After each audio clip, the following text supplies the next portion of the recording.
Chapter 1. Here lies the Sunset Mountains, one of the most perilous places within the realm of Storm City. Legend has it that the last emperor of the 7th dynasty is interred here. The harsh environment and ferocious magical beasts imbue every blade of grass in the Sunset Mountains with an overwhelming sense of danger and treachery. At noon, the sunlight filters through the dense forest, casting dappled shadows upon the withered grassland.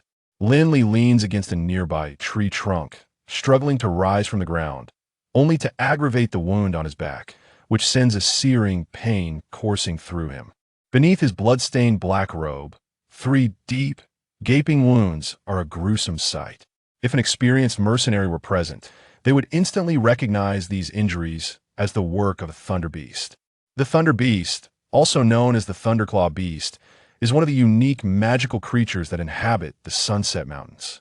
An adult thunder beast possesses combat prowess of at least level 9, complemented by formidable strength, razor-sharp claws, and an innate mastery of various lightning spells, rendering it the most fearsome nightmare for mercenaries of Storm City. However, even within the Sunset Mountains, adult thunder beasts are exceedingly rare due to their inherent reproductive deficiencies, which have caused their numbers to dwindle over the centuries. Nowadays, aside from the Sunset Mountains, sightings of these beasts have become increasingly scarce. A humorous saying has long circulated among the mercenaries of Storm City. True misfortune does not lie in being struck dead by a falling meteorite while walking down the street, but rather in stepping into the Sunset Mountains only to encounter an adult thunder beast. Lin Li is that unfortunate soul. His full name is Lin Li Merlin, a scion of the Merlin family in Storm City. The Merlin family has adhered to a family rule for 300 years. On the day their descendants turn 18, they must venture into the Sunset Mountains to hunt a magical beast as a rite of passage into adulthood. In truth, this family rule is not particularly harsh. The Sunset Mountains stretch for miles, teeming with countless magical creatures. While there are indeed thunder beasts, which haunt the nightmares of mercenaries, there are far more creatures like the Fire Crow and Bloodwolf level 1 Fire Crows, and level 2 Bloodwolves are abundant, to the extent that even unarmed farmers may not fear them, let alone the descendants of the Merlin family. Thus, it is no wonder that Lin Li, who has always aimed to lead a life of laziness and has barely scraped by as a level 5 magic apprentice, remained unfazed upon learning of this family rule on his birthday. He thought to himself, with Fire Crows and Blood Wolves scattered across the mountains, surely I won't be so unlucky as to encounter an adult thunder beast right away. Alas, reality proved Lin Li to be precisely that unfortunate. In the afternoon of his birthday, Lin Li entered the Sunset Mountains, only to behold a pair of crimson eyes by evening. "By the gods, it's a thunder beast!" he exclaimed, and without hesitation, he took off running. What a ludicrous notion an encounter between a level 5 magic apprentice and an adult thunder beast would be akin to an egg colliding with a rock. One careless move could spell disaster. In a desperate bid to preserve his life, Lin Li spared no effort in expending his magical energy, not daring to glance back. He employed swift spells and featherfall enchantments, maintaining a continuous barrage of enhancement magic, until he finally evaded the relentless pursuit of the thunder beast by plunging into a fog-laden forest. However, this exertion left him utterly drained of magical energy, and he collapsed. He slept for a full day and night, not awakening until noon today. As he groggily tended to the wound on his back, he meticulously recalled the harrowing escape. Even now, the memory sends shivers down his spine. That was an 8th level thunder beast. If it had caught up with him, it would have been a matter of life and death. A level 5 magic apprentice stood no chance against an adult thunder beast, utterly defenseless against its formidable magic. If only I could slay that thunder beast, Lin Li mused. It is a rare and precious creature. Not to mention, the pelt alone would be worth a fortune. This is an 8th level beast. Its magical patterns are fully developed. With the right application of enchanted armor techniques, it could yield top-quality leather armor. And the magical core, what a rare treasure it is. If embedded in a staff, with just 2 simple alchemical arrays, it could bestow tremendous magical power. As Lin Li reveled in his thoughts, a sudden influx of ideas surged through his mind. Enchanted armor techniques, alchemical arrays, good heavens. His face turned pale, as if he had seen a flying elephant. He would wager his very life that in the past 18 years, he had never heard of either of these concepts. Moreover, it was no longer a matter of mere hearsay. At the instant that strange notion emerged, the complete incantation for the enchanted armor technique manifested in his mind, with each character etched so clearly that it felt as though it were ingrained within him. Even the arrangement of elemental energies and the distribution of magical power seemed precalculated, as if he could effortlessly cast the entire enchanted armor spell with a single incantation. Lin Li realized that this was an unequivocal astral magic, only accessible to magicians of level 50 or above. And then there was the powerful alchemical array. Having never engaged with alchemical arrays, he astonishingly sketched the entire formation in his mind in the blink of an eye, determining where to place the magical energy sources, the magical circuits, and the magical nodes. Even the most skilled alchemist in Stormwind City would likely struggle to match such proficiency. Furthermore, the very notion of hunting a thunder beast was an utterly reckless idea. As Lin Li stood there in a daze, his once foggy mind suddenly seemed to clear, erupting with a thunderous resonance as an ocean of memories surged forth. The dragon slayer Mage Medlin, the ashen sorcerer Rosario, the grand Magus Grain of Stormwind, the moonlit sword Saint Taros, the high priest Benedict, and the shadow of Death Garona. Each name represented a legend in the world of Anriel, their tales transformed into ballads sung by wandering minstrels, echoing throughout every corner of Anriel. Before today, Lin Li, like all his peers, had held a deep admiration for these legendary figures, even fantasizing about being born a few centuries earlier to study under Medlin, the Dragon Slayer Mage, to learn the most profound and mysterious magical secrets, or to become an apprentice at the Emerald Tower to witness the extraordinary spell-casting techniques of Grand Magus Grain. Yet Lin Li swore to the heavens that he had never once imagined that he would one day possess their memories. The memories were an eclectic tapestry, encompassing magic, martial arts, divine techniques, knowledge, skills, religion, and art, virtually every domain within the world of Anriel. Moreover, they included the lifetimes of these legendary figures, along with many secrets unknown to the world.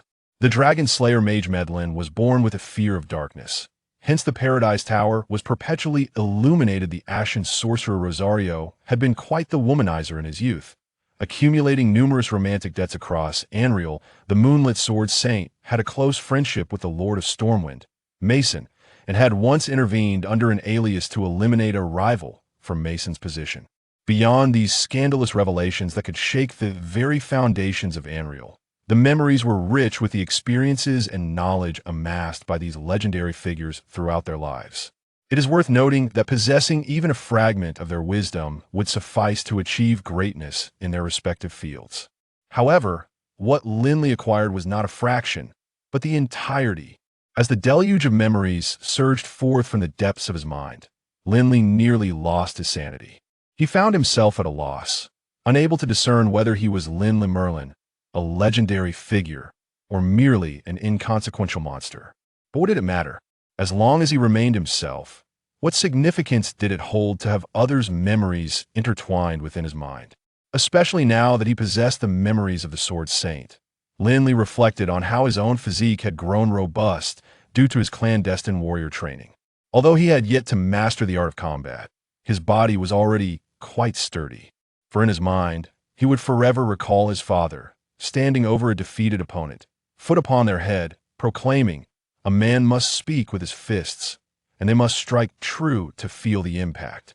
Yet their family belonged to a lineage of mages, and Lin Li had never before encountered the profound methods of a fighter's training. Now, with the Sword Saint's memories flooding his consciousness, he recalled his father's words. A long-held dream, previously unattainable, began to rise within him, the aspiration to become a warrior whose punches struck with precision. As the dizzying rush of memories finally subsided, the somewhat oblivious Lin Li cast aside his earlier confusion and concerns, reaching into his tattered backpack, which had seen better days, during his flighto, retrieve a piece of black bread and a flask of fresh water, munching as he continued forward, as the hard, dark bread settled in his stomach. Lin Li glanced around, suddenly realizing that in his frantic escape from that thunder beast, he had been so focused on fleeing that he had unwittingly lost his way in the chaotic rush. It seemed, perhaps, that he was indeed lost. This was rather unfortunate. Lin Li muttered a few words to himself, retrieving the map of the Sunset Mountain range that his brother had stuffed into his backpack. After flipping through it for quite some time, he found no area on the map resembling his current location. In desperation, Lin Li decided to disregard the map altogether, glanced up at the sun in the sky, determined his direction, and set off towards the east. Though the Sunset Mountain range was teeming with magical beasts, it appeared that fortune had suddenly favored Lin Li. Not only had he not encountered any formidable level 8 thunder beasts, but he hadn't even seen a single 1-level fire crow or 2-level blood wolf. It was quite strange. At first, Lin Li considered this a sign of his fortuitous turn of fate, but gradually he began to sense that something was amiss. After wandering aimlessly and stopping frequently, half a day later, Lin Li still had not encountered a single magical beast. However, once again standing atop a ridge and gazing into the distance, he spotted a grass hut nestled in a hollow between the mountains. There were people. Instantly invigorated, Lin Li cast the spells of swiftness and featherfall upon himself, leaping down from the ridge with a rare agility for a frail magician, dashing towards the grass hut like a streak of smoke. As the saying goes, a mountain may appear near, but is often far.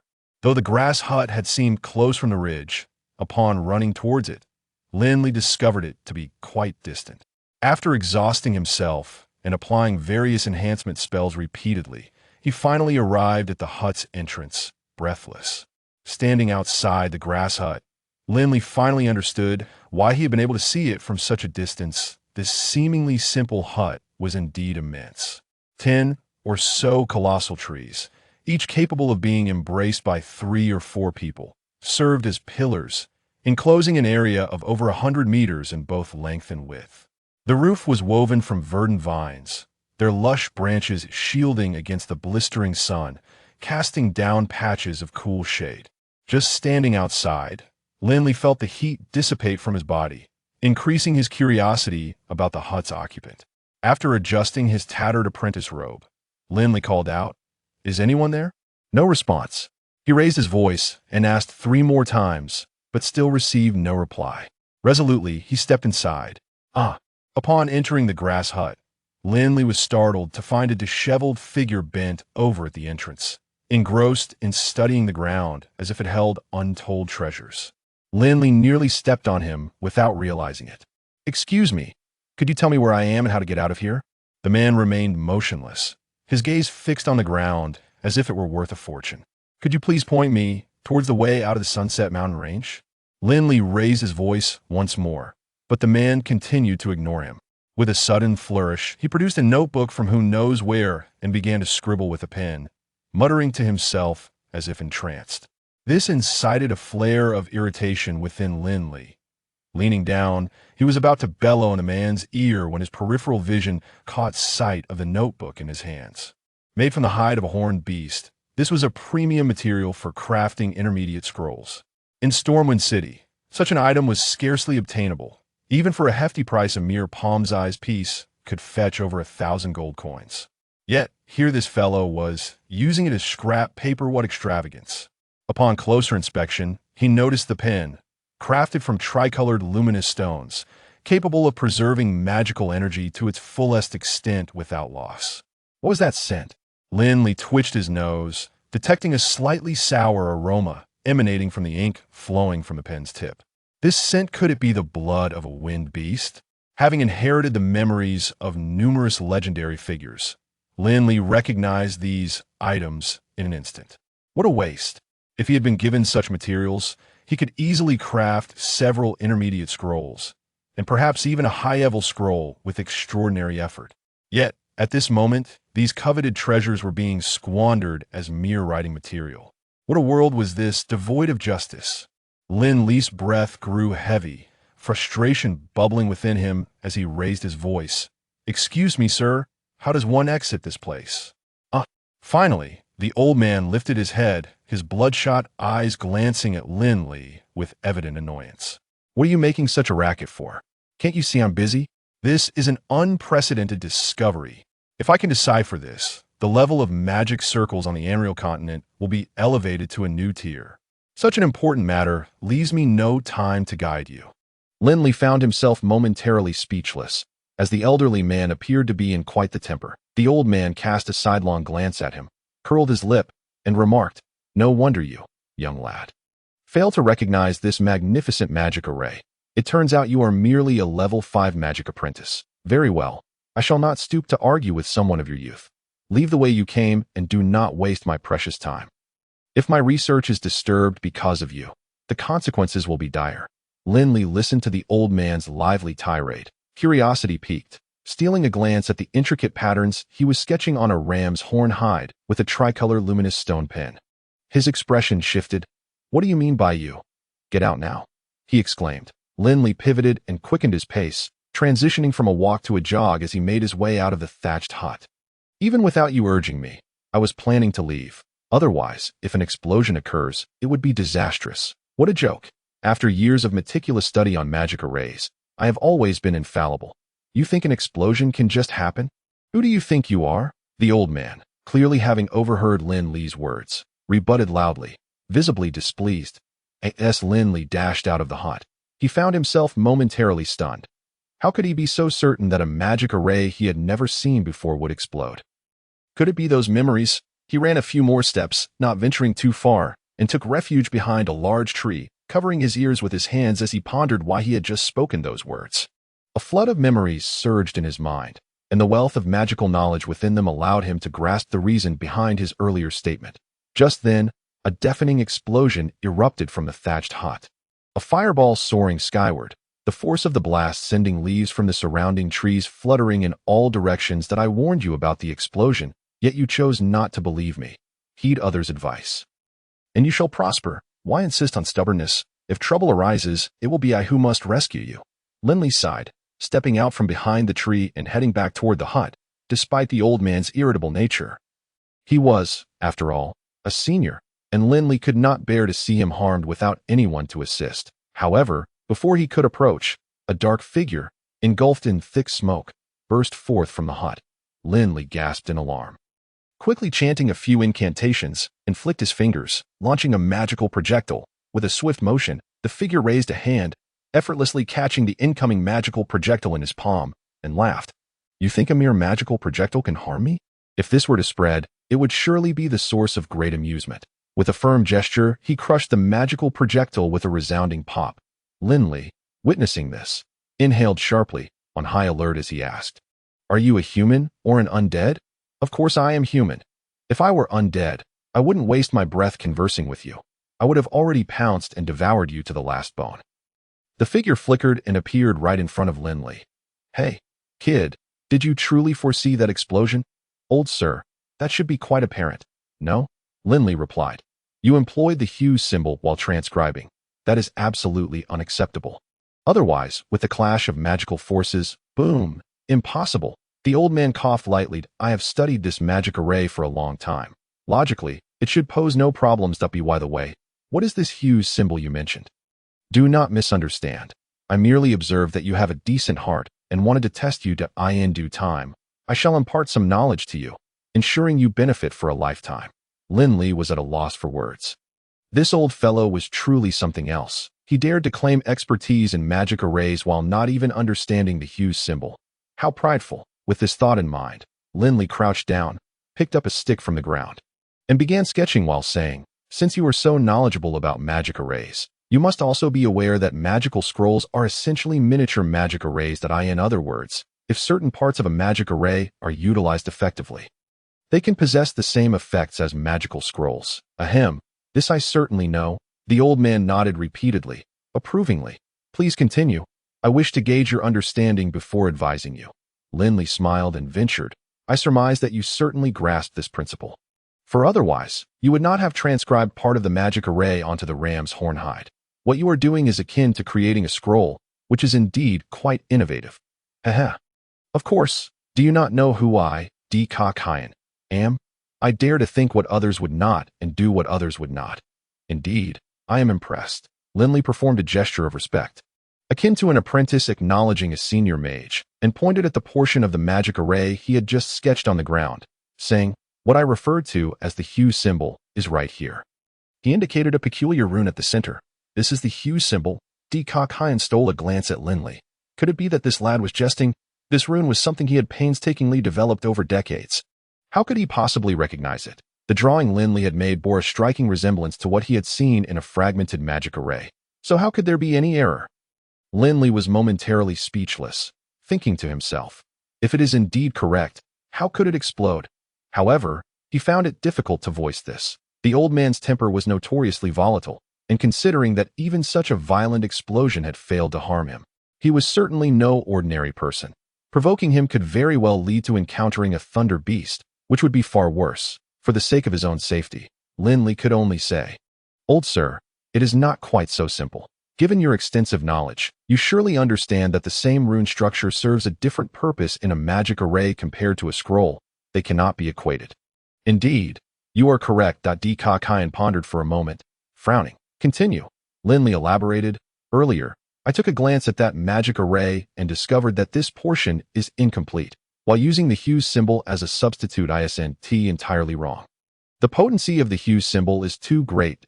As magical currents flow through, they are amplified by the hue symbol, easily leading to the formation of a magical vortex upon the subsequent return flow." "You need not have me explain further." Hyan's eyelids twitched. Lin Li's words had just saved his face. That explosion had been comparable to a level 6 fire explosion technique. Had he not reacted swiftly, he would have been left not only embarrassed, but possibly injured as well. Initially, when Lin Li had intruded upon the hut seeking directions, Hyan had dismissed him, perceiving him as merely a young and inexperienced magic apprentice. However, upon hearing Lin Li articulate his knowledge of magic arrays with such clarity, Hyan could not help but regard him with newfound respect. Pointing at the drawing on the ground, he said, "Then allow me to test you further. What rune should be used in this area?" Lin Li chuckled. "Old sir, you must be jesting. Such a simple question hardly requires examination." With that, he casually sketched another rune on the ground and declared, "Use the Ael rune here." Structurally, the Ael rune bears a close resemblance to the hue symbol, yet it incorporates 2 additional return lines, resulting in a comparatively gentler effect. It is highly effective when employed in a magic array or transcribed onto a scroll. Feeling somewhat unsatisfied, Lin Li added, "If you believe this may weaken the effect, you could also make some improvements here, such as retaining the hue symbol while additionally incorporating a return circuit connected to a terra rune. This way, the flow of magical energy would be much smoother." As he spoke, Lin Li skillfully illustrated the corresponding structure on the ground, each stroke precise and accurate. My heavens, where did this little monster come from? Hyan nearly bit his own tongue, staring in disbelief at Lin Li. How could this apprentice possess greater knowledge than he? Noticing the old man's unwavering gaze upon him, Lin Li felt a wave of unease wash over him. He scrutinized his own drawing, contemplating, could it be that my memories are mistaken? This area cannot utilize the L rune? No, that is incorrect. This magic array indeed employed the L rune. This improved scheme was also derived from a master of magic arrays. So it must be sound. "Old sir, did I say something incorrect?" Lin Li inquired, feeling quite uncertain. It was only then that Hyan snapped back to reality, offering an awkward smile. "No, nothing is amiss. You articulated your points admirably. Truly, the younger generation is formidable. Please wait a moment. I shall return to my studies. Once I am back, we shall have a thorough discussion." With that, he swiftly retreated into the hut. "Who knows who you are? I still have a younger brother to care for, and do not wish to accompany you in your madness. If I do not leave now, I would be a fool." Upon seeing the old man depart, Lin Li quickly and quietly retreated, and once he had distanced himself from the hut by 100 meters or so, he cast a quickening spell upon himself and dashed away. "Hey, kid, where are you going?" Lin Li sprinted as if pursued by a thunder beast, leaping over a mountain ridge and plunging into a dense thicket before finally halting to catch his breath. At that moment, he was startled by the voice of Hyan, which caused him to momentarily lose his breath and nearly faint. "Young man, might I inquire where you are in such a hurry to go?" The figure of Hyan suddenly appeared before Lin Li, gazing at him with a smile, though the ash on his face remained untouched, creating a stark contrast with his gleaming white teeth, rendering him even more terrifying in the dim woods. This was a teleportation.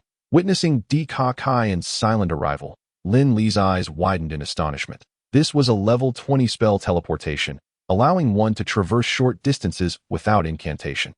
According to the general principle that mages can only instantaneously cast spells up to 10 levels below their own, Di Kayan must possess a magical prowess of at least level 30. For a mage to unleash spells from level 10 to 20, they are termed a mage, while those from level 30 to 40 are grand mages. The realization that Di Kayan was undoubtedly a grand mage extinguished Lin Li's fleeting thoughts of making a hasty retreat. After all, he had toiled to reach this far, while the other had merely teleported with ease, maintaining his composure without breaking a sweat. How could he possibly escape now? Caught in the act, Lin Li felt a twinge of embarrassment. After a moment's thought, he smiled and said, "I initially thought it was someone else. It turns out to be you, esteemed sir, that I didn't wish to disturb your focused research on the magical array. And since my return to the setting sun mountains is for my training, I must forego the opportunity to hear your teachings. Please do not take offense that Di Kayan had been experimenting, as Lin Li suggested, and, finding it effective, felt a surge of joy and wanted to engage him in conversation. However, upon exiting the grass hut, he discovered that this young man had vanished without a trace. Consequently, Di Kayan's good mood was swiftly replaced by a wave of anger. It was utterly vexing. Usually, numerous noble scions and exceptionally talented youths begged him for instruction, but he had always been too indifferent to oblige. Yet today, when he was genuinely inclined to impart knowledge to this young man, he had inexplicably fled.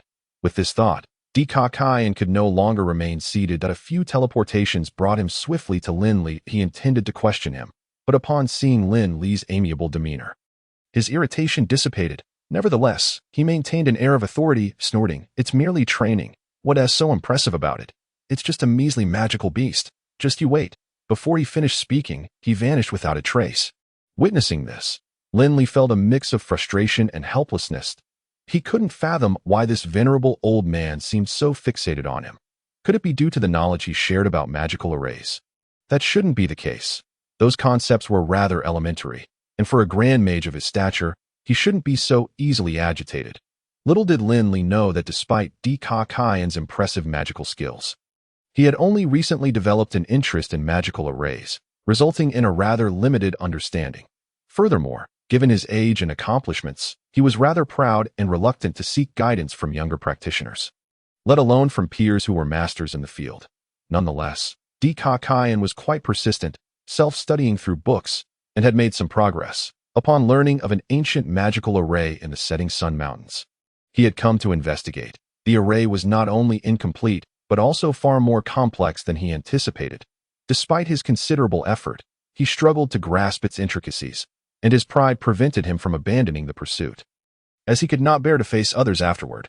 Just when he found himself in a quandary, Lin Li entered his line of sight, with a few strokes of the brush and a few words.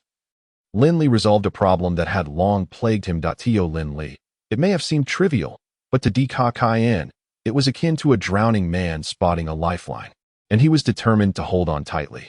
While Lin Li pondered what made him so appealing to this grand mage, he suddenly noticed a shadow descending from the sky, crashing down before him with a resounding thud. Dust billowed around him, causing Lin Li to cough uncontrollably. The thunder beast. Lin Li cast a swift spell to enhance his agility, instinctively preparing to flee. Yet, before he could move, Di Kayan's figure reappeared. Smiling, "Young man, with this thunder beast, your training must be considered complete, right?" Lin Li steadied himself and glanced at the lifeless thunder beast, only to realize it was the very creature that had pursued him. To his surprise, it had been dispatched by Di Kayan with ease. Casting a sidelong glance at the seemingly humble, yet boastful Di Kayan, Lin Li finally understood that this old gentleman valued his reputation above all else. Recognizing this, Lin Li quickly devised a plan, exclaiming in astonishment, "Esteemed sir, you are too kind. This is an 8th level thunder beast, and you say you have slain it so effortlessly? I am truly in awe."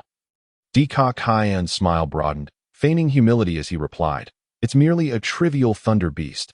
It hardly counts as an achievement for me." Lin Li shook his head, stating, "However, I cannot accept it." "Why not?" Di Kayan asked, suppressing his irritation. "Certainly not because I look down upon it."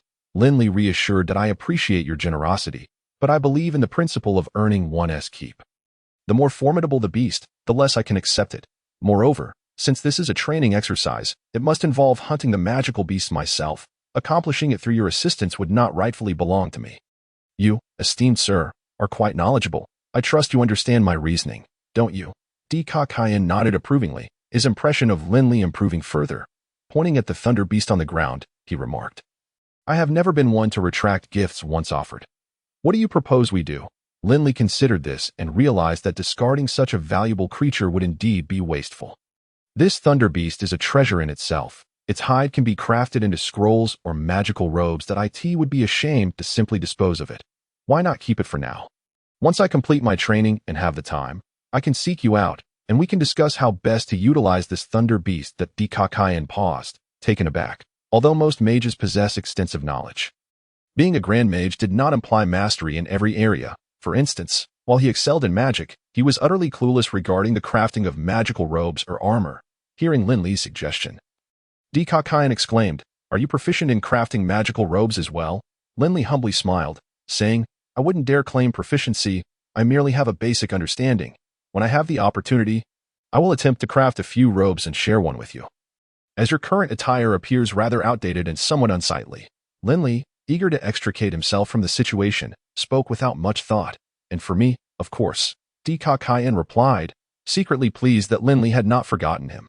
He waved his hand, causing the thunder beast to vanish into his storage ring, and then eagerly asked, Young man, tell me, what other magical beast hides are useful? I can procure a few more. At this point, Lin Li realized that Di Kakayan was determined not to let him leave today. Thankfully, he did not seem to harbor any ill intentions, so staying a few days might not be so bad. Such a formidable mage would surely not be an insignificant figure, right? The esteemed gentleman must have come to share his findings on magical arrays with him, wouldn't he? Indeed, indeed. Let us return, Lin Li replied with a composed demeanor. I also have some insights I wish to discuss with you, esteemed sir. That sounds splendid. Rest assured, feel free to ask me anything you do not understand. I have dedicated many years to the study of magical arrays and possess considerable expertise. Di Kakayan boasted. Lin Li felt somewhat speechless. This old gentleman was indeed one to climb the ladder of flattery. From that moment on, Lin Li found himself settled within the confines of the grass hut. Although Di Kakayan appeared rather disheveled, he was quite particular about his food and drink. His storage ring resembled a treasure trove, brimming with cups, bowls, plates, and an abundance of delectable dishes at mealtimes. He would effortlessly draw forth an endless array of culinary delights, much to Lin Li's delight, who had been subsisting on stale black bread for several days. After spending a couple of days together, Lin Li discovered that despite Di Kakayan's somewhat fiery temperament and love for face, he was, in essence, a rather intriguing old man, exuding an air of scholarly charm and displaying an admirable spirit of inquiry toward knowledge he did not understand. As Lin Li's impression of Di Kakayan improved, he became increasingly willing to impart his knowledge of magical arrays. Unfortunately, Di Kakayan's level of understanding was somewhat advanced, making it challenging for him to grasp the concepts quickly. His pride prevented him from accepting Lin Li's detailed explanations, insisting instead on arriving at his own insights. With no alternative, Lin Li acquiesced to his wishes. However, this left Lin Li with little to occupy himself, prompting him to decide to venture out for a stroll, intending to hunt a few magical beasts to complete his training. After leaving a note for Di Kakayan, he turned and departed.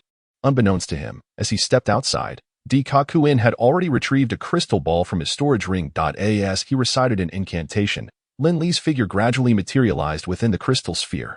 On a gentle hillside, clusters of fiery red flowers were blooming vibrantly. Lin Li caught a glimpse of them, and an associated memory surfaced in his mind. Flame flowers, an essential ingredient for concocting a thawing potion. Fortune was on his side. Elated, Lin Li strode toward the clusters of flame flowers. Just as he bent down to pluck a flower, a low growl resonated from behind him. Startled, Lin Li turned to see a dark red shadow hurtling toward him with a menacing rush. A level 4 magical beast. The Blood Shadow Wolf. Unlike the level 2 Blood Wolf, this creature was far more ferocious and bloodthirsty, possessing a unique ability to merge into shadows, making it difficult to detect. Moreover, these beasts often traveled in packs. Provoking one could easily summon a host of others. Under normal circumstances, Lin Li would have opted for a hasty retreat upon sighting such a beast, but now that it had set its sights on him, he realized escape was impossible. What to do? The Blood Shadow Wolf charged at him with the ferocity of a tempest, leaving Lin Li no time to chant an incantation. In a flash, a skill named Daze flickered in his mind. Without a moment to ponder, he unleashed it. There was no incantation, no hand gestures. His level 5 mental energy surged forth like a torrential flood, striking out at the oncoming Blood Shadow Wolf. Bang! The airborne Blood Shadow Wolf shuddered, its momentum faltering. A golden opportunity. Overjoyed, Lin Li, disregarding the intricacies of the Daze skill, swiftly rolled aside and evaded the wolf's lethal pounce. The Blood Shadow Wolf staggered upon landing, its movements disoriented. Seizing the moment, Lin Li retreated hastily while chanting the incantation for Magic Missile.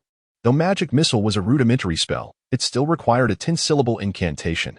Lin Li's previous abilities would have limited him to compressing it to 8 syllables, but having inherited the memories of numerous legendary figures, he found that even with his current level 5 mental energy, he could instantaneously cast low-level spells below level 3. Unfortunately, having received the memories of legendary warriors only recently, he had yet to acclimate to this change. Caught off guard, he momentarily forgot how different he was from his past self, and his long-established habit of chanting before casting magic was hard to shake. Nevertheless, he managed to reduce the incantation to 3 syllables, effectively doubling his casting speed compared to before. Howl! The awakened Blood Shadow Wolf lunged once more, but Lin Li's magic missile was ready. With a flick of his finger, it shot forth. Bang! The missile erupted against the wolf's face, blood splattering as the creature yelped in pain, the force sending it staggering backward. With this respite, Lin Li completed the incantation for his second spell, the level 1 fireball. A small fireball, roughly the size of a palm, shot toward the Blood Shadow Wolf, but it deftly dodged the attack and bared its sharp teeth, charging at Lin Li. Level 1 ice arrow. Crack. 2 ice arrows landed squarely at the wolf's feet, though they were not lethal. The chilling arrows ensnared its front legs, hampering its movement significantly. Seizing the opportunity, Lin Li continued to chant, deftly alternating between launching magic missiles, fireballs, and ice arrows, keeping the Blood Shadow Wolf in a state of disarray. What the hell? When did combat become this effortless? Lin Li could hardly believe it himself. The Blood Shadow Wolf, which he would have had to fight tooth and nail to defeat, now seemed like an easy target, akin to a patient being toyed with. Moreover, his manner of movement was anything but that of a mage. Remarkably, he had not expected this seemingly insignificant apprentice to possess such rapid casting speed. Although he was only unleashing low-level spells, his combat awareness was unparalleled, exhibiting control that was nothing short of genius. This movement style, was it that of a fighter? Could he be a dual practitioner of combat and magic? This boy was straying too far from the path. A person's lifetime is finite, and I cannot allow him to veer down the wrong road. The path of greatness and magic is all that matters. Fighters, they can rest easy. Observing Lin Li effortlessly toying with the Blood Shadow Wolf through the crystal ball, the typically reserved Dika nodded in admiration, repeatedly exclaiming his approval. A mage's prowess lies in their control, making combat awareness exceptionally crucial. Merely being able to cast spells is not a mark of talent. As long as one's mental energy is sufficient, one can learn the corresponding spells. What truly reveals a mage's level is their awareness during combat. In simpler terms, it is about deploying the right spells at the right moments for attack or defense. If executed well, as Lin Li did, even the simplest level 1 spells can take down a level 4 magical beast. Conversely, if one fails to manage their spells properly, even the most advanced magic can be rendered useless before the wolf closes in for the kill. Spells can be learned, but exceptional combat awareness is innate. It cannot be acquired through study. It seems I must dedicate time to train this lad. Otherwise, how can I justify the magical array knowledge he has shared with me?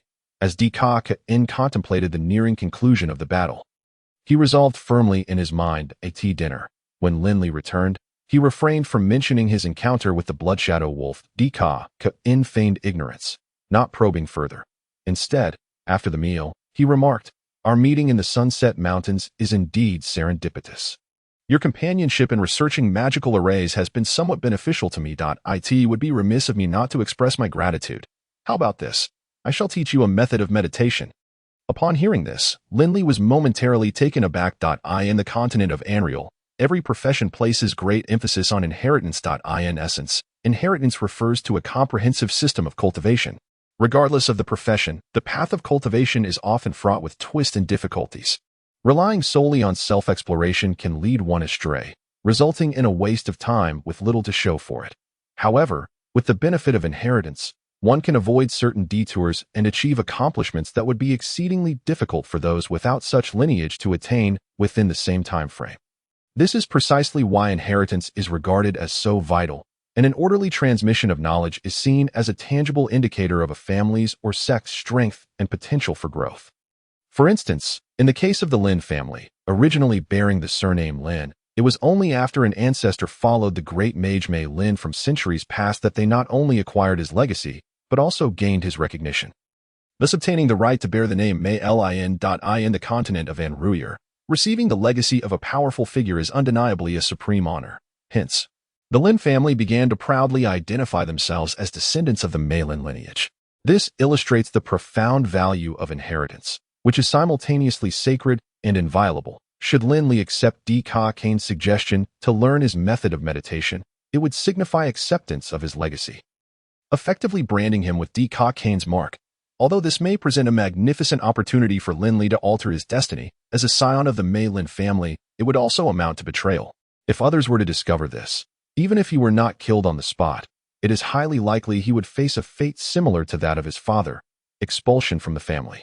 Despite enduring neglect within the family over the years, Lin Li had never contemplated defection. Moreover, with the memories and legacies of legendary figures firmly embedded in his mind, he felt no need to seek advice from others or to waste time on a mediocre mentor. With this thought, Lin Li rose to his feet, respectfully bowed to Di-Ka Kane, and sincerely expressed, "Thank you for your kind offer, esteemed sir, but I must decline that I hold my family dear and have no desire to depart." Refusal? This young man dares to turn down my proposal.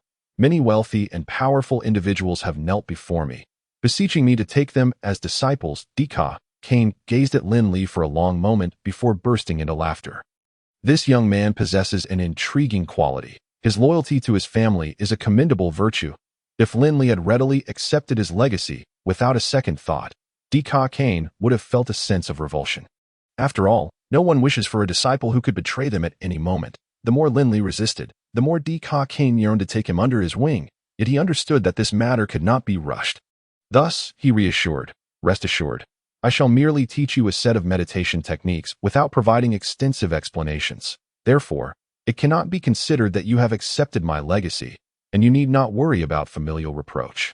Having reached this point, further refusal would seem overly pretentious on Lin Li's part. Although he felt no need for it, he sincerely bowed once more in gratitude.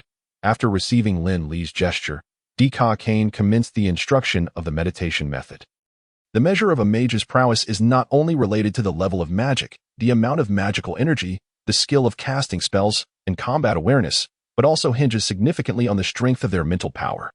As mental power serves as the crucial link for a mage to communicate with the magical elements of the outside world, many assert that mental power is the foundation of a mage's abilities, closely tied to their level of mastery. Consequently, when the Mage Guild assesses a mage's rank, they also consider the intensity of their mental power as an important criterion. Since Di-Ka Kane was intent on teaching Lin Li, he would not present him with subpar material. Otherwise, he would be bringing shame upon himself. Thus, he unveiled his most proficient and, in his opinion, superior method of meditation. However, upon hearing Di-Ka Kane's explanation, Lin Li's brow furrowed in increasing perplexity. Noticing this, Di-Ka Kane assumed that Lin Li's comprehension was lacking and, feeling somewhat disheartened, he consoled, "What troubles you? Did you not understand? It is quite normal if my meditation method is too profound to grasp in a single hearing. Do not be disheartened. I shall explain it once more." "Not at all." Lin Li shook his head. "I merely find this meditation method to be rather challenging, intricate, and not easily comprehensible." "Correct." Before he could finish, Di-Ka Kane interjected, "That is entirely expected. Even the likes of Famor, Lades, and Shalina required 3 repetitions of my teachings before they mastered it. Therefore, it is of no consequence if you need to listen multiple times." At that moment, Lin Li was puzzled and had not caught the entirety of Di-Ka Kane's remarks. He found it strange that from the outset of the explanation, he felt a sense of familiarity with this meditation method. And as he listened, he recalled that it was indeed the method of meditation belonging to a legendary strongman in his mind. The difference lay in the fact that Di-Ka Kane's version was somewhat incomplete or, rather, simplified. Many aspects seemed edited, and certain parts had been altered, rendering it somewhat awkward to comprehend. After Di-Ka Kane finished his exposition, Lin Li calculated that the entire meditation method had been condensed by nearly one-third, leading to further confusion. That ASD Kane prepared to elaborate again. Lin Li hastily interjected, "No, esteemed sir, I believe you have misunderstood me. I do not mean to imply that this meditation method is difficult to understand, but rather that it is somewhat too simplistic." Simplistic? Upon hearing this, Kane's eyes widened in disbelief, resembling a lion whose tail had been stepped on, as he jumped and roared, "You dare to claim this meditation method is simple?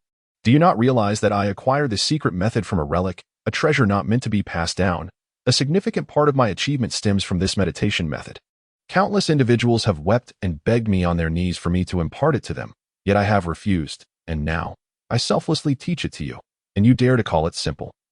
Seeing Kane's reaction, Lin Li felt a wave of embarrassment wash over him. Regardless of the circumstances, Kane's willingness to share this secret with him was a gesture of goodwill.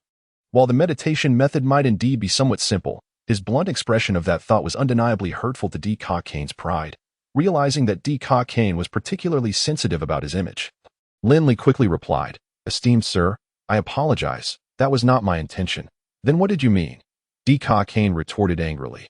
"Lin Li, you have deeply disappointed me that a person's achievements depend not only on exceptional talent but, more critically, on a humble and honest heart. Those who are arrogant and conceited will never attain greatness." At that moment, Lin Li felt utterly innocent but found himself at a loss for words. Forced to adopt a posture of humility as he stood before Kane, listening to his admonishments. After a lengthy discourse from Kane, he finally paused, though it appeared that he still had not calmed his ire. As he huffed, "I had initially intended to spend additional time imparting this meditation method to you. With as little as a month, and at most no more than 3, your mental power could elevate from level 5 to level 6.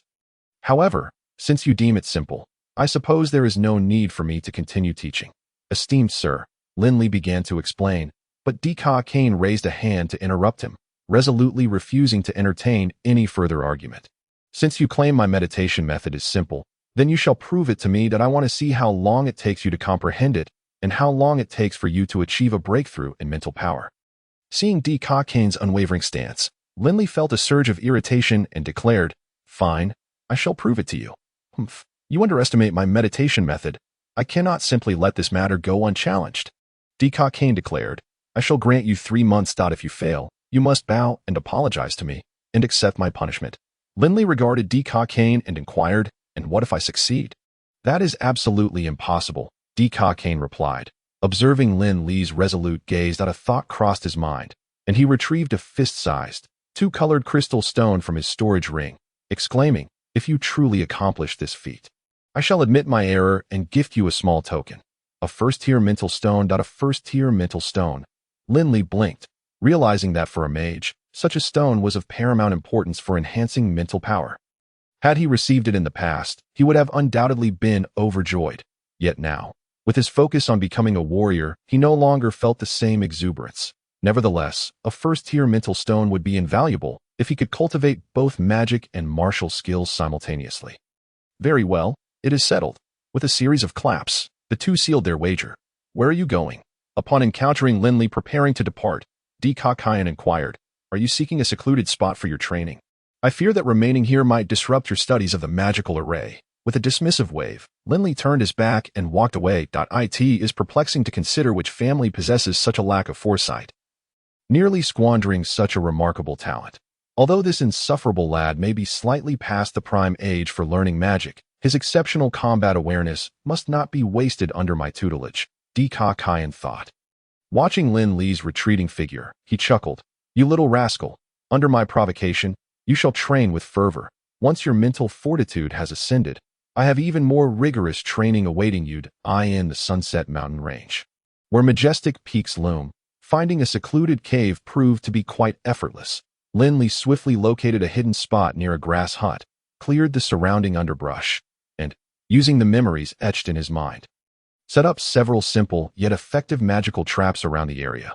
Once assured of his safety, he settled cross-legged and began to meditate. To be fair, while Kane's meditation method may seem straightforward, it is still profoundly intricate. For anyone else, even a genius, comprehending it within a short span would be impossible, let alone utilizing it to elevate their mental prowess. However, for Lin Li, Such challenges did not exist. He had inherited the memories of a legendary powerhouse, along with the profound understanding of this meditation technique. In essence, Lin Li possessed a meditation method that was far more complete and remarkable than what Kaien had imparted. And he could apply it effortlessly without the need for arduous contemplation. This revelation significantly alleviated Lin Li's burdens. In the blink of an eye, 7 days had elapsed. Streams of shimmering light, reminiscent of starlight, erupted from the crown of Lin Li's head, coalescing above him and swirling like ethereal clouds. Though faint, the radiance did not dissipate. Rather, it grew denser, converging towards the center. With swift gestures of his fingers, Lin Li executed intricate hand seals. The pace of his movements quickened. The swirling starlight accelerated, forming a vortex that drew in the scattered luminescence around him. With a resounding boom, a shockwave radiated outward, akin to a tempest sweeping through, causing the surrounding vegetation to rustle. Simultaneously, the brilliance swirling above Lin Li's head abruptly condensed, reintegrating into his mind. He then ceased his gestures, opened his eyes, and a bright glimmer flickered within his gaze before vanishing. A joyful smile spread across Lin Li's face. He had attained 6th level mental strength. With some time still remaining, he resolved to continue his practice for another couple of days. 10 days later, Lin Li rose, stretching his limbs. 7th level mental strength. In a mere 17 days, he had ascended 2 levels of mental prowess. What astounding velocity! Lin Li was taken aback by his own progress. In the past, he had lacked such exceptional aptitude. And even though he was uncertain why he had received the inheritance from those powerful beings, this rate of advancement was undeniably strange. Remaining any longer would only squander time. Lin Li sighed. Once I break through to 10th level, I shall utilize the mental stones to condense my mental strength into magical power, and then I will truly be an 11th level mage. Mental strength is merely a lesser form of magical power. Only by transforming it into magical force does one become a true mage. Yet, countless practitioners of magic find themselves forever stagnated at 10th level mental strength, unable to undergo the qualitative transformation into magical power. The old man's residence must be nearby, Lin Li mused, feeling relaxed after his consecutive breakthroughs and confidently walking in a determined direction. You truly have broken through? Kai gazed at Lin Li. Incredulous. Evident. It is indeed true. While other aspects might be fabricated, the intensity of mental strength is always accurate, Lin Li replied, grinning, secretly pleased with himself. If he wished to disguise his mental strength, it would not be impossible. At the very least, he could utilize his 7th level prowess to masquerade as a 10th level, intimidating others. How can this be possible? Kaien stared at him, utterly perplexed. In truth, he had been covertly monitoring Lin Li. Concerned for his safety and isolation, he had witnessed the moment Lin Li's mental strength surged, recognizing the unique brilliance that accompanied such breakthroughs, a hallmark of the meditation method he had taught. Yet, the more he witnessed, the more bewildered he became. Standing before him, Lin Li's achievement felt like a thin veil easily pierced, while others struggled immensely, compared to those he had previously encountered. Lin Li appeared to be a prodigy of an entirely different caliber. If the others he had witnessed were geniuses, Lin Li was nothing short of a monster. Such extraordinary individuals are rare.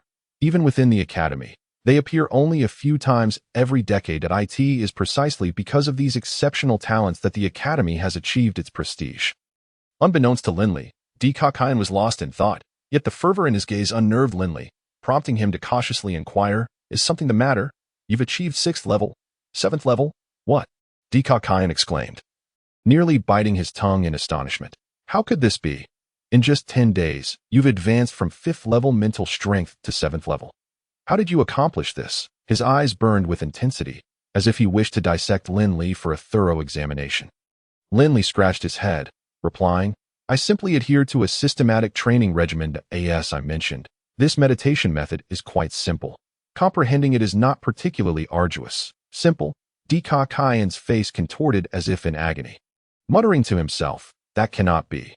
Famur, Lades, and Shalina are all regarded as exceptional talents. It makes no sense that this lad finds something they deem profoundly complex to be so straightforward." Lin Li found the names somewhat familiar and asked, "Who are Famur, Lades, and Shalina?" "They are all outstanding young individuals, and you are certainly remarkable as well, but you still fall slightly short of their caliber. While the gap is not vast, it remains significant." Kaien cautioned him, intent on tempering Lin Li's burgeoning pride. The three individuals he mentioned were monsters rarely seen in the Aulic Magic and Martial Academy, transcending the definition of genius. Although Lin Li had not yet reached the level of a monster, he was undoubtedly a talent worth nurturing. If he could be brought into the academy alongside Famor, Lades, and Shalina, perhaps they could usher in an unprecedented era of glory for the institution. The more he contemplated, the more exhilarated Kai became. He had not anticipated encountering such a talent in this remote location.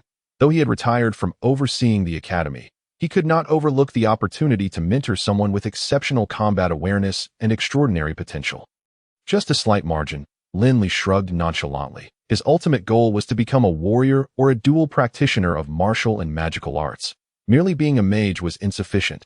You need not overthink it. You are already exceedingly gifted. Of course, if you so desire, entering a prestigious and reputable academy, such as Aulic, for further study will undoubtedly enhance your abilities, making it quite feasible to surpass those three. Observing Lin Li's demeanor, Kai assumed that Lin Li had been disheartened and hurriedly offered reassurance while expressing his thoughts, with the memories of numerous powerful beings swirling in his mind. Lin Li felt confident in his own learning capabilities. However, witnessing the reaction of this seemingly formidable elder today indicated that he must exercise greater caution in the future. Let us postpone this discussion for now. I am fatigued and shall rest, Lin Li stated, searching for an excuse to make his exit. Yet after taking a couple of steps, he turned back to ask, by the way, sir, where is my mental stone? We made a wager, and since I emerged victorious, the mental stone rightfully belongs to me. You wouldn't intend to renege on our agreement, would you? Nonsense. Do you take me for someone who would default on a debt? Kai retorted, his eyes narrowing. Rest assured, I shall certainly provide you with the mental stone. Lin Li extended his hand to receive the mental stone. Thank you. I shall continue my training for a few more days. Still training. Kai gaped in disbelief. Prolonged, high-intensity training of mental strength could drive a person to madness. How could this lad endure such an extended session? What extraordinary mental fortitude he possesses. Youngster, relentless pursuit of mental strength alone is insufficient. Application is paramount. If you possess only mental strength without mastering magical skills, you are merely a hollow shell, destined to be prey on the battlefield. Lin Li smiled gratefully, realizing that this old man genuinely cared for him. Regrettably, his secret must remain undisclosed. All he lacked was strength. As for experience, who could rival the wealth of knowledge from those peculiar, formidable beings residing in his mind? Where are you going? Kai inquired. Could it be that after my few words, you can no longer maintain your composure and wish to sneak away? Lin Li found himself in a mix of amusement and exasperation as he replied, how could that be? Since I promised to accompany you for a while, I would never leave without notice. Did you not just mention that I should hone my magical skills? Surely, I cannot practice here. Kai nodded with a smile and said, indeed, you make a valid point. Yes, it happens. The materials I brought are nearly depleted, so hurry and fetch some for me. With that, he handed Lin Li a sheet of beast skin and instructed, do not rush, safety is paramount. Now go, and do not disturb my research on the magical array. With that, he unceremoniously ushered Lin Li out of the hut.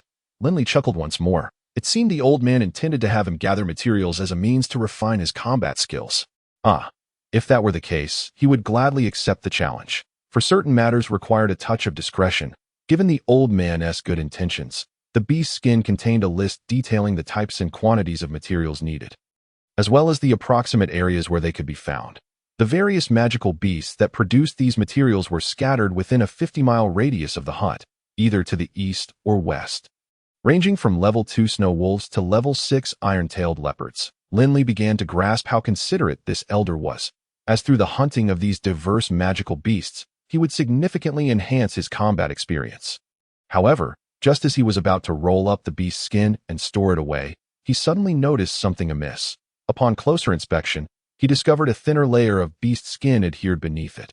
This layer bore both text and illustrations, and at a glance, Lin Li recognized several spells suitable for a level 6 magical apprentice. Comprehending Kai's intentions, Lin Li surmised that the latter's suggestion to remain unhurried carried a deeper meaning. Although these spells were not particularly beneficial for him, the old man's goodwill warmed his heart, and he felt immense gratitude for all the elder had done. Turning back, Lin Li bowed deeply to the hut, wishing to express his appreciation, only to hear Kai's booming voice from within. You little rascal, I am still in urgent need of those materials. What are you dawdling about for? I am perfectly alive. No need for you to bid farewell to my corpse. Now, be off with you." Without daring to linger, Lin Li hurriedly took his leave. It must be said that Di Ka Kai had invested considerable thought into the materials list. Not only did it account for a reasonable route, sparing Lin Li from unnecessary detours, but it also required him to hunt magical beasts within a manageable scope, ensuring he could complete the task without returning empty-handed. While still presenting a challenge to sharpen his magical skills, the more he pondered, the more Lin Li felt a growing appreciation for this seemingly cold, yet warm-hearted old man. His fondness for him grew, and he became increasingly dedicated to honing his magical abilities. Furthermore, he began to delve into the vast expanse of memories, seeking knowledge about the spell of obscurity. Soon, he stumbled upon relevant information within the recollections of a legendary figure known as Feng Wuying. Feng Wuying hailed from a distant eastern land. He was not merely a martial saint proficient in all forms of combat, but he had also mastered magic, embodying a duality of martial and magical prowess. Unlike the prevalent practice of combining magic with combat techniques on the continent of Ariel, he focused primarily on martial arts, using magic as a supplementary tool during battle.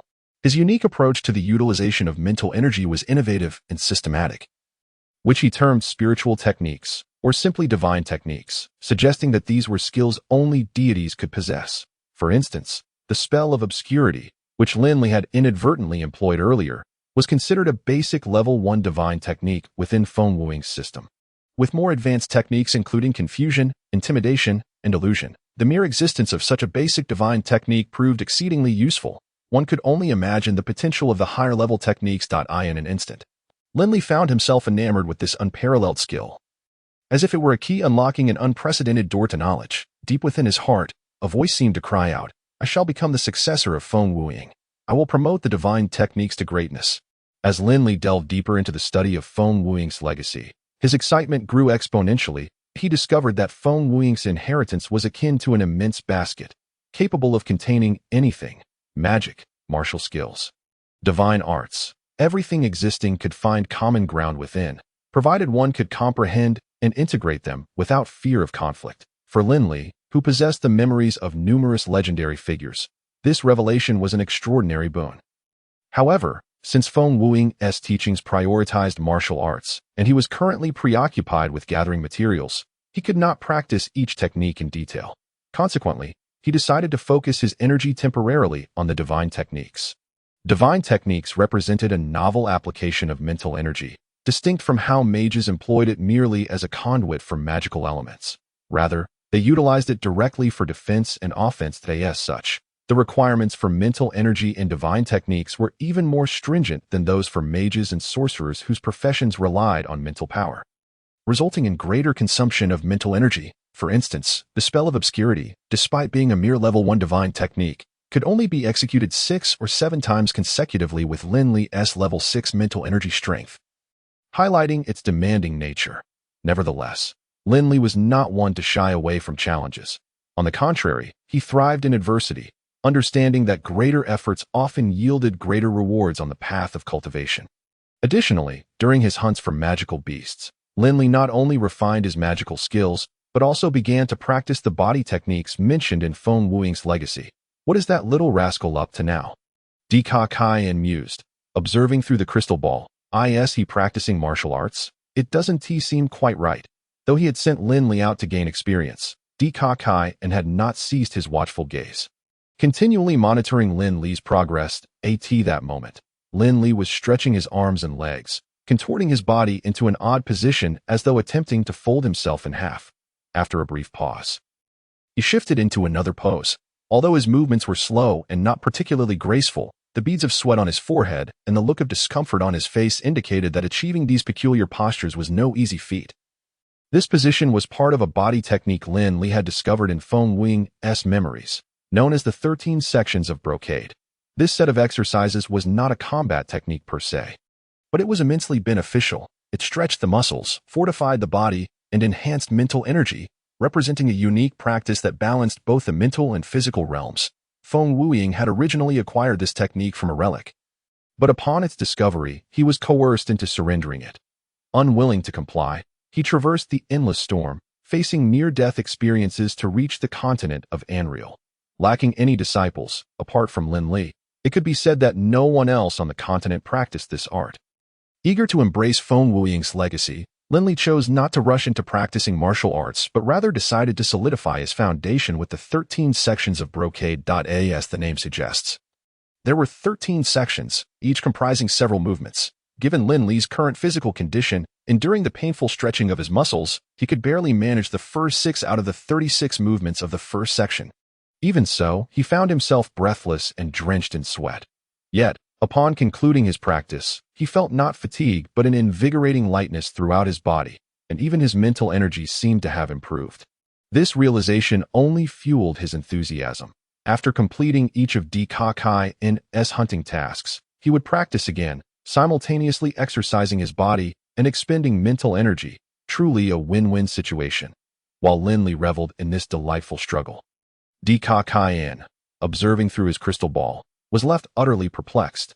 Had he not wished to interrupt Lin Li's training, he would have been tempted to summon him back and inquire about the peculiar antics he was engaging in.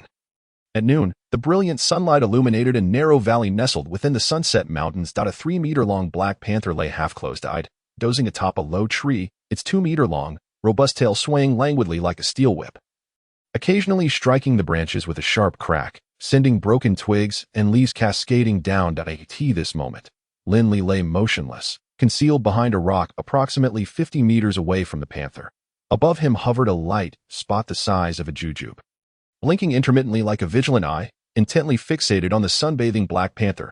This light spot was a magical auxiliary spell Lin Li had recently retrieved from his memory, known as the Eye of the Guardian, which allowed him to create such an ocular projection through mental force, enabling him to observe his target without fear of detection.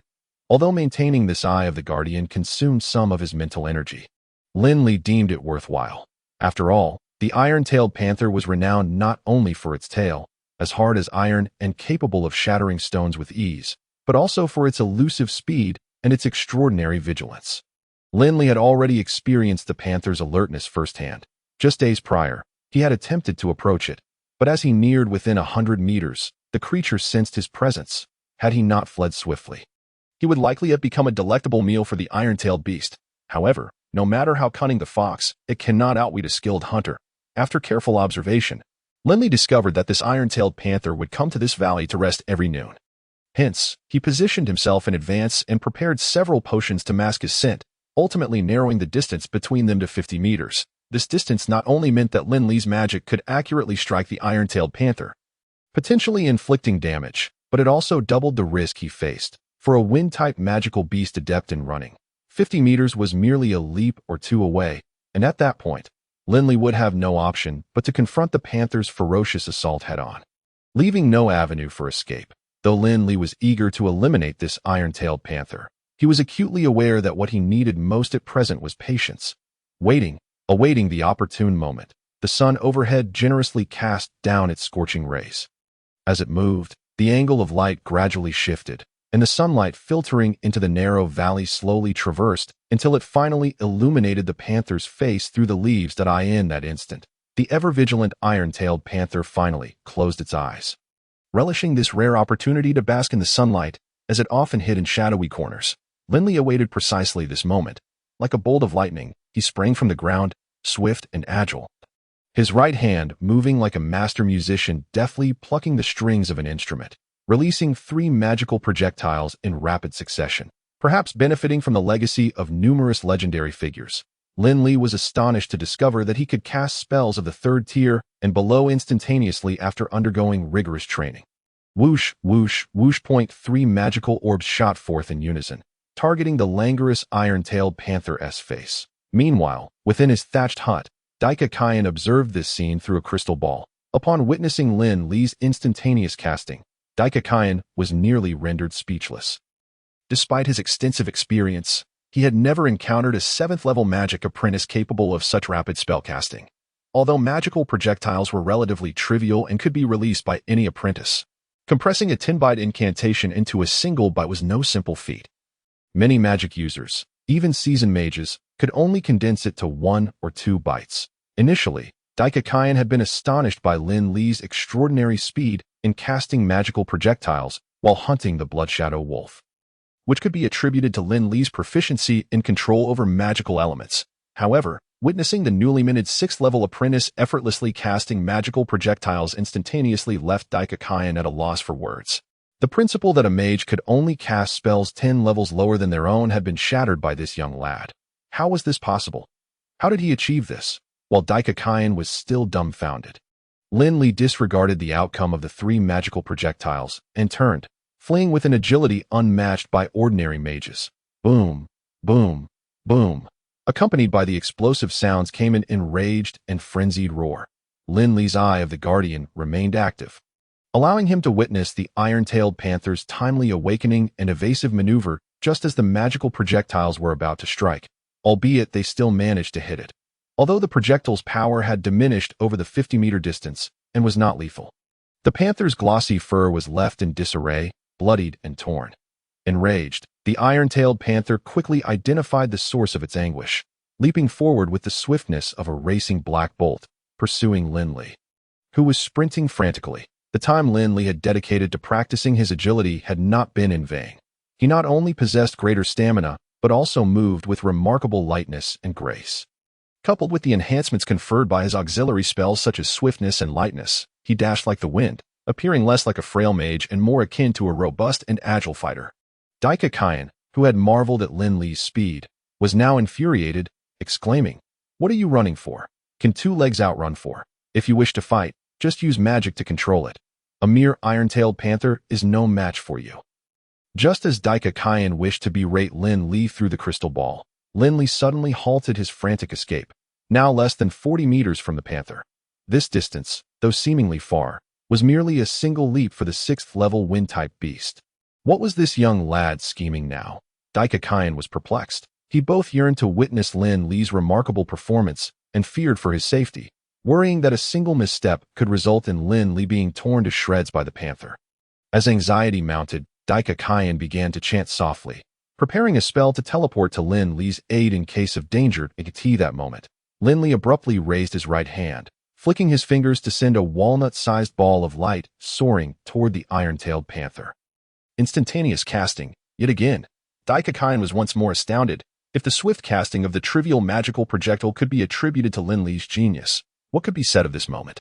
As Daikakayan beheld the dazzling brilliance emanating from the crystal ball, he found himself at a loss for how to assess Lin Li's current prowess. The 3rd-tier spell, Bright Light, was originally intended for illumination or directing allied forces in combat, even as an auxiliary spell. It was not easily cast instantaneously. Amidst his astonishment, Daikakayan prepared to scold Lin Li for his recklessness in prioritizing illumination over offense. However, his thoughts shifted, and he couldn't help but exclaim in admiration.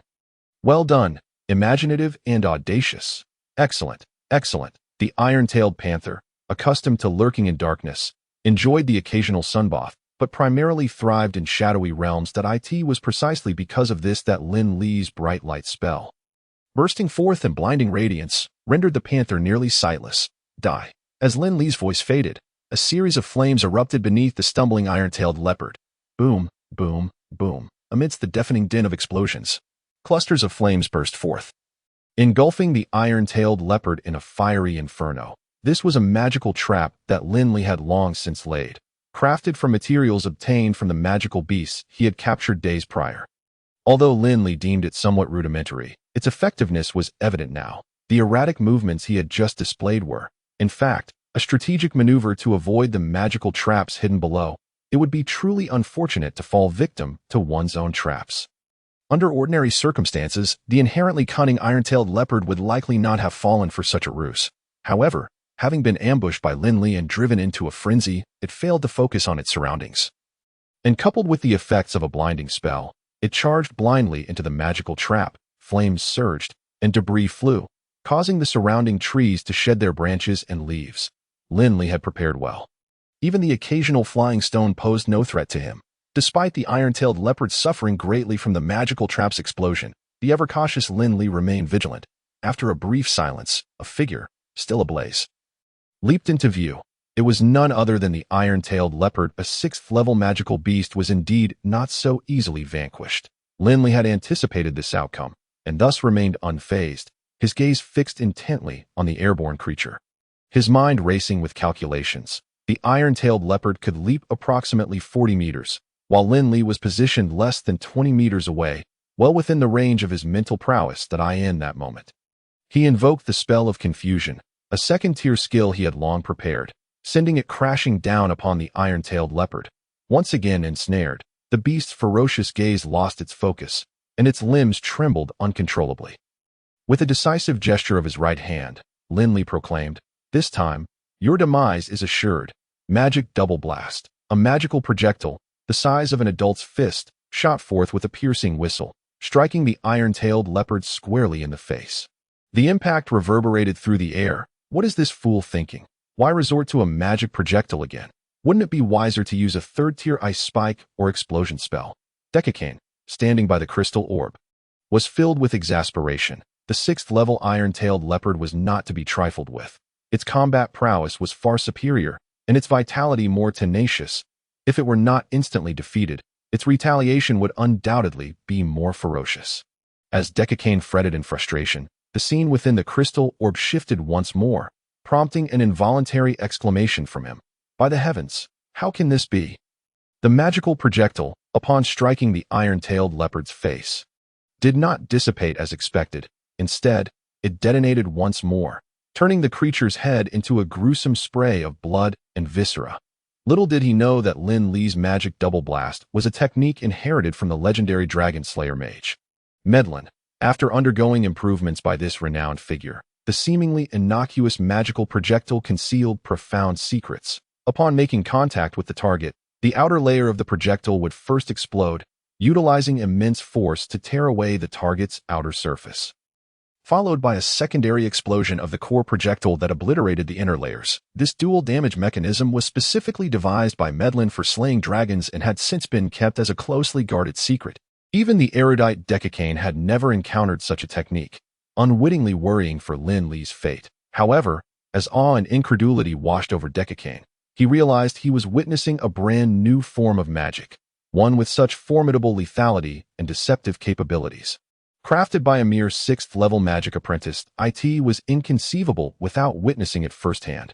The more he pondered, the more extraordinary it seemed, and as he circled the crystal orb, he jubilantly exclaimed, "That little rascal! That little rascal!" Seeing the iron-tailed leopard's demise, Lin Li finally exhaled a long sigh of relief.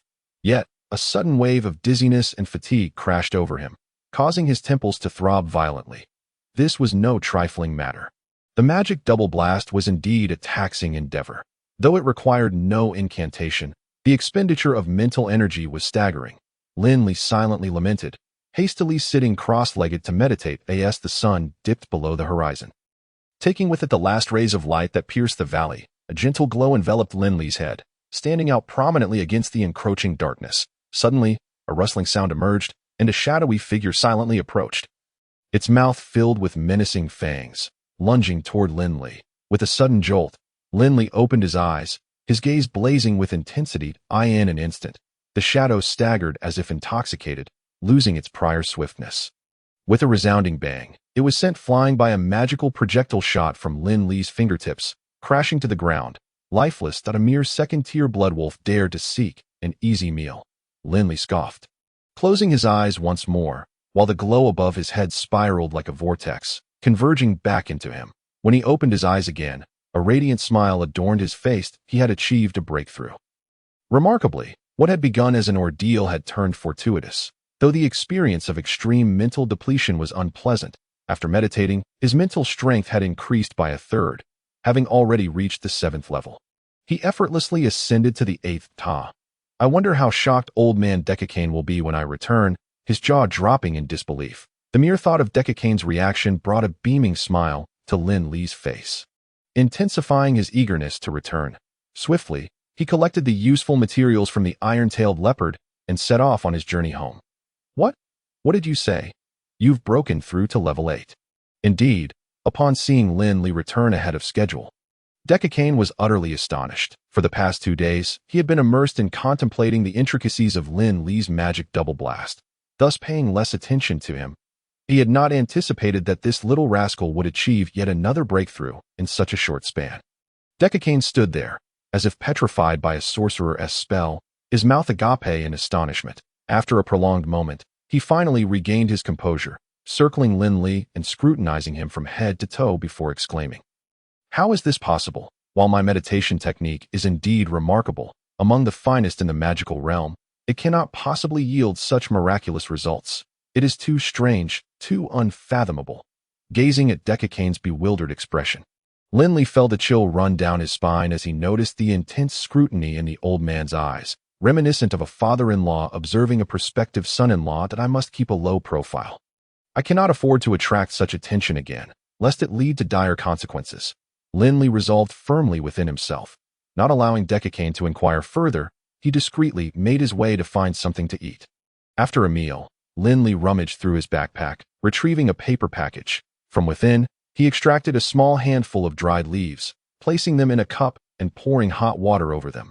Moments later, a delicate fragrance wafted through the air. "Ah, how delightful! What is this?" Decacane approached, drawn by the aroma. Observing the pale green liquid in the cup, he inquired, "Could this be a brand new magical potion?"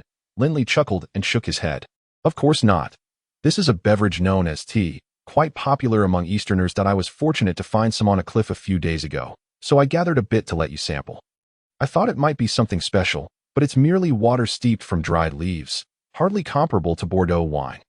Decacane gazed disapprovingly at the verdant tea before him, shaking his head in discontent. Lin Li had not anticipated that he would develop a fondness for it. After all, tea was merely a beverage he had discovered in Feng Wuing's memories. According to those memories, consuming tea not only benefited one's health, but also calmed the mind. Despite knowing these advantages, it was Lin Li's inaugural experience with tea. He lifted the cup, inhaling the unique fragrance of the brew, and took a sip. The initial bitterness quickly transformed into a sweet aftertaste, and he felt his spirit gradually settle amidst the delicate aroma of the tea, plunging him into a profound state of enlightenment. Noticing that Lin Li had become motionless after just one sip, Decacane was astonished, realizing that Lin Li appeared to be in a state of epiphany. This spectacle left him, who had been astonished by Lin Li's peculiar surge in mental prowess from level 8 to level 9. Utterly astounded once more.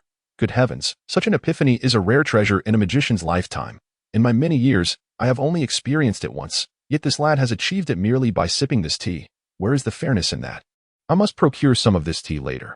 Perhaps it might grant me a second chance at enlightenment. Decacane, in a state of inner turmoil, tugged at his beard anxiously, yet dared not utter a sound, remaining vigilant in case any reckless magical beast intruded upon Lin Li's moment of tranquility.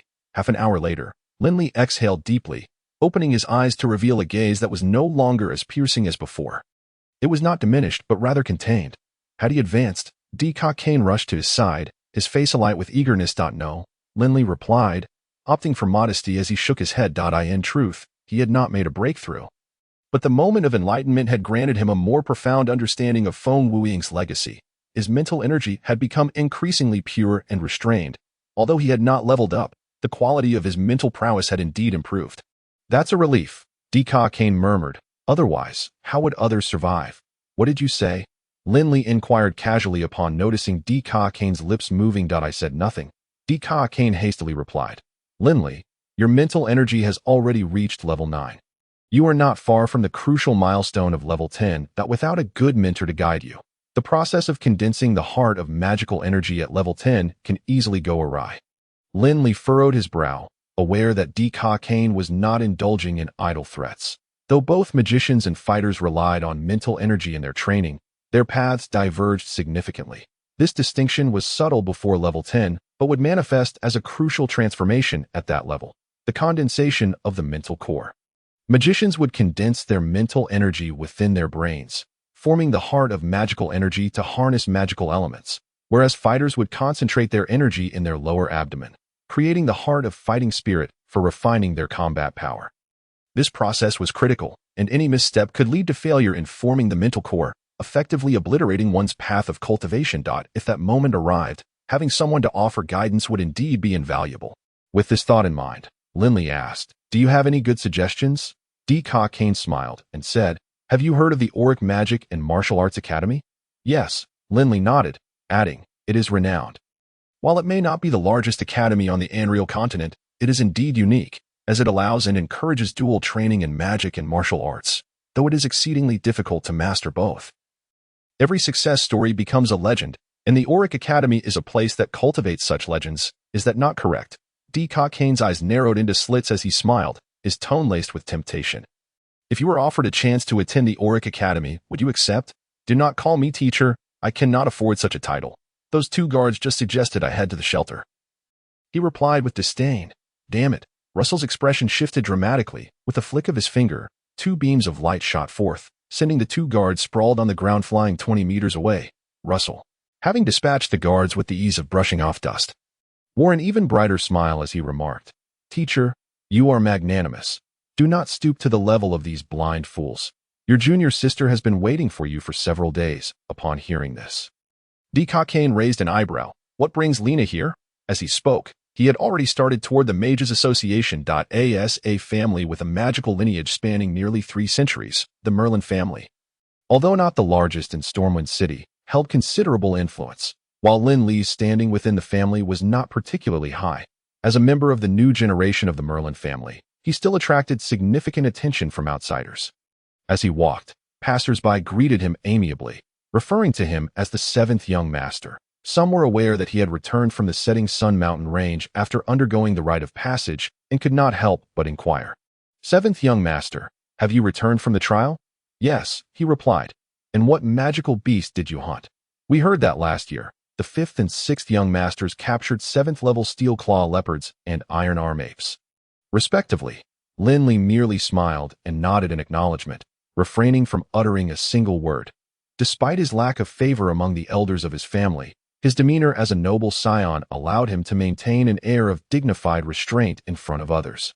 He strolled gracefully through the crowd, exuding elegance and composure. It was not until he stepped through the gates of the Merlin residence that the previously quiet street erupted into a cacophony of speculation, as if a bomb had been detonated. Could it be that he failed? That is difficult to ascertain, a self-proclaimed informed individual responded. Among the young masters of the Merlin family, the strongest are undoubtedly the eldest, Lin Ying, the 2nd, Lin Hao, and the 3rd, Lin Jie, and the weakest, that would be the 7th young master, Lin Li. Is it any wonder he is referred to as the head of the useless? In addition, there were the 9th young master, Lin Shou, and the 10th young master, Lin Feng. Notably, both Lin Li and Lin Feng were born of the same father, who was none other than the once prominent magician Lin F. Merlin, who, it is said, had relinquished his surname due to his eccentricity. Is that true? Of course. Why would I lie? A useless father naturally begets a useless son. There's nothing surprising about that.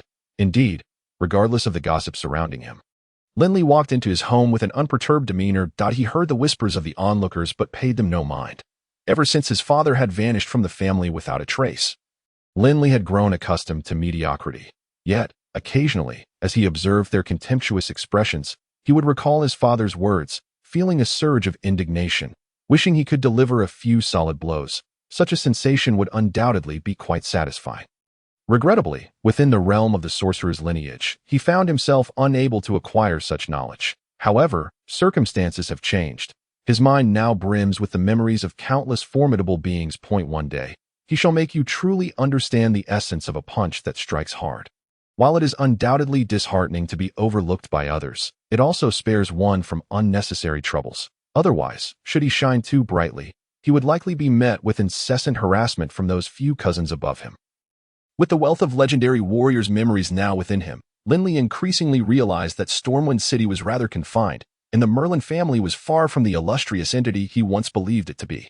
Were it not for his inability to part from his younger brother Lin Feng, he would have heeded Deca Kane's suggestion to attend the Auric Magic Academy for his studies. This moment, he began to comprehend his father's perspective from years past. Remaining in such a place for a lifetime felt suffocating. There was no comparison to the exhilaration of venturing beyond. Yet, Lin Li understood all too well that his current strength was lacking. Mere knowledge was insufficient. Moreover, he could not simply abandon his brother. Thus, he resolved to bide his time, amassing strength and awaiting the opportune moment to rise, ensuring that all who had ever looked down upon him would feel profound shame. Lin Li's aspirations were soon interrupted as he had scarcely crossed the threshold of his home when a harrowing cry pierced the air, accompanied by the sound of hurried footsteps. The scream was eerily familiar. prompting Lin Li to hasten towards the source. Turning a corner, he beheld a rolling mass approaching him, trailed closely by a group of young individuals, aged around 16 or 17. The mass, upon spotting Lin Li, appeared as though it had found its savior, darting forward and taking refuge behind him, exclaiming, "Boss, save me. These rascals are utterly insufferable. I was just released by my father, planning to collect our monthly allowance to treat you and offong to a splendid meal at the banquet hall. When these ruffians sprang forth to trouble me, demanding my money as he spoke, tears streamed down Lin Shou's face like a torrential downpour, his voice cracking as he lamented, "Is there no justice left? Are we to be denied our very existence?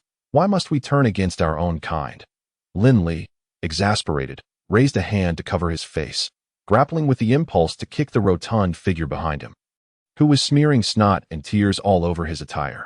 People truly should not be so shameless. This rotund individual was the only progeny of Lin Li's fourth uncle, having been plump since childhood. Resembling a water jug from a distance, yet ironically named Lin Shou. In an attempt to help Lin Shou shed some weight, Lin Li's fourth uncle had enlisted the aid of a fighter from a subordinate family to teach him some combat techniques, hoping to strengthen his body and reduce his excess fat. However, Lin Shou had become utterly enamored with the art of fighting.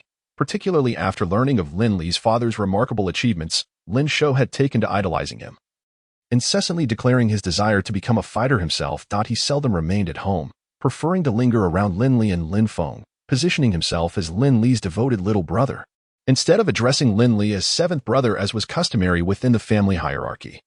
He insisted on calling him boss, which left Lin Li speechless. While others were unaware of Lin Shou's true nature, Lin Li was acutely aware that he was the epitome of a seemingly amiable yet duplicitous character, with a cunningness that starkly contrasted his ever-present smile. Thus, upon witnessing Lin Shou's exaggerated display of tears and anguish, Lin Li's initial thought was not of sympathy for the misfortune he faced, but rather suspicion of the trouble Lin Shou had likely stirred up, seeking to drag him down with him. Just then, the group trailing Lin Shou caught up, panting heavily, with two of them appearing particularly disheveled, one sporting a swollen handprint on his left cheek and blood at the corner of his mouth, while the other bore 3 distinct footprints on his chest. As they halted, they quickly encircled Lin Li and Lin Shou, with the one who had been struck shouting loudly, "Lin Shou, if you have any guts, come out." "I have no guts. Whoever wants to leave can do so. It has nothing to do with me," Lin Shou retorted from behind Lin Li, his voice brimming with bravado. "Well done. That slap must have stung. Your performance is commendable. If only you had wiped your snot on me, it would have been perfect," Lin Li muttered, lowering his voice. Lin Shou chuckled in response, "No one is wiser than the boss. Nothing escapes your notice. These rascals are the lackeys of old 6 and old 5 that while you've been away, you've been itching to find trouble with me and Ah Feng." Lin Li frowned. "Is Ah Feng all right?" "Boss, you can't be this biased. Why don't you ask if I'm okay?" Lin Shou lamented, his face a mask of despair. Upon seeing Lin Li's lack of concern, he felt a surge of guilt and hurriedly added, "Ah Feng hasn't gone out. They wouldn't dare confront him." "And what of you?" Lin Li inquired. With a sheepish grin, Lin Shou replied, "Well, it's the end of the month, and I went to collect our 3 allowances. These rascals came looking for trouble that I figured I couldn't let the heroic trio's reputation suffer, so I struck first. Thankfully, I've trained, I ran fast. Or else they would have surely beaten me senseless. They're utterly ruthless, over 20 of them against me alone. Lin Shi even shamelessly resorted to ambush tactics, nearly taking me out. You must stand up for me." He gestured towards the group behind him. The heroic trio, as Lin Shou had dubbed them, was a title he crafted himself, inspired by the Merlin family's 3 marvels. However, behind their backs, others referred to them as the useless trio. It was then that Lin Li noticed several tears in the back of Lin Shou's clothing. Had he not been clad in an inner armor, he likely would have sustained injuries. Observing this, Lin Li's expression darkened. The individuals surrounding them were primarily offspring of various collateral branches within the family. Although they shared some blood ties, their magical aptitude was lacking, leading most to pursue combat training and eventually serve as attendants to direct descendants. The conflict between Lin Shou and these individuals stemmed from Old 5 and Old 6, who, boasting superior talent and familial favoritism, looked down upon the heroic trio, frequently mocking them both privately and publicly. Typically, Lin Shou remained in the inner courtyard while these individuals occupied the outer courtyard, allowing for a semblance of peace despite mutual disdain. However, at the end of each month, when allowances were distributed, Any encounter between the two parties would inevitably lead to verbal sparring, followed by physical altercations. Given the escalating tension, Lin Li, though not needing to inquire, had surmised the general situation and barked, "What are you squawking about? Do you even have the right to utter Lin Shou's name?" His authoritative command immediately subdued the once aggressive group, even causing the speaker to retract in fear. Although they were nominally collateral descendants, their actual blood ties were tenuous, rendering their status in the Merlin family comparable to that of mere servants, in the presence of direct descendants. Their bravado diminished significantly, even if the two before them were notoriously known as useless. Seeing that they were cowed, Lin Li contemplated mediating to quell the situation. However, just then, a voice from the corner interjected with a mocking tone, "Don't listen to him. We're all descendants of the Merlin family. What's the difference between us? It's merely a scuffle. As long as no one dies, can the family head really kill anyone?" Upon hearing this, Lin Li's brow furrowed, realizing the precariousness of the situation. As expected, the moment the words left the speaker's lips, the group, previously encircling Lin Li and Lin Shou, erupted into a chorus of shouts, raising their fists to strike. Among them, aside from a couple of magic apprentices, the rest were fighters. Although their levels were not particularly high, the combined force of 10 or so fists descending simultaneously was still quite formidable. In this dire scenario, Lin Shou unexpectedly ceased his retreat, stepping forward with a swift motion to shield Lin Li. Turning his back to absorb the impending blows, gritting his teeth, he exclaimed, "Boss, you need to think of something quickly, or I will surely be beaten to death." Lin Li, observing Lin Shou's melodramatic antics, felt a mix of curiosity and amusement, alongside a surge of emotion. Grasping Lin Shou's arm and pulling him back, he clenched his right hand into a fist before suddenly releasing it. Air burst technique. A tremendous explosion ensued as the surrounding magical elements converged around him, rapidly expanding, creating shockwaves akin to walls that sent the encircling crowd flying in all directions. By the heavens. "Boss, where on earth did you learn that move?" Lin Shou stood there, utterly astounded, his gaze toward Lin Li brimming with incredulity and disbelief. "You ask too many questions. Be careful lest I silence you." Lin Li responded half-jokingly before adding with a laugh, "Sixth brother, why the need for subterfuge? If you dare to bully my brother, why not muster the courage to meet face to face?" Humph, with Lin Li exposing his whereabouts. Lin Shimei, who had been lurking in the shadows, boldly stepped forward. He was exceptionally tall yet slender, draped in an ornate magical robe that made him appear almost like a clothesline strung with garments. Approaching Lin Li, Lin Shi scrutinized him from head to toe, a mocking smile creeping onto his gaunt face as he taunted, "Seventh brother, I didn't realize that after your trip to the Sunset Mountains, you've gained quite the audacity to speak to sixth brother in such a manner." "Not at all." Lin Li waved his hand dismissively, his tone polite yet devoid of any respect, pointing to the several cuts on Lin Shou's body. "Sixth brother, what happened here?" Lin Shi raised an eyebrow, feigning indifference. "Ninth brother has been incessantly clamoring to follow in the footsteps of that traitor from our family and wants to become a fighter. He has been boasting that combat techniques are superior to magic, insisting that I spar with him. Reluctantly, I agreed, but I never anticipated he would crumble so easily." "Isn't that right, everyone?" "Absolutely," the crowd echoed in agreement. "Sixth brother is correct. It's all that fat fool's fault for overestimating himself." Indeed.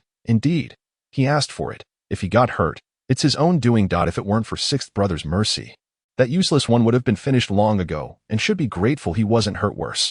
As Lin Shi's words fell, those who had just gotten up chimed in, eagerly casting blame upon Lin Shou. "Boss, don't believe them. It's not like that." Lin Shou protested from behind, but his voice was drowned out by the cacophony of 20 others. Lin Li patted his shoulder reassuringly. "Don't worry.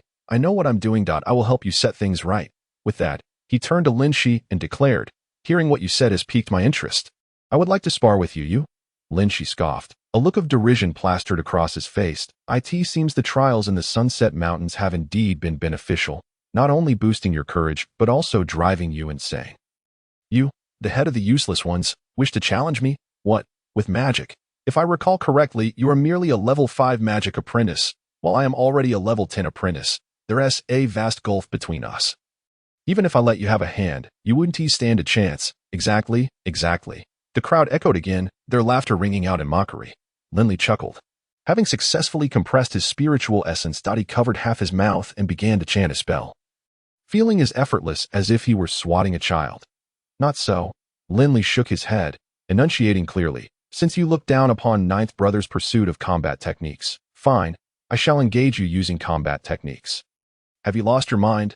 Lin Shi's eyes widened in disbelief. You want to fight me using combat techniques? The onlookers were equally dumbfounded, thinking, did I hear wrong? He actually wants to counter magic with combat techniques? Has he ever even trained in combat techniques? Boss, you're stunned too. Lin Shou was taken aback. Having spent every day with Lin Li, he knew his magic was merely mediocre, and as for combat techniques, he was utterly clueless. The very suggestion was tantamount to courting death. Could it be that the boss is losing his mind? Lin Shou was both touched and worried, thinking, even if you want to avenge me, there are better ways to go about it. In front of everyone, Lin Li could hardly disclose that he had been diligently practicing the 13 sections of brocade in the Sunset Mountains. Though he hadn't learned any specific combat techniques, his physical prowess had improved significantly. Moreover, in dealing with Lin Shi, Lin Li felt that a basic understanding of boxing would suffice. There was no need for advanced techniques. Primarily, he wanted to experience the sensation his father described. The exhilarating feeling of a man striking flesh against flesh. Squeezing Lin Shou's shoulder to reassure him, Lin Li kept his gaze fixed on Lin Shi and declared resolutely, I am not insane. I intend to engage you in a spar using combat techniques. Do you dare? Lin Shi burst into hearty laughter, eventually responding, what do I have to fear? Brothers, bear witness. This useless seventh brother wishes to spar with me using combat techniques. If he gets hurt, when the family head inquires, please testify on my behalf. Certainly. The crowd chorused in unison.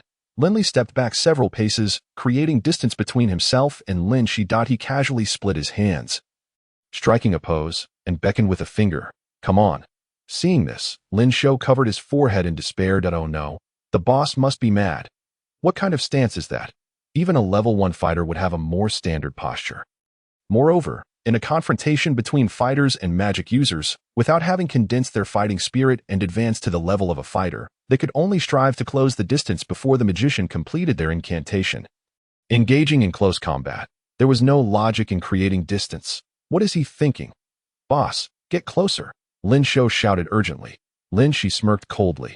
Only now are you reminding me. It's too late to at that moment. His incantation reached completion, and with a swift gesture, he unleashed a pale green wind blade toward Lin Li. A level 1 wind magic blade was not particularly powerful, yet its speed was remarkable. Slicing through the air like a sharpened blade, capable of leaving marks even on stone. Previously, Lin Shou had suffered from this very technique, urging, boss, dodge. Yet, much to his dismay, Lin Li did not evade but instead stepped forward. This is disastrous. As Lin Shou mourned Lin Li's fate in silence, he witnessed a bizarre spectacle. Although the wind blade was aimed directly at Lin Li, its impact landed behind him with a thunderous crash, sending stones flying, yet Lin Li remained unscathed. Seizing the opportunity, Lin Li closed the distance with Lin Shi. Lin Shi was taken aback, unable to fathom how his wind blade, which he had confidently aimed at Lin Li's right leg, had veered off course at the moment of release, as if he had suddenly lost focus. How humiliating. The incredulous expressions of his subordinates felt like a slap to the face, and he was consumed by a mix of embarrassment and rage. If he couldn't even land a level 1 wind blade, how could he not feel his cheeks flush with shame? Fall down, Lin Shi shouted, retreating rapidly while preparing to cast another spell. But inexplicably found himself dazed once more. The wind blade he had just conjured veered off yet again, prompting his instinctive exclamation, what is happening? But no one answered, and the crowd gasped in unison. With some shouting, sixth brother, retreat, retreat, retreat from what? Lin Shi was momentarily bewildered, only to feel a heavy punch land squarely in his abdomen. This blow struck upward, forcefully impacting his stomach, causing him to involuntarily expel a mouthful of bile. Doubling over in agony. Yet, Lin Li's assault did not relent. Punch after punch rained down upon him. During his time in the Sunset Mountains, Lin Li had practiced magic in the 13 sections of brocade, but had not trained in any combat techniques. In truth, even if he had, he wouldn't employ them. Otherwise, it would be impossible to explain his actions, because he lacked formal training in combat techniques. His punches lacked finesse and appeared somewhat chaotic. Lin Shi, battered like a tree in a storm, swayed under the relentless blows, attempting to retaliate with magic, but every time he opened his mouth to chant, Lin Li would land a punch to his gut, leaving him gasping for air, unable to speak, let alone cast spells. How could this be happening? Everyone stood in stunned silence. Those with discerning eyes could see that Lin Li had no knowledge of combat techniques. His agility was merely slightly better than average. Yet, he managed to close the distance and treat Lin Li like a punching bag, leaving the formidable level 10 magic apprentice utterly defenseless. 1 punch. 2 punches, 3 punches. Lin Li's clenched fists continued their relentless assault, each contact feeling achingly real. In his mind, memories of his father's words echoed. Fist to flesh, this is what it feels like. It was exhilarating, immensely satisfying. At that moment, he finally understood his father's sentiment. This sensation was entirely different from a magician defeating an opponent. A magician would never grasp the visceral thrill of flesh meeting flesh. Stop. If you keep this up, you might kill him. The crowd dared not intervene, fearing for their own safety, and could only plead. Lin Li tightened his grip on Lin Li and demanded, "Sixth brother, do you concede?" "I want to concede."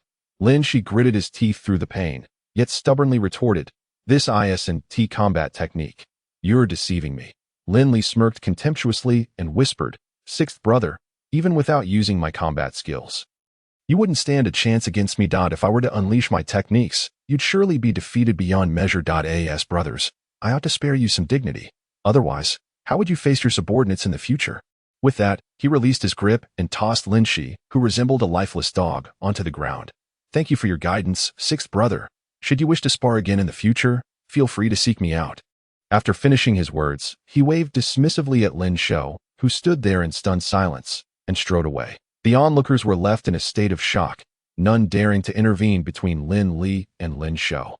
By the time they comprehended the situation, the two had already vanished from sight, prompting a rush to check on the prostrate Lin X. In truth, Lin Li had sustained only superficial injuries, but his already gaunt face was now swollen and reddened, resembling a braised pig's head. The recollection of Lin Li's earlier remarks filled him with intense humiliation.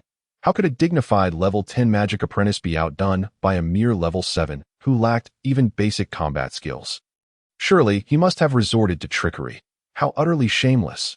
No, I must seek vengeance. Lin Li gritted his teeth, resolutely resolving to retaliate, only to wince in pain as the movement exacerbated the injuries on his face. "Boss, how did you do that? It was incredible." Lin Li trailed eagerly behind Lin Li, his face alight with admiration, his eyes sparkling with enthusiasm. "Do you want to know?" Lin Li replied, "I'll tell you later." "Can't you tell me now?" Lin Li asked eagerly. "Sure, but first, I need to report to the cultivation hall for a trial task. If you're not afraid of your father finding out, you can come along." Lin Li recoiled slightly, saying, "I'd rather not. I'll wait for you at your house." With that, he dashed away. "That glutton," Lin Li chuckled, shaking his head as he turned towards the cultivation hall. The Malin family ranks as the second most prominent clan in Stormwind City, with their enterprises permeating every facet of the city. Naturally, the clan's descendants want for nothing, yet adhering to the ancestral teachings, they must embark on trials in the Twilight Mountains upon reaching adulthood and periodically accept tasks issued by the family to hone their skills and foster loyalty to the clan. This also allows them to accrue family contributions, which can be exchanged for various magical equipment or potions. The cultivation hall serves as the venue for distributing tasks to the clan's direct descendants.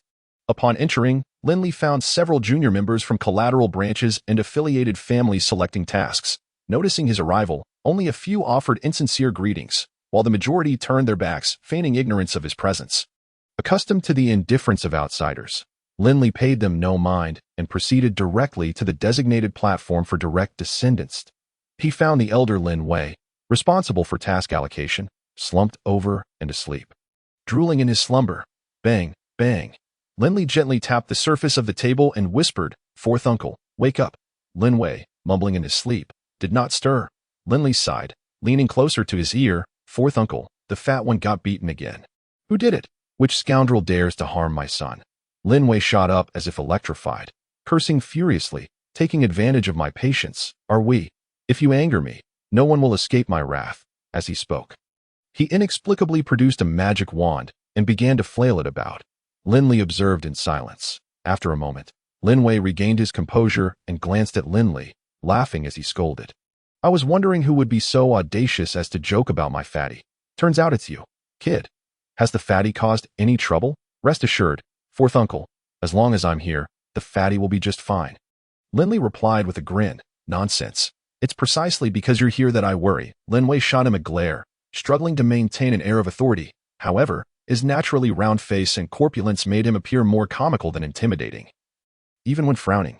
Nevertheless, Lin Li dutifully lowered his gaze, feigning submission.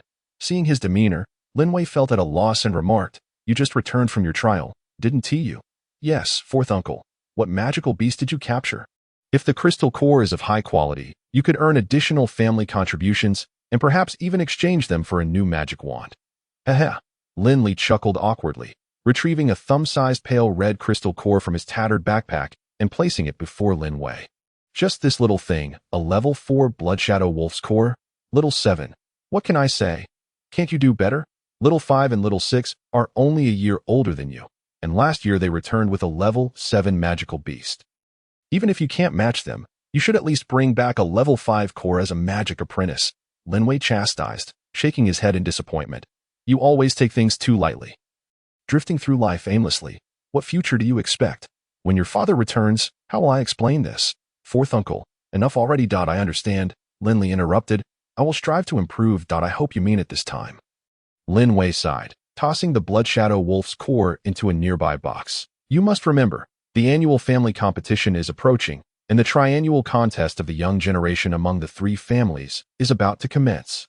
If you fail to perform well, you might be sent away for tasks and lose the chance to continue your studies, which would ruin your life." Lin Li nodded. The tri-family contest was essentially a display of strength to prevent greater disputes and bloodshed. Hence, all 3 families placed immense importance on this competition, as no one wished to lose face. "You need to consider this carefully. Don't just nod your head to appease me," Lin Wei lamented, his expression grave. This year, the other 2 families' young generation had produced genuine talents, and he worried whether the Lin family would suffer humiliation in the upcoming contest. Watching Lin Li's retreating figure, Lin Wei sighed deeply, thinking to himself, "Third brother, your son is truly lacking. He can't even compare to you in your youth. If this continues, his future is bleak. And what of my own troublesome boy? Alas, I am at my wit's end. Third brother, please return soon. I truly need your guidance." After dinner, Lin Li sat on the steps, gazing at the luminous moon above, lost in thought. The words of fourth uncle had profoundly impacted him. Why should he be looked down upon? Why must he bear the label of a failure for life? As the elder brother of Lin Shou and Lin Li, he bore the responsibility of helping them shed the stigma of incompetence. To rise and achieve greatness in the past, he had the will but lacked the means. However, now, with the memories of legendary warriors at his disposal, his dreams seemed more attainable. Perhaps his younger brother's slow progress in magic was not due to lack of talent, but rather because the Malin family's ancestral meditation methods were ill-suited for him. As for Lin Shou, despite years of practicing martial skills, he remained merely a level 3 fighter, not necessarily due to ineptitude, but possibly because the instructor was inadequate. Could a poor player ever produce a chess master? Clearly not. If others failed, what about him? Armed with the memories of legendary champions, he was determined to uncover a suitable legacy for his 2 brothers. With this thought, Lin Li's eyes gleamed with renewed determination. He beckoned Lin Feng and Lin Shou to approach him and gently asked, "Fatty, Feng, what aspirations do you hold?" Upon hearing his question, both Lin Feng and Lin Shou fell into deep contemplation. After a brief silence, Lin Shou eagerly declared, "Boss, I will follow you wherever you go." "Who asked you that?" Lin Li's heart warmed at the loyalty, but shot him a sidelong glance. "I'm inquiring about your ambitions, not your allegiance." "Heh. Expressing loyalty first makes it easier to converse." Lin Shou grinned, patting his round belly with his left hand while clenching his fist in a show of resolve. My dream is to become an unparalleled sword saint, conquering the world and using my sword to help you carve out a vast territory. Bang. Before he could finish, Lin Li delivered a playful knuckle rap on his head, scowling. "Have you come to your senses? What nonsense are you spouting?" Lin Shou cast a wounded glance at Lin Li and, with utmost sincerity, confessed, "I have no fondness for the study of magic. Sitting idle and meditating day in and day out, only to suffer from hemorrhoids later, is simply too torturous. Therefore, I prefer to hone my combat skills. Anyone who dares to challenge me shall be decisively defeated, and if I take a fancy to a beautiful maiden, I shall seize her without a second thought. If I encounter a hero saving a damsel in distress, I will swiftly cut him down."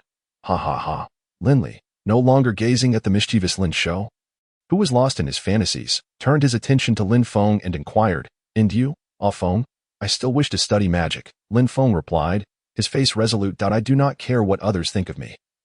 I simply want to prove that I am not a good-for-nothing, that I will undoubtedly become a grand sorcerer. Lin Li nodded, his smile gradually fading, replaced by a demeanor of seriousness and gravity. He spoke earnestly. Since you both have your own aspirations, I, as your leader, am truly gratified and will exert every effort to help you achieve your desires. Really? Lin Feng's eyes sparkled with hope. Lin Li confidently affirmed. However, you must remember that from this day forth, everything I share with you must remain a secret known only to you, and no one else is to be informed. Can you manage that? Lin Shou furrowed his brow. Not even my father and mother? Indeed. After a moment of hesitation, Lin Shou's expression solidified with determination. All right, whatever the leader says goes. Very well. Then, Fatty, you go stand guard at the door, Lin Li instructed Lin Shou. Before calling Lin Feng into the room. Once settled, Lin Li imparted the initial segments of his meditation technique to Lin Feng, meticulously detailing various tips and tricks he had gleaned during his practice. Lin Feng possessed an excellent memory. After a single recounting by Lin Li, he had already grasped and comprehended approximately 60 to 70%. After several more explanations, he had nearly mastered the technique. This pleased Lin Li immensely, for a mage must not only possess talent but also a clever mind. Otherwise, if one cannot even remember the incantations and gestures, there is little hope for further progress. Brother, please don't take offense, but your meditation method does not seem to be an inheritance of the family, does it? Lin Feng inquired, concern etched upon his youthful face. Lin Li, aware of his brother's worries, chuckled dismissively. What is there to fear? As long as you keep it confidential, he likely won't discover it anytime soon. Should they find out later, we can simply follow in our father's footsteps and leave without a trace. After comforting his brother, Lin Li left him to meditate in the room while he stepped outside. Upon seeing Lin Li emerge, Lin Shou hurried over, beaming. Boss, are you going to teach me combat skills? Lin Li had anticipated his cleverness and, recognizing he had guessed correctly, nodded. Fatty, the path of a fighter is fraught with challenges. You won't regret this, will you? Absolutely not. Lin Shou shook his head, determination etched across his face. Lin Li chose not to elaborate further and, after careful consideration, retrieved the memories of the legendary sword Saint Taros from his mind. He selected a foundational footwork technique known as wandering steps and a sword technique called soul snatch to share with him. Though neither the wandering steps nor the soul snatch was considered advanced combat skills within Taros's legacy, they were fundamentally essential. In other words, they constituted the very foundation of Taros's combat techniques. While they appeared simple, the intricacies involved were substantial. Only by mastering the wandering steps and soul snatch to their fullest could one contemplate further advancements. Naturally, Lin Li did not forget to teach Lin Shou the accompanying cultivation method. 9 Heavens. The 9 Heavens technique, with its 9 levels, promised ascendance to the pinnacle of power. However, due to Lin Shou's inadequate foundation, Lin Li feared he might be overwhelmed by too much at once. Thus, he only explained the first level's technique in detail and then instructed him to meditate and practice in another room, promising to assist him with any uncertainties that arose. As for Lin Li, he resumed practicing the 13 sections of brocade. Before long, an entire night had passed. Although his clothes were drenched in sweat, he felt no fatigue. Instead, he was invigorated, and his recently enhanced mental fortitude had improved even further. On that dawn, Lin Li stood by the edge of a small grove, the very place the three of them had cherished in the past. It was secluded and tranquil, devoid of mockery, granting a liberating sense of respite. Yet, at that moment, Lin Li was not there to indulge in such feelings. Though he had made rapid progress and, unbeknownst to him, his body had strengthened through diligent training, even allowing him to defeat Lin Shi with sheer physical prowess. He deemed it insufficient. In Lin Li's eyes, his own growth was one aspect. More crucially, Lin Shi was far too weak. If he intended to follow in his father's footsteps and pursue the path of raw combat, mastering combat techniques was imperative. Standing there that morning, he finally recalled a simple combat technique from his memories, the rain of arrows. Suddenly, Lin Li moved, delivering a powerful punch against a tree trunk as thick as a bowl, causing leaves to rain down wildly. In that very instant, as the leaves cascaded to the ground, Lin Li began to strike, targeting those falling leaves. With all his strength, he aimed to strike the leaves. But the force of his punch sent them soaring away before his fist even reached them. He swiftly adjusted his footwork, synchronizing it with the rain of arrows technique. His punches flew like errant arrows. Yet amidst the chaos, there lay an underlying order. While Lin Li found it easy to grasp these fundamentals, executing them proved to be a challenge, according to his memories. Reaching a minor mastery of the rain of arrows meant he could shatter the leaves in midair with his fists. Moreover, a greater mastery would allow him to avoid disturbing the surrounding leaves entirely and target specific ones. After several attempts, observing the leaves swept away by his forceful punches, Lin Li mused, no matter how profound the knowledge. Mastery requires patience and incremental progress. With that thought, he shifted his stance, changing his footwork, and unleashed his punches against the tree trunk, producing a series of resounding thuds. Bang, bang, bang. The chaotic yet structured rhythm resembled a bow-drawn taut, ready to unleash a flurry of arrows. Upon completing the rain of arrows, Lin Li surveyed the tree trunk, satisfied, before turning to head back. However, just as he stepped away, a sudden cracking sound echoed, followed by a series of sharp, splintering noises. The bark of the tree erupted, and the inner trunk suffered considerable damage. What a pity. If only I had developed a battle core to generate battle energy, the power would have been immense. Lin Li mused, shaking his shoulders and lifting his head high. I shall become a master of both combat and magic. Boss, the combat techniques you taught me are incredible. I absolutely adore you. With a jubilant cheer, a plump figure charged toward Lin Li like a gust of wind, its approach fierce enough to knock him down, should he be struck. Startled, Lin Li, just returned from his practice of rain of arrows, instinctively twisted his waist, bending like a willow in spring, contorting into an impossible angle to deftly evade the oncoming ball of flesh. Bang! The plump figure, unable to halt in time, crashed into the southern wall of the courtyard with a resounding thud, collapsing onto the ground. And then Lin Shou gazed up at Lin Li with a pitiful expression. Boss, why do you refuse my affectionate embrace? It truly saddens me. Lin Li rolled his eyes, wholly unimpressed by this display. If you're so eager, then continue embracing the ground, he retorted before turning to leave. After washing up and changing into fresh clothes, Lin Li discovered that Lin Feng had also emerged, yet his face bore no signs of joy. Instead, it was etched with worry. Third brother, what troubles you? Lin Li approached and draped an arm over his shoulder. Lin Feng's face was a mask of despair. Boss, I have disappointed you. Lin Li was taken aback. No effect. Lin Feng nodded, shame coloring his cheeks. It was even less effective than before. That's all right. Lin Li reassured him, patting his shoulder nonchalantly. Perhaps it's just a matter of being new to the practice. Give it another go, and if it still doesn't work, we can always switch to a different technique. Noticing Lin Feng's continued despondence, Lin Li added, all right, enough of this. After a night of training, let's not dwell on it. We received our monthly allowance yesterday, so why not venture out for a stroll? Staying cooped up at home is simply too dull. Exactly. Lin Shou chimed in, sensing Lin Feng's mood that he pulled him up. Thumping his own ample belly. If it weren't for that gang chasing us yesterday, I would have sneaked out for a feast long ago. Lin Feng's eyes widened in shock. Why didn't you call me? You glutton, you're in for it. Haha, catch me if you can. Lin Shou laughed boisterously before darting away like a wisp of smoke, watching the two chase each other out of the courtyard. A joyful smile appeared on Lin Li's face. After having had a conflict with some distant disciples earlier, the trio wished to avoid any further trouble, so they discreetly exited the Mei Lin residence through a small door in a secluded corner rather than the grand entrance. The bustling Stormwind City remained as lively as ever. Even though the street beyond the small door was narrow, it was still teeming with people and noise. Big brother, where are we going to eat? After a night of rigorous training, Lin Shou felt a significant surge in his spiritual energy, concentrated in his lower abdomen, which gave him newfound hope for progress after being stuck at the third level for years. Elated yet increasingly hungry, he began scanning the area for restaurants, still accustomed to seeking Lin Li's opinion. Lin Li glanced at Lin Feng, who was deep in thought, and said, Feng, you are the youngest. You decide. I don't know. Let's just listen to Fatty, Lin Feng replied. Hey, I'm not fat. I'm robust. Understand? Lin Shou corrected him before adding, let's go have some barbecue. Lin Li, who was not particularly picky about food, promptly led them to a barbecue shop they frequented, where they ordered several pounds of meat and some flatbreads. The three brothers enjoyed their meal while chatting pleasantly. After finishing breakfast, Lin Li paid the bill and called his younger brothers to head south towards Stormwind City.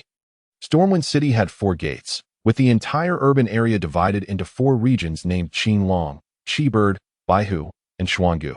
The Mei Lin family resided in the northeastern Xuangu district, while Lin Li intended to go to the southwestern Qibird district, which not only housed the Mage Guild, the Alchemist Guild, the Apothecary Guild, and the Warlock Guild, but also contained nearly 60% of the city's magical materials shops. To expedite his brother's cultivation, Lin Li had decided early on to concoct two types of third-level potions, a strengthening potion to improve physical constitution and a calming potion to enhance meditation.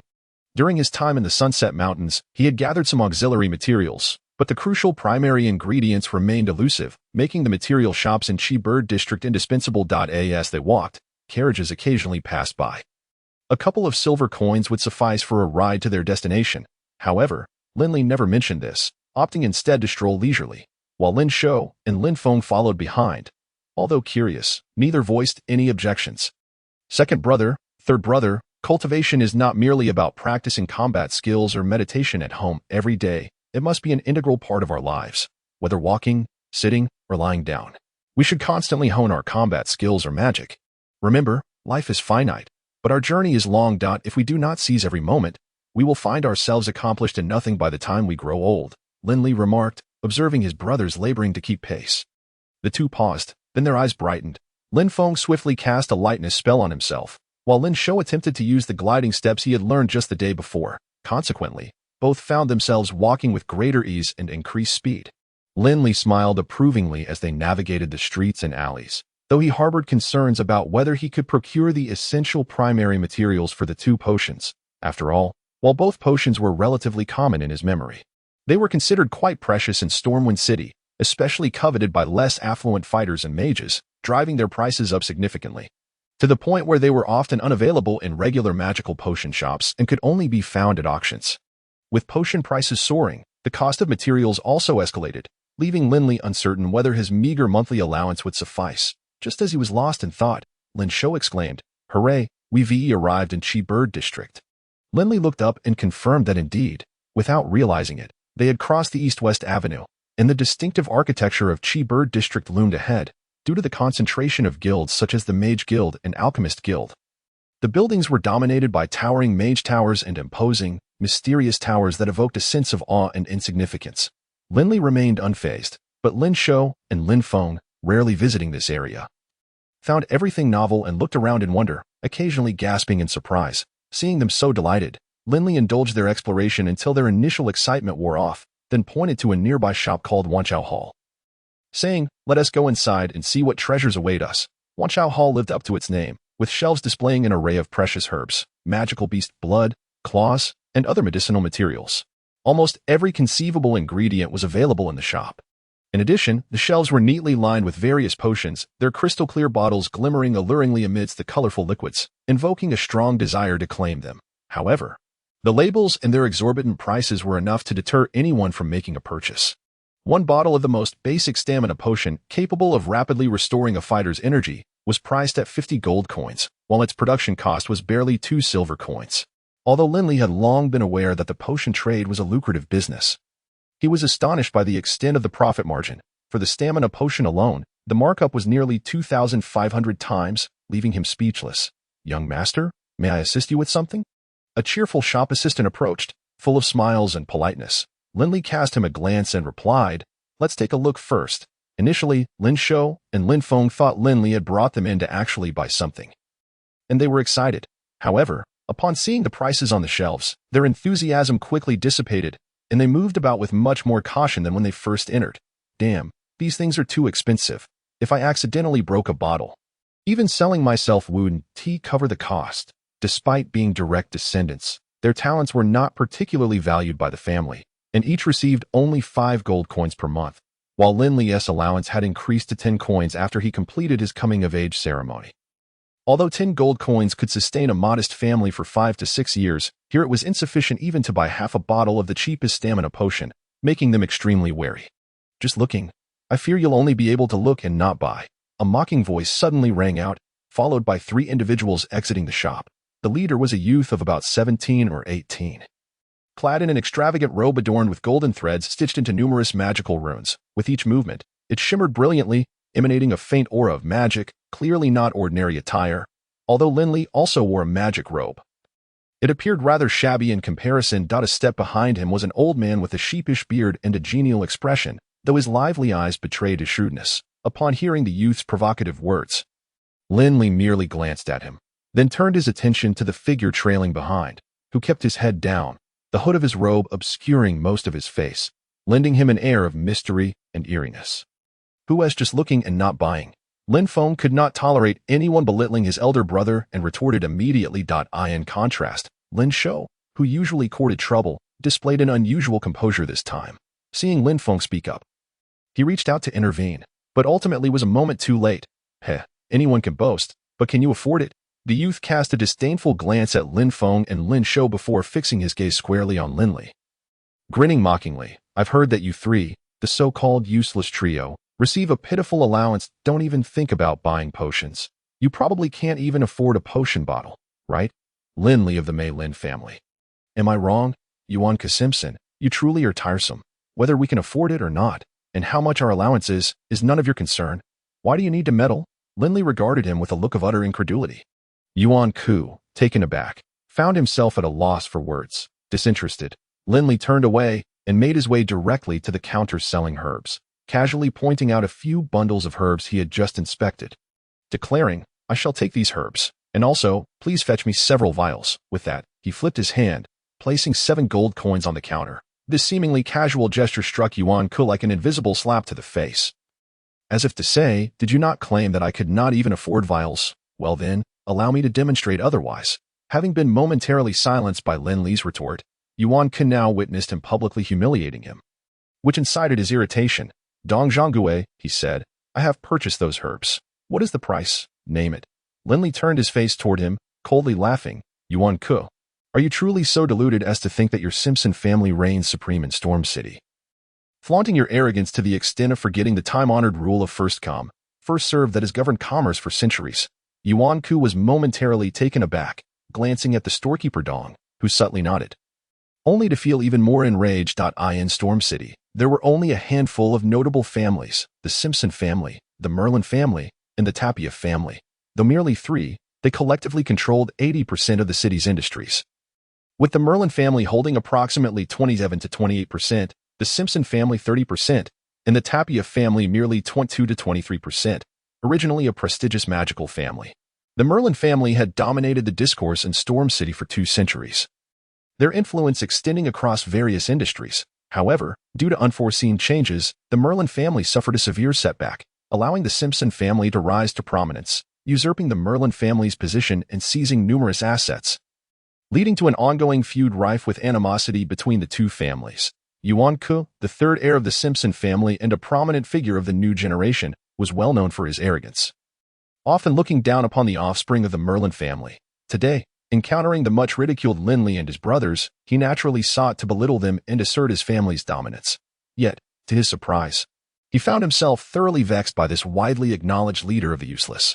Yuan Ku's face darkened. If there are rules, then I shall not contest you. I presume that with your limited vision and a mere handful of gold coins, you can only afford some trifles. As he spoke, he suddenly shifted the focus of business, commanding, shopkeeper, bring me 10 stalks of puhua grass. The shopkeeper, wearing a wide smile, replied, young Master Yuan, I apologize, but each stalk of puhua grass costs 300 gold coins. And since it is seldom in demand, we currently have only 3 in stock. If you do not require them urgently, I can attempt to source more from elsewhere. Upon hearing this, Yuan Ku shook his head vehemently. That won't do. My family is awaiting the puhua grass for the refining of the Qingxin potion. Very well, I shall take all 3, as it is better than having none. Oh, and please fetch me a few more items. He listed several other herbs, all of which were quite expensive. Once the shopkeeper had turned to retrieve the items, Yuan Ku turned his haughty gaze toward Lin Li, as if to proclaim, this is how one should buy herbs. Unlike your pitiful display, Lin Li, puzzled by Yuan Ku's claim of needing puhua grass for the Qingxin potion, recalled that such an expensive herb was not necessary according to his memory of the recipe. Upon hearing the subsequent herbs Yuan Ku mentioned, Lin Li surmised that these were likely auxiliary materials for the Qingxin potion. He reflected on how, over time, recipes had evolved, silently chastising, you fool. Using puhua grass in such a manner is akin to a turtle wasting barley. If you were to substitute the partridge grass with duck palm leaves and add a blue shadow flower, you would achieve a 5th-level concentration potion, with effects 10-fold greater than that of the 3rd-level Qingxin potion. Of course, Lin Li would not voice these thoughts. Instead, he cast Yuan Ku a glance filled with pity and sympathy, then coldly chuckled, picking up the herbs he had purchased and gesturing for Lin Feng and Lin Shou to follow him as they departed. Stop right there. Today, I shall teach you a lesson. With a resounding crash, Yuan Ku was sent flying, leaving everyone stunned by the abrupt turn of events. Lin Li had suddenly conjured a water orb that struck Yuan Ke squarely in the face, propelling him backward. Had he not just recited any incantations? Was this instantaneous casting? Teach me a lesson, Lin Li mused, observing Yuan Ke, who was dazed by the water orb. If this were a life-and-death arena, you would have perished long ago. Several of Yuan Ke's followers appeared eager to rush forward. Yet upon seeing the water orb hovering in Lin Li's palm, they swallowed hard. The speed at which this young man executed his magic was astonishing, and his ruthlessness was palpable. Was this truly the same Lin Li of old? Facing him now instilled a sense of trepidation akin to standing before a formidable figure in Storm City at the Mages Guild. Kaiyan was sequestered in a chamber, engrossed in studying a tome made of ram's horn that detailed a magical array. A smile of delight spread across his face as he evidently grasped an intricate point. Just as he reached for his pen to jot down his insights, a loud knocking resonated at the door. Bang, bang, bang. The knocking was urgent and forceful, resembling more of a kicking than a mere tap. Who is it? Kaiyan's irritation surged, but he lowered his voice to inquire. Is I, Grandpa, your most beloved granddaughter, Lina. A melodious voice chimed from outside. Upon hearing this, Kaiyan's frown transformed into a resigned smile. For it was likely that in all of Storm City, or even on the entire continent of Anriel, only his little granddaughter would dare to kick down his door while he was engrossed in his magical studies. Were it anyone else, Kaiyan would have long since cast an explosive spell to impart a lesson on the dignity and wrath of a mage, just as he prepared to open the door. A thought struck him. What if that little rascal Lin Li were to do the same? He likely would treat him no differently than he did Lina. With a wry smile, he opened the door to find his exuberant granddaughter, Lina, standing at the threshold. Lina, what brings you to seek out your grandfather? Can I not come to see you without any particular reason? Lina replied, bouncing into the chamber with the glee of a lark. She glanced at the notes in the ram's horn tome, casually tossed it aside, and exclaimed, Dear Grandpa, my mental strength has once again broken through. I now possess 6th level mental strength, having achieved 2 consecutive advancements within a month. Am I not comparable to the prodigies Famo Air, La Deci, and Shalina? Observing Lina's radiant joy, Kaiyan could only nod in approval. Due to her innate talent, Lina had been stuck at the 4th level since she was 12, unable to break through until recently when she arrived in Storm City, suddenly experiencing rapid progress. Kaiyan should have felt elated. For Lina's previous bottleneck had been a source of concern, preventing him from holding his head high among his peers. However, at this moment, the thought of that little monster also residing in Storm City caused his smile to stiffen slightly. Grandpa, what troubles you? Are you not happy? Happy, naturally, I am pleased. Kaiyan gazed at his somewhat overzealous granddaughter and felt it necessary to temper her enthusiasm, lest she become too conceited. However, to call yourself a prodigy, Lina, you still have a long way to go. With that, Kaiyan began recounting his encounter with Lin Li in the Sunset Mountains. That he not only described Lin Li's rapid advancements, but also emphasized his profound understanding of magical arrays. In other words, Lin Li not only excelled in magic, but also possessed vast knowledge, making him a paragon among the young generation of mages. How can this be? Lina gasped, covering her mouth in disbelief. Her eyes wide as she looked at Kaiyan. Grandpa, how could such a person exist? You once said that both magic and magical arrays are vast and profound, that even a lifetime of study might not suffice to comprehend them fully, and that a person's energy is limited. How could he possibly excel in both? Upon uttering these words, Lina appeared to have solidified her conviction, stating, even individuals acknowledged as geniuses, such as Famer, Lades, and Shalina, initially concentrated solely on magic until they achieved a modicum of success. It was only upon encountering a bottleneck that they turned their attention to other disciplines, hoping to draw parallels and facilitate breakthroughs in their magical endeavors. However, how could this Lin Li possibly be hailed as a master in magical formations while simultaneously excelling in magic itself? Shaking her head, Lina remarked, It is impossible, Grandpa. You must be jesting with me. How could such a person exist on the continent of Anriel? Kaiyan replied in a solemn tone, You are mistaken. In my estimation, he is not merely a master, he is likely a grandmaster. Furthermore, his knowledge in other fields is equally profound. Even in the realm of magic, where he is considered the weakest, his insights can, at times, surpass my own. Grandpa is being cryptic again. I refuse to believe such a person truly exists unless I see it with my own eyes. Just then, a series of knocks echoed at the door of the chamber. Come in. Teacher. Russell entered, respectfully bowing to Kaiyan before greeting Lina. There's something you need. Indeed. It pertains to the Lin Li Merlin you instructed me to keep an eye on. He visited a potion shop today, purchasing various herbs, and also encountered a scion of the Simpson family, he recounted, listing the types and quantities of herbs acquired. Kakayan was taken aback. What does he need herbs for? Could it be that this lad, aside from mastering magical formations, is also adept at alchemy? By the way, do you know what these herbs are used for, or what potions they can produce? Russell shook his head. I made a special trip to the apothecary guild next door to inquire, but they were uncertain. However, they did caution me that if these herbs were to be mixed improperly, they could easily become a lethal poison. Kakayan frowned. What is this rascal up to now? It is utterly inscrutable. Lena interjected. If you wish to know, why not simply invite him over and ask him directly? Kakayan chuckled. My dear granddaughter speaks wisely. Russell, in your name, draft an invitation for the young members of the Merlin family to visit the Mage Guild. Russell quickly assured, rest assured, teacher, I will handle it with utmost care. In the Stormwind City, at the residence of the Merlin family, Lin Li's small courtyard, Lin Feng and Lin Shou awaited anxiously. A phone. What do you think our elder brother is doing down in the basement since he returned? Perhaps he is concocting some potions, Lin Feng replied, seated quietly on a stone bench while observing Lin Shou pacing back and forth like an ant on a hot pan. Pudgy, could you sit still for a moment? Your incessant movement is making me dizzy. Lin Shou halted and shot him a glare. A phone. You should address me as second brother. Very well, Pudgy. Lin Shou rolled his eyes, choosing not to dwell on the title. Yet, it seems our elder brother has never learned potion making. Have you ever seen him study? Lin Feng, equally puzzled, shook his head. No, but he did emerge from the Wanchao Hall and then went on to purchase numerous alchemical tools. He must be serious.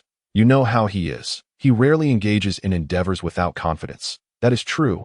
Lin Shou nodded, resuming his pacing. A phone. Have you noticed that ever since our elder brother returned from the Sunset Mountains, he has been acting strangely, as though he has gained considerable abilities. As a younger brother, Lin Feng was also aware that Lin Li indeed seemed different this time, more self-assured, composed, and enigmatic, leaving others unable to decipher him. Though he found it odd, Lin Feng remarked, it is certainly different from before, but what does it matter? He is still our elder brother, and he treats us even better than before, which is enough. Danti, you think? Absolutely, Lin Shou agreed, furrowing his brow, but why hasn't he emerged yet? Could something have gone awry? I have heard that potion making can be perilous, and there's a risk of explosions or worse. Bah, don't speak such ill-fated words. As the two younger brothers stood guard, their hearts heavy with concern for Lin Li, he was sequestered in a narrow basement, diligently tinkering with the alchemical tools procured with the meager monthly wages of 3 individuals. Initially, his intention during his visit to the Wan Chao Tang was to acquire supplementary materials for concocting potent tonics and tranquilizers. However, upon beholding the modest bundles of herbs displayed upon the counter, he experienced a change of heart. The decision to purchase those seemingly ordinary herbs was driven not only by a desire to humiliate Yuan Ku but, more significantly, by his aspiration to obtain a specific herb that appeared unremarkable yet was immensely valuable. This herb, known in proper nomenclature as Alia Su'a, was affectionately referred to by pharmacists as the concentration herb. When used as a primary ingredient, combined with some relatively unremarkable supplementary materials, it could yield a long-lost concentration potion, capable of enabling the consumer to consolidate their mental prowess and even surmount long-standing personal obstacles. Upon hearing that Yuan Ku had procured materials for his so-called tranquilizer that were vastly different from the recipes in Lin Li's memory, he was struck by the realization that these recipes belonged to a bygone era. 3 centuries past. As time had progressed, many herbs that were once commonplace had vanished, and numerous traditional recipes had either been lost to history or undergone modifications. The concentration herb, it was evident, was a precious botanical that had been forgotten by contemporary pharmacists. Otherwise, it would not have been carelessly mixed among inexpensive herbs and sold as if it were mere weeds.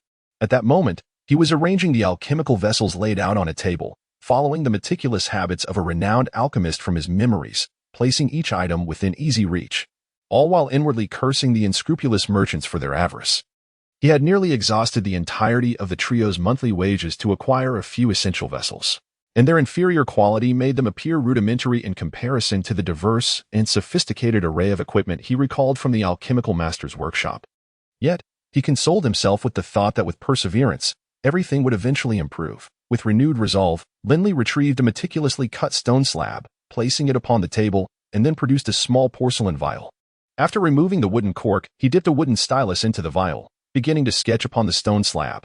The vial contained the blood of a fifth-tier magical beast, the fire flamingo, which Lin Li had preserved during his quest for Deckard Cain in the Sunset Mountains. Even after the flamingo's demise, a portion of the fire elemental essence within its blood remained intact, rendering it a common medium for inscribing lower or intermediate fire magic scrolls.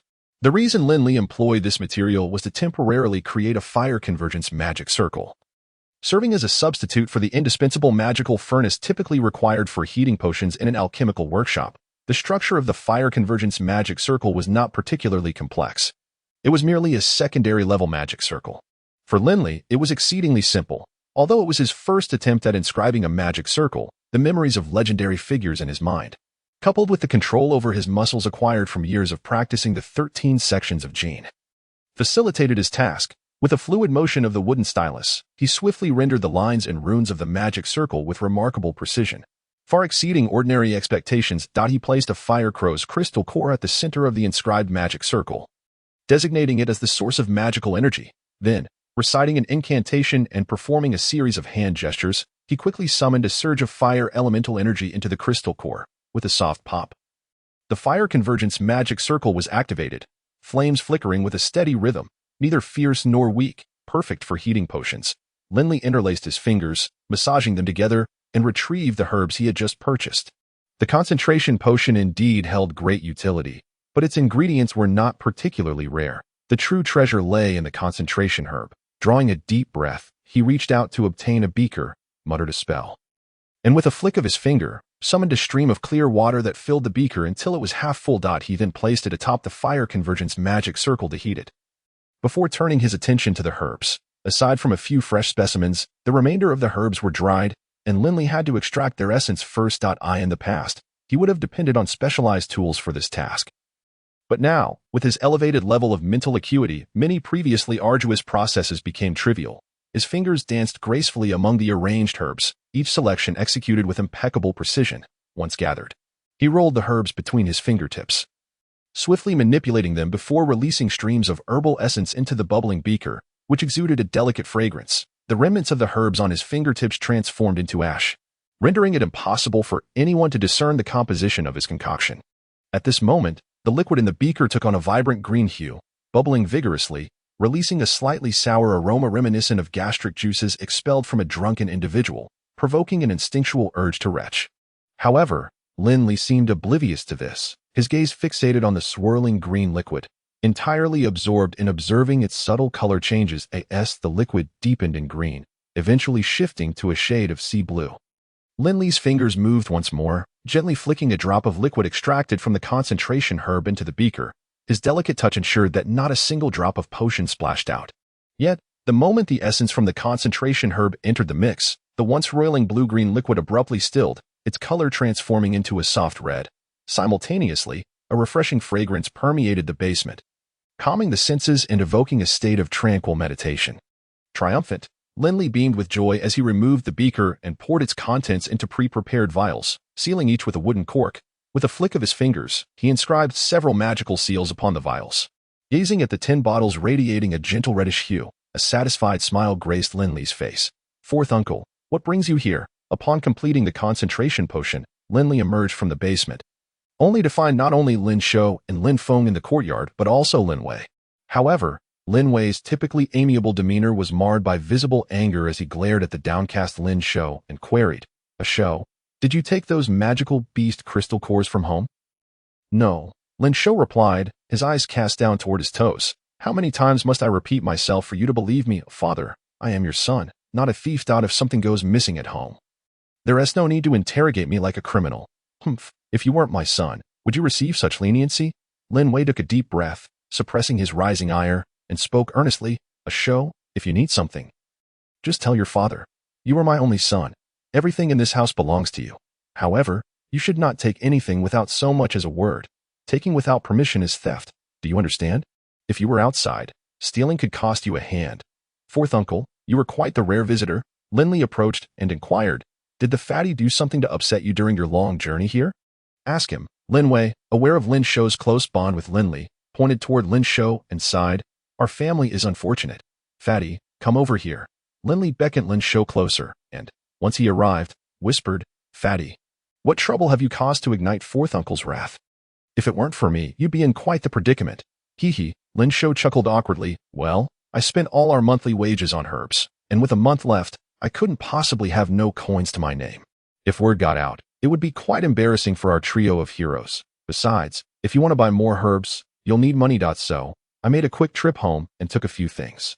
I didn't expect my father to come after me. What bad luck. Lin Li felt both touched and exasperated at his words, giving him a sidelong glance. You brought this upon yourself. If I were fourth uncle, I'd do the same. Now, where are the things you took?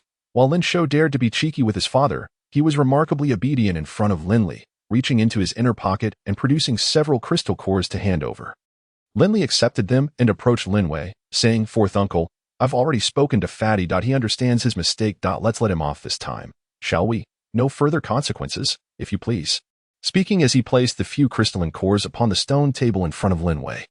He said, It is indeed my fault this time. Had I not exhausted my monthly allowance in purchasing herbs for concocting potions, the rotund fellow would not have considered selling items from home to make ends meet. Alchemy? Upon hearing this, Lin Wei's eyes widened in astonishment. You can perform alchemy? I know a bit, Lin Li replied. There was an unexpected adventure in the Setting Sun Mountains, last time at the cultivation hall. It was too crowded and noisy to discuss this with you. Fourth uncle. He then produced 2 vials of concentration potion and placed them on the stone table. These are specially crafted potions for Fatty and Afeng, designed to intentionally enhance their mental fortitude and help them break through their limitations. Is it really that miraculous? Lin Wei exclaimed incredulously. Shao Qi, this is no jest. One may eat haphazardly, but one must not speak carelessly. And this potion should never be consumed recklessly, lest it leads to dire consequences. Among the elders of the family, Lin Wei was perhaps the most supportive of Lin Li. Hence he did not argue excessively against the skepticism but patiently explained. Fourth uncle, I assure you, this potion is effective and poses no harm to the body. How can you guarantee that? Lin Wei still regarded him with doubt. Surely you cannot have Aisho and Afeng be the test subjects. This is a potion. A mistake could be fatal. Lin Li was momentarily at a loss for words. He was indeed confident and believed there would be no errors, yet he comprehended fourth uncle's concerns. Putting himself in his shoes, if a random individual were to offer a vial of potion for Lin Feng to drink, he would certainly refuse. Life is precious and caution is paramount. Father, I trust my elder brother. At that moment, Lin Shou approached, snatching a vial of the concentration potion, uncorking it, and gulping it down without hesitation. Then smacking his lips, he remarked, The taste is decent, albeit a tad sour. You foolish child, this potion is not something to be consumed recklessly. Lin Wei exclaimed in a panic, wanting to reprimand him but hesitating to do so. I also believe in my brother, Lin Feng chimed in, seizing the other vial end, before Lin Wei and Lin Li could intervene. Drank it down in one go, glancing at Lin Shou and saying, Fatty, you are mistaken. It is not sour at all. Oh dear, my 2 little ancestors, at such a time, you are still bickering over taste. Lin Wei, now sweating profusely, implored, How do you feel? Are you unwell? Does your stomach hurt? Come, follow me. I will take you to see Elder Bo Duo. Elder Bo Duo was a level 7 alchemist employed by the Mei Lin family for nearly 30 years. And naturally, Lin Wei thought of him in such a situation. I feel as if I am about to break through. Lin Shou suddenly exclaimed, rushing into his room. So do I. Lin Feng shouted, also dashing back to his own room. Bang! Bang! The doors slammed shut, and Lin Wei looked anxiously at the doorway, exclaiming, What am I to do now? Fourth uncle, do not worry. Nothing will happen, Lin Li reassured him. Let us hope so. Otherwise, Lin Wei scratched his head. A look of concern etched upon his chubby face. In the anxious wait, time seemed to drag on endlessly. When night fell, the door to Lin Shou's room swung open, and a beaming Lin Shou rushed out, running straight to Lin Li for a bear hug, exclaiming, Elder brother, this potion is incredible. After being stuck at level 3 for 3 years, I have finally broken through. Hooray! Broken through? Lin Wei had initially thought that Lin Shou would be fortunate to survive drinking Lin Li's concoction. But never could he have imagined that not only had Lin Shou emerged unscathed, but he had also experienced a breakthrough. Overwhelmed by a mix of worry and joy, Lin Wei momentarily stood in a daze before grasping Lin Shou's hand and eagerly asking, What level are you now? Level 5. Hooray! Lin Shou proclaimed with prideful laughter. The evidence was irrefutable. No matter how much Lin Wei doubted, he had to accept it. Embracing Lin Shou, he repeatedly exclaimed, Good, good. My son is achieving great things. I must take you to meet the family head so he can see for himself. Wait, Lin Shou replied, regaining his composure. Father, if you do not want me and elder brother to be burdened with trouble, It is better to quietly enjoy our success. Lin Wei, having been carried away by joy, quickly realized the implications of his son's reminder. He glanced at the worried Lin Li and smiled. Rest assured. Shaoqi, I will keep this matter confidential. Not even your fourth aunt will hear of it. Thank you, fourth uncle, for understanding my predicament, Lin Li said earnestly. The three of us simply wish to quietly enhance our abilities. As the saying goes, when one does not make a sound, they can still astonish the world. There will surely come a day when we can bring glory to you. Very well, I shall await that day. Lin Wei said with a warm smile, giving Lin Li a few more words of advice before turning to leave. Brother, I have broken through. The following morning, with a jubilant shout, Lin Feng burst from his room. Leaping into Lin Li's arms, oblivious to the sweat that smeared them both, tears of joy welling in his eyes as he exclaimed, I have broken through. I am not dreaming. This is real. Pfft, Lin Shou, who was practicing the Yozong step around a tree, barely paused, lightly retorting, it is merely a breakthrough. What is there to get so worked up about? While speaking, Lin Shou shook his head, adding, look at me. I have broken through as well. Why do I not see you making such a fuss? One must approach everything with equanimity. That is the true essence of cultivation. It was then that he seemed to recall something and asked, by the way, third brother, what level have you reached? At Lin Shou's question, Lin Feng appeared somewhat embarrassed, loosening his embrace of Lin Li and, with a hint of shyness, confessed, well, not much, I just accidentally broke through to level 7. Oh, Lin Shou replied nonchalantly, but then, with a sudden slip, he lost his balance and went tumbling into the wall with a loud crash, landing on the ground before looking up at Lin Feng. What did you say? You broke through to which level? Level 7, Lin Feng replied. How can one live with such a disparity? Lin Shou lamented, pounding the ground in frustration. From level 3 to 7 is a 4-level difference. And you dare say it is no big deal? What do you mean by accidentally breaking through? With that, Lin Shou sprang to his feet, throwing his arm around Lin Feng's shoulders while vigorously ruffling his hair until it resembled a bird's nest. Before finally letting go and looking pitifully at the smiling Lin Li, who was watching their antics. Elder brother, I too shall achieve another breakthrough. Indeed, I look forward to it, Lin Li replied with a smile, gripping his ankle and pushing down with all his might, as he practiced the 8th movement of the first set of exercises. As they conversed, Lin Li completed the movement and suddenly felt a warm current surge from the soles of his feet, coursing up through his legs, growing stronger as it ascended. By the time it reached his head, it was several times more potent than before. At that moment, his mental energy seemed to respond to the warmth, flowing out from his mind and mingling with the current, racing through his meridians. After completing a circuit around his body, the mental energy did not merge with the warmth but returned to his mind, while the warm current gathered in his lower abdomen. Despite this, Lin Li was astonished to discover that the mental energy returning was not only denser than before but also increasingly refined. A faint hum, audible only to him, resonated in his mind. In the next moment, Lin Li's aura surged dramatically, and wisps of light spiraled above his head, swirling in the air before retracting back. Lin Shou watched him, stammering, elder brother, what is happening? Could it be? Lin Li stretched his limbs and chuckled. Just a minor breakthrough. Nothing to be astonished about. 12 levels of mental energy. Lin Li truly felt the tremendous aid from the memories of those powerful predecessors. No wonder countless individuals sought out the notes left by those who came before. Before he could finish his thought, Lin Shou let out a heart-wrenching scream.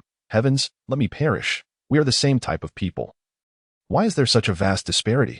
Seeing him acting theatrically, Lin Li chuckled and patted his shoulder, reassuring him. Second brother, you must strive even harder. Setting aside everything else, start by shedding this excess weight. The combat techniques I taught you come from a great master's legacy. With diligence, you are bound to improve. Lin Shou nodded and said, I have decided to enter seclusion. I shall not emerge for meals until I achieve another breakthrough. No one is to disturb me. Otherwise, I shall be quite upset. With that, he departed, exuding an air of noble sacrifice. Lin Li pulled Lin Feng down to sit and remarked, I never anticipated that within your cerebral magical network there existed a minute divergence, rendering conventional meditation methods ineffective. Had I not meticulously examined it several times beforehand, I would not have discovered it. No wonder your progress has been sluggish despite your diligent efforts over the years. However, this is fortuitous. It allows for a remarkable breakthrough. Haha, a sudden leap of 4 levels. I shall see who dares to label my brother as useless. I also did not foresee the efficacy of this meditation technique. Were it not for my concern about advancing too rapidly and destabilizing my foundation, reaching level 8 would have been entirely plausible. At this moment, Lin Feng's previous despondency had dissipated, replaced by confidence and joy. Lin Li nodded approvingly, saying, "It is best that you think this way, do not seek haste. Stability is essential for long-term progress. Brother, may I inquire about the lineage from which this meditation technique you imparted originates?" The Ashen Sorcerer, Rosario. Lin Feng stared blankly at Lin Li, overwhelmed by the thought of such a formidable figure. Although the systems were slightly divergent, Rosario had once stood at the pinnacle of the empire's might. The legacy of Rosario, even the royal princes would be willing to trade their thrones for such a tome. As for Rosario, he was a legend among sorcerers, both righteous and malevolent. He once unleashed abyssal creatures to annihilate an entire human city out of personal vengeance. Yet, he also valiantly defended humanity's borders, battling fiercely against over 100,000 elite wolf cavalry from the northern beast tribes for half a month, upon learning that his lineage stemmed from the Ashen Sorcerer Rosario. Lin Feng was nearly overwhelmed with excitement. What extraordinary fortune was this? Where did my brother acquire such a legacy? Lin Li, sensing his thoughts, chuckled and said, "Young one, the source of my acquisition is of little consequence. What truly matters is that you learn to keep it confidential. I assure you, should anyone discover your lineage, our entire family will likely be rendered extinct before dawn." Lin Feng swallowed hard. His mind filled with images of rivers running red with blood, terrifying. Absolutely terrifying. Lin Li smiled and nodded, saying, "This time, fortune favors us, presenting opportunities we must cherish." Indeed, Lin Li observed his brother's spirited demeanor and felt immense joy, casually sharing some magical skills below level 6. While the rapid enhancement of mental acuity was undoubtedly beneficial, it also brought along the peril of a shaky foundation and potential skill gaps. After all, the leap from level 3 to level 7 spanned 4 levels, during which many spells Lin Feng ought to have learned and mastered had eluded him. As a sorcerer, even with formidable mental prowess, lacking magical abilities ultimately amounts to nothing. Fortunately, Lin Li's mind was brimming with an array of low-level skills. Although he was still uncertain of Lin Feng's magical affinity, it was inconsequential. Before his mental prowess reached level 11, various elemental spells could be utilized. Lin Li selected a few straightforward yet remarkably practical low-level spells to impart, interspersing them with casting techniques such as how to accelerate spellcasting, swiftly lock onto an enemy using mental force, and identify optimal magical skills during combat. These insights were drawn from the memories of legendary figures in his mind, valuable experiences honed through countless trials. Lin Feng listened, his eyes gleaming with excitement, repeatedly expressing his agreement. Even Lin Li, the narrator, found himself greatly enriched by the exchange. Suddenly, Lin Li furrowed his brow and called out, "Who goes there, lurking about, old 7? Must you speak so harshly?" The courtyard door creaked open, revealing Lin Shi and a burly man. This man was none other than Lin Mi, the 5th son of the Malin family. He was not tall, but had a robust physique. Had he not been clad in a magical robe adorned with a badge indicating his 11th level sorcerer status, anyone would have mistaken him for a brawler at first glance. However, Lin Li knew that this 5th son was unlike the 6th. While he usually wore a cheerful expression, he was, in truth, a cunning individual. When they were together, it was often Lin Mi who called the shots while the 6th charged into battle. Upon their simultaneous arrival, Lin Li sensed their intentions were far from benevolent. After exchanging half-hearted pleasantries, Lin Mi said, "I heard from the 6th that you intend to emulate our 3rd uncle by training in combat techniques, and have made some progress. I, feeling a bit restless, have come to challenge you. Old 7. Surely, you wouldn't refuse." Lin Li hesitated. After thoroughly besting Lin Shi previously, he had anticipated the latter would not let the matter rest, and had expected trouble through the family head. To his surprise, Lin Mi had been roped into this. Lin Li had no fear of sparring. He merely worried that after this encounter, Lin Shi might drag others into the fray. Seeing his hesitation, Lin Shi assumed he was intimidated and sneered, "What's the matter, old 7? Are you afraid? Or perhaps you do not wish to give 5th brother this face?" This statement effectively cornered Lin Li, prompting him to steel his resolve and say, "Very well, let us proceed." Lin Mi's squinting eyes gleamed with a cold light as he quickly began chanting, his right hand sweeping forward, launching a magical projectile toward Lin Li. Although Lin Mi's incantation was brief, Lin Li discerned that he had compressed a spell that typically required 10 syllables down to 3. While it couldn't compare to Lin Li's instantaneous casting, it was nonetheless impressive among peers. Rumor had it that Lin Mi had been away for secret training recently, and it appeared he had indeed made significant progress. Lin Li immediately saw through this cunning smile, recognizing it as a ploy to feign weakness, knowing a stronger follow-up was surely in store. With this in mind, Lin Li mimicked him, flicking his fingers to send forth a magical projectile, albeit reciting 5 syllables to mislead Lin Mi. Then, with a sudden leap, he surged forward like a gust of wind towards Lin Li in the realm of combatants. Before warriors could condense their fighting spirit and achieve the warrior realm to unleash their energy, they were often utterly outmatched by the ranged attacks of sorcerers. To turn the tide, the best strategy was to close the distance and engage in close quarters combat. To get close, dream on. Once the confrontation commenced, Lin Li ceased to feign the amiable demeanor he had previously exhibited. The sinister grin flickered across his face as he chanted in a low, hurried tone, his right hand flicking to unleash a roaring fireball. Observing this, Lin Li furrowed his brow, evading to the side while abruptly halting his chant. With a deft flick of his fingers, he released a water arrow, a first-tier spell, which shot forth with great speed. The collision of fire and water, both first-tier spells, produced a deafening explosion, shrouding the area in mist. In the blink of an eye, a fiery blaze erupted from the water vapor, resembling a ferocious fire serpent that lunged toward Lin Li, spitting several smaller fireballs in quick succession. The cunning nature of Lin Li's deception was evident. He had disguised a fourth-tier fire serpent spell as a mere first-tier fireball spell. Lin Li couldn't help but smirk disdainfully. While such trickery might work against others, it was trivial before him. Especially after acquiring memories of numerous legendary powerhouses, he could easily conjure far more insidious spells if he wished, yet he found no desire to expend such effort on Lin Li. In a moment of clarity, as Lin Li executed his first-tier divine technique, he twisted his body with the elasticity of a supple rubber band, shifting into an inconceivably bizarre angle. This was the sixth posture of the first segment of the 13 stretches. Perfectly suited to evade the fire serpent. As the divine technique unfolded, Lin Li, under the influence of Lin Li's mental interference, indeed faltered. His concentration wavering and losing track of his target. As he cursed himself for allowing his mind to wander at such a critical moment. Lin Li had already deftly evaded the serpent strike and swiftly closed the distance between them to 5 meters. For a magician, a 10-meter radius was a safe distance, while 5 meters was a cautionary zone. Any closer would invite peril. Seeing Lin Li breach his safety zone, just a step away from the cautionary distance, Lin Li's heart skipped a beat. He hastily formed a spell with his left hand, chanting incantations at a rapid pace, while his right hand gathered a substantial amount of fire elemental magic. Firewall technique. With a swift motion of his right hand, a towering wall of fire, 5 meters long and half a meter wide, surged from the ground, ablaze and blocking Lin Li's path, separating the two. Lin Li, observing this, nodded in approval. Compared to the foolish Lin Shi, Lin Li's proficiency in magic was markedly superior.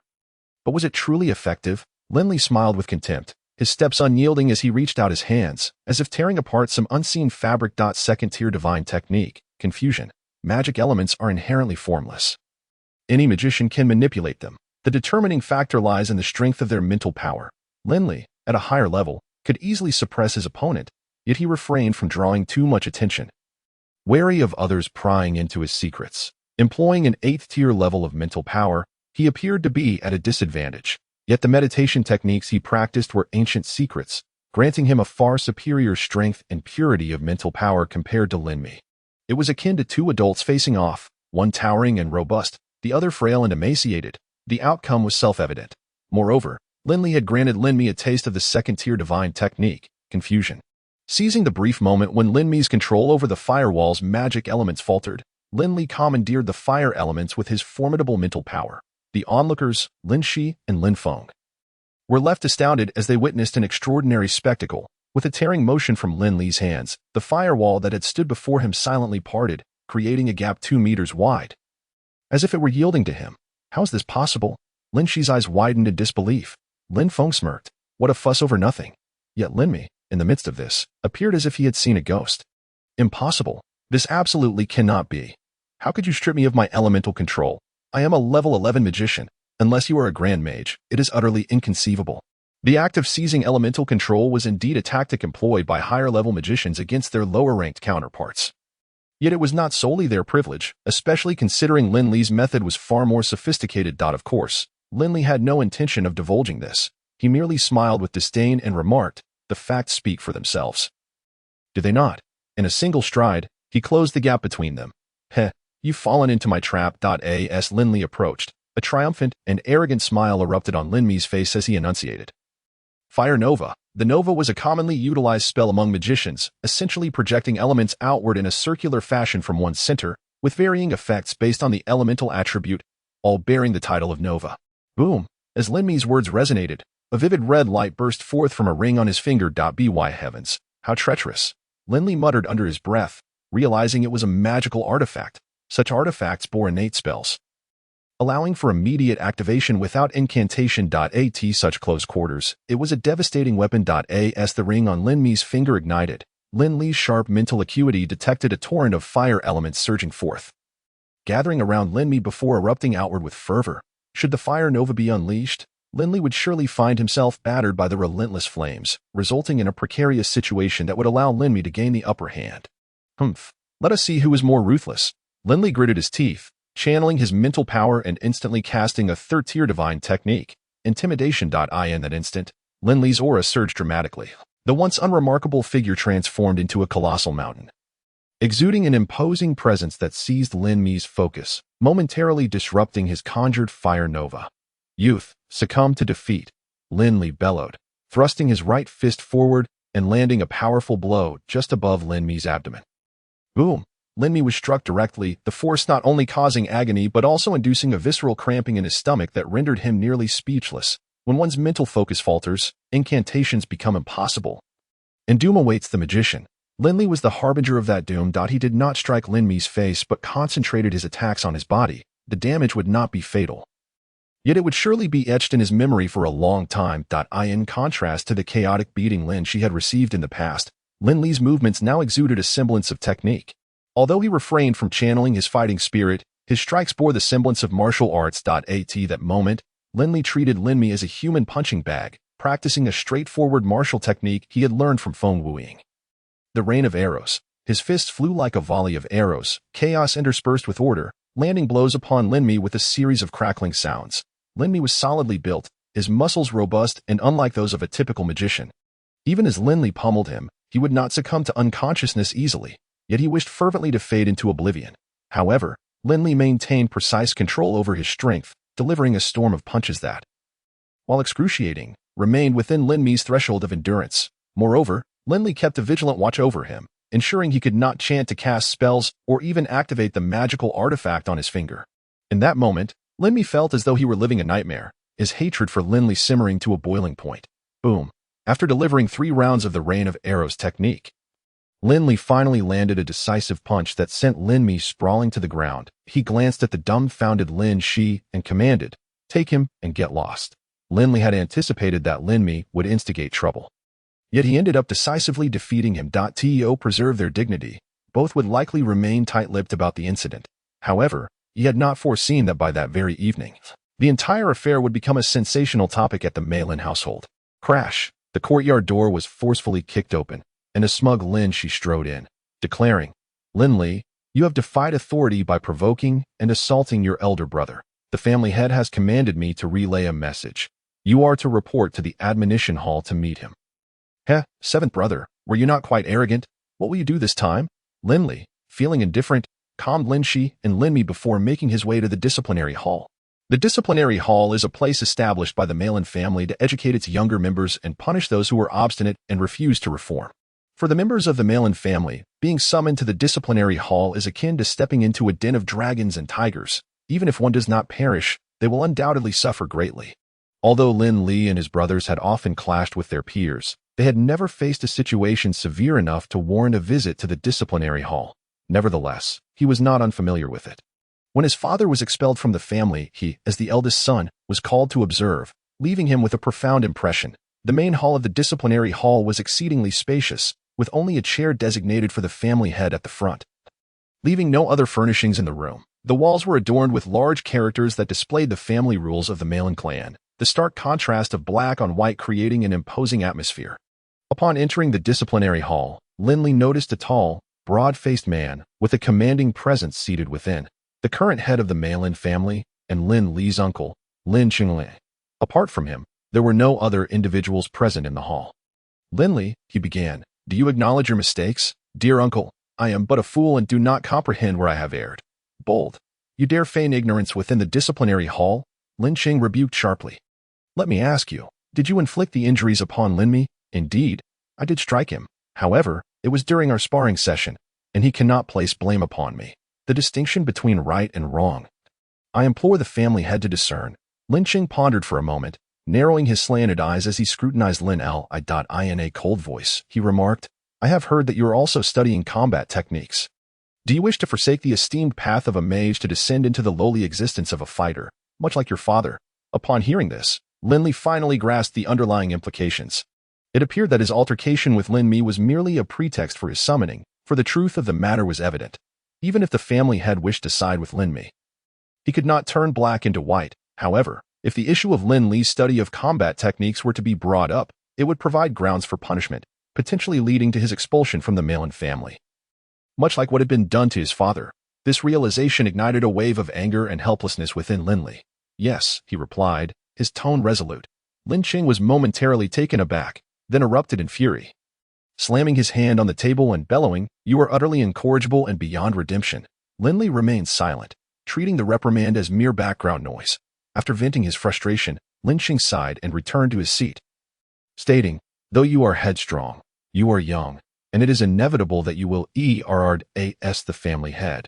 I cannot be overly harsh with you, he then added gravely. Lin Li, I command you to return home and reflect upon your actions in solitude. If you do not repent, you shall not be permitted to leave. After leaving the disciplinary hall and returning to his small courtyard, Lin Li remained somewhat bewildered, unable to ascertain Lin Qing's true intentions. Having summoned him to the disciplinary hall, it was evident that he intended to impose a severe punishment. However, why was he exhibiting such restraint this time? According to Lin Qing's usual demeanor, he would not have let the opportunity slip by without exacting a heavier toll. Lin Li was disinclined to speculate on the family head's thoughts, as all his focus was directed toward the upcoming annual family competition in the triannual contest involving the three families, where he aimed to secure impressive results for his two younger brothers while maintaining a low profile for himself to reap substantial rewards. The triannual contest of the three families. Lin Li shook his shoulders, eager to showcase his prowess in a subtle yet impactful manner, disrupting all predictions regarding the tournament's progression. In this upcoming contest, it would be he, Lin Li, who held the reins as the true orchestrator behind the scenes. Lin Li dismissed the notion of speculating on the family head's intentions, his mind solely occupied with the family competition.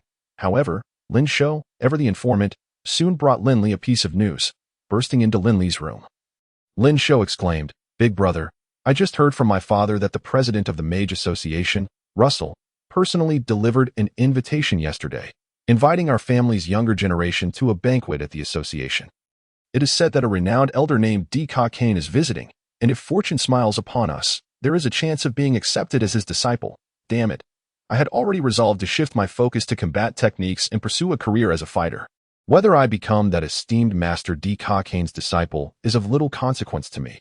However, for a Feng, this is a once-in-a-lifetime opportunity. Then my father mentioned that Master Kane is an extraordinary figure, and the current president of the Storm City Mage Association, Russell, is his disciple. To become his direct disciple would far surpass admission to the Auric Magic and Martial Academy, with such an opportunity laid before us.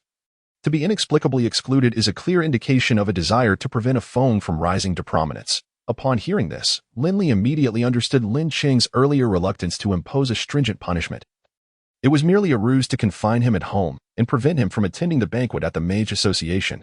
Seeing Lin Shou so indignant brought Lin Li some comfort. Affirming that the chubby boy truly did not regard them as outsiders, Lin Li felt a surge of dissatisfaction, not because he would miss an opportunity, as possessing the knowledge of legendary techniques rendered the prospect of becoming a disciple of a senior inconsequential to him. Perhaps remaining unattached would be more beneficial. What truly vexed him was Lin Qing's actions, which were undeniably unjust and lacking in transparency. If something rightfully belonged to him, he could choose to relinquish it. However, if someone withheld it from him for ulterior motives, he would be determined to fight for it. After a moment of contemplation, Lin Li placed a reassuring hand on Lin Shou's shoulder and instructed, A Feng is currently meditating. Please guard this place for me to ensure that no one intrudes upon him. With that, he turned and left the small courtyard as night fell and the lights illuminated. The usually tranquil and somewhat desolate Storm City Mage Association buzzed with rare excitement. In the grand banquet hall, preparations were underway, and Russell, holding a glass of exquisite red wine from Bordeaux, renowned for its fine wines, mingled among the guests with a serene smile. He engaged in brief conversations with attendees, striking a balance between warmth and formality, embodying the unique poise and pride characteristic of mages. The number of guests was limited, yet each was a prominent figure within Storm City.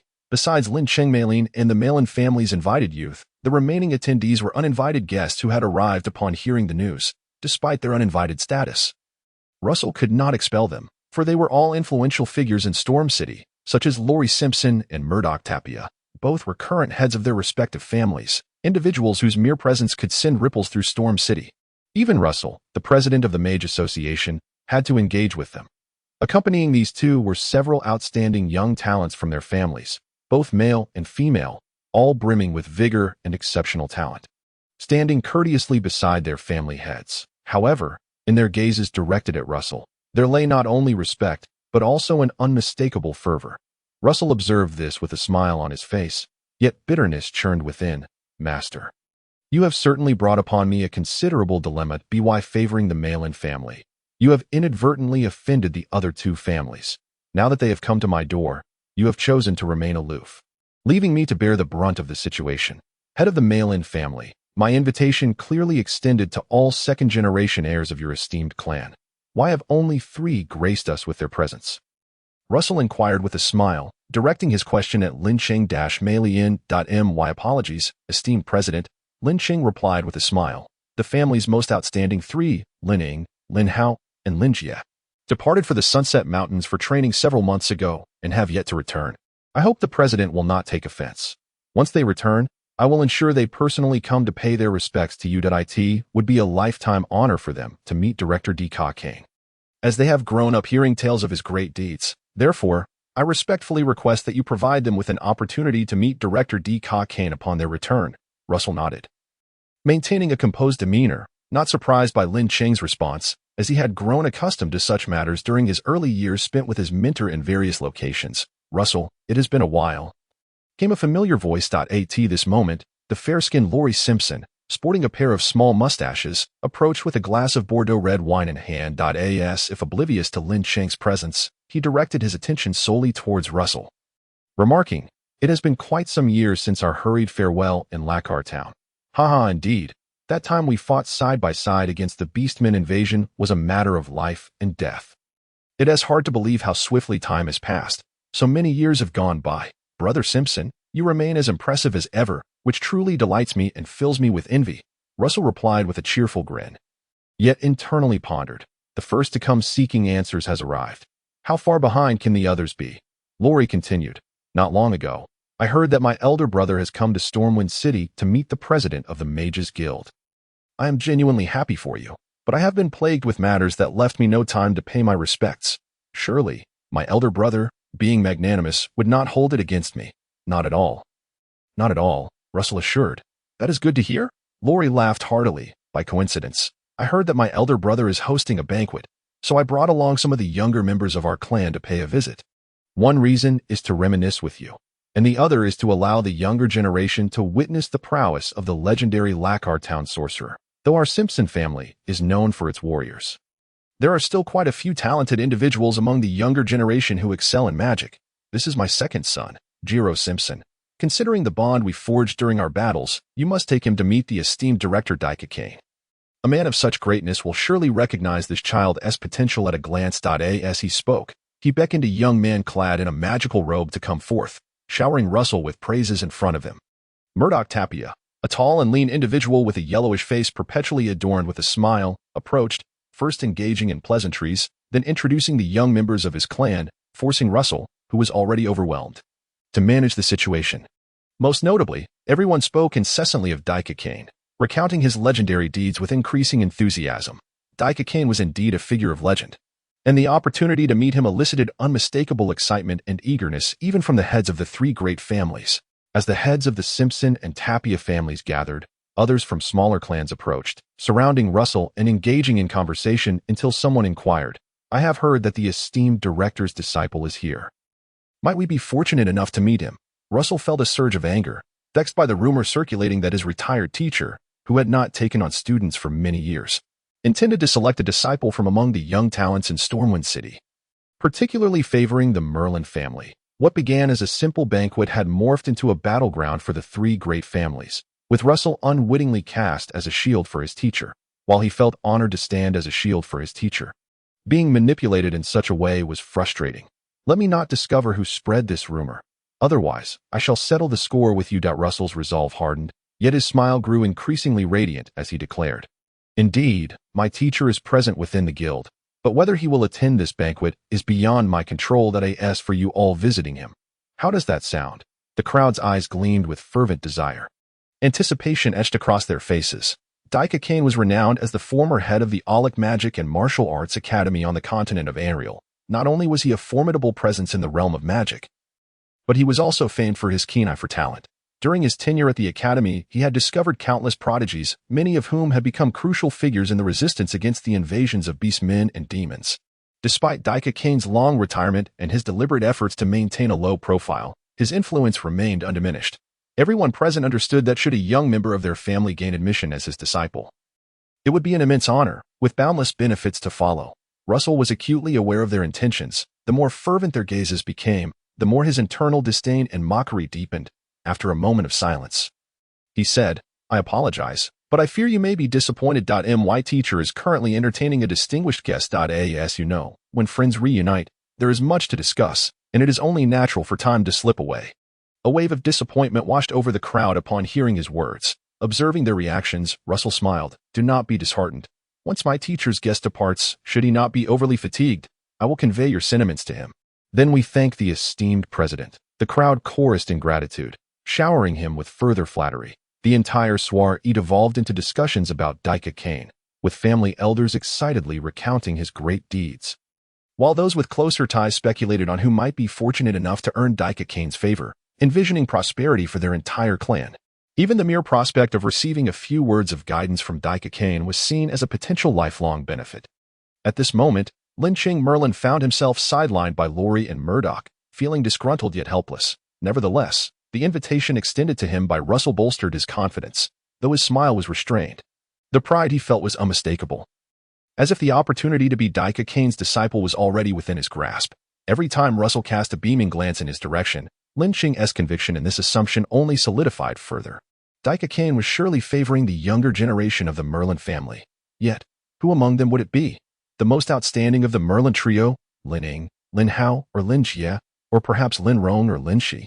As Lin Qing daydreamed with a beaming expression, Russell eagerly anticipated the reaction on his teacher's face when he chose his disciple. Meanwhile, Daikakane was indeed receiving guests, and his visitor was none other than Lin Li, who had stealthily escaped from home.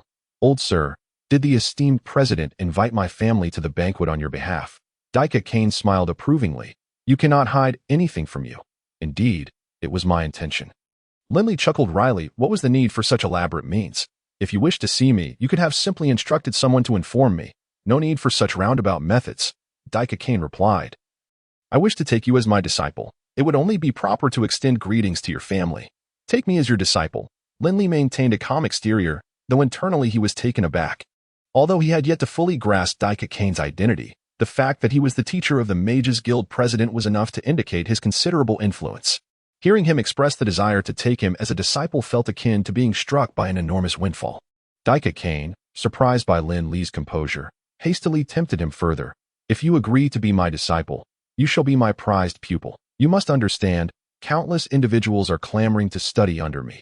After a moment of silence, Lin Li responded, "I must decline." "What did you say? Decline? Is the world mad, or is this boy insane?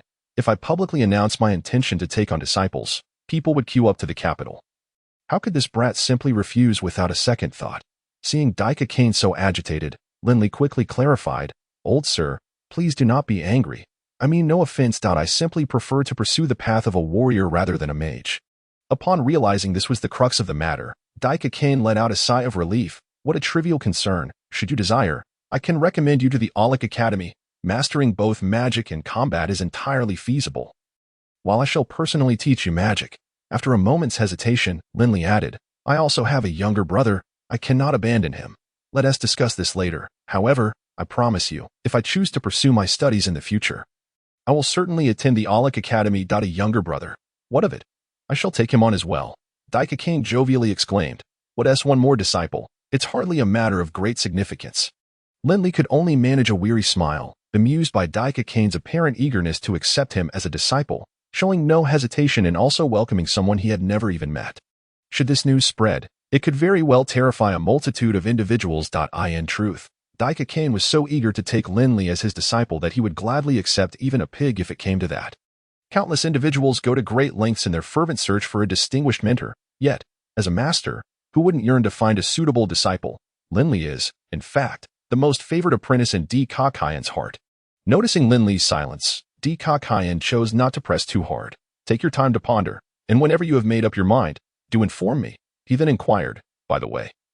What brings you to seek me? With a smile, Lin Li replied, you can hardly be deceived by me. As he spoke, he retrieved 2 vials of elixir from his shoulder bag and placed them before him, saying, I find myself in need of funds, yet I cannot make an appearance myself, so I hope you can assist me by selling these 2 vials of concentration elixir. Di Kakayan's eyes sparkled with interest as he examined the elixirs. Did you concoct these? What are their effects? This young man truly possesses a wealth of knowledge. However, given his remarkable talent in cultivation and his profound understanding of magical formations, it seemed he was merely dabbling in potion making and thus did not pay it much heed. Lin Li humbly responded, I am but a novice. The effects are average, yet they do aid in concentrating mental energy and can be useful for breaking through barriers. Breaking through barriers, Di Kakayan echoed, momentarily taken aback before realizing, you mean these are potions that can enhance the likelihood of a breakthrough. If you could create a potion that directly assists someone in advancing a level, that would be truly remarkable. 2 levels is exceedingly rare. I have an old friend, Alexandra, who is the foremost alchemist in our province. He has concocted such potions. Suddenly, Di Kakayan felt a twinge of apprehension. Mentioning Alexandra, that old alchemist, might dampen Lin Li's spirits. Such a genius must be approached with care, even if he requires polishing. Thus, he deftly shifted the topic. The mere fact that you can concoct something like this is impressive. What are its chances of success? Lin Li chuckled softly. A few days ago, I gave a vial to my brother, and the results were quite satisfactory.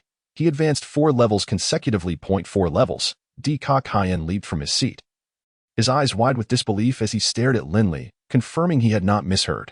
Even if that brother were a genius, to advance 4 levels with a single potion was astonishing.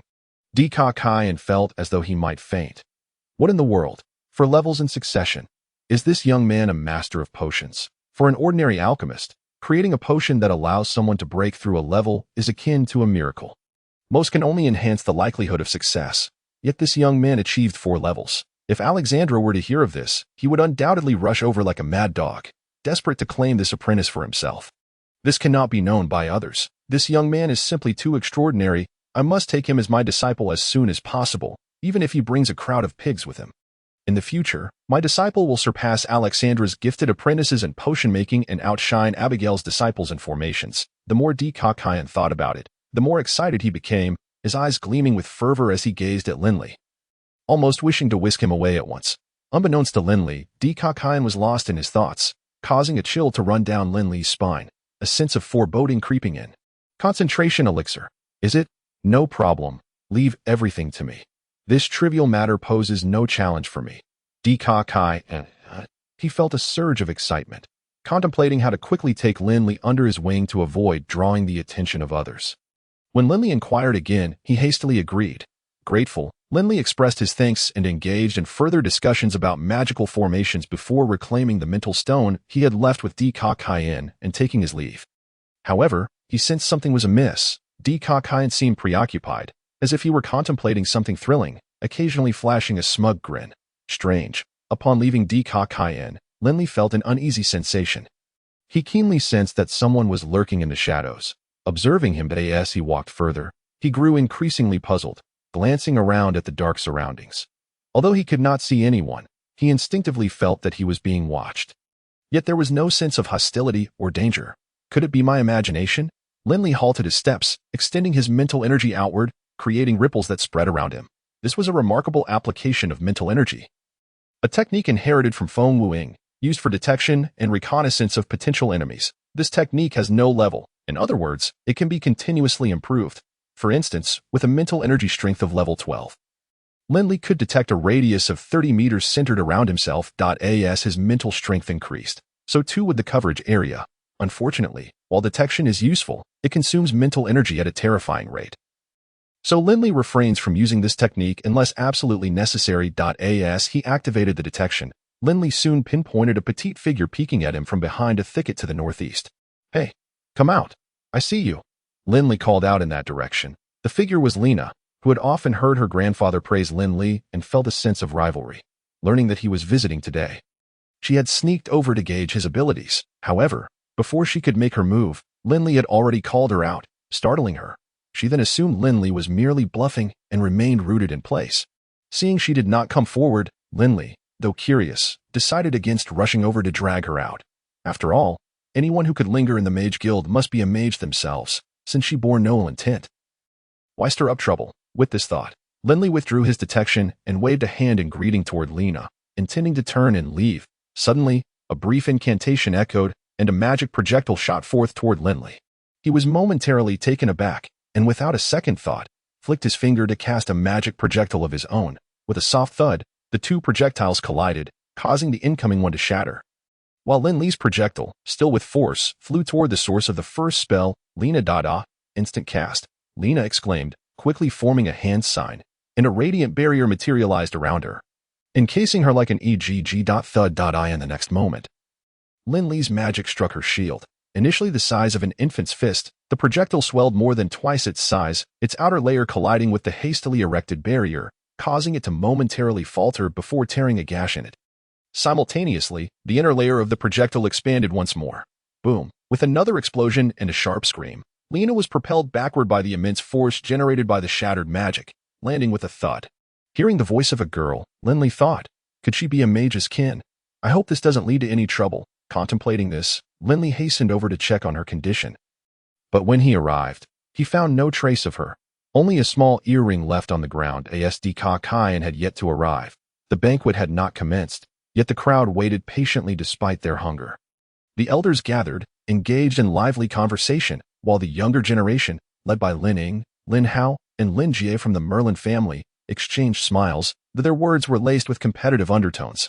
Meanwhile, Lin Mi, Lin Shi, and the idle fourth brother Lin Rong stood off to the side.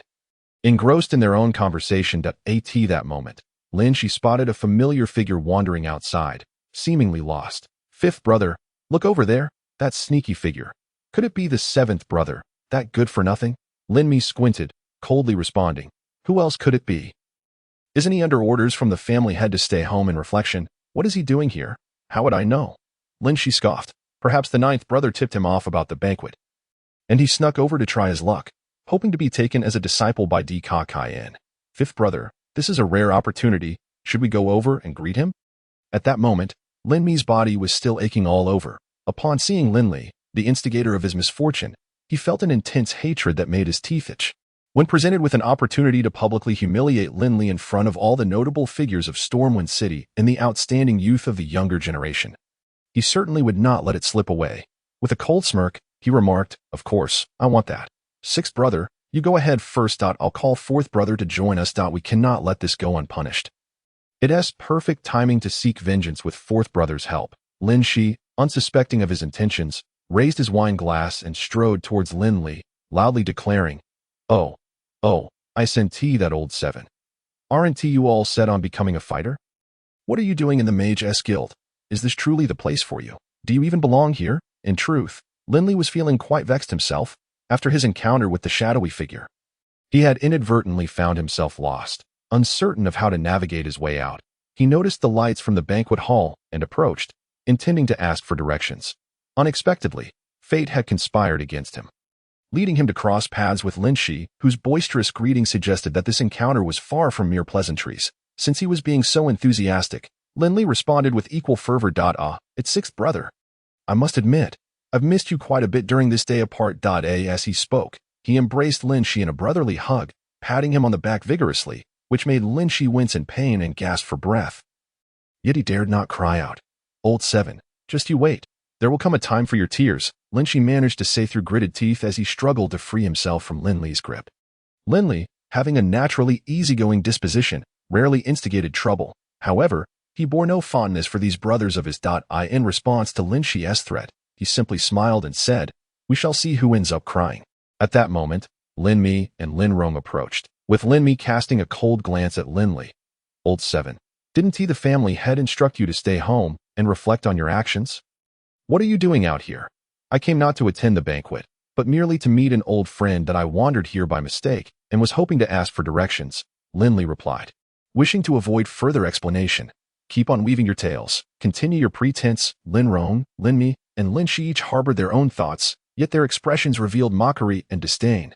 Lin Li's words sounded utterly insincere.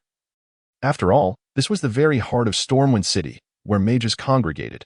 Anyone permitted entry here was, at the very least, a mage themselves. How could someone like Lin Li, whom they deemed a failure, possibly know anyone of significance? Moreover, he claimed they were old friends. Given his age, aside from attending an adult ceremony in Stormwind, he had spent most of his time around the Mei Lin family. Other than Lin Shou and Lin Feng, his two steadfast companions, he had no friends, let alone old friends. Old 7. Even if you wish to attend the banquet, there's no need to fabricate such a clumsy lie. Old friends. Who here could possibly be your old friend? Do enlighten me, Lin Rong asserted, adopting the posture of a brother reprimanding a wayward sibling. Indeed, honesty and integrity are our family values. Surely you haven't forgotten. You don't deserve to be a member of the Mei Lin family. Lin Mi joined in, taking the opportunity to pile on. Yes, old 7, fourth brother and fifth brother are right. You really shouldn't lie, nor should you defy the family head's orders. As a brother, I advise you to apologize and admit your mistake so you don't attract the family head's ire. Lin Shi added, seizing the chance to deride him, his voice ringing loud enough for all to hear. Lin Li, witnessing this spectacle, felt a cold smirk form within him that if they wished to play, he would gladly reciprocate. Kai. Who? Lin Mi and the others widened their eyes, incredulous that he would weave such an implausible tale. Ha. Did you hear that? He claims his old friend is Kai. When did the Mei Lin family become so bold as to boast without a hint of shame? How amusing. By now, a number of attendees had gathered, previously mere spectators to Lin Mi and his cohort's targeting of Lin Li. Upon hearing Lin Li's claim of friendship with Kai, many could no longer contain their laughter, exchanging jests and taunts amongst themselves. The mockery included Lin Rong and his companions. Lin Rong, in a low voice, admonished, Old 7. Enough already. You've had your fill of fun. This is not a place for you. Go home. Lin Li shrugged nonchalantly, responding, I've already stated my case. Whether you believe it or not is entirely your choice. Believe it. That's a laugh. Lin Rong and the others regarded Lin Li with disdain. They had never seen such audacity in a liar, and to concoct such absurd tales. Kai was a figure of immense stature.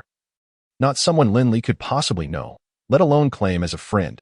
The leaders of the three great families and numerous talented young disciples were all present, eagerly waiting for their chance to meet Kai. Yet, here was Lin Li, claiming him as a friend. Did he not realize the gravity of his words? Lies should have some semblance of a boundary. Old 7, it's time to end this farce. I don't know where you heard that esteemed name, but you'd best cease your fabrications, lest you bring trouble upon yourself and the entire family. As the crowd thickened and the derision grew louder, Lin Rong lowered his voice to issue a stern warning. Leave this place immediately, at once, or I shall request the family head to impose familial discipline upon you. Lin Li regarded Lin Rong with a smile. In fact, I never intended to linger here. I merely wandered through while lost. You all approached me uninvited. Just then, a commanding voice rang out, Lin Li, be silent. I order you to leave. Do you not feel you've already brought enough disgrace upon the Mei Lin family? It was Lin Qing, who could no longer endure the cacophony of laughter and mockery from the surrounding youth and the prying eyes of the other family heads. Finally, he stepped forth to expel Lin Li. Very well, Lin Li replied, wishing to disengage from the matter, and he turned to leave. Even if he couldn't find his way, he could always retrace his steps and inquire with Kai later. Stop, a voice interrupted, belonging to Russell, who had been silently observing the scene. That he now wore a broad smile as he approached Lin Li. There's something you wish to discuss. Lin Li halted and turned to face him. Mirroring Russell's smile. He had encountered Russell when he visited Kai, so he was not a stranger. However, Lin Li could not fathom Russell's reason for calling him. Lin Li maintained his composure, while others felt a twinge of anxiety, thinking, Russell is the president of the Mage-S Guild. Though he rarely involved himself in Stormwind-S affairs, his influence was undeniable. Lin Li's disruption of his banquet was akin to slapping Russell's face. How could he not be furious? The more radiant Russell's smile, the more it indicated an impending storm of wrath. It would be wise to keep one's distance to avoid collateral damage. Aside from Lin Cheng's grim demeanor, the other family heads wore smiles, particularly Lori Simpson, head of the Simpson family, who was positively gleeful that tea was to his advantage. Lin Li had angered Russell, and the Mage Guild would undoubtedly hold the Mei Lin family accountable. Should the Mage Guild suppress the Mei Lin family, the Simpson family could capitalize on the opportunity to bring them down, securing their position as the undisputed first family of Stormwind City. If he thought this way, the other families likely shared the sentiment, their gazes towards Lin Cheng now mixed with pity, mockery, and a hint of greed. The Simpsons would feast, and they would surely receive some scraps. As for Lin Li, who cared about this inconsequential figure? As long as he was recognized as a member of the Mei Lin family, that was sufficient. Lin Cheng could easily surmise the intentions of those around him. He no longer cared to address Lin Li, focusing instead on damage control. He bowed slightly to Russell and said, "President, please forgive my child's ignorance. The head of the Mei Lin family speaks too harshly. I am fond of him. How could I possibly take offense?" Russell replied with a smile. Then, to the astonishment of everyone, he stepped forward to Lin Li, slightly bowing, and said amiably, "Allow me to escort you out." Lin Li frowned slightly but replied, "Thank you." With purposeful strides, Russell trailed half a step behind, accompanying him as they exited.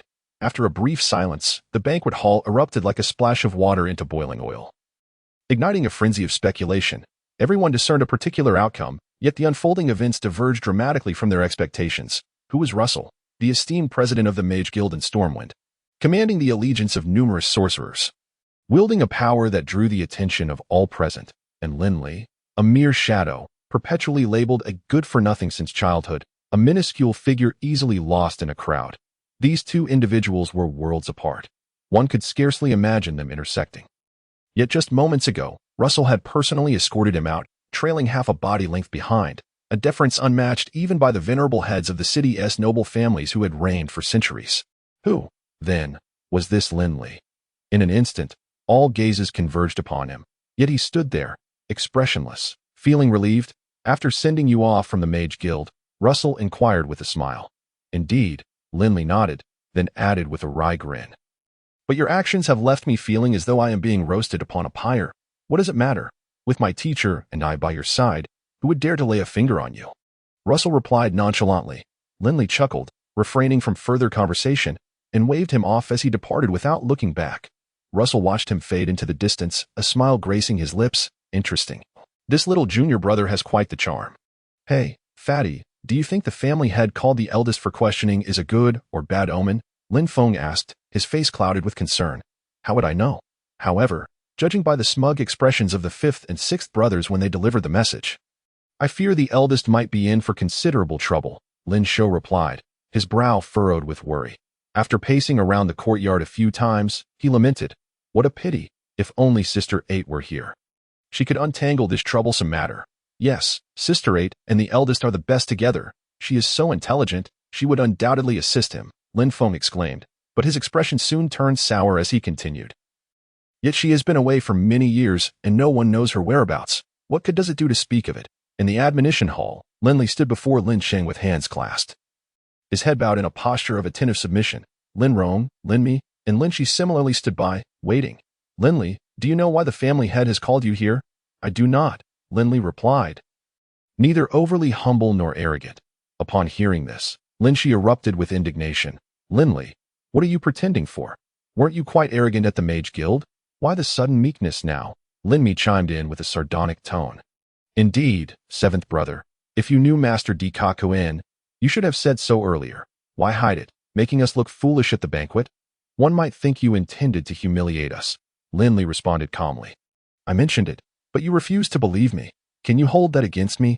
Lin Shi's face flushed with anger, ready to retort, but Lin Cheng silenced him with a stern voice. "Lin Li, you must recount the entire sequence of events regarding your acquaintance with Master Di Kakuen without concealing anything.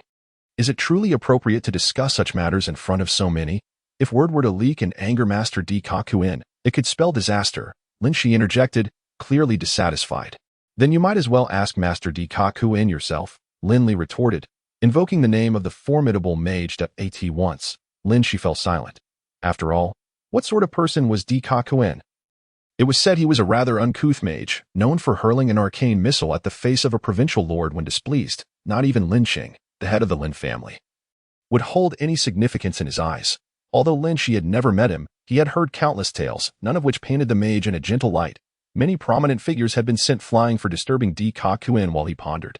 In truth, Lin Qing himself had considered seeking out Di Kakuin to verify the matter, but the thought of facing a barrage of fiery projectiles deterred him.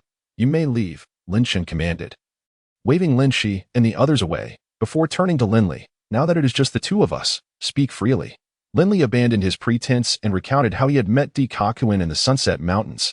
While he narrated the events, he artfully altered the details. He omitted the chance encounter with Di Kakuin and the friendship formed through his mastery of magical arrays. Instead, he framed the tale around being pursued by a lightning beast, only to be saved by Di Kakuin. He mentioned spending time with him in the Sunset Mountains, highlighting how the mage had kindly escorted him home. Regarding why he maintained contact with Di Kakuin, Lin Li offered a different explanation. "Family head, prior to meeting Master Di Kakuin, I was pursued by a pack of blood wolves and fled into a hidden cave, where I discovered the remains of a predecessor. Out of goodwill, I buried him and found a small booklet on his person. It turned out this predecessor was a master of alchemy, who had ventured to the Sunset Mountains to gather herbs and hunt magical beasts. Unfortunately, he sustained injuries and perished there, yet he recorded his life's knowledge in that booklet for the benefit of future generations." Lin Cheng's eyes brightened, urgency in his voice. "In the booklet, did you bring it back?" Lin Li shrugged. "It is no longer with me. That predecessor had been dead for many years, his bones nearly turned to ash. Moreover, it was merely a booklet made of animal hides. After I glanced through it, it disintegrated into nothing." "What a pity," Lin Cheng lamented, pressing further. "Since you did look at it, do you recall anything?" Lin Li shook his head. "I beg your pardon, family head. As you know, my aptitude has never been great. I have never qualified for the family's memory-enhancing potions, leading to my poor memory. I did glance at the booklet, but I retained little." Upon hearing this, Lin Qing felt a wave of embarrassment. The knowledge required for a mage, spells, gestures, and the like was vast and intricate, demanding a high level of memory. After assuming the position of family head, he had invested heavily in memory-enhancing potions to nurture the next generation, distributing them to Lin Ying and others, but neglecting Lin Li, Lin Feng, and Lin Shou. Now, as Lin Li brought up the past, he was not only explaining his inability to remember the potion recipe but was also delivering a stinging rebuke to Lin Qing. The implication was clear. Had the family head not shown such favoritism, granting the memory potions to others while withholding them from him, he would not have been unable to remember the formulas he had seen.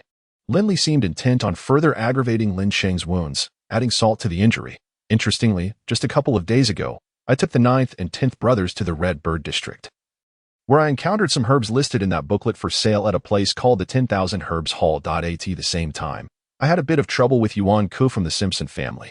I thought to myself, one must not lose face, so I placed a bet with him and purchased those herbs, alongside some others, intending to attempt concocting a few potions." Lin Cheng's eyes sparkled with excitement at this news.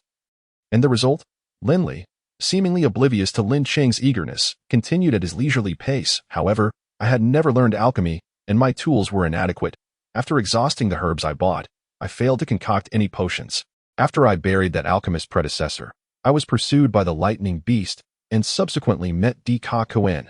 When he inquired how I had come to the Sunset Mountains, I casually mentioned the booklet, and he said that if I had any questions, I could seek him out for guidance. Upon returning from the Sunset Mountains, he escorted me home and left me his address. When I faced failures in my potion making, I sought out Master Di Kakuin, hoping to glean some insights from him. At this point, Lin Li glanced at Lin Qing. "Family head, my actions do not violate family regulations, do they?" What could Lin Qing say at this moment? Should he chastise Lin Li for his poor memory or reproach him for failing to report his experiences in the Sunset Mountains truthfully upon his return? Lin Qing said, "Your actions do not contravene the family rules. For it is indeed documented that when family members venture out for training, the possessions they acquire belong to them, and they have the right to dispose of them freely." Lin Li exhaled with relief, stating, "In that case, I am reassured. I recall that if one were to surrender the items obtained during training, the family would bestow rewards, correct?" "Indeed," Lin Qing replied. "Could it be that you have acquired something else?" "Not at all," Lin Li responded. "I merely wish to request the family head's permission to freely utilize the family's alchemy chamber in the future. As you know, I do not possess a complete collection of the formulas, and I need to conduct further experiments to discover the correct ratios." "That is acceptable," Lin Qing affirmed. "However, you must ensure that if you devise a complete formula, your first thought should be for the family. Regardless, you are a member of the Mei Lin clan, and the family will not treat you unjustly."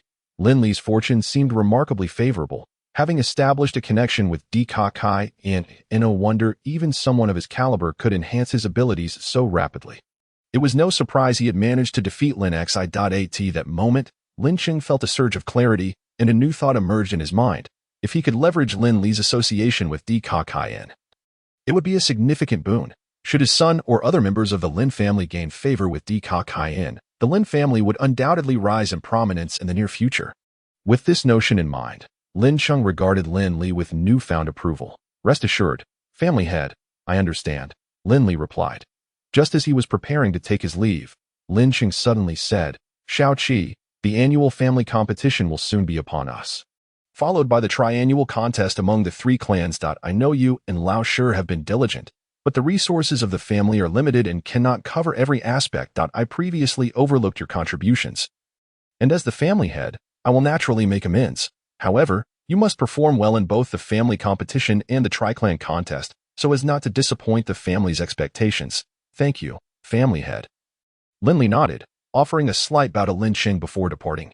Outside the admonition hall, upon seeing Lin Li exit, Lin Shi and the others rushed in. They had not strayed far, having been eavesdropping at the door. Father, why are they also allowed to participate in the tri-clan contest? Lin Qing looked at him and said, Shi, I know there have been some frictions between you and Lin Li, and you do not wish for him to succeed. However, remember this. Never let personal grievances overshadow the interests of the family. Otherwise, even as my son, I will not spare you. I have not, Lin Shi replied. That is good. Lin Qing observed his discontented expression, then glanced at Lin Mi and Lin Rong beside him. I trust you all understand what the tri-clan contest means for the family. Every 3 years, Stormwind City is allocated 10 spots for entry into the Aulic Magic Martial Academy. And who secures those spots is determined by the tri-clan contest. Thus, competition is fierce at this time. The Tapia family, once merely a second-rate clan beneath our Mei Lin family as heel, rose to prominence over 30 years ago due to our momentary lapse, securing 4 spots in the Aulic Magic Martial Academy during one contest, followed by 3 more in subsequent contests. Although they are not yet atop our heads, they have become a force capable of influencing major affairs in Stormwind City. Now even willing to act as lackeys to the Simpson family and oppose us, which is utterly despicable. Children, you are the future of the family, and likewise, the family is your future, regardless of any personal matters among you. When on the arena, you represent the Mei Lin family. I do not oppose competition among you, but I do not wish for it to affect the upcoming tri-clan contest. Lin Qing addressed Lin Shi, Lin Mi, and Lin Rong. Although Lin Li and the other side branches will also participate in the tri-clan contest, the family will not place all its hopes on them. Besides Lin Ying, Lin Hao, and Lin Jie, who are favorites for securing spots, the family has equally high expectations for the 3 of you. Do not let the family's investment in you go to waste. Understood, the 3 responded in unison. After Lin Qing encouraged them further, he waved his hand for them to leave. Fourth brother, how can you just let Lin Li's arrogance at the banquet go unchallenged? He was utterly disrespectful to you. Lin Shi asked Lin Rong. Lin Rong glanced at Lin Shi and Lin Mi, chuckling, what else could be done? I do not wish to be beaten like you two. Frankly, I doubt even the third brother could match Lin Li, let alone myself. With that, Lin Rong laughed heartily, saying, besides, you heard the family head earlier. Be broad-minded. I have no animosity toward Lao Qi, and there is no need for me to make things difficult for him. If you two wish to seek vengeance, find someone else. After speaking, he waved them off and left. Lin Shi, with a sullen expression, turned to Lin Mi, murmuring, fifth brother, he didn't take the bait. What should we do? What is there to fear? Lin Mi sneered. Did he not say that even the third brother is no match for Lin Li? Imagine if everyone were to hear that, with the third brother's temper. When he returns from the Sunset Mountains and hears such news, what do you think will happen? He will surely fly into a rage and seek out Lin Li to settle the score. Lin Shi said with a gleam in his eye, brilliant. Fifth brother, I admire your insight. Lin Li returned to his courtyard, finding Lin Shou and Lin Feng anxiously pacing like ants on a hot pan. Upon his arrival, they both sighed in relief and asked in unison, the family head did not make things difficult for you, did he? Not at all. Lin Li briefly recounted how he handled Lin Qing. Eldest brother, why did you say you would give them the formula? Lin Shou asked with a displeased expression. They were indifferent to us before, and now that they see a benefit, they extend their claws. How shameless. Lin Li smiled. Fatty, regardless of the past, we are still members of the Mei Lin family. Blood ties are not easily severed. I merely mentioned giving them the formula. It has not been given yet. The initiative remains in my hands, and whether I choose to give it or not is entirely up to me. There is no cause for concern. The eldest brother is wise, Lin Shou exclaimed. Raising his hands in praise, Lin Feng added, I believe the eldest brother has deeper intentions behind this. What do you mean? Lin Li asked with a smile. The matter of the eldest brother concocting potions can be hidden for a time, but it cannot remain concealed forever. Rather than have the family force you to surrender the formula later when the truth is revealed, it is better to take a step back now. Presenting it to secure a favorable attitude and exchange a hollow promise for equal treatment for the three of us, while also gaining the freedom to use the alchemy chamber. I think it is worth it. Honestly, I believe it is unnecessary, Lin Shou countered, instinctively sparring words with Lin Feng. Did not the eldest brother say he already gave 2 bottles of concentration potions to Master Dikakayan? Since he is willing to help the eldest brother, it indicates he values him highly. With such a powerful ally, even the family head might hesitate to trouble the eldest brother again. Why, then, should we be concerned about the family head's opinion? Lin Li watched his younger brothers engage in lively debate, enjoying their banter and listening attentively without interruption, occasionally nodding approvingly to encourage them, although their thoughts were somewhat skewed. He viewed their capacity for reflection as a positive sign, indicating they were maturing beyond mere childish understanding. As the eldest brother, he wished for his siblings to grow and stand beside him to face future challenges together. When their discussion reached an impasse, they finally turned to him once more, prompting Lin Li to smile and say, both of you have valid points, yet they are somewhat narrow in scope. Fatty is correct, with Dikakayan as my ally. I need not be overly concerned about the family head for the time being. Ha. See, I was right, Lin Shou exclaimed triumphantly, patting Lin Feng on the shoulder. Off Feng, you are still young, just a tad inexperienced. Humph. Lin Feng completely disregarded him, merely observing Lin Li and awaiting his explanation. Lin Li smiled nonchalantly. Both of his younger brothers were quite astute, yet in terms of overarching perspective, Lin Feng surpassed Lin Shou by a margin. Upon reflection, if he had not acquired the memories of numerous legendary powerhouses, thereby indirectly gaining their life experiences and insights into human interactions, he too might have been as extreme in his thoughts as Lin Shou. If not more so, especially given how poorly the family had treated the 3 of them over the years. Lin Li stated, however, Fatty, you must understand that ultimately, one must rely on oneself. One cannot simply hope to succeed by clinging to a powerful patron. It is crucial not to put all your eggs in one basket. At this juncture, Lin Li gazed at the 2 of them and earnestly continued, Fatty, Feng, regardless of how the family has treated us in the past, we are still descendants of the Mei Lin family. That is our foundation, and we must not forget our roots. Indeed, Lin Feng and Lin Shou nodded in agreement. Subsequently, Lin Shou, with a mischievous smile, remarked, Boss, I fear your actions are not as straightforward as they appear. Are they? Hee hee, Lin Li chuckled. Indeed, I garnered too much attention at the banquet previously. It is only fitting to leverage the family's support to shield me from the storm, and if possible, to reap some additional benefits. The family deserves the lion's share, but it is only just that I secure a small gain as well. As Lin Li anticipated, following the personal escort from Russell of the Mage Guild after the banquet, nearly all eyes in Storm City began to focus on the previously obscure Lin Li. Nicknames such as the Useless Leader emerged, and even the minor skirmish he had with Yuan Ku at the Wan Chao Tang was brought up. Some speculated that Lin Li's purchase of those herbs was not merely to humiliate Yuan Ku, but also for his own alchemical pursuits. While the city buzzed with excitement, Russell announced that his mentor, Dikakayan, had decided to auction a vial of concentration potion, simultaneously revealing some of its miraculous effects. This announcement acted like a splash of water into a hot pan, intensifying the already vibrant atmosphere in Storm City. A potion capable of aiding mages to break through their limitations, how could such a thing not incite fervor? Consequently, the focus of attention momentarily shifted from Lin Li to Dikakayan, regardless of the commotion outside. Lin Li remained undisturbed, dedicating his days to his small courtyard. Aside from instructing his 2 younger brothers in combat techniques and magic, he diligently practiced the 13 sections of brocade and the windless shadow techniques. Seemingly unaffected by the external tumult. One morning, in a secluded grove belonging to the Mei Lin family, a figure flitted between the sturdy trees, as graceful as the wind and as swift as lightning. His fists moved with the precision of a rain of arrows. Wherever the gust of his energy reached, leaves scattered like a green tempest. Sticky threads, Lin Li commanded, his left hand sweeping through the air, fingers trembling slightly as his energy surged at his fingertips, coaxing the threads to dance in the air. The surrounding leaves appeared to be ensnared, swirling around him within a 2-meter radius. This technique, Sticky threads was a recently acquired low-grade skill, designed to ensnare enemies and render them pliable. The various fighting techniques are categorized into 8 grades: celestial, earthly, profound, yellow, cosmic, temporal, flood, and wilderness, each further divided into upper, middle, and lower tiers.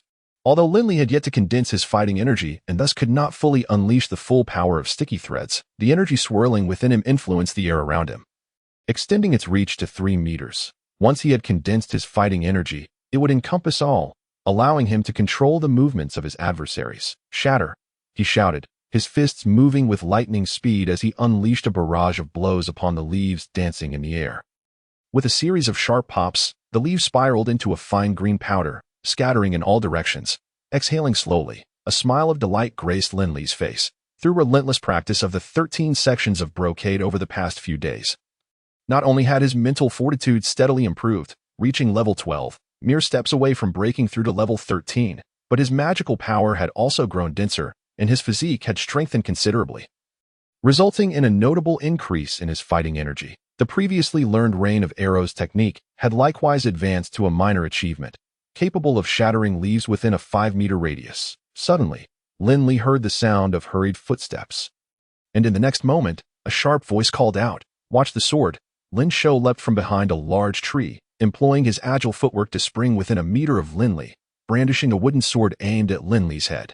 When Blade, Lin Feng revealed himself from behind a stone 10 meters away. Having completed his incantation, a long and sharp wind blade sliced through the air toward Lin Li's neck. With a swift movement, Lin Li pivoted his body, deftly dodging Lin Shou's strike, while simultaneously extending his left hand to unleash sticky threads. In an instant, Lin Shou found himself ensnared, akin to an insect caught in a spider's web.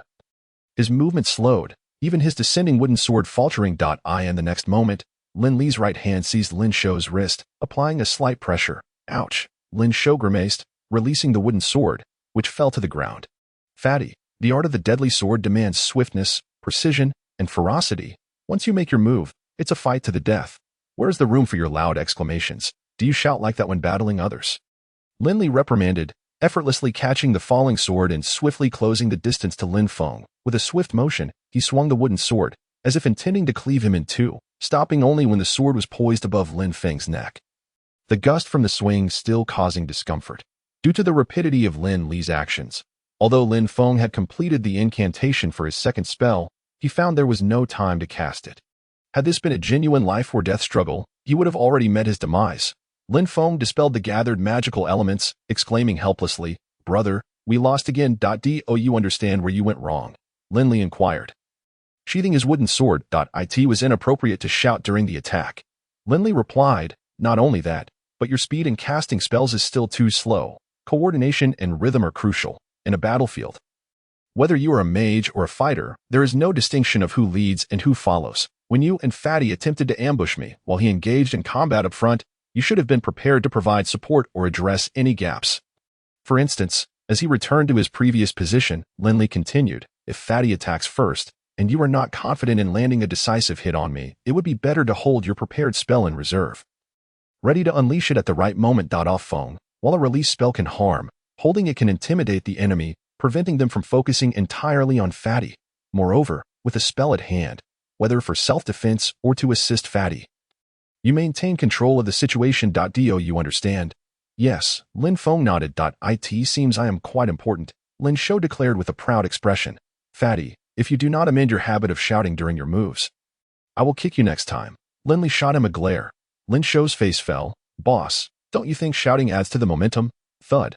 This time, Lin Li did not indulge him with further words, delivering a swift kick that sent Lin Shou scampering away, exclaiming, "I'll change, I promise." The three returned, bantering and laughing, only to find the steward waiting at the door. Upon seeing them approach, the steward hurried over with a beaming smile, bowing before saying, "Seventh young master, we have been anxiously awaiting your return. The family head requests your presence in the main hall to meet a guest." Requesting me to meet a guest? Lin Li was taken aback. Regarding the steward's fawning grin, "You didn't miscommunicate, did you?" "Oh no, seventh young master, I have memorized the family head's message verbatim. I wouldn't dare make a mistake," the steward insisted, shaking his head vigorously like a rattle. "Suspicious," Lin Shou remarked. "Isn't it usually the family head who takes sixth brother to meet guests? Why has it changed to call you instead today?" Lin Li felt puzzled as well, asking, "Steward, who is the guest?" In response to the seventh young master's inquiry, the head of the Tapia family, accompanied by his second son, Theodore Tapia, came to pay a visit. The housekeeper, bowing slightly with utmost respect, replied that the head had summoned the young master to meet Theodore due to their past acquaintance. Upon hearing this, Lin Li instantly grasped the underlying reason. It was evident that his previous flamboyance at the Mage Association's banquet, coupled with Russell's enthusiastic support, had attracted the attention of the astute Tapia family, prompting them to seek his favor. The so-called acquaintance with Theodore amounted to little more than a few encounters years ago, with scarcely a word exchanged, rendering any notion of camaraderie utterly unfounded. "Housekeeper, please wait. I shall change my attire before coming over," Lin Li stated. Having unraveled the intricacies of the situation, he found no urgency to rush over. He returned to the courtyard to wash off the sweat from his brow and don a fresh set of clothes before proceeding to the reception hall of the Merlin family. Accompanied by the housekeeper who had been waiting outside. As a prestigious magical lineage with a history spanning 3 centuries, the Merlin family, though no longer the foremost family in Stormwind City, still exuded an aura of past grandeur, evident from the spacious and opulently adorned reception hall. Just as Lin Li approached the entrance, he was met with a cacophony of hurried footsteps. A group of individuals burst into the hall, carrying a stretcher, led by a guard clad in the uniform of the Merlin family, while the others were dressed in a haphazard array of attire, their faces alight with curiosity as they scanned the surroundings. "Master, it is grave news. The eldest son has sustained severe injuries while training in the Sunsetting Mountains and remains unconscious. He was brought back by some mercenaries who happened to stumble upon him," declared the guard. His words fell like a bucket of cold water into boiling oil, instantly igniting chaos within the reception hall. Lin Cheng was the first to spring into action, his face a mask of solemnity as he approached the stretcher. He cast a glance at Lin Ying, who lay there with closed eyes, pale as death, still in a state of unconsciousness. "What transpired?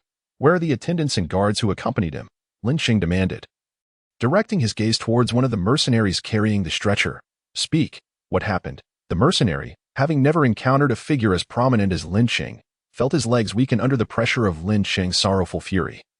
And he stammered, "I don't know the details. That I merely happened to pass by with a few brothers from my team and saw many casualties. That I saved this young master, as he still had a breath left in him.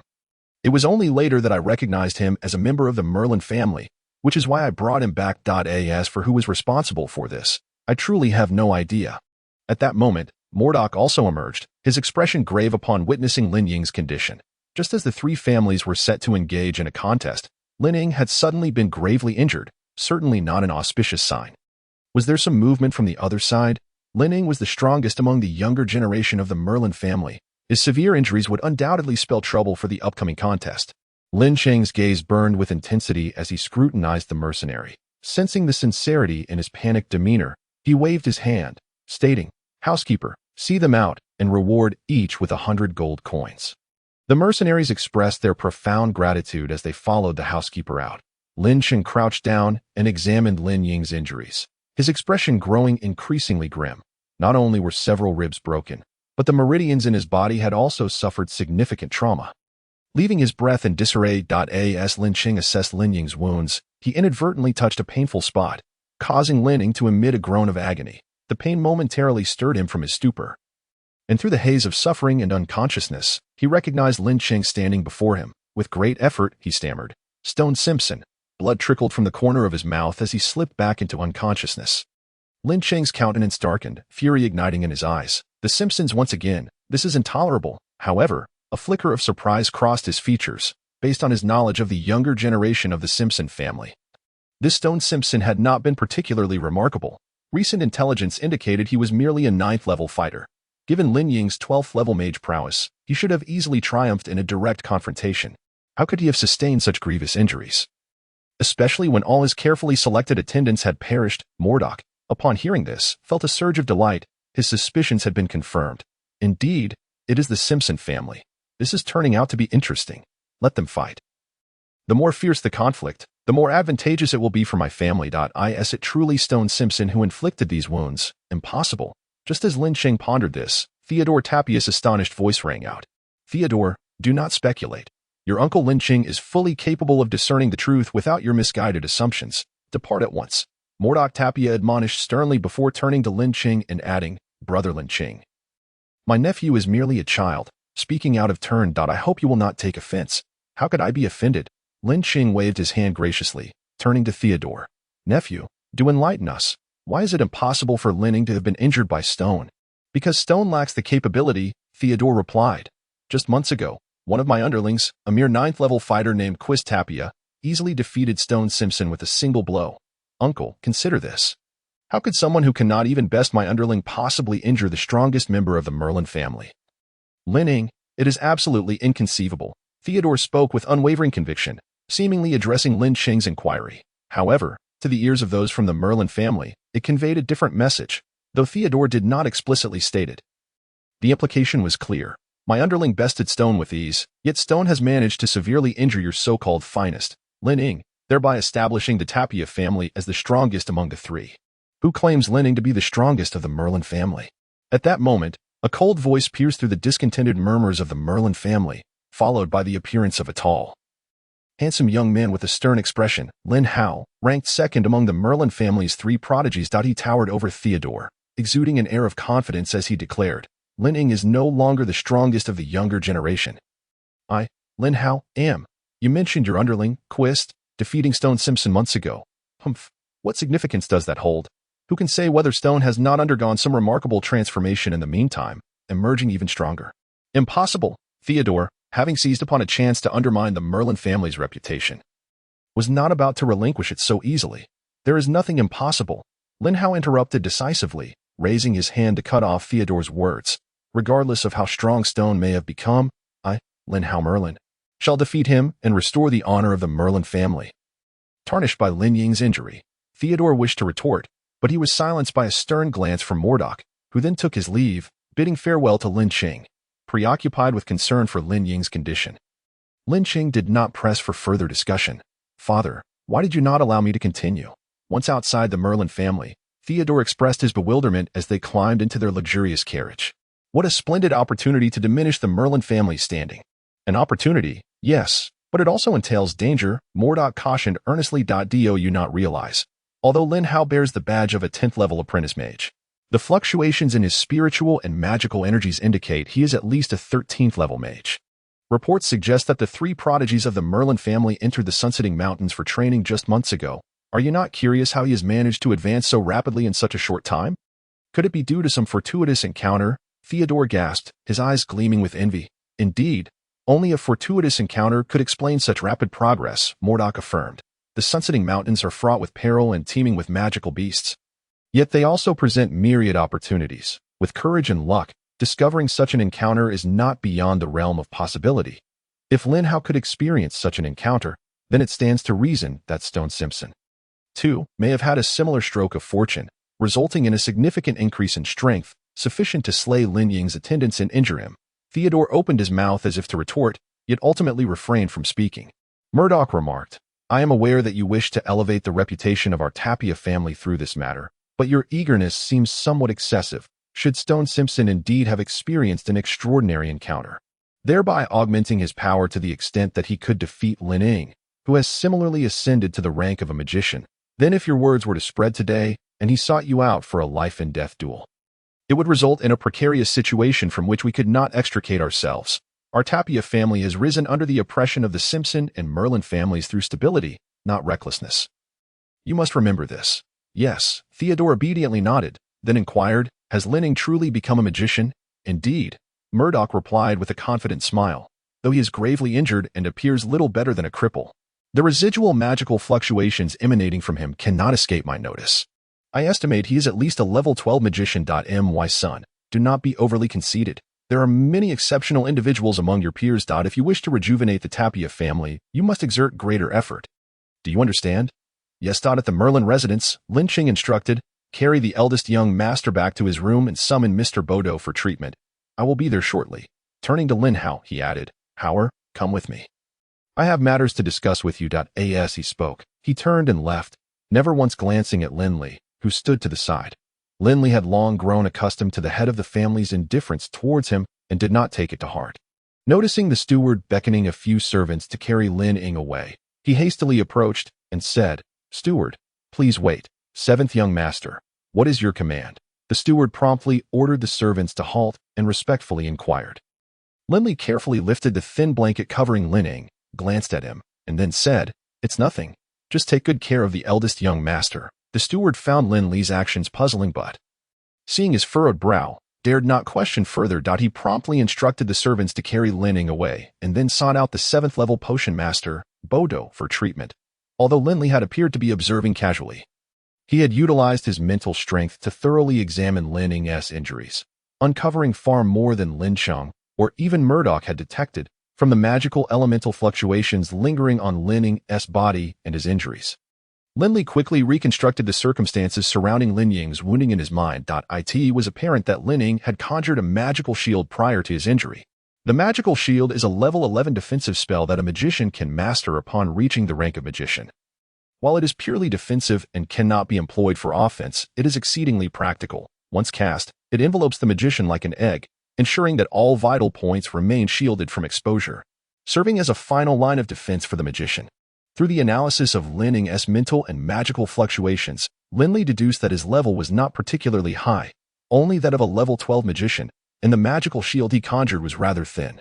Nevertheless, the magical shield, composed of magical elements, was sufficient to withstand a full-force impact of 500 pounds or the strikes of ordinary swords, and even the direct barrage from powerful bows. However, Lin Ying was precisely struck after he had exerted his full strength to maintain the magical shield, as Stone shattered it with a mere punch, subsequently landing a devastating blow to his chest.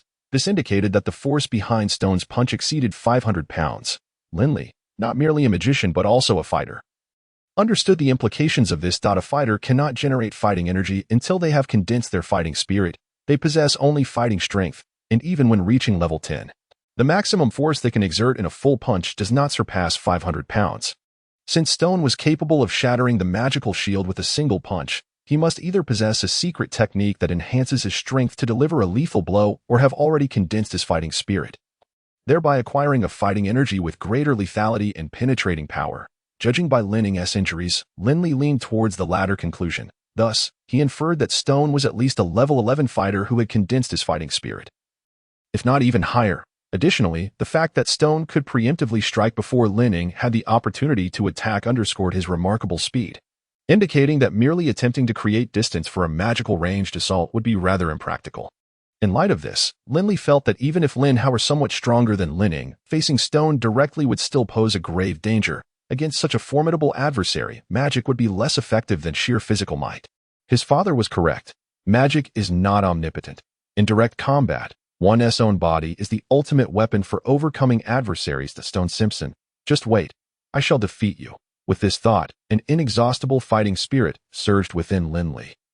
Having witnessed the destructive power of fighting energy, he also recognized his own shortcomings. Previously, he had relied too heavily on divine skills and magic, neglecting the training of his body and fighting techniques, which had resulted in him possessing the strength of a level 10 fighter without having yet condensed his fighting spirit. In the days that followed, aside from instructing and supervising Lin Shou and Lin Feng in their respective training of fighting techniques and magic, Lin Li continuously practiced the 13 sections of the brocade, honing his muscles and accumulating fighting strength to prepare for the eventual condensation of his fighting spirit. He also sought new fighting techniques suited to his current needs within the teachings of Feng Wuying.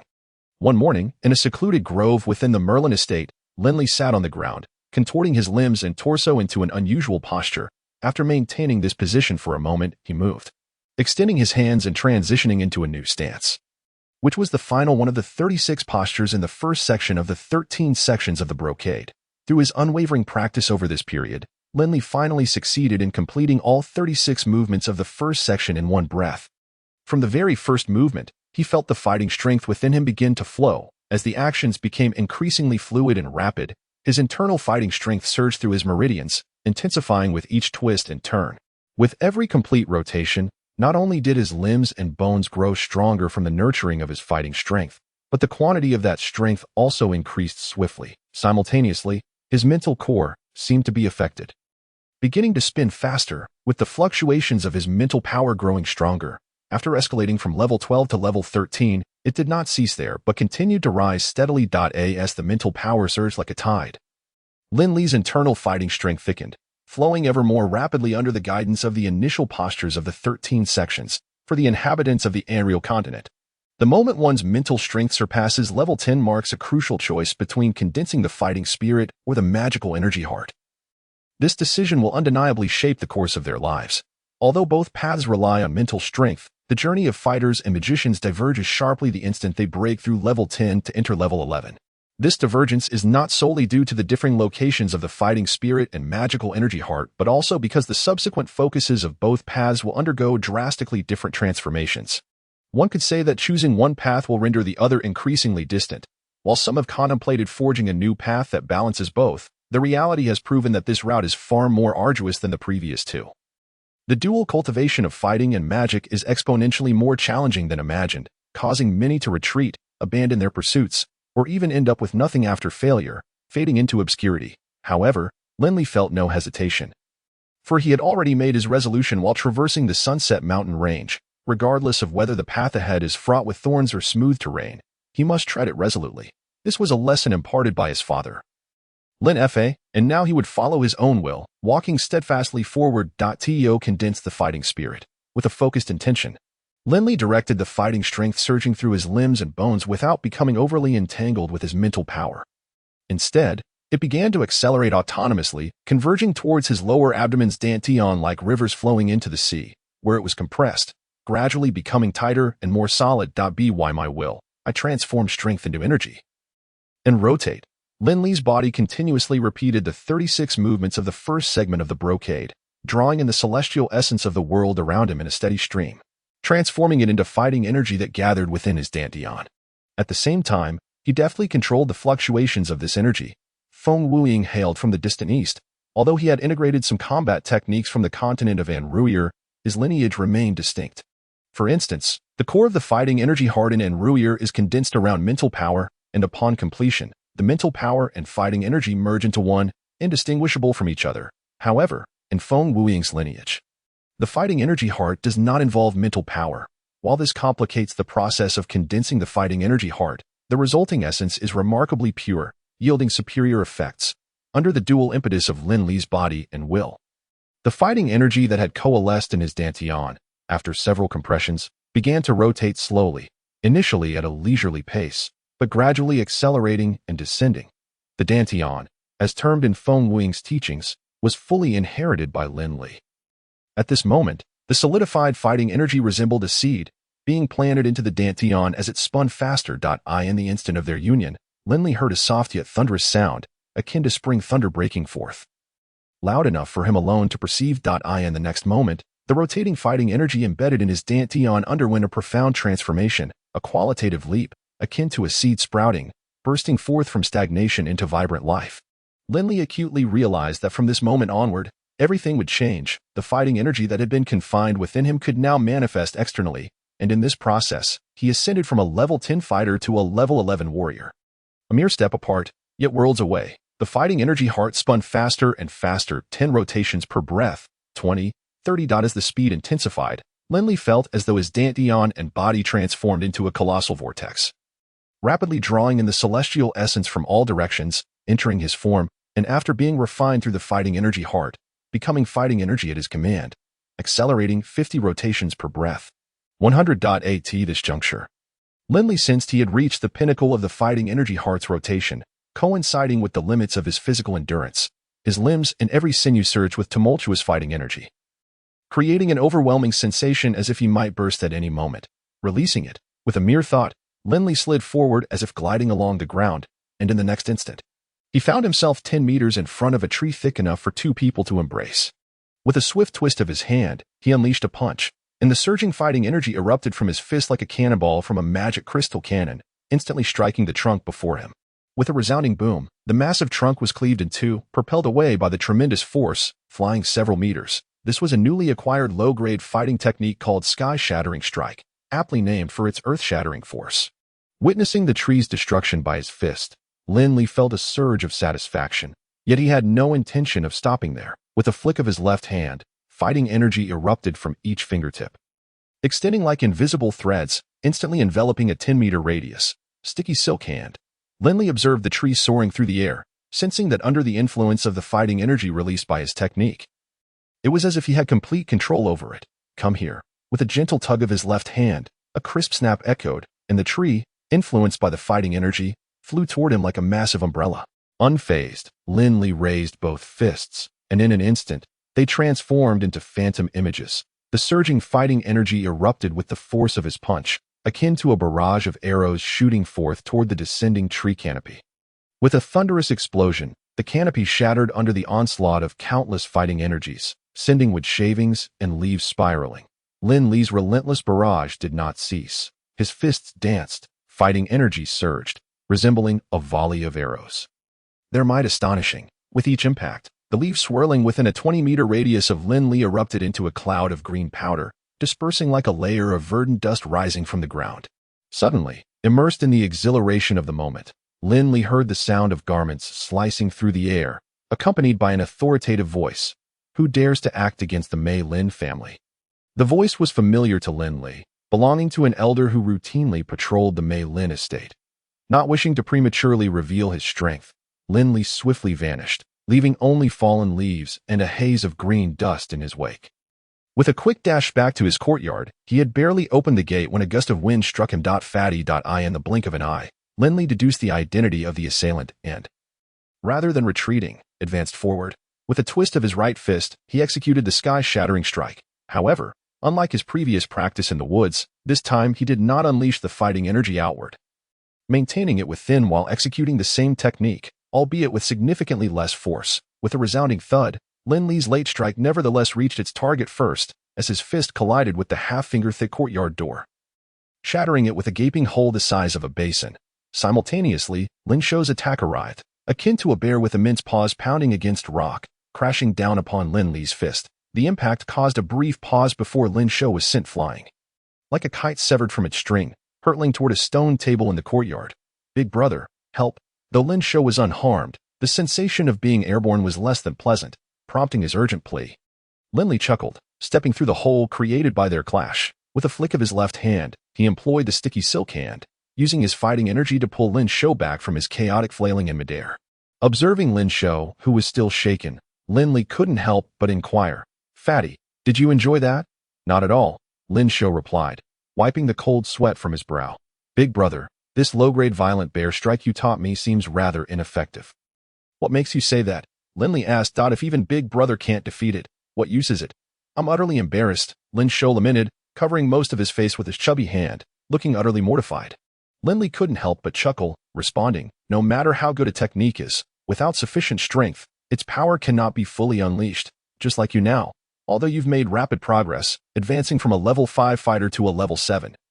It's still far from enough." Noticing Lin Shou's skeptical expression, Lin Li took a step back to a distance of 3 meters, twisting his waist as his arms lifted high, his fist resembling 2 massive hammers. In a heartbeat, he unleashed a flurry of strikes into the air. With each strike, the air erupted with explosive sounds, culminating in the final blow, which reverberated like a thunderous drum, deafening in its intensity. "My goodness, fighting deity. Big brother, you're incredible." Lin Shou was left in awe, feeling the air ripple with each of Lin Li's punches, compressing his chest with overwhelming pressure. It wasn't until Lin Li ceased that he regained his senses, showering Lin Li with praise before asking, "Big brother, how did you accomplish that? Teach me." "Sure," Lin Li replied with a smile. "Once you condense your fighting energy hard, I'll teach you." Lin Shou paused for a moment, then suddenly exclaimed, "Big brother, you condensed your fighting energy hard." Lin Li smiled nonchalantly, saying, "Yes, just now that I not only condensed my fighting energy hard and acquired my first fighting energy rotation, but I also smoothly ascended to level 11 warrior." "Big brother, you're amazing. I admire you." Lin Shou's face was filled with admiration, and he babbled incessantly in praise. Lin Li patted his shoulder and said, "Fatty, don't always envy me as long as you are willing and put in the effort. You can achieve it too. The annual family competition will commence in half a month, and I hope you and a phone can shine brilliantly, making those who once looked down upon our trio of heroes take notice." "Fatty, answer me. Do you have confidence?" "Yes." Lin Shou's chubby face flushed with excitement as he declared, "I will definitely succeed. If a phone can do it, so can I." Lin Li nodded in satisfaction and pointed out the shortcomings in his recent execution of the bear slam technique before entering the room where Lin Feng was. "Brother, you're back." Upon seeing Lin Li emerge, Lin Feng, who had been reading at his desk, hurriedly stood to greet him. Lin Li nodded, extending his hand to gently push Lin Feng back into his chair. "A Feng, how do you feel?" "Not bad." Lin Feng rubbed his temples and replied, I only have a slight headache from time to time, but there are no other discomforts. Hearing this, Lin Li sighed in relief. That's good. Your talent surpasses mine by far. I had originally planned to bring back a spirit stone to help accelerate your training, but I never expected you to break through to level 10 so suddenly. If I hadn't discovered it early, you might have encountered some trouble while condensing your magical core. Brother, I'm sorry, I was just a bit anxious and didn't want to hold you back like in the past. Lin Feng lowered his head, feeling a wave of shame. What are you saying? I am your brother. It is my duty to take care of you. You must promise not to say such things again.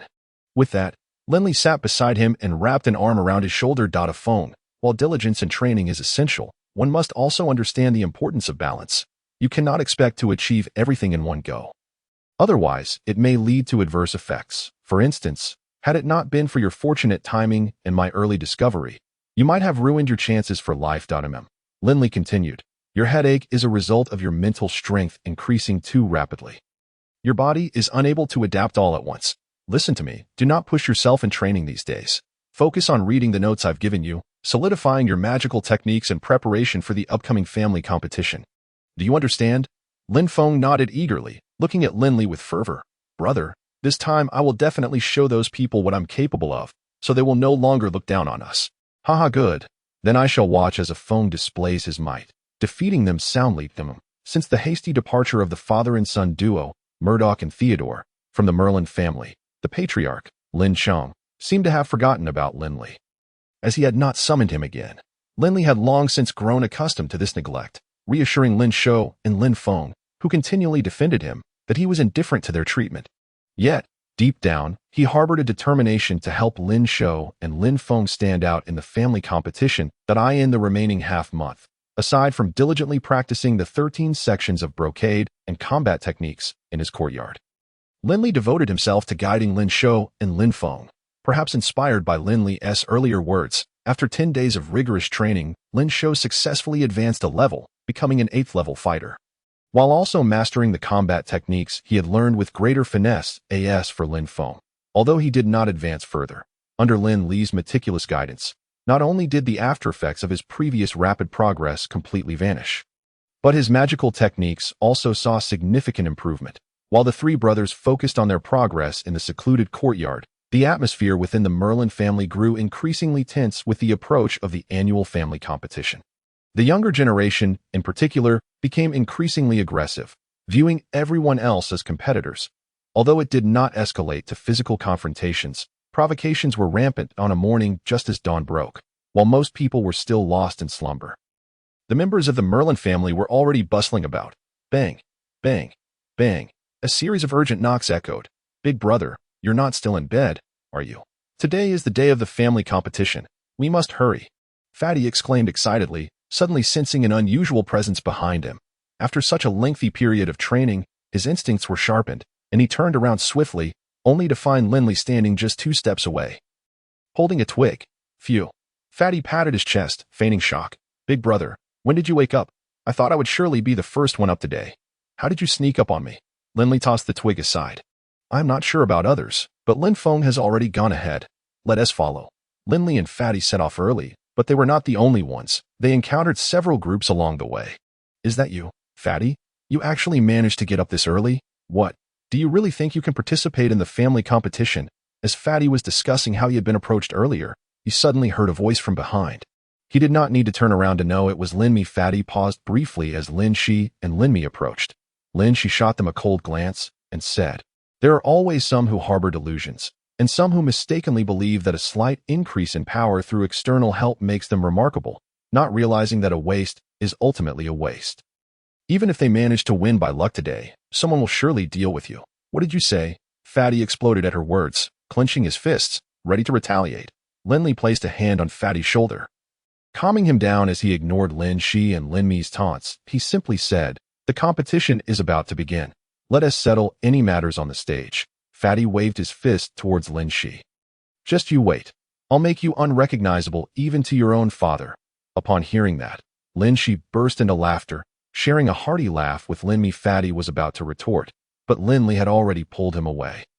The second-generation members of the Merlin family, whether direct or collateral descendants, were all gathered at the arena in front of the transmission hall for the annual family competition. In the arena, a 5-foot-high platform had been erected, measuring 200 meters on each side, surrounded by defensive magical arrays that were already activated, emitting a faint glow in the sunlight to prevent any stray magic from injuring the spectators during the competition.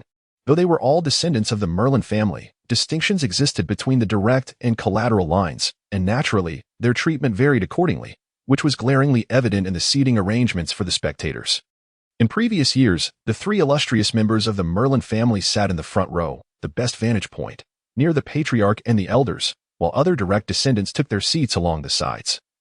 And collateral descendants could only stand at the back to watch. This year, due to Lin suffering severe injuries and undergoing treatment, he did not participate, allowing Lin Hao to take his usual place, which inevitably led to much speculation among the members of the Merlin family. Lin Li, Lin Shou, and Lin Feng sat on the left side of the viewing platform, while Lin Shi, Lin Mi, and Lin Rong occupied the right side. In an rear continent, where the right side was deemed superior, this simple seating arrangement reflected their standing within the family, delighting Lin Shi and Lin Mi, who had always looked down on Lin Li and his brothers, as they occasionally turned their heads to flaunt their superiority with smug expressions. Lin Li regarded Lin Shi's behavior with indifference, merely half-closing his eyes to rest, while Lin Shou and Lin Feng glared at her in displeasure. Their brows furrowed. "Brother, why do I feel like third brother is looking at second brother with such a fierce gaze? It's as if he wants to devour him." As they exchanged glances, Lin Feng noticed Lin Jia nearby, continuously glaring at Lin Hao, and found it increasingly peculiar. Unable to contain his curiosity any longer, before Lin Li could respond, Lin Shou interjected, "What's so strange about it? The 3 illustrious members of the Merlin family have never quite gotten along. I heard from my father that third brother Lin Jia has always liked to follow big brother around. Being half-brothers, he naturally feels closer to him than to second brother, who is from Uncle S' side. Over the years, second brother has been fixated on surpassing big brother to claim the title of the strongest among the young generation of the Merlin family. Although big brother has never said anything, third brother has long harbored resentment towards second brother. I've heard that he often finds trouble with him in private.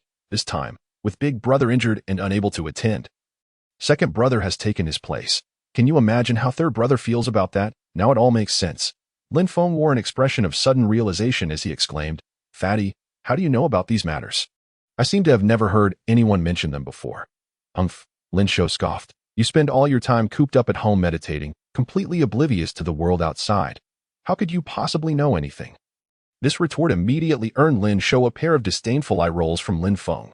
"Enough chatter. The competition is about to commence," Lin Li remarked, noticing the family head, Lin Qing, soar onto the arena with an aerial technique, softly cautioning the others. Once Lin Qing ascended the platform, he commenced with an eloquent recounting of the illustrious history of the Mei Lin family, emphasizing the significance of holding the family competition. He then proceeded to relay the events surrounding Lin Ng's injury inflicted by Stone Simpson, illustrating the Simpson family's relentless ambition to obliterate the Mei Lin clan. After rousing the collective fervor and camaraderie of the younger generation, he declared, "In this family contest, not only does the first-place winner receive 5,000 gold coins, the second place 3,000, and the third 1,000, but they will also gain access to the family treasure vault to select any piece of equipment they desire." The moment these words left his lips, the Mei Lin offspring present erupted in excitement. The monetary rewards were enticing enough. Even the coins awarded for third place could sustain one for a year or two.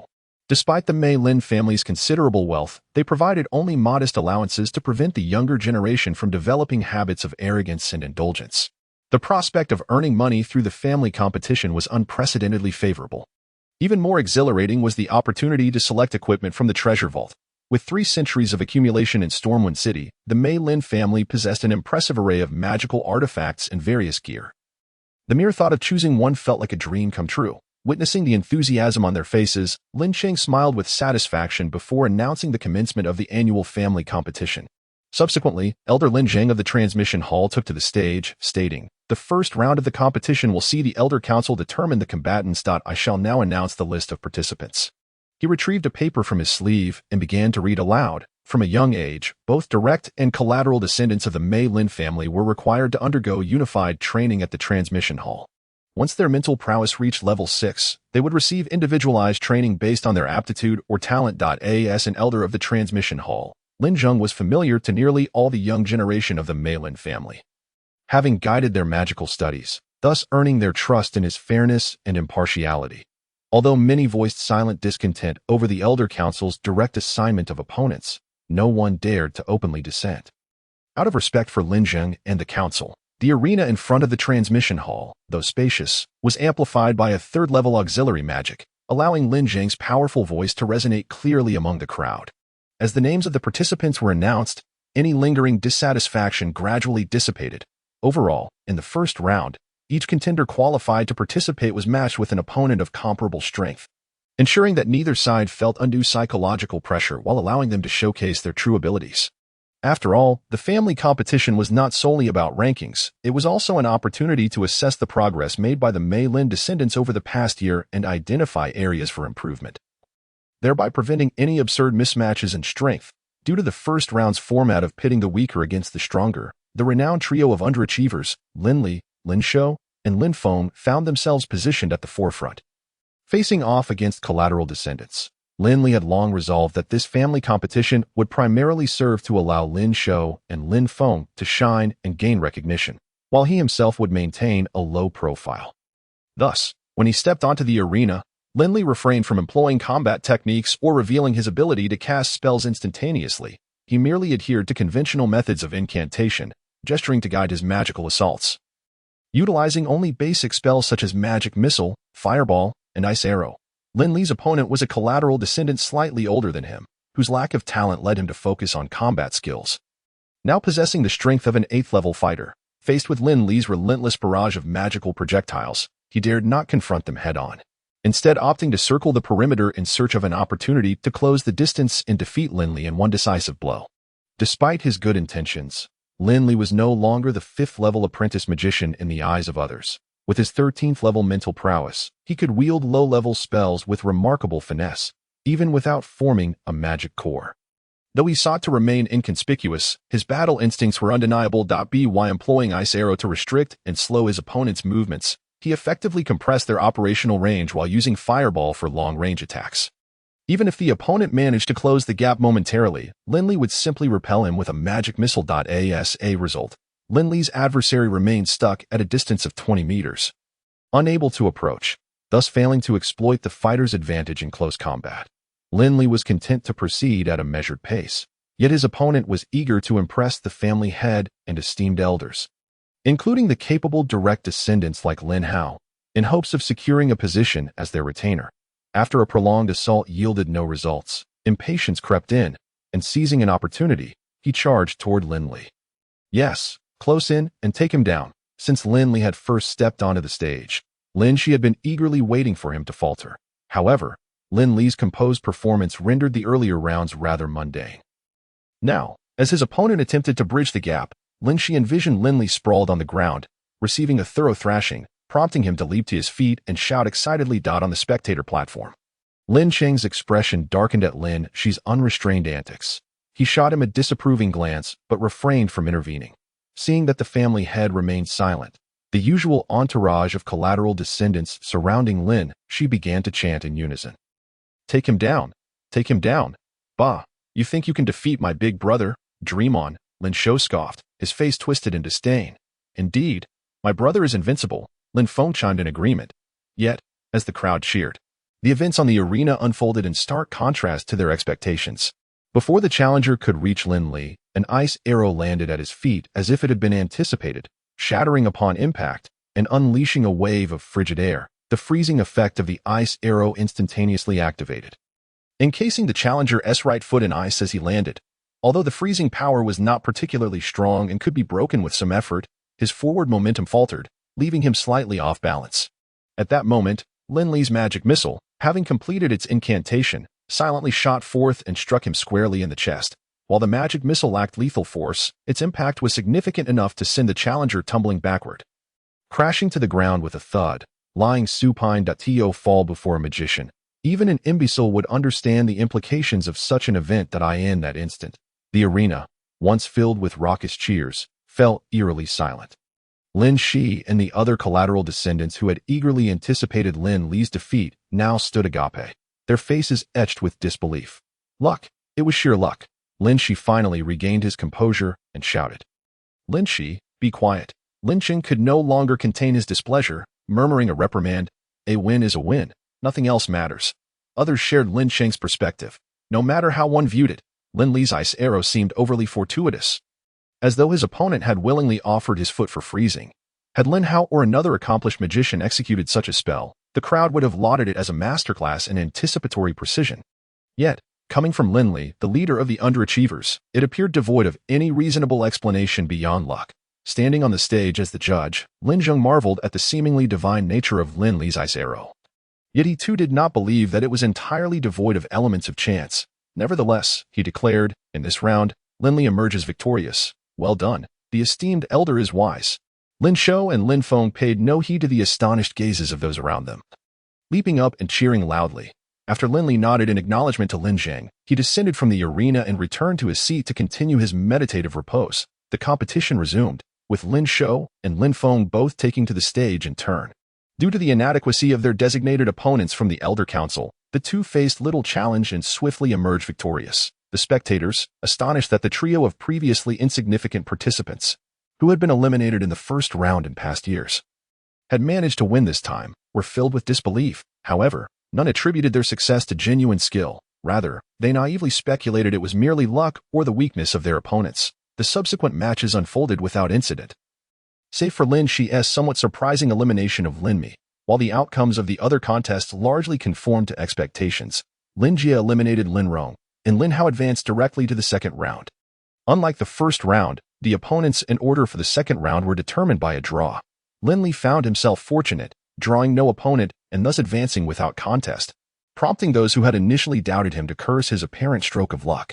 Similarly criticized for his good fortune was Lin Feng, who, despite facing an opponent, encountered only a mediocre 8th level magic apprentice. Lin Feng skillfully exploited his adversary's underestimation of him, dispatching him from the arena with 3 well-placed magical projectiles. In contrast, the other participants faced evenly matched foes. Lin Hao squared off against Lin Jie, while Lin Shou battled Lin Shi. Lin Hao, I will defeat you, proving that even if elder brother is injured, you are certainly not the strongest of the Merlin clan, Lin Jie declared fiercely as he took to the stage. A burly figure adorned with a full beard, had he not been clad in a robe of magic. One might mistake him for a fighter rather than a mage. Towering over Lin Hao, his imposing presence intensified as he looked down upon him. In response to Lin Jie's provocation, Lin Hao maintained a cold demeanor, casting a sidelong glance and coolly remarking, "You are far from my equal and lack the right to speak to me in such a manner." As they exchanged words, the two had already positioned themselves on opposite ends of the arena. Having returned from training, Lin Jie felt he had made rapid progress and was confident of delivering a substantial lesson to Lin Hao for daring to challenge his elder brother's authority. Yet he was also aware that Lin Hao was no mere pushover. Thus, exercising caution, he began chanting a spell even before Lin Zheng announced the commencement of the match. As magical energies surged, elements from the surroundings converged, forming an oval magical shield around him. Wow, an 11th level magical shield. It seems the third young master has consolidated his magical prowess and been promoted to a magic soldier. The spectators murmured. No wonder he exudes such confidence upon his return. It must be the fluctuation of his magical energy. According to the family's customs, attaining the rank of magic soldier allows one to recruit followers. I wonder if I could become his first attendant. You, dream on, came the dismissive retort. As Lin Jie showcased his magical shield, a flurry of discussions erupted among the observing members of the Merlin family. Those studying combat techniques aspired to be his followers, while those learning magic gazed at him enviously. Even Lin Cheng and the elders seated in the spectators' area wore approving smiles upon witnessing Lin Jie manifest his magical shield. What now? Lin Jie asked, his gaze challenging Lin Hao. Humph. Lin Hao scoffed coldly, offering no response. Don't blame me for taking advantage of you. Use whatever skills you possess. Otherwise, you'll be humiliated should you lose, Lin Jie continued, attempting to undermine Lin Hao's confidence. However, Lin Hao remained unfazed, his expression still icy as he replied, "No need. Since the magical shield did not fall under offensive magic, its pre-match deployment was not considered a violation." And Lin Zheng did not intervene.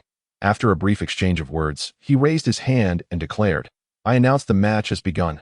Whoosh, boom. No sooner had Lin Zheng's words left his mouth than a sharp whistle pierced the air, followed by a deafening explosion and a brilliant flash of flame. When the light dissipated and the crowd turned their gaze back to the arena, they were left in stunned silence. It became evident that Lin Hao stood alone on the stage, while Lin Jie, who had so boldly displayed his magical shield, was nowhere to be seen, having been knocked off the platform. One spell had defeated a 12th level magic soldier, one who had even conjured a magical shield. The theatricality of the scene left everyone astounded. "Elder brother, what just happened?" Lin Shou asked in confusion, his voice barely above a whisper. The preceding events had unfolded too swiftly for him to grasp what had transpired. At the moment Elder Jing announced the match's commencement, second brother had already completed a 3rd level explosion spell, which he then unleashed to send third brother flying. Lin Li explained. Is it truly that simple? Lin Shou asked, incredulous. Indeed, it is. Lin Li nodded affirmatively. However, as the saying goes, those with experience see the intricacies. He recognized the finesse with which Lin Hao executed his spell. Although it appeared straightforward, it was far from simple. First, while the 3rd level explosion spell is categorized as a low-level magic, its incantation is notably complex, significantly limiting the casting speed. Lin Hao's ability to complete and release the spell at the instant of Lin Jing's announcement demonstrated his profound mastery of it. Although he had yet to reach the level of instantaneous casting, he had undoubtedly compressed the incantation to a mere fraction of its original length. Secondly, while the explosion spell's effect seemed impressive, being a low-level magic, its power was limited. Yet Lin Hao managed to propel Lin Jie, who was protected by a magical shield, from the stage, indicating that he had modified the spell. This also suggested, from another perspective, that Lin Hao's strength was formidable, certainly at least that of a 13th level magic soldier. Thus, Lin Hao's earlier claim of being stronger than Lin Ying was not mere boasting. It was likely that he had encountered some fortuitous event during his training in the Sunset Mountains. Lin Li's observations were mirrored by Lin Cheng and the elders, who all displayed subtle smiles, initially concerned that the Merlin family would suffer in the impending tri-clan competition due to Lin Ying's injury at the hands of Stone. Lin Hao's emergence offered a renewed likelihood of victory. Look at his smugness. It's just one victory. What's so impressive about that? Lin Shou thought, feeling a twinge of jealousy as he observed the acclaim directed towards Lin Hao. Although he typically referred to his elder brothers with respect, privately he harbored no small amount of resentment. "Fatty, can you manage it?" Lin Feng inquired with a grin. "Remove the can from that." "I certainly will," Lin Shou replied with unwavering confidence. Adopting an air of unyielding determination, Lin Li nodded in approval. As a fighter, one may lack skill in combat techniques, but one must possess a formidable presence. Only with fearlessness can one press onward and break through obstacles. Without such spirit, one cannot truly be considered a fighter. "Lin Shou, Lin Shi, step up for your match." Lin Jing's voice rang out. Lin Shou rose, adjusting his belt as he declared, "Elder brother, Ah Feng, watch closely. This time, I will ensure they recognize the prowess of our heroic trio." With that, he swaggered onto the arena. "Ninth brother, if you're afraid, it's not too late to concede now. Otherwise, during the match, magic is indiscriminate, and if you get hurt, you can't blame me," Lin Shi remarked, his face plastered with a scornful smile, his tone laden with disdain. "Victory and defeat are determined by strength. No matter how skillful one's words, they cannot kill," Lin Shou retorted dismissively, casting a sidelong glance at him. "Are you ready?" Lin Zheng inquired, and upon receiving their nods, he proclaimed loudly, "The match begins." As Lin Zheng's words fell, Lin Shou suddenly inhaled sharply, his seemingly bulky and awkward form resembling an arrow released from a bow, propelling him to a distance of 10 meters in an instant, right before Lin Shi. Lin Shi was taken aback by the swiftness of his movement. In his astonishment, he hastily recited a few incantations, snapping his fingers to launch a magical projectile. His intent was straightforward, to slow Lin Shou's movements with the magical bullet, then increase the distance between them and ultimately defeat him through magic. For a magic apprentice lacking the heart to gather magical energy and unable to conjure a magical shield, this was undoubtedly a standard strategy when facing a combatant, guided by Lin Shi's mental focus. The magical bullet accurately flew toward the ever-approaching Lin Shou, just as he and the numerous collateral descendants believed the projectile would undoubtedly hit its target. Lin Shou abruptly altered his stride, his body swaying rapidly in the midst of his high-speed advance. In the next moment, the collateral descendants, who had been ready to cheer for Lin Shi, were left dumbfounded. The magical bullet, which most assumed would surely strike its mark, merely grazed Lin Shou, who, like a gust of wind, had already surged to Lin Shi's front, taking a stance with his fists raised high. Ha!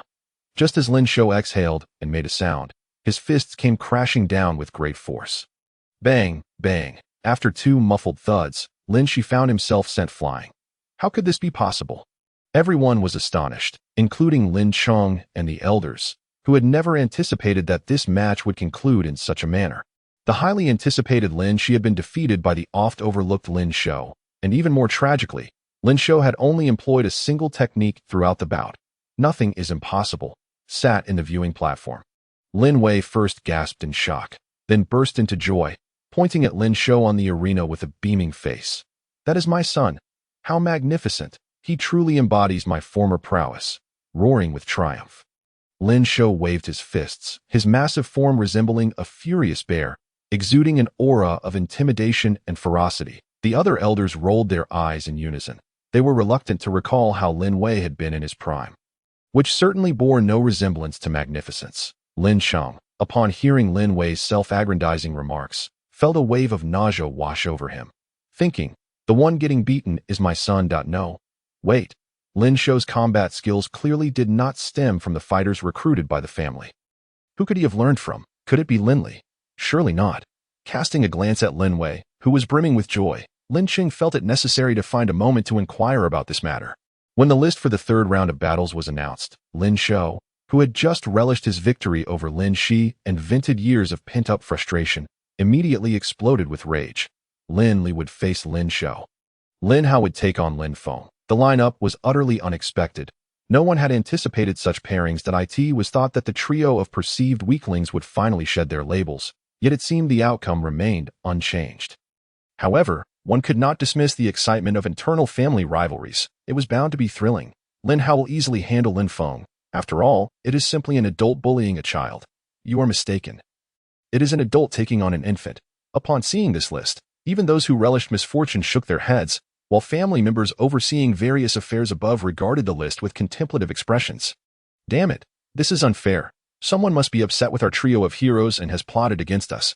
Lin Shou, holding the list and listening to the discussions around him, leaped up in agitation. Fatty, don't spout nonsense. Lin Li admonished a nearby collateral descendant who had turned their gaze toward him. Some things can be discussed privately, but to voice them publicly would offend many. Why can't we say it? Damn it, this is downright malicious. They are clearly trying to do us in.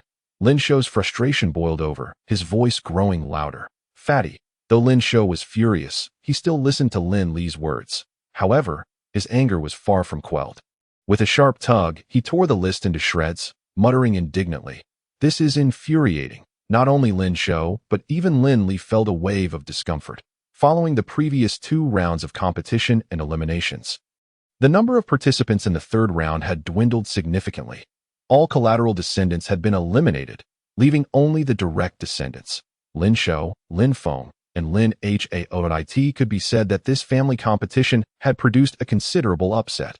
The trio of Mei Lin, who had been expected to perform splendidly, had seen their hopes dashed due to Lin Ying's injury and Lin Jie's elimination, leaving Lin Hao as the sole survivor. Meanwhile, Lin Rong, Lin Mi, and Lin Shi, who possessed considerable strength, had also been successively ousted, while the trio previously deemed worthless had unexpectedly all advanced to the third round. Such an outcome was bound to leave those eagerly awaiting the misfortune of Lin Li. Lin Shou and Lin Feng astonished, and their discontent was palpable. Upon receiving the list for the third round, suspicions of conspiracy began to arise. After defeating Lin Jie, Lin Hao had rapidly gained notoriety, becoming a favorite to win. Yet, his opponent was neither Lin Li nor the similarly impressive Lin Shou, but rather the youngest and least favored, Lin Feng. Such an arrangement reeked of targeting the vulnerable. Upon deeper reflection, it became clear that among the trio of weaklings, Lin Li had always taken the lead, and Lin Shou, who resembled a chaotic force, was particularly obedient to Lin Li. If the two were to face off, it was highly likely that Lin Shou would concede without even putting up a fight, effectively allowing Lin Li to eliminate Lin Shou. If Lin Shou, who had previously knocked down Lin Shi, was perceived as a potential threat to Lin Hao's victory, then Lin Li, who had stagnated at the level of a 5th-tier magic apprentice for years, had become weak enough to be easily defeated by Lin Hao. Boss, how about we forfeit and protest? Lin Shou suddenly suggested. Lin Li regarded Lin Shou, then turned to Lin Feng, smiling. A Feng, what do you think? Lin Feng clenched his fists, speaking firmly. Brother, Fatty, I do not wish to forfeit. I want to compete. Father once said, a true man must die fighting. It is shameful to be a coward. Even a rabbit can kick an eagle. Why should I not have a chance to strike back? Lin Li laughed heartily at these words, his face alight with pride. Lin Feng's declaration brought him more joy than winning the match itself. Are you foolish? If you can't win, why fight? Lin Shou's face flushed with anger as he waved his fists. A Feng, I truly wish to knock some sense into your stubborn head. Lin Feng smiled calmly, looking at Lin Shou. Fatty, I know you mean well, but if you were in my shoes, would you concede without even stepping onto the stage? Lin Shou found himself at a loss for words. Just as Lin Feng had articulated, the suggestion to forfeit stemmed not only from anger over perceived foul play but also from a desire to protect Lin Feng. While they often bickered, deep down, Lin Shou genuinely wished to shield Lin Feng from harm. Yet, if the roles were reversed, he would resolutely refuse to concede without a fight, even if it meant facing severe consequences. I hereby declare the commencement of the third round of competition, with the combatants Lin Hao and Lin Feng stepping onto the stage. At that moment, Lin Zheng's voice resonated across the arena. Amplified by magic, each word crystal clear to the three-boss. Brother, Lin Shou and Lin Feng simultaneously turned their gazes to Lin Li, awaiting his final decision. Over the years, regardless of the matter, big or small, Lin Li had always been the one to make the final call. History had shown that Lin Li had never been wrong in his judgments. Lin Li observed the worried expression on Lin Shou's face, then looked at Lin Feng, whose eyes burned with desire and fierce determination. With a calm smile, he said, A Feng, go forth and give it your all. Let them see that the three of us are not to be trifled with. All right. Lin Feng nodded, stepping confidently toward the arena. Be my word. That Lin Feng truly ascended to the stage. Does he wish for death? Or has he forgotten how high the sky is and how vast the earth? Indeed, the second young master is no ordinary opponent. Even the third young master, a 12th-tier magic master, could easily send him tumbling off the stage. What chance does Lin Feng, a mere magic apprentice, stand against him? Indeed, I recently overheard the family head and the elders discussing that the second young master is now at least a 13th level mage. Crushing a mere magic apprentice would be as effortless as child's play for him. I believe the 10th young master stands a chance against him. Do you really believe that? As soon as Lin Feng ascended the arena, the gathered members of the Merlin family erupted in a flurry of chatter. Although Lin Feng's previous victories over several opponents to reach the third round had astonished the majority and somewhat altered their perception of him, at this moment, no one held high hopes for his success. Instead, internally branding him as overconfident and reckless, not to mention these onlookers. Even Lin Wei's expression changed upon seeing Lin Feng take the stage.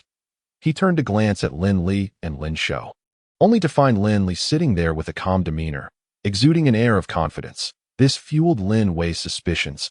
Accustomed to Lin Li's tactic of waiting for the right moment, he couldn't help but wonder if Lin Li was planning some trickery. However, considering the vast disparity in their strengths, Lin Feng had no chance of defeating Lin Hao. Lin Hao slowly approached the arena. Upon seeing Lin Feng, whose physique was slender yet resolute, standing before him, a flicker of surprise and admiration crossed his icy countenance. He surveyed Lin Feng from head to toe and remarked, Old 10th, your courage to face me is commendable. However, courage alone cannot secure victory. You must possess strength as well. It would be wise to withdraw now while you still can. Lin Feng was taken aback that his typically taciturn second brother Lin Hao would say such a thing. After a moment of hesitation, he replied, How can one know without trying? I humbly ask for your guidance, second brother. Lin Hao, seeing Lin Feng's determination to compete, chose not to press further. Are you ready? Lin Zheng inquired once their exchange concluded.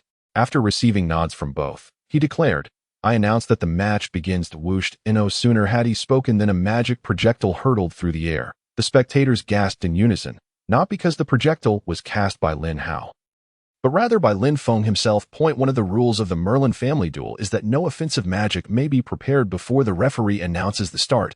Only auxiliary or defensive spells are permitted. In other words, Lin Feng had prepared, completed, and released this magic projectile in less than a breath's time, demonstrating a casting speed that bordered on instantaneous. Indeed, Lin Zheng, who had been observing Lin Feng since the beginning of the family competition, nodded slightly in approval. It was said that one could discern the profound from the subtle. Even from this seemingly simple magic projectile, it was evident that despite his youth, Lin Feng's mastery of magic and control over magical elements was commendable. Although Lin Zheng knew he must remain impartial as the referee, he couldn't help but hope that Lin Li would perform exceptionally well, at least not like Lin Jie, who had been easily dispatched by Lin Hao. Good. Not only Lin Zheng, But even Lin Hao, his opponent, silently praised Lin Feng. The utilization of minor magic reveals much about a mage's strength and talent, and Lin Feng's magic projectile was indeed impressive. Nevertheless, Lin Hao would not show any leniency. With a flick of his finger, he instantly launched a barrage of wind blades. Whoosh, bang. The wind blades collided with the magic projectile, resulting in mutual destruction. Yet, Lin Hao did not cease his assault. With another flick, he sent forth a magic projectile of his own. Wow! Instantaneous casting. This maneuver elicited a chorus of astonishment from the crowd. What is so remarkable about that? A mage can instantaneously cast spells up to 10 levels below their own. With the second young master's skill level, it was trivial to cast 0-level magic projectiles, and even second or third level spells were well within his capacity. Now Lin Feng is bound to lose.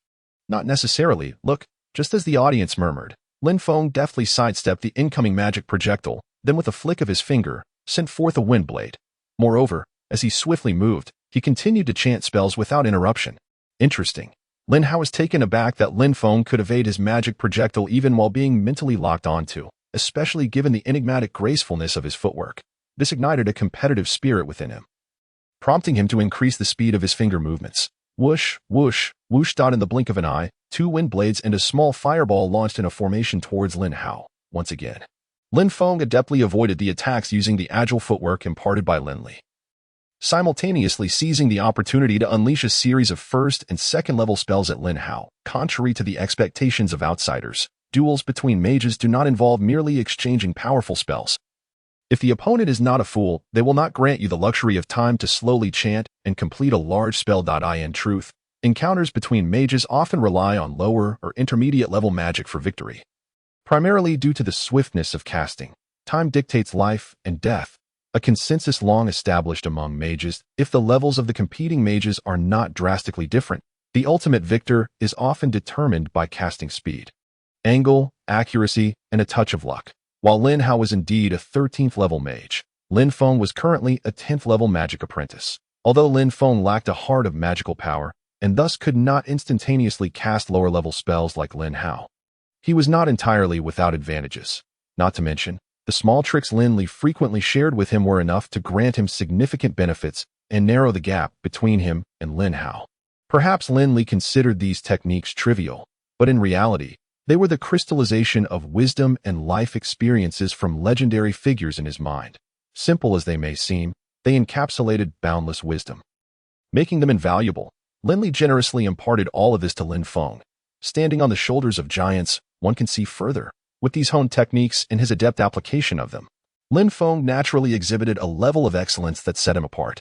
Not only was his casting speed significantly faster than that of other apprentices of his level, but the precision with which he timed his spell releases and the angles and landing points of his attacks surpassed those of his peers by several streets.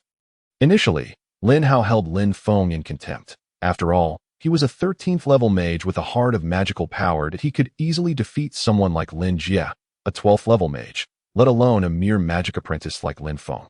He originally intended to humor Lin Feng, admiring his courage to challenge himself and his earlier evasion of Lin Hao's magic projectile. However, as their back and forth continued over 10 exchanges, Lin Hao's astonishment grew, and his regard for Lin Feng deepened. Indeed, Lin Feng was merely a magic apprentice, primarily casting first-level spells, occasionally unleashing second-level spells, seemingly posing no real threat. Yet, in actual combat, Lin Hao discovered that Lin Feng was far from the inept adversary he had initially imagined. With an ethereal and subtle grace, Lin Feng consistently evaded the magic he launched at him, and his exceptional combat awareness and rhythm control allowed him to respond with calm precision, coupled with the angles and accuracy of his magical attacks. Lin Hao gradually sensed he was facing a worthy opponent. Good lad.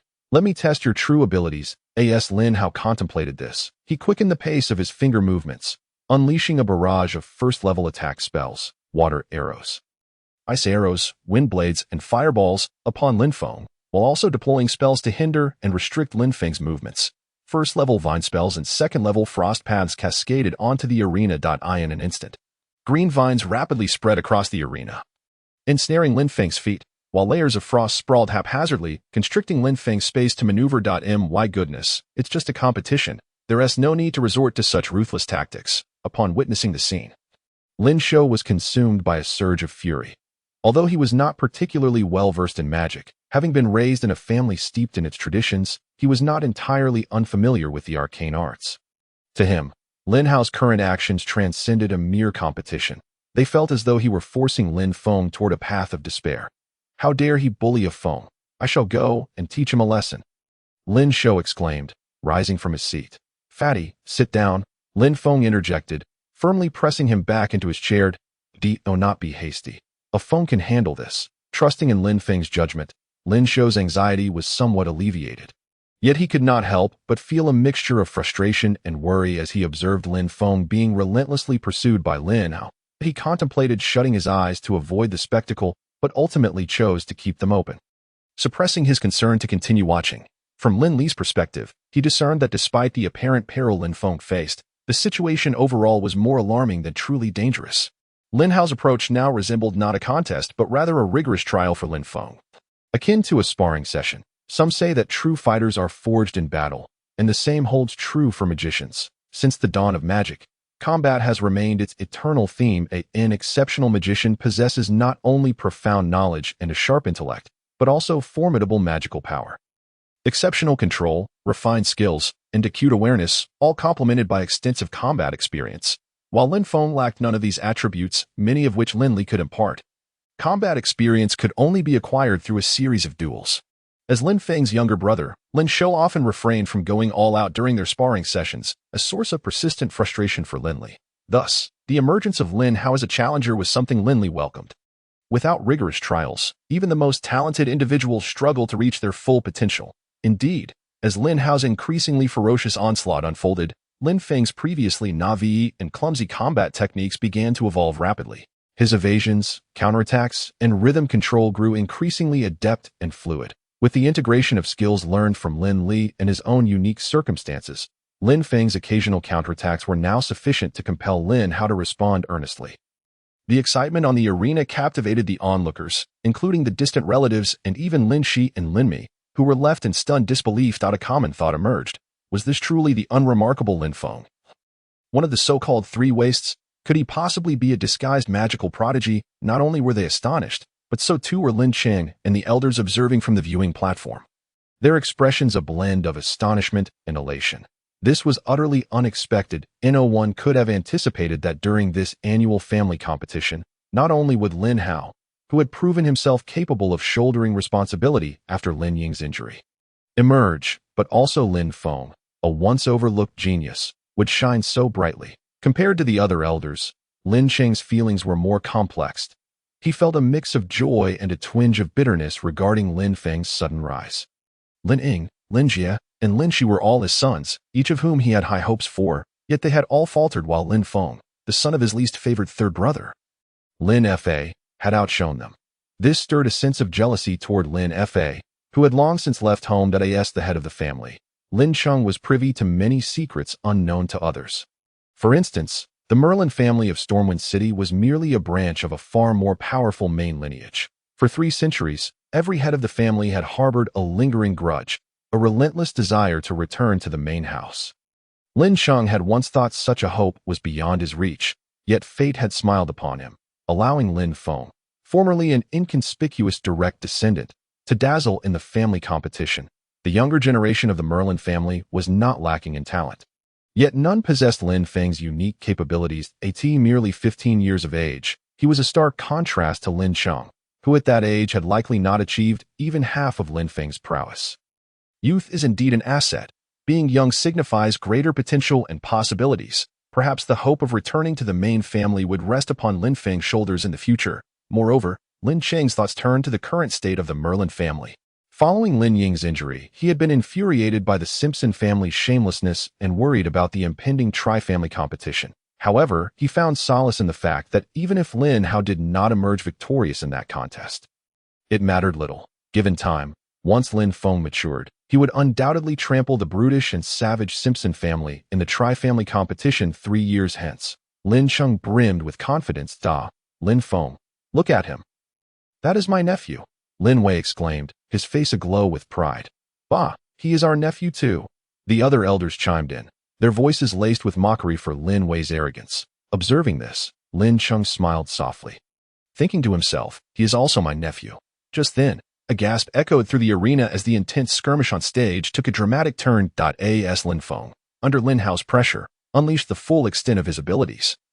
His techniques grew increasingly polished, allowing him to counter Lin Hao's relentless barrage with greater ease.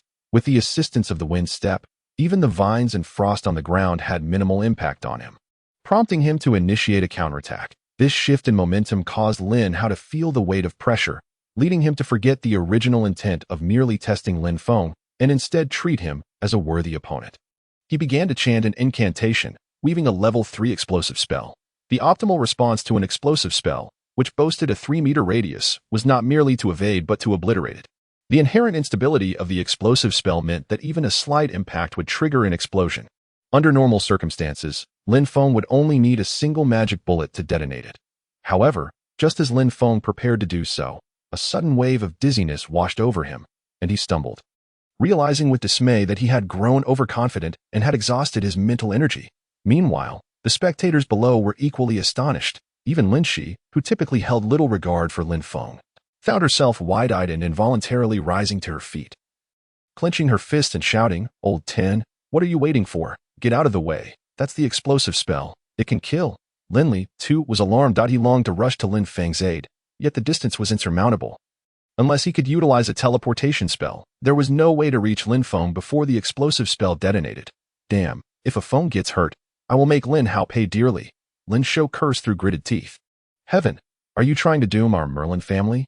Lin Chung stood as well, attempting to soar towards the arena, but he was too late, just as everyone braced for Lin Feng to be obliterated by the explosive spell. The fireball, which had approached within mere feet of him, suddenly burst apart with a soft pop, dissipating into elemental magic that scattered through the air. It turned out that at the last possible moment, Lin Hao had chosen to disperse the spell. A collective sigh of relief swept through the crowd. Having narrowly escaped disaster, Lin Feng exhaled deeply, wiping the sweat from his brow and turning to Lin Hao, whose icy demeanor melted into a hint of warmth. "Thank you, second brother, for your mercy. I concede." "Humph," Lin Hao snorted, turning away and descending from the stage without a backward glance. Witnessing this scene, Lin Li felt an unprecedented smile spread across his face. He had never realized that his second brother had a warm heart beneath his cold exterior. He had likely endured significant backlash to prevent harm to Lin Feng by dispersing the explosive spell. Lin Li resolved to concoct some potions to send to him as a gesture of thanks. With Lin Feng unscathed, the crowd's joy was palpable, yet the competition must continue. Once Lin Li confirmed that Lin Feng had only exhausted his mental energy without lasting harm, he ascended to the stage. "Big brother, let me tell you, brothers are brothers, but I will not hold back," Lin Shou declared fiercely, standing opposite Lin Li. "Bring it on," Lin Li replied with a smile. "Here I come." With Lin Zheng announcing the commencement of the duel, Lin Shou bellowed and charged at Lin Li, executing the flowing steps. Look, the fatty is about to unleash his might." As the crowd below recalled the earlier incident where Lin Shou had toppled Lin Shi, they eagerly awaited a similar spectacle to unfold once more. Lin Shou darted towards Lin Li with remarkable speed, his arms raised high, just as everyone anticipated a fierce strike that would send Lin Feng flying. Lin Shou unexpectedly shouted, "I concede." That a collective eye roll swept through the audience. An overwhelming sense of being duped washed over them. It turned out that this hefty fellow did not raise his hands to attack, but rather to surrender. Poor child. On the viewing platform, Lin Wei, witnessing this, felt a mix of frustration and amusement, exclaiming in exasperation, "To pull such a stunt at a moment of glory. Damn it, you're truly diminishing my prestige." The elders beside him erupted in laughter, with one calling out, "Old Fourth, that's your son, isn't it? Get lost." Lin Chung retorted with a chuckle, adding, "This scene feels remarkably familiar." The crowd paused, then laughed in agreement. "Indeed, Old Fourth. You pulled a similar stunt back in the day. It's almost a mirror image." Lin Wei was momentarily taken aback, then recollected the past, a smile gracing his lips as he mused, "Third brother, when will you return? I still wish to follow in your footsteps." With Lin Shou's voluntary concession, Lin Li triumphed without a fight, smoothly advancing to the final round, where his opponent was Lin Hao. However, since Lin Hao had already departed, it was decided after discussion among Lin Chung and the elders that the final bout would take place 2 days later. In truth, from the moment Lin Li emerged victorious, the outcome of the last round seemed predetermined. A confrontation between Lin Li and Lin Hao would undoubtedly lead to Lin Li's defeat. Although Lin Li had progressed to the final round, his overly modest demeanor led everyone to believe he had merely stumbled upon good fortune. If true strength were to be assessed, it was feared that even Lin Shou, who often trailed behind him, would fall short. Just as in the previous encounter, Lin Shou had exhibited fierce aggression when he had toppled Lin Shi, making it seem effortless to defeat Lin Li. Yet, his eventual surrender was merely to spare Lin Li's feelings as the leader. This notion persisted, and despite Lin Shou's repeated assurances that he only surrendered to avoid a humiliating defeat in front of the crowd.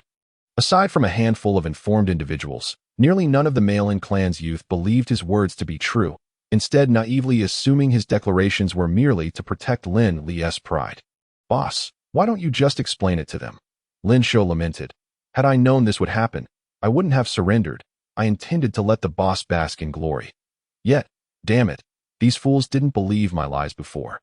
And now they won't accept the truth." Lin Li shook his head nonchalantly, smiling as he replied, "What is there to explain? It's unnecessary. As long as you two shine, I, as the leader, shine too.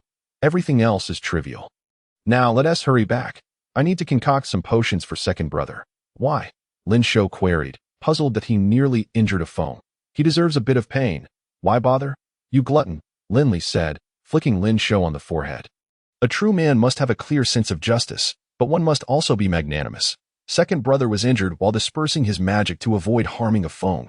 Otherwise, under that explosive spell, a foe would have been in grave peril." "Really?" Lin Shou glanced at Lin Feng. "Yes," Lin Feng affirmed, his spirit having somewhat recovered after meditating for a while, his pallid complexion becoming somewhat more vibrant. Though the weariness still lingered, however, he expressed deep gratitude regarding Lin Hao, saying, "If second brother hadn't halted in time, I would have either died or been severely injured.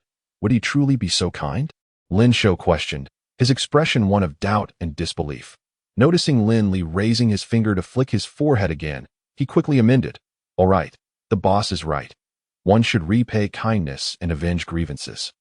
We should indeed go visit him, lest outsiders think our trio lacks generosity. Is that your sincere opinion?" Lin Li asked with a smile. "Absolutely," Lin Shou declared, thumping his chest with conviction.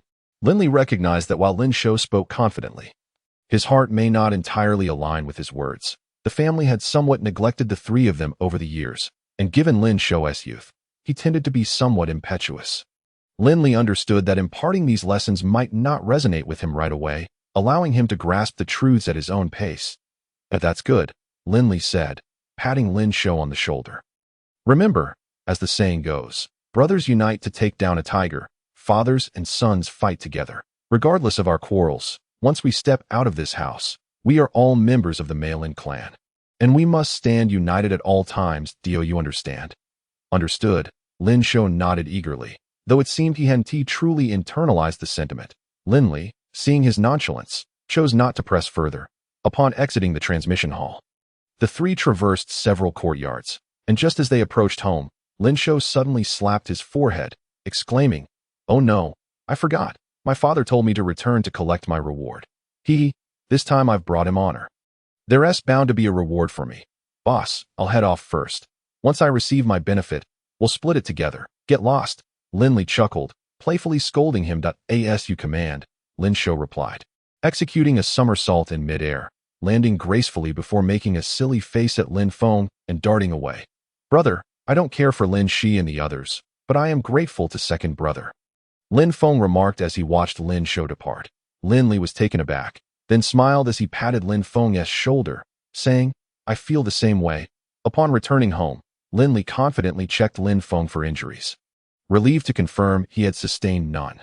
After offering a few words of caution, he proceeded to the underground alchemy chamber. While it was termed an alchemy chamber, that description was somewhat misleading. Lin Li had recently renovated the basement, expanding it significantly and gradually accumulating tools. Besides the alchemical instruments, there were also some rudimentary alchemical tools, albeit not comprehensive, so they couldn't be utilized just yet. Regarding Lin Hao's injuries, Lin Li hadn't conducted a detailed examination, but he could surmise that they were likely a result of forcibly dissipating a completed spell, leading to a backlash of spiritual energy. Thus, a potion to restore mental fortitude would be quite suitable. After surveying the limited assortment of herbs at his disposal, Lin Li ultimately settled for concocting a few bottles of third-tier calming potions with the available resources, placing the filled vials into a small bag. He carried them out of the basement as soon as he emerged. He sensed an unusual surge of magical elements in the courtyard, rapidly converging from all directions. That a sudden realization struck him, and he muttered, "Not good," before swiftly dashing into Lin Feng's room. Since a magician's meditation should not be disturbed, lest it cause disarray in their spiritual energy, Lin Feng typically closed the door while meditating, with either Lin Li or Lin Shou guarding outside. However, since Lin Li was home, Lin Feng had left the door ajar, providing Lin Li the opportunity to enter.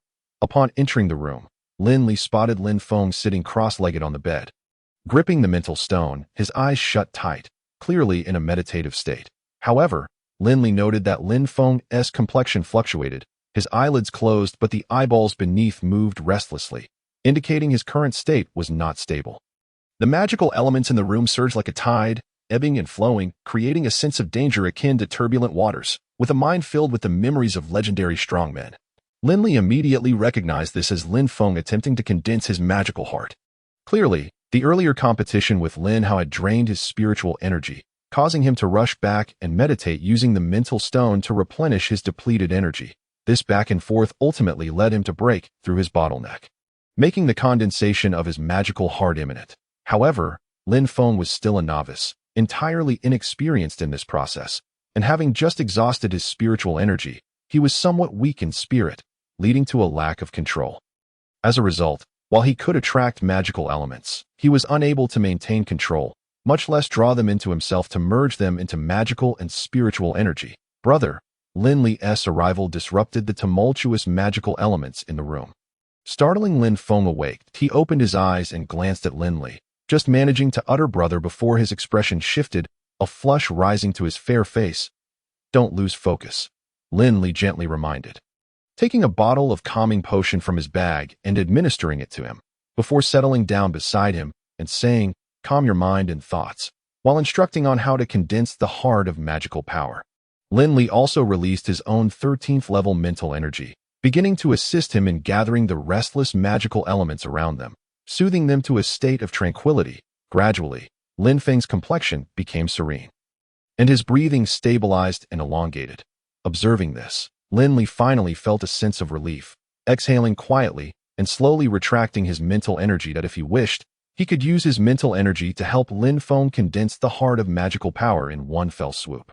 Although others might find this incredible, Lin Li was completely confident in his abilities. However, he refrained from doing so. Despite Lin Feng being his younger brother, Lin Li was willing to care for and protect him for a lifetime.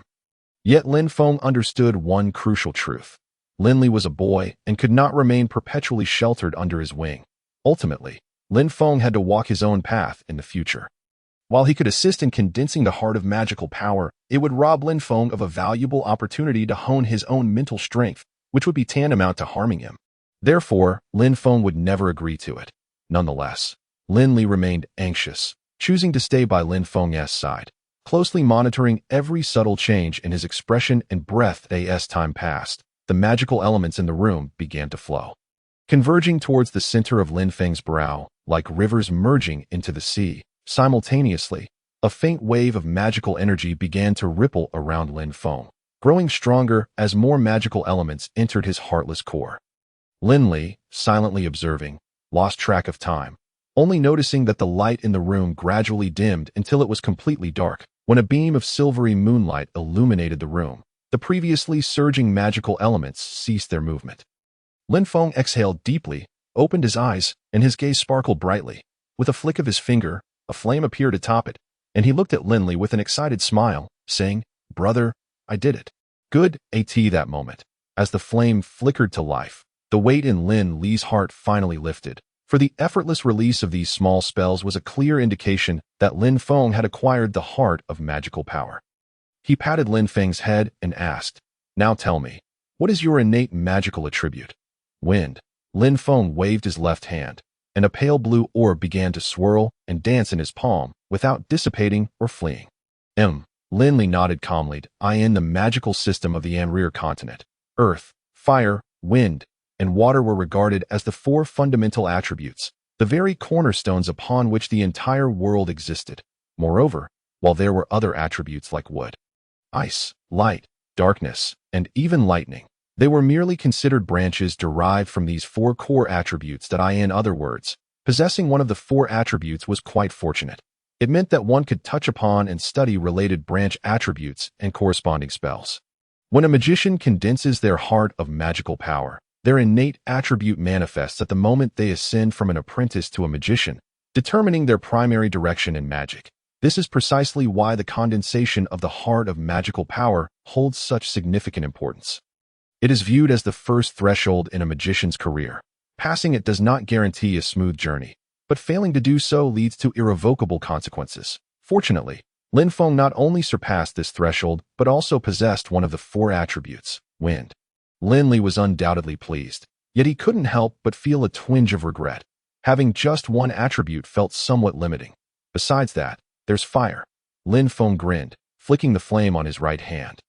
Lin Li was taken aback, then playfully scolded. "You little rascal, are you trying to tease your brother?" Lin Feng chuckled, winking at Lin Li.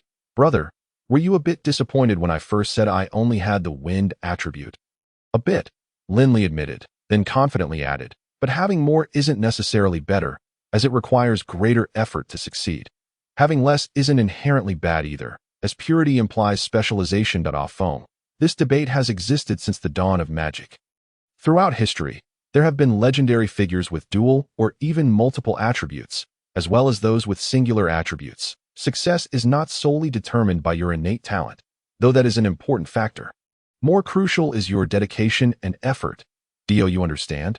"I understand," Lin Feng replied solemnly. "I won't become complacent, that's good." Lin Li smiled, ruffling his hair. "Don't overthink it. It's getting late, let's sleep. Starting tomorrow, I'll teach you the magic of wind and fire." "Long live brother," Lin Feng exclaimed joyfully, then added with a playful grimace, "Brother, could you refrain from patting my head in the future? They say, a man's head and a woman's waist. It's inappropriate. You little brat. You haven't even fully matured, and you dare call yourself a man?" Lin Li tousled his messy black hair and said, "Now sleep." Lin Li chuckled as he lay down, quickly drifting off to sleep. Lin Feng waited until he was sound asleep before quietly slipping away. Gazing at the radiant moon outside, he thought to himself, Feng has grown and achieved something. As the older brother, I can finally let go a bit. Once I recommend him to Dika Kane, I can truly focus on my own matters. Early the next morning, Lin Li went to the small forest to train. Having successfully completed the 36 movements of the first segment of the 13-section skill and breaking through to the warrior realm, Lin Li was invigorated and eager to attempt practicing the 33 movements of the second segment. However, despite his good intentions, he repeatedly failed, leaving him quite frustrated. After another unsuccessful attempt at the first movement of the second segment, Lin Li decided not to waste any more effort, instead choosing to repeatedly practice the 36 movements of the first segment, guiding his fighting energy to flow through his body, nourishing his bones and meridians while also strengthening his mental power. As the sun rose, Lin Li gradually concluded his training but did not return home. Instead, he headed to Lin Hao's residence. Although both were direct descendants, Lin Hao had displayed exceptional talent from a young age. Consequently, after reaching adulthood and establishing separate residences, Lin Hao's dwelling was significantly superior in both location and scale compared to Lin Li's modest abode. Upon arriving at the entrance, Lin Li coincidentally ran into Lin Hao as he was about to leave, and they met face to face. "What do you want?" Lin Hao asked coldly. Lin Li was well aware of his brother's usual icy demeanor and did not take offense that he smiled and said, "I brought some calming potions for you. They will aid in your recovery from your previous injuries, and I also want to thank you for showing mercy in the arena. No need." Lin Hao waved his hand dismissively, saying, "If there's nothing else, please leave. I have matters to attend to." He turned to walk away. "Second brother, please wait." Lin Li reached out and grasped Lin Hao's wrist. After lightly pressing on his pulse, he released it. But he had gained a general understanding of his brother's condition. Just as Lin Hao had said, he was indeed in good health.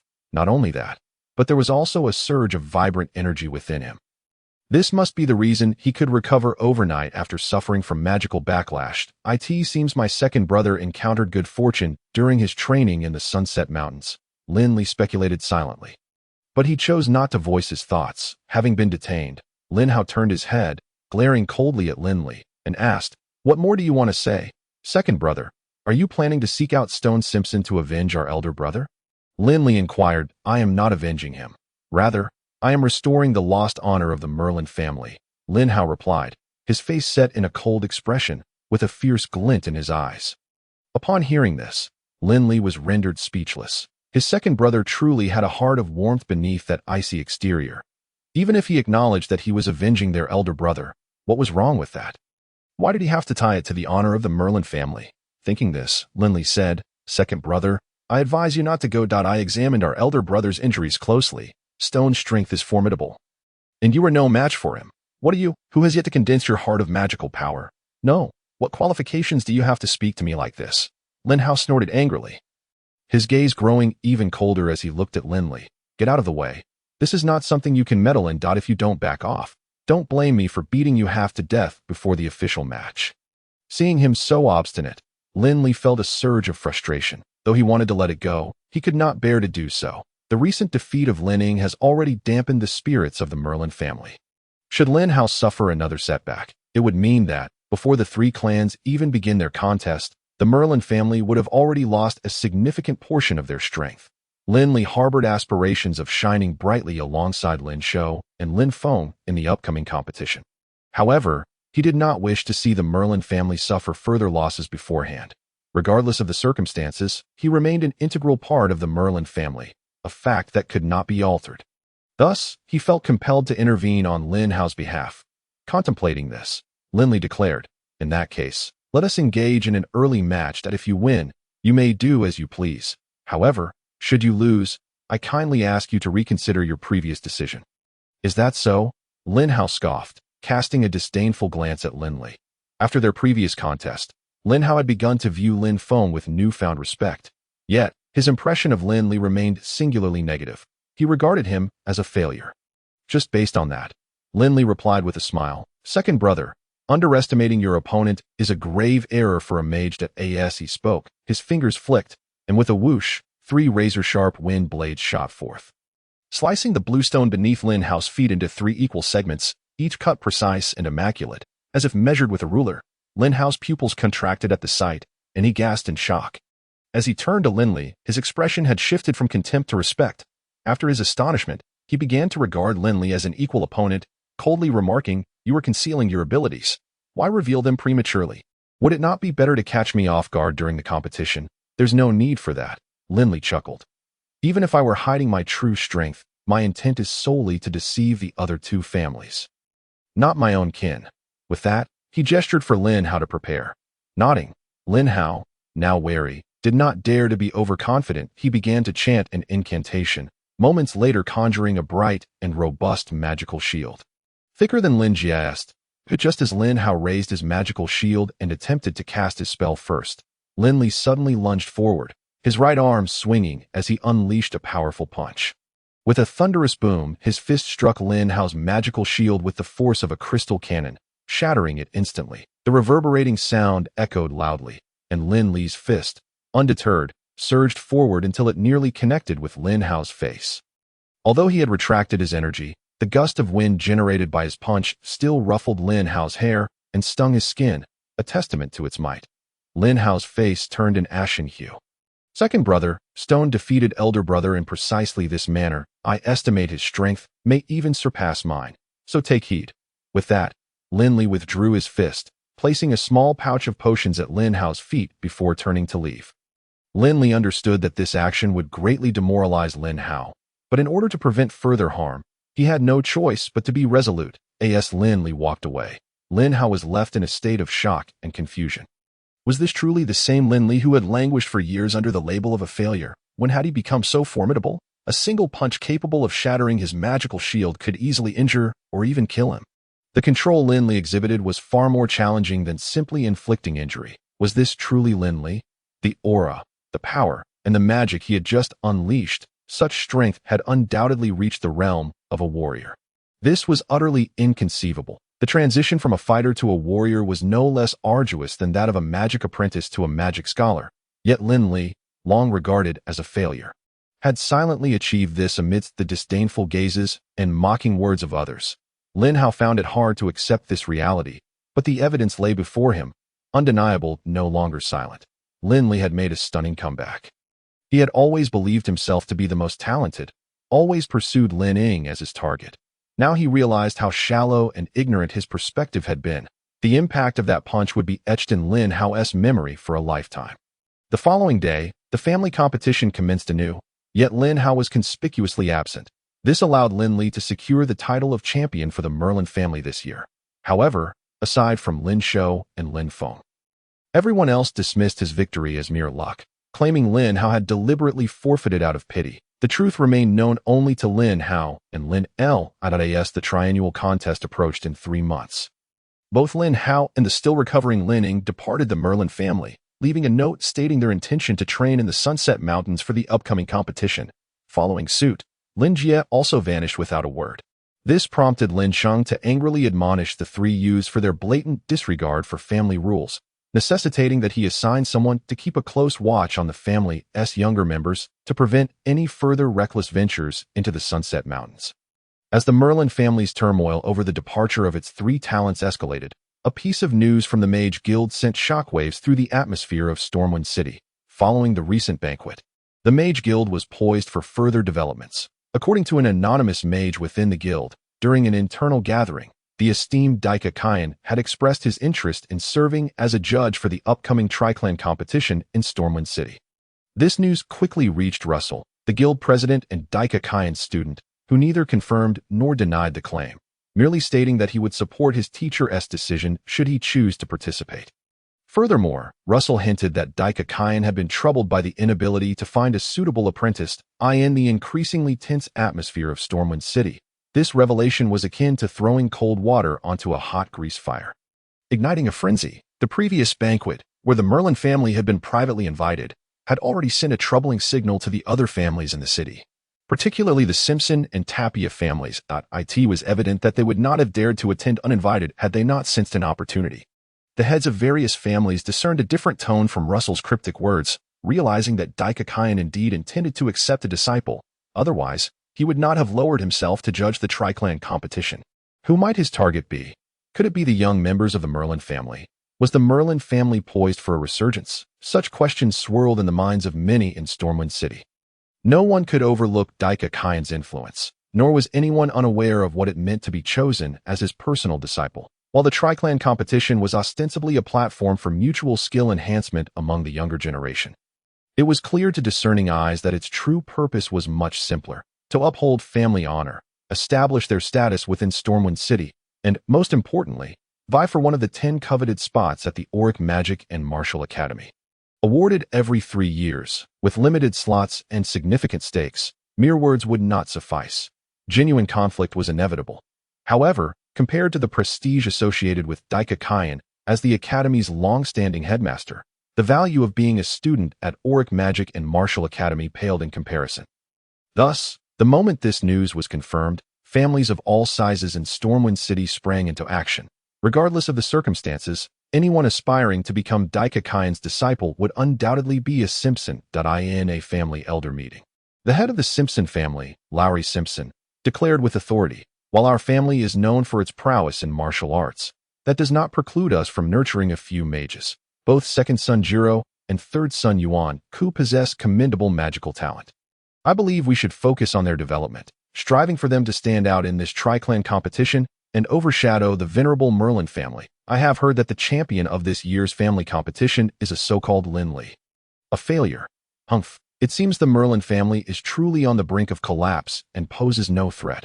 Upon mentioning this, Lori displayed a mocking smile and remarked, "As for the Tapia family, humph, provided they are not utterly foolish.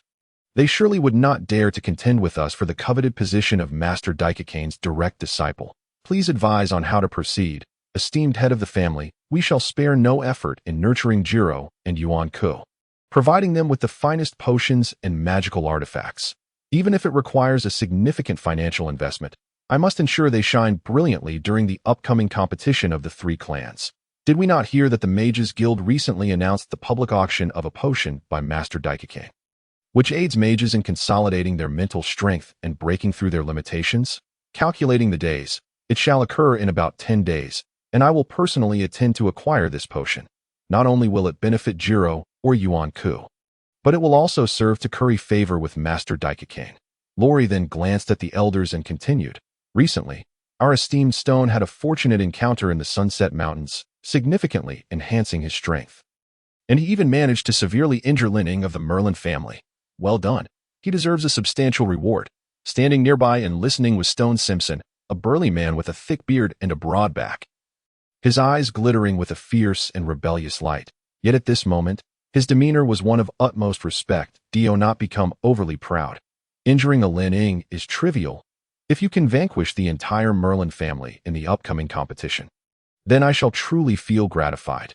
Yes, I shall strive diligently and ensure I do not disappoint you. Father? Excellent. Lori nodded in satisfaction.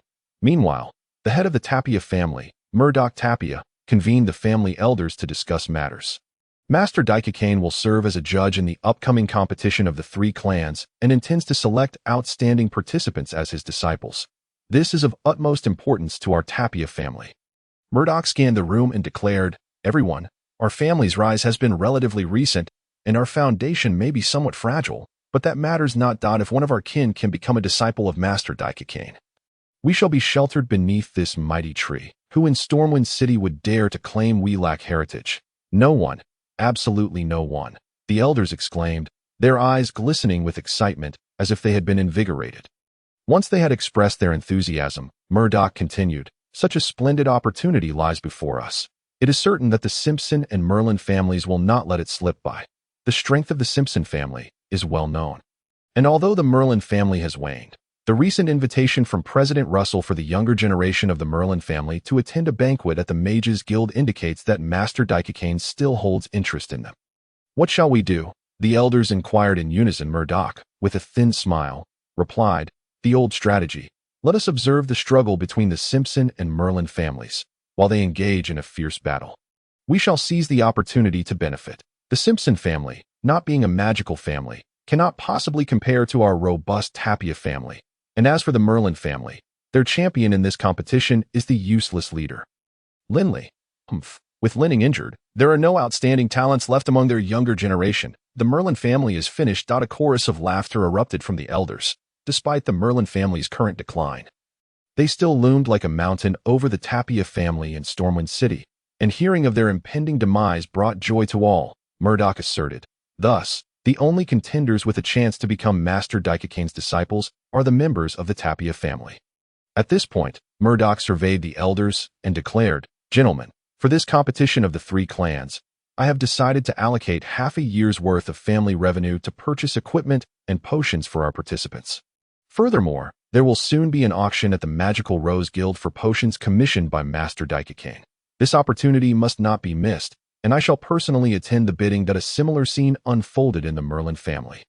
Lin Li stated, this is a rare opportunity. Not only must our Merlin family secure the position of Master Daikakane's direct disciple, but we must also strive to gain qualifications for the Aulic Academy of Magic and Martial Arts.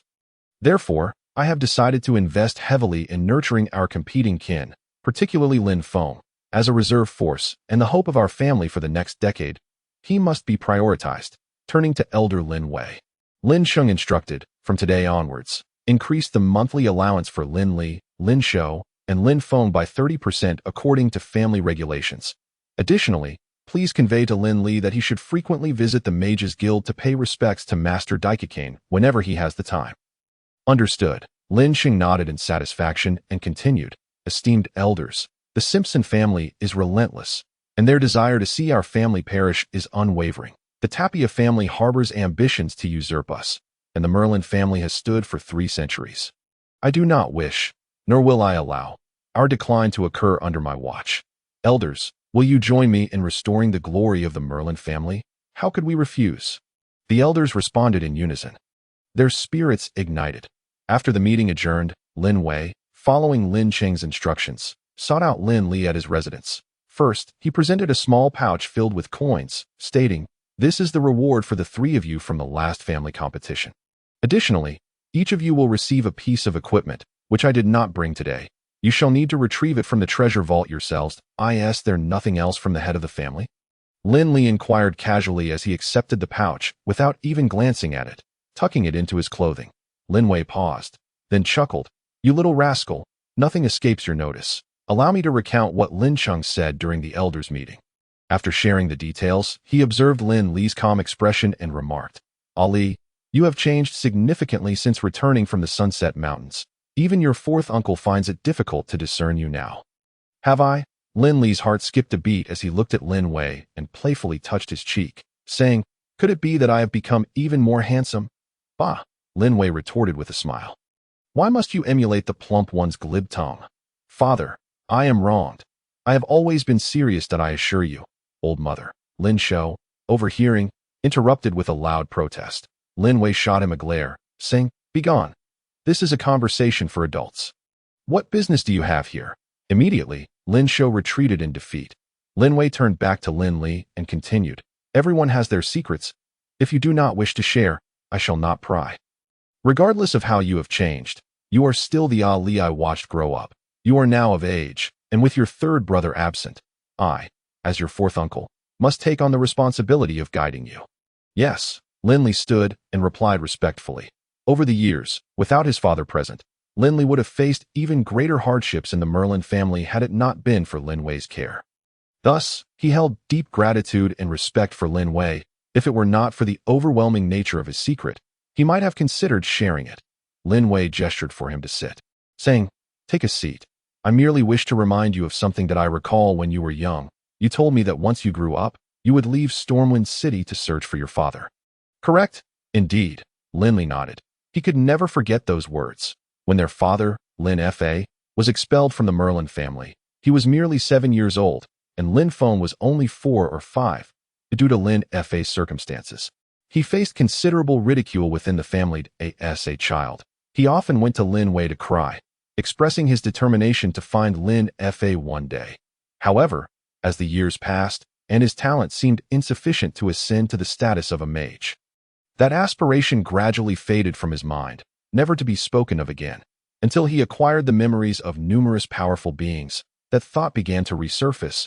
Yet with Lin Feng present, he found it difficult to depart so abruptly. Lin Wei remarked, I suspect you have not abandoned that thought even now? Indeed, that is good to hear. Had it not been for the fact that the plump one was born not long ago, and our family was mired in troubles, I would have wished to accompany your father when he left. Time has flown by, and your father has not sent even a single letter. I genuinely worry about him if you choose to seek him out. I, as your fourth uncle, fully support your decision. Thank you. Fourth uncle, do not thank me. You share your father's temperament, and once you set your mind on something, not even a herd of oxen could pull you back. Lin Wei chuckled. However, before you leave, do not forget to ensure Lin Feng is taken care of. You understand what I mean. Lin Li understood his implication and responded, rest assured, fourth uncle, I will not neglect Lin Feng. Nor will I disregard the plump one. That is good to hear. Lin Wei rose and patted his shoulder, saying, you have grown up and developed your own opinions, so I shall refrain from saying much more. Just take care of yourself. After speaking, he pulled out a small pouch from his bosom and placed it into his hand, saying, Uncle C has nothing of great value, but this small gift is for you. As a token of congratulations for the three of you standing out in this family competition. Without waiting for Lin Li to rise in farewell, he turned and left. Lin Li opened the small pouch and was taken aback to find it contained 3 crystal stones, each the thickness of a thumb, in vibrant hues of red and blue, glistening brilliantly. Naturally, Lin Li was no stranger to these items. They were magical power crystals. The red one represented the fire attribute, while the blue one represented the wind attribute. If the spirit stone replenished mental energy, these crystals served to restore magical power.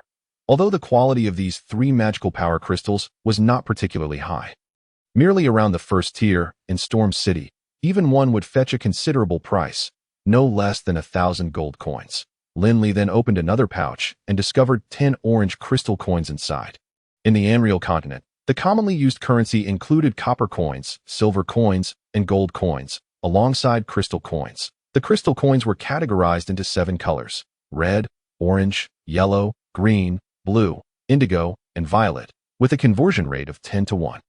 A single red crystal coin could be exchanged for 100 gold coins. Thus, These 10 orange crystal coins amounted to 10,000 gold coins to in the family competition. Lin Li secured first place, while Lin Hao claimed second, and Lin Shou and Lin Feng took third and fourth, respectively.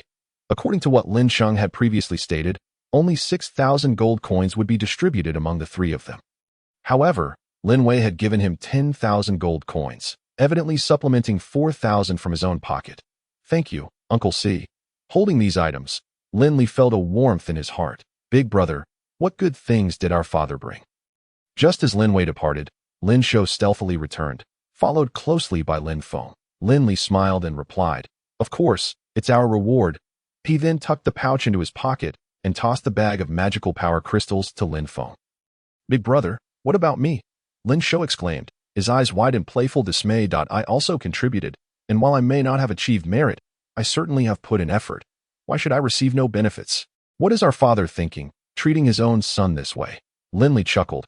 "How could you not have any? Did we not earn the right to select one piece of equipment from the treasure vault for being in the top 3? I shall give you my qualification.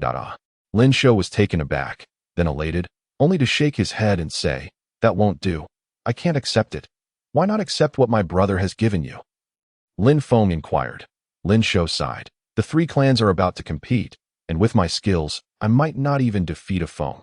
How could I stand against the members of the other 2 clans? But you, big brother, are different. With that piece of equipment, you might be able to defeat the grandchildren of Simpson and Tapia, leaving them floundering. Although I desire a good piece of equipment as well. I cannot be selfish, then I shall give you my qualification," Lin Feng said with a smile. "Bah, we have yet to determine a victor. I might still be able to defeat you," Lin Shou retorted, growing displeased. "Then did you not just claim you might not win against me? I was being modest, understand?" Lin Shou shot him a glare, then said earnestly, "Moreover, I have noticed that our family holds high hopes for a Feng this time. I cannot let him go empty-handed because of me. Regardless, as the older brother, I must make way for him." "Huh." Lin Li laughed heartily, patting his shoulder. "As an elder brother myself, I naturally must make way for you. Fatty Dio, not worry about me. Even without equipment, I can win with my fists." With a wave of his hand, he said, "Come, let us head to the treasure vault." As the logistics chief of the Malin family, Lin Wei not only oversaw the cultivation hall but also managed the treasure vault. However, unlike the cultivation hall, where all affairs were solely at his discretion, the treasure vault, housing the accumulated treasures of the Malin family over 3 centuries, was managed with greater scrutiny. In addition to Lin Wei holding a key, 2 other elders also possessed keys. In other words, to enter the treasure vault, all 3 must be present. While Lin Wei did not often linger in the treasure vault due to his responsibilities at the cultivation hall, the 2 elders stood guard outside daily. When Lin Li and the others arrived, they found Lin Wei cheerfully conversing with the 2 elders. Upon spotting Lin Li, he remarked, "I knew you would come. So I did not wait for you to find me. I have been here waiting for you." "Thank you, Uncle C." Lin Li replied with a double entendre, then turned to the other 2 and said, "I appreciate your help. Elders, no need." The 2 men waved their hands and, noticing Lin Feng beside them, softened their previously indifferent gazes. Each retrieved a key and unlocked the door. One of them said, "Fourth brother, we shall guard the entrance while you take the 2 children inside. I need not remind you of the rules, right? Rest assured, I understand." Lin Wei smiled, leading Lin Li and Lin Feng into the treasure vault, leaving Lin Shou outside. "Brother, I think we should select some equipment for Fatty," Lin Feng whispered. "Yes, I have that in mind." Lin Li certainly would not forget Lin Shou, but was more pleased with the camaraderie and generosity displayed between Lin Feng and Lin Shou. The treasure vault's entrance was at ground level, yet its main body extended deep underground, surrounded by solid walls, giving it a remarkably heavy appearance, sufficient to deter would-be thieves. As Lin Wei led them into the vault, Lin Li did not feel stifled. Sensing the subtle magical fluctuations around him, he surveyed the surroundings. Under the bright light of the magical lamps, he quickly spotted traces of magical arrays hidden in a very obscure corner. With his keen eyesight, he could tell that the designs and arrangements of these magical arrays were at least 2 to 3 centuries old, likely set up by the ancestors of the Malin family. At this moment, the ancestors had long since passed away 100 years ago, yet the magical arrays continued to operate slowly. Reflecting on this, Lin Li could not help but feel a sense of nostalgia. The treasure vault was divided into 5 sections, showcasing armor, weapons, staves, accessories, and materials.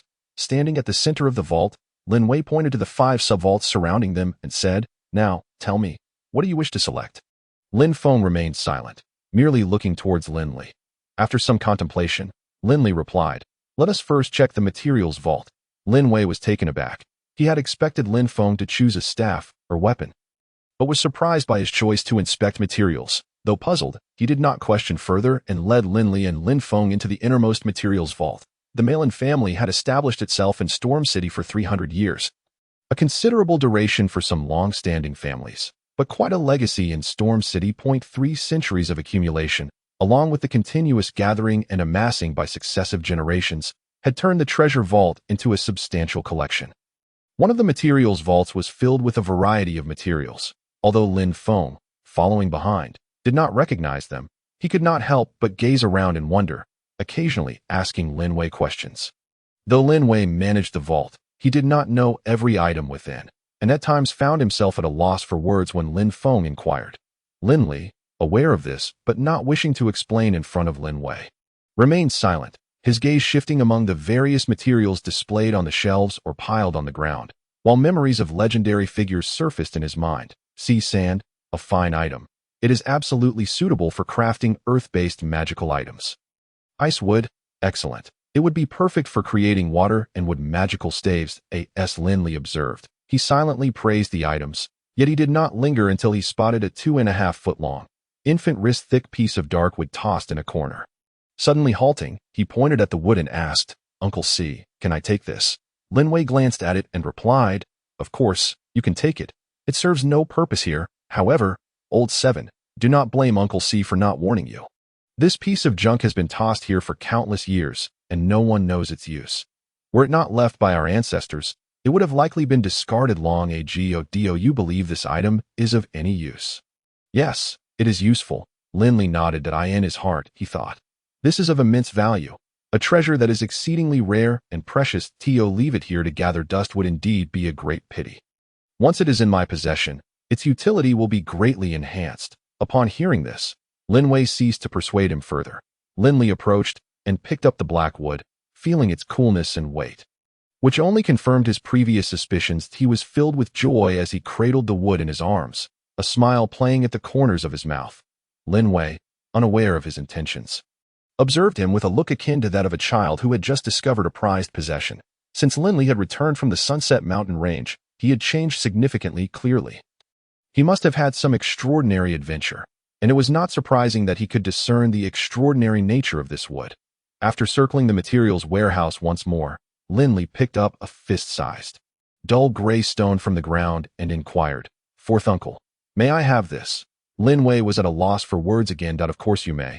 But dear 7th brother, aren't you going to check other substores?" "No." Lin Li shook his head. "With these 2 materials, why would I need to look at other equipment?"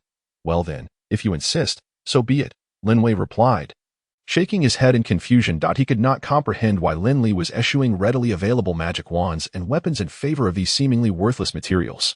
Was there some hidden significance in them?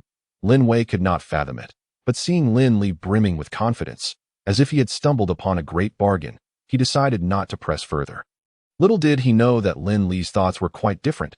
No matter how good the ready-made equipment was, it was ultimately used by others. One would still need to readjust to it. How could it compare to gear that was tailor-made for oneself? In the Baihu district and Chinia district, located in the northwest of Stormwind City, the architecture was notably shorter than the towering spires found elsewhere.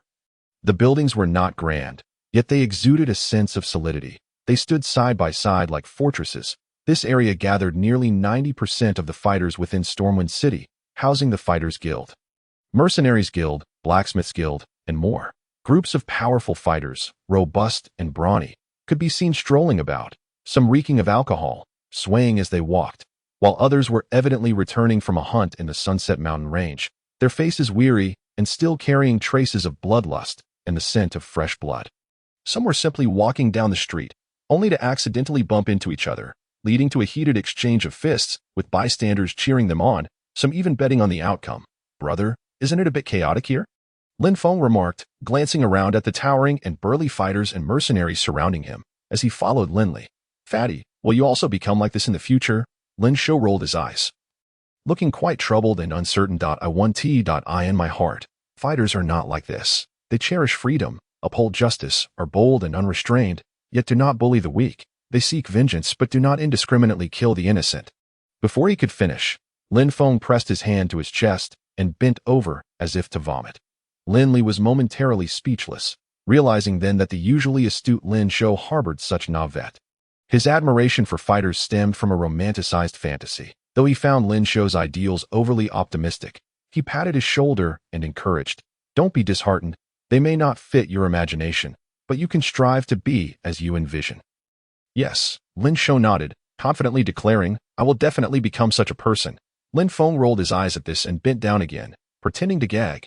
Lin Shou seized his clothing, playfully threatening, "Third brother, if you keep this up, do you believe I might unleash my vengeance upon you?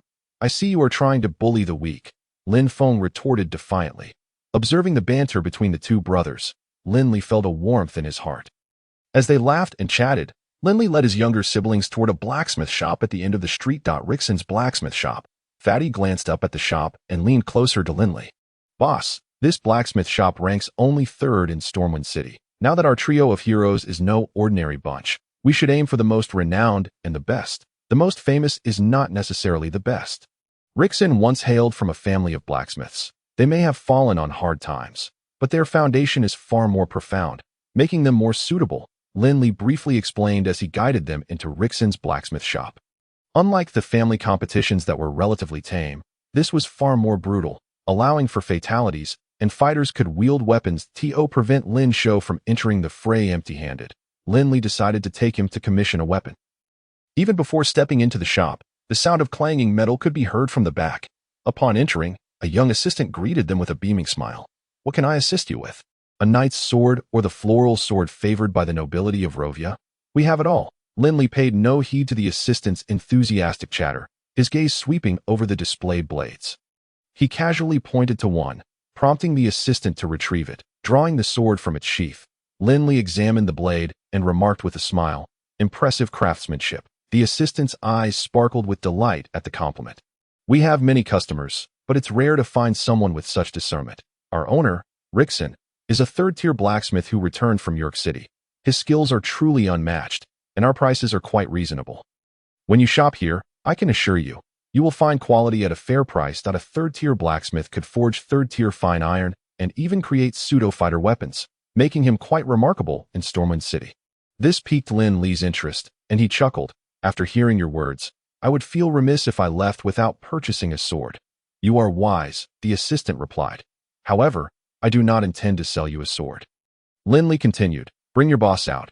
I have a task for him that requires a face-to-face discussion." The assistant wore a look of distress. "That might be a bit difficult. My boss never takes on outside commissions, and he is reluctant to meet customers. The last time a fighter demanded to see him, threatening to smash our shop if he did not appear, my boss eventually came out and nearly beat the fighter half to death before throwing him out into the street." "And then?" Lin Shou asked, intrigued. As the assistant fell silent, "My boss did come out, and the fighter was left battered and tossed aside." The assistant explained, looking at Lin Li. Perhaps you should." "Perhaps what?" "Save myself the embarrassment." Lin Li laughed nonchalantly. "If you hadn't mentioned it, I might have let it go, but now I genuinely wish to meet your boss. Don't be afraid. Just go ahead and call him."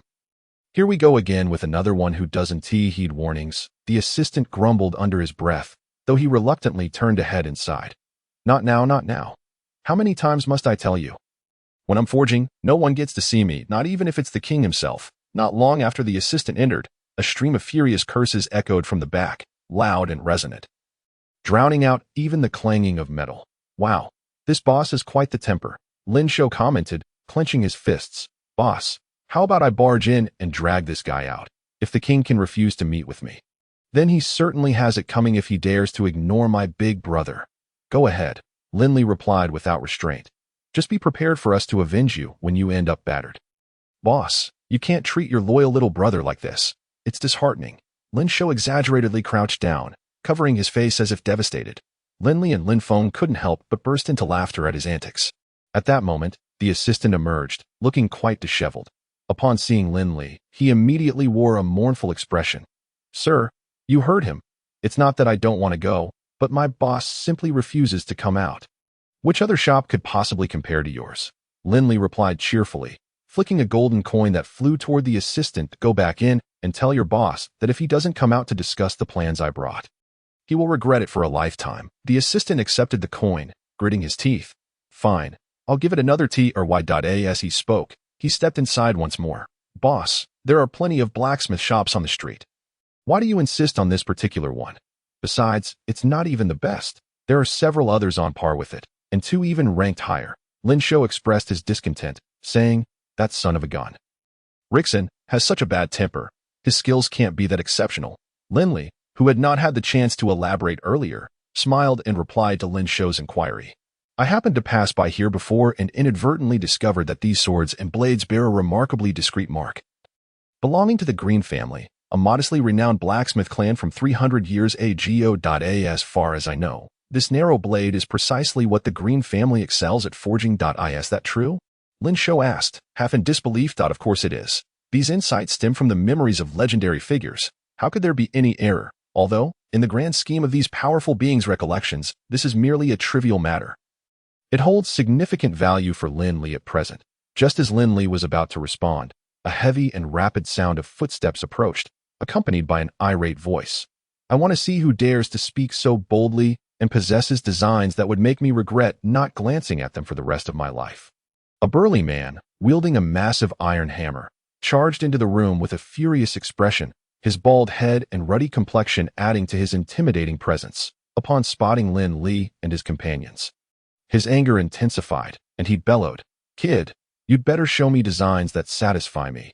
Otherwise, you'll certainly regret it for the rest of your life. Faced with this imposing figure and his rude remarks, Lin Shou and Lin Feng, already displeased, exchanged glances and reacted instinctively, one stepping forward while the other took a step back, as if preparing to teach him a lesson.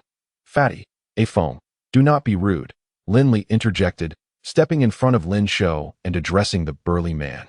Rickson, I come in peace, not to seek trouble. Is it not a tad impolite to greet your guests in such a manner?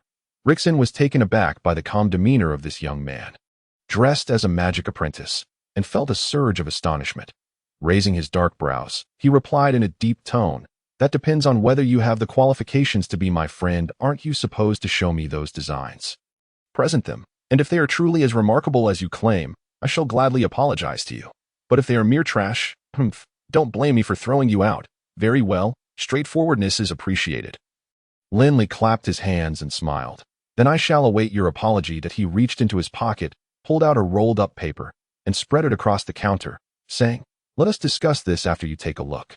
Initially, Rickson had not regarded Lin Li seriously. His previous words were merely a reflection of his surprise at the young man's composure, hoping to find common ground. However, Lin Li's response seemed to push the boundaries, provoking Rickson's pride. He thought to himself, Since you choose to be ungrateful for my kindness, do not blame me for being impolite. With that thought in mind, Rickson approached the counter, glancing at the open designs. His gaze became transfixed, his eyes widening and his head lowering as his breathing grew heavier. He immediately recognized that this was indeed the design for the narrow blade, no doubt about it. And every detail was laid out so clearly that it could not be a counterfeit. Perfect. Each detail of the design captivated Rickson, igniting a desire to start forging immediately. Clang! Unbeknownst to him, the iron hammer in Rickson's hand had fallen to the ground. Just as he reached out to grasp the designs for a closer inspection, Lin Li suddenly rolled the paper back up. Who? Rickson exclaimed, his fury ignited. It felt as if a famished man had spotted a feast only to have the dishes snatched away before he could even take a bite. This incited a burning wrath within him, and for a moment, he even considered violence. However, upon turning to see Lin Li's smiling visage, all his anger dissipated like mist, replaced by a radiant smile filled with excitement. Young brother, is that design for the narrow blade yours? Of course, if it's not my boss's, then whose could it be? Lin Shou couldn't help but chuckle at Rickson's change in demeanor, feeling a surge of satisfaction. The boss truly had a knack for it. With just a piece of paper, he had managed to subdue this fierce-looking man. Rickson was notorious for his foul temper in Stormwind City, and now he was behaving so submissively, it was delightful. Rickson seemed oblivious to Lin Shou's remark, his large, bell-like eyes fixated solely on Lin Li. Lin Li, too, was quietly astonished. He had not misjudged him. This man was indeed an expert. The design he held only depicted the shape and dimensions of the narrow blade, without any labels, yet Rickson recognized it right away. showing his familiarity with it. Indeed, Lin Li confirmed Rixon's delight sword, and he trembled as he inquired, "Might I ask if you possess the complete set of designs for the narrow blade?" "Complete set?" Lin Li smiled. "That depends on what you mean by a complete set." Rixon glanced around cautiously and replied, "This is not a suitable place for discussion. Please accompany me to the back room."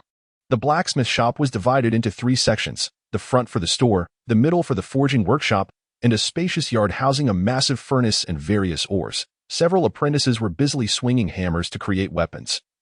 Among them a towering figure, standing at 2.5 meters tall, muscular, wielding a hammer 1/2 meter wide, sending sparks flying with each strike. Lin Li couldn't help but steal a few glances. Rixon chuckled. "That is my apprentice, Raymond. He is already a second-tier blacksmith." Indeed, truly, a strong general has no weak soldiers," Lin Li praised before following Rixon into the backyard, after inviting Lin Li and the others to sit. Rixon continued, "I apologize for my earlier rudeness. Please do not hold it against me that I am here to make amends." Seeing him admit his fault, Lin Li and the others naturally could not pursue the matter any further. After introductions, Rixon eagerly asked, "Mr. Lin, do you have the complete forging designs for the narrow blade?" Lin Li nodded slightly. "Then may I inquire where these designs originated?" "As far as I know, the method to forge the narrow blade has been lost for 200 to 300 years. Lin Li frowned and replied, "That is something you need not concern yourself with." Realizing he had been overly eager and intrusive, Rixon recognized that such precious designs were invaluable treasures. The mere fact that Lin Li was willing to show them was already a stroke of fortune. How could he expect to know their origins? If his question annoyed Lin Li and his companions, causing them to leave in a huff with the designs, it would be a dire consequence. Thinking this, Rixon quickly said, "I apologize. I did not mean to pry. Please, do not take offense." Seeing Lin Li's expression soften, Rixon, filled with hope yet anxiety, asked, "Would you be willing to sell me the designs? The price is negotiable.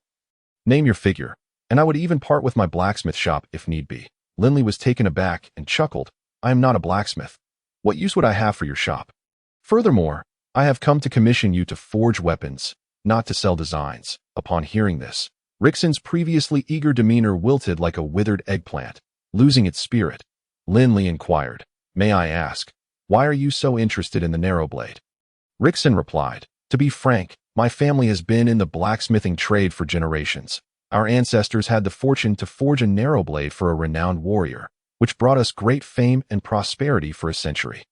However, due to subsequent wars and a few ancestors who did not strive for greatness, our family gradually fell into decline, ultimately being disgracefully expelled from York City, where we had resided for generations." Rixon clenched his fists, his reddened face a mix of sorrow and anger. Hearing this, Lin Li pieced together the situation, "But you are not willing to let your family's reputation fade into obscurity. So when you saw the design for the narrow blade I brought, you thought of exhausting all your resources to acquire it. If you could forge a weapon once again, you might restore your family's glory and return to York City. Is that correct?"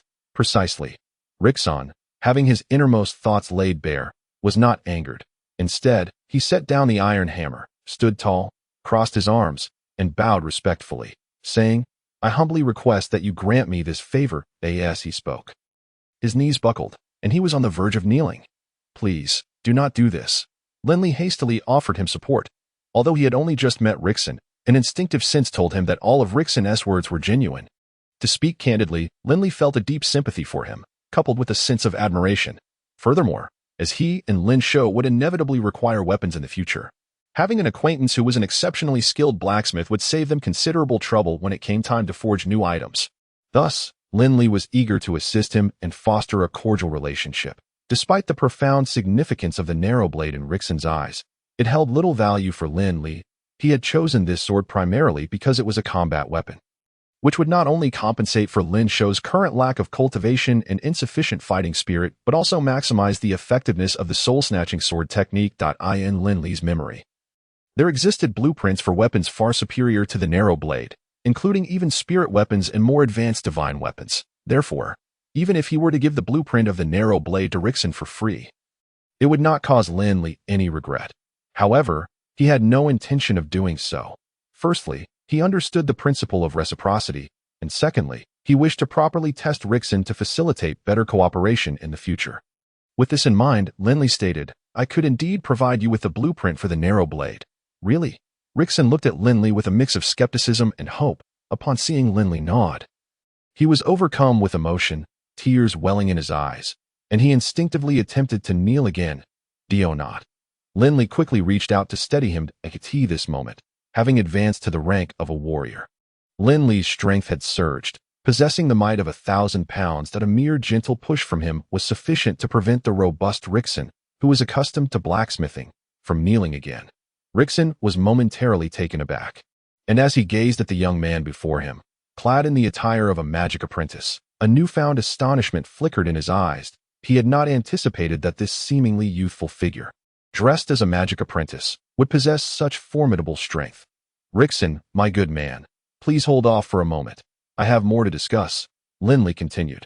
Rickson, unable to kneel, stood up instead and said, please, go ahead, that I do possess the complete set of blueprints for forging the narrow blade. But I cannot provide them all to you at this moment. Firstly, I do not have them on my person, and secondly, even if I were to give them to you now, your current level as a third-tier blacksmith would not suffice to forge it.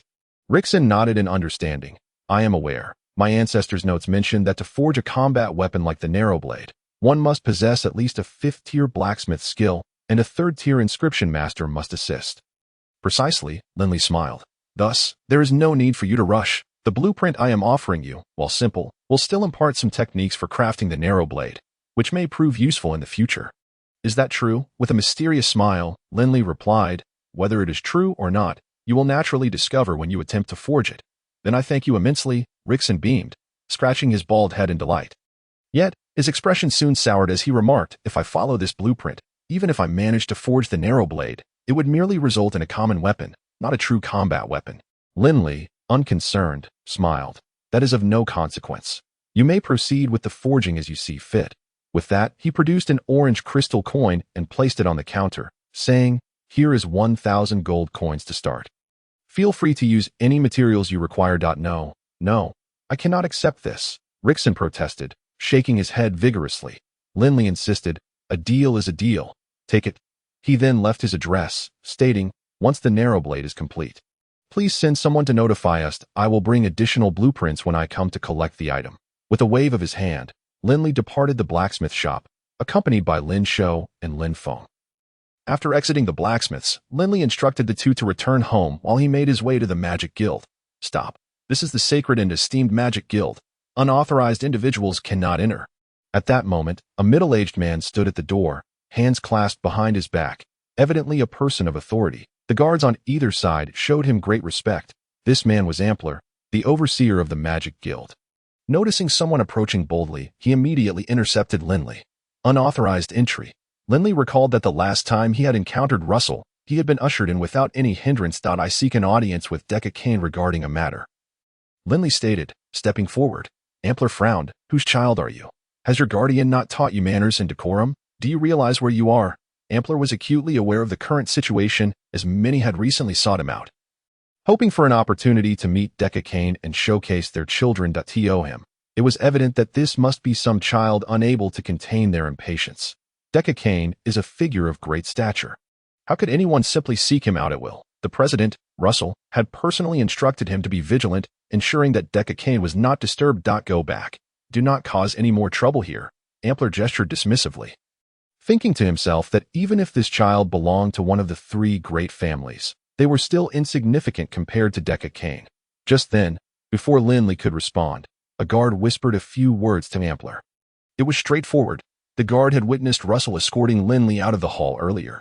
Upon hearing this, Ampler's expression shifted. Cough. Ampler cleared his throat and remarked, since you are here, I shall escort you to see if Lord Deca Kane is willing to meet you. My lord, it is as follows. There is a young man named Lin Li who has come to see Deca Kane. In Deca Kane's study, he was reclined in a chair, eyes closed with a book in hand, seemingly lost in thought. However, upon hearing Lin Li's name, his eyes flew open, and he sat upright. Haha, I knew you would come. Come, sit down. Are you thirsty? Would you like something to drink? It is getting late. Do not rush off for dinner, as I have many things I wish to discuss with you. Upon seeing Lin Li, Deca Kane immediately perked up. Ampler stood frozen, unable to comprehend the scene before him. This was the illustrious Deca Kane. Even the highest-ranking officials or generals merely exchanged pleasantries when they arrived. Decca would not extend such warmth even to an emperor. These were tales he had heard, legends about the great Decca. But this moment utterly shattered Ampler's perceptions of him. What baffled him most was, who was this young man? He felt a wave of relief wash over him, grateful he had not spoken more carelessly earlier. Even so, Ampler was drenched in cold sweat, hastily retreating while they conversed, mentally repeating, "Do not mind me, just let me be. Please do not notice me." In truth, neither Lin Li nor Decca paid any heed to Ampler's departure. Lin Li accepted the water offered by the enthusiastic Decca, smiling wryly at him. "Old sir, your recent public remarks have thoroughly muddied the already murky waters of Stormwind City. Honestly, I did not wish for this. At my age, who knows when my time will come? Yet, I have yet to find a disciple worthy of inheriting my lifelong teachings. Tell me, how can I not be anxious?" Lin Li fell silent. Decca, noticing his lack of response, muttered a curse under his breath, "You little fox," and continued, "Since you are not speaking, I shall take it as your acquiescence. Originally, back in the Sunset Mountains, I held you in high regard and resolved to take you as my closed-door disciple. Yet, unexpectedly, you, this impudent lad, chose to learn combat techniques instead. Are not combat techniques meant for individuals like us, who are clever?" Lin Li continued to hold his tongue. Since the advent of both magic and combat professions, the two had always regarded one another with disdain. Magic practitioners deemed combatants as brawny yet intellectually deficient, possessing only brute strength. Conversely, combatants viewed magic practitioners as inept, lacking even the strength to perform simple tasks. As a representative figure among magic practitioners, Decca, despite not being as superficial as others, recognized the formidable nature of combatants. Even he himself had a friend who constantly clashed with him, a fighter. Yet, as one of the prominent figures among mages, he still upheld the pride of a magician. Initially, he held great hopes for Lin Li, intending to groom him as his successor to carry on his legacy and elevate his lifelong teachings. However, in a moment of distraction, Lin Li chose to abandon magic in favor of martial arts. This deepened his resentment towards martial techniques, and now, if he did not vent his frustrations in front of Lin Li, he feared he would be restless even in sleep. Of course, he had not given up. After all, he still hoped Lin Li could master both magic and martial arts, so he continued to strive for that goal. Lin Li was well aware of his own circumstances. Although he had shifted his focus to martial arts, he was still capable of wielding magic. The reasons behind this were known only to him and Lin Feng. And naturally, he would not disclose them to Decca. Left with no choice, he allowed Decca to rage on. After a lengthy tirade about the numerous disadvantages of being a fighter, culminating in the declaration that Lin Li was undoubtedly on the wrong path, Lin Li finally filled Decca's teacup with water and smiled, saying, "I shall always remember your teachings, old sir, and I will never forget them." "Nonsense. If you truly remember them, why did you go learn martial arts? You even managed to condense that damn fighting spirit. What can I say? One misstep leads to another. While it is still possible to salvage this situation, the distinction between condensing a magical heart and a fighting spirit is substantial. You little rascal, you truly infuriate me." The more he thought about it, the angrier Decca became that he genuinely lamented not only the loss of a disciple, but also the potential loss of a promising mage in the magical realm.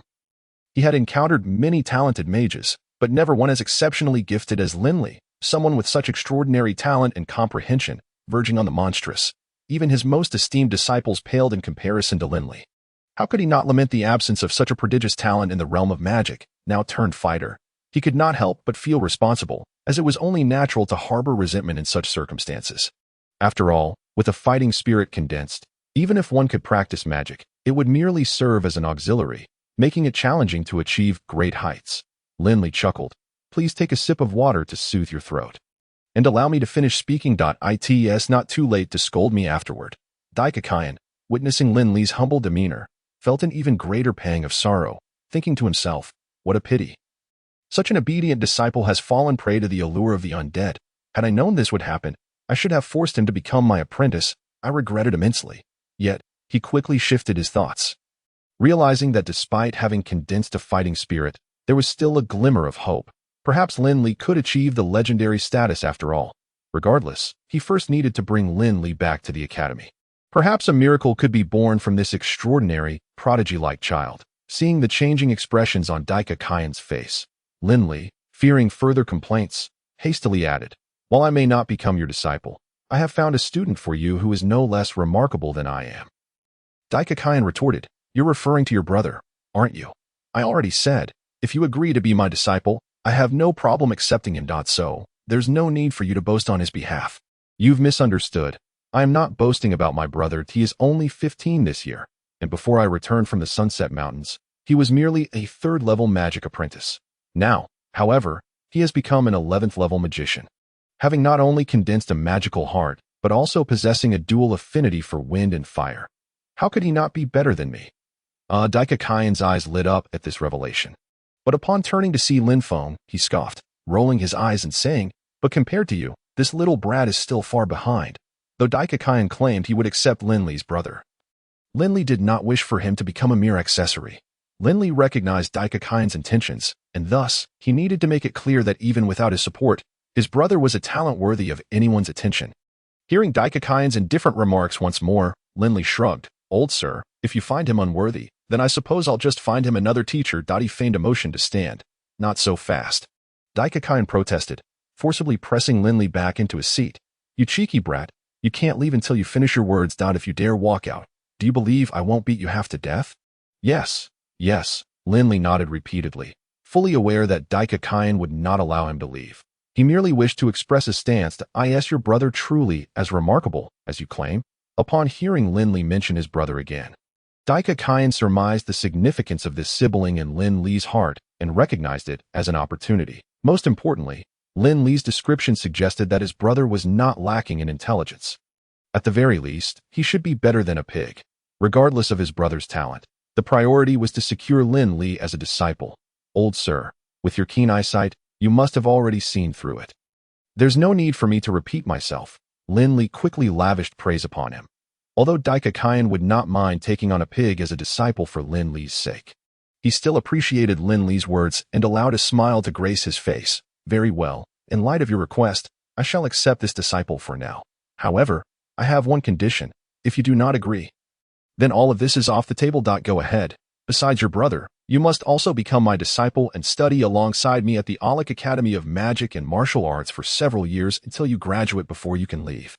"Is that really necessary?" "Of course it is. It's absolutely necessary." Daikakayan gestured emphatically. "This will determine your future accomplishments. You cheeky brat have already taken a wrong turn once. I cannot stand by and watch you make another mistake. In summary, you must attend the Aulic Academy of Magic and Martial Arts. This is non-negotiable." Daikakayan's words were delivered with a commanding tone, yet they were laced with deep concern and urgent hope. Lin Li understood that he genuinely cared for his well-being, fearing he might choose the wrong path. Moreover, he had formed a decent rapport with Daikakayan since traveling from the forest, given his current situation within his family. Remaining there would attract too much attention. Having Daikakayan as a mentor would provide a change of environment, benefiting both him and his two brothers. With that thought in mind, Lin Li nodded. "Very well, I agree that I will call my brother over to become your disciple." "Not so fast." Upon hearing Lin Li agree to attend the Aulic Academy, Daikakayan finally felt a great weight lift from his chest. Observing Lin Li's eagerness, he suddenly relaxed and chuckled. "While I acknowledge him, I cannot be careless in accepting disciples. Fortunately, the tri-tribe competition is about to be held, and I will be serving as a judge. Let him participate. If he does not perform well, even considering your face, I will not go easy on him." Lin Li had initially thought that today would see the matter settled smoothly, but to his surprise, Daikakayan was quite serious and insisted that Lin Feng make an appearance at the tri-tribe competition first. Left with no alternative, Lin Li grew curious and asked, "Old sir, I'm just puzzled. What exactly are you planning to do by getting involved in the tri-tribe competition?" Daikakayan's expression shifted slightly as he shot Lin Li a glance, gritting his teeth and expressing his displeasure. "To vent my frustrations. Who has offended you?" Lin Li laughed. "Tell me, and I shall help you seek revenge." Lin Li spoke nonchalantly, reasoning that in this small place, few would dare to provoke such a fiery figure. "Who dares to provoke me?" Daikakayan chuckled arrogantly, a sense of superiority radiating from him. Seeing Lin Li gazing at him with curiosity, he replied, "It's that little brat from the Simpson family, named Yuan Ku, who attempted to flirt with my granddaughter. Though nothing occurred, I cannot let this slight go unpunished. If I were to confront them directly, I would be accused of bullying the weak. Besides, the Simpson family is a lineage of fighters, shielded by that old coot Ralston, that I truly do not wish to escalate matters. Especially since nothing serious has happened. It would not be wise for me to wipe out their family. So you're contemplating a subtle revenge during the judging." Lin Li teased Daikakayan. Nonsense. Do you think I am that kind of person? Daika Kyan scolded, and only when Lin Li repeatedly denied it did he relent and chuckle. What I truly want is to witness you give that little brat from the Simpson family a good thrashing. That's the feeling I desire. Matters between children should be handled by children. Is it really that simple? Of course. Do you think it's complicated? Lin Li found himself utterly speechless. He had initially suspected that Di Kakuan's actions were shrouded in some nefarious plot, only to realize that it was merely a means for him to vent his frustrations through Lin's hands, an act that seemed utterly childish. However, just as Lin was about to nod in agreement, a flicker of doubt crossed his mind. Perhaps the situation was not as straightforward as it appeared. Although the three clans' competition would involve participation from other minor families within Stormwind City, it was primarily dominated by the Simpson, Merlin, and Tapia clans. Among these, only the Simpson family was a lineage of fighters, while the other two were grounded in magic. In recent decades, with the rise of the Simpson family, which had managed to suppress the Merlin and Tapia families, the status of fighters in Stormwind City had gradually ascended. While they had yet to completely overshadow the position of mages, the dynamics had shifted significantly from the time when the Merlin family once reigned supreme in Stormwind. During the height of the Merlin family's power, the city had been almost exclusively the domain of mages. Fighters could only find footing by aligning themselves with mages as their subordinates. This marked the pinnacle of mage's status, a period fondly remembered by many aging spellcasters even to this day. However, as the Merlin family declined and the Simpson family surged in prominence, the status of mages in Stormwind City was no longer as revered as in the past. In fact, the presence of mages began to emerge within mercenary groups, which had previously been dominated by fighters, indicating a shift in roles where former leaders were gradually relegated to supporting fighters. This transformation rendered the Mage Guild in Stormwind City rather awkward, in stark contrast to the thriving Fighter Guild. Could it be that Di Kakuan intended to orchestrate a scheme to undermine the Simpson family through the Merlin family's influence, thereby revitalizing the mage's standing? Glancing at the beaming Di Kakuan, Lin Li felt uncertain about his true intentions. Nevertheless, as he and the Merlin family had nothing to lose, he pondered briefly before finally nodding in agreement. Very well. I shall comply. Upon returning from the Mage Guild, Lin Li refrained from disclosing to Lin Feng that he had agreed to accept him as a disciple, lest he grow complacent, believing victory to be assured. Both Lin Shou and Lin Li did not disappoint him, diligently honing their skills. Lin Li, too, immersed himself in his work, not resurfacing until he had transformed the once cramped and dim basement. The space had doubled in size, and he had adorned the ceiling, walls, and even the floor with magical arrays designed to illuminate, purify the air, and eliminate dust, rendering the basement bright and airy, in stark contrast to its previous damp and oppressive atmosphere. Moreover, with Lin Li continually acquiring various alchemical and potion-making tools, the basement had taken on the semblance of an alchemical workshop, and potion LABT. This moment, Lin Li sat before the alchemical workbench, intently observing a piece of what he had retrieved from the treasure vault. He had chosen this unassuming, dark stick over ready-made equipment precisely because he recognized its extraordinary material at first glance. This was ancient, a rare and precious magical material, even in the memories of legendary figures, as its formation process was steeped in chance. Despite its name suggesting wood, ancient wood was a unique material that lay between stone and wood. It originated from ancient trees that, over the course of time, had been buried underground, submerged in the depths of the earth's shadowy springs, subjected to great pressure from the earth, and nourished by the shadowy springs' water over the years, ultimately resulting in its indestructibility.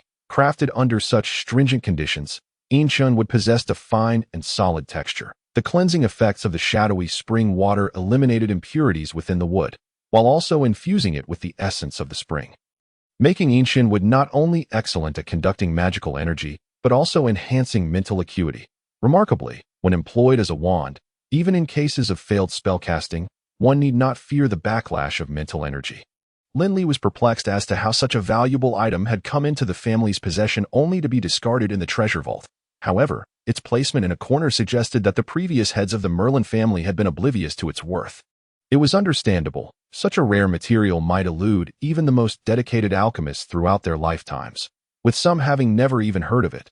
Thus, it was no surprise that the past heads of the Merlin family failed to recognize its significance. However, now that it was in his hands, he was determined not to squander this extraordinary material bestowed by nature. Cradling the weighty ancient wood, Lin Li refrained from hastily commencing his work. Instead, he meticulously examined it, channeling his mental energy to delve into its structure, contemplating how to maximize the utilization of this precious wood. Despite possessing the memories of a master in magical equipment crafting, creating a wand was not an insurmountable challenge for him. Yet, due to the wood's exceptional value, he devoted considerable effort to ensure perfection. In the following days, aside from meals, Lin Li scarcely left the basement. He would practice the 13-section brocade to recover his stamina and mental energy before resuming his wand crafting. Lin Shou and Lin Feng remained unaware of his endeavors. Though curiosity gnawed at them, they refrained from intruding into the basement, only reminding him not to overexert himself whenever he emerged for meals. Meanwhile, spurred by the earlier stimulation from the Mage Guild, Lin Shou and Lin Feng tirelessly trained, engaging in combat techniques or meditation, and occasionally sparring with one another, practicing both offense and defense. Amidst this flurry of activity, 3 days swiftly passed. One fine morning, Lin Shou, having just risen without washing his face, took up a wooden sword and began practicing swordsmanship in the courtyard. Knock, knock. The sound of the door being rapped interrupted him. Upon opening it, he found a servant from the household, who informed him that a guest from the White Tiger district had come to visit the 7th young master. Lin Shou nodded, maintaining a stern expression as he dismissed the servant. Once the door was closed, he couldn't help but chuckle. Fatty, are you out of your mind or just babbling nonsense? Why are you standing at the door grinning like an idiot instead of practicing? Lin Feng emerged from his room, annoyance evident in his tone. The previous day, the two had sparred again. Initially, Lin Feng held the upper hand, only to be outmaneuvered by Lin Shou's cunning tactics, resulting in a decisive defeat after a flurry of punches and kicks. To make matters worse, Lin Shou had boasted that his victory was due to both the elder's guidance and his own efforts, which irked Lin Feng immensely. Lin Shou turned his face, grinning broadly. Ah Feng, did you hear what that servant just called me? Lin Feng remained silent. Lin Shou found his teasing unreciprocated but bore no ill will, laughing as he continued. He called me the 9th young master. Damn it. Since the day we became the heroic trio, I haven't heard anyone refer to me like that in ages. Lin Feng felt a wave of nostalgia wash over him. The heroic trio was merely their self-proclaimed title. Others were more inclined to call them the useless trio. Because of this reputation, not only did outsiders mock them, but even the household servants showed them little respect, although it seemed a trivial change in title. It reflected the subtle shift in their status. Since the family competition, the three had garnered increasing attention within the family, and even the demeanor of the servants had shifted to one of newfound respect. A stark contrast to the disdain Lin Shou had endured for years as the bearer of the useless moniker. Yet Lin Feng, being younger and more composed than Lin Shou, merely smiled and said, "This is just the beginning. As long as we have the elder with us, one day our title as the heroic trio will be truly deserved. Not only that, but it will echo throughout the entire Anrier continent, eventually becoming a legendary tale." With hope gleaming in his eyes, Lin Shou took up the conversation, affirming, "Indeed, as long as we follow the elder, success is assured. The family competition is merely the first step. The next will be the 3 clans contest. We shall show them a magnificent display and see who dares to look down upon us again." Seeing him so spirited, Lin Feng refrained from dampening his enthusiasm and inquired, what was the servant's purpose for knocking so early? "Apparently, a guest from the White Tiger district has come to visit the elder," Lin Shou casually replied, only to suddenly realize something significant and smacked his forehead. "How could I forget such an important matter? Ah Feng, you go notify the elder. I will return shortly." As he spoke, he had already dashed outside. Upon hearing the mention of the White Tiger district, Lin Feng could surmise who had arrived, and it was no wonder he was in such high spirits. However, the thought of his brother crafting a magic wand for him sent ripples of emotion through his previously calm heart. Approaching the entrance of the basement, Lin Feng did not recklessly intrude, for he was aware that his brother had set a trigger-happy, offensive magic array at the entrance, and even an accidental misstep could lead to dire consequences. He wondered where his brother had acquired such knowledge, but regardless, he remained his elder brother. Lin Feng murmured to himself, retrieving a rune from his pocket that resembled a coin but was slightly larger, and placed it into a rather inconspicuous groove beside the entrance of the basement. With a soft click, the rune fit seamlessly into the groove, and the magical symbols etched upon it began to glow. Simultaneously, a faint luminescence enveloping the entrance of the basement receded, revealing a gap through which one could enter. Lin Feng sidled in, leaving the rune behind, for it would shatter upon us and as he descended the stairs into the outer chamber of the basement. Lin Feng was astonished to find that rather than feeling dark and oppressive, the space was bright and the air invigorating. Even more surprising was the overwhelming presence of magical elements, at least tenfold more concentrated than outside. What could be the reason for this? The magical elements within the basement began to fluctuate violently, as if being stirred by a colossal hand, transitioning from a state of tranquility to increasing agitation, swirling around in a particular direction and gradually forming a massive vortex. Alarmed, Lin Feng's first thought was of his brother Lin Li's safety. He stepped toward the inner chamber of the basement, intending to check on him, only to find that the rapidly rotating vortex of magical elements acted like an invisible barrier, blocking his path and preventing him from advancing even a single step. Caught in a dilemma, unsure of how to proceed, Lin Feng noticed the magical elements that permeated the basement becoming increasingly sparse under the vortex's influence, while the area enveloped by the vortex began to shrink. Seizing the opportunity, Lin Feng cautiously approached the inner chamber of the basement. Upon reaching the doorway, he saw Lin Li seated cross-legged on the ground, his hands rapidly forming intricate gestures as he absorbed all the magical elements, which coalesced into a nebula-like radiance above his head.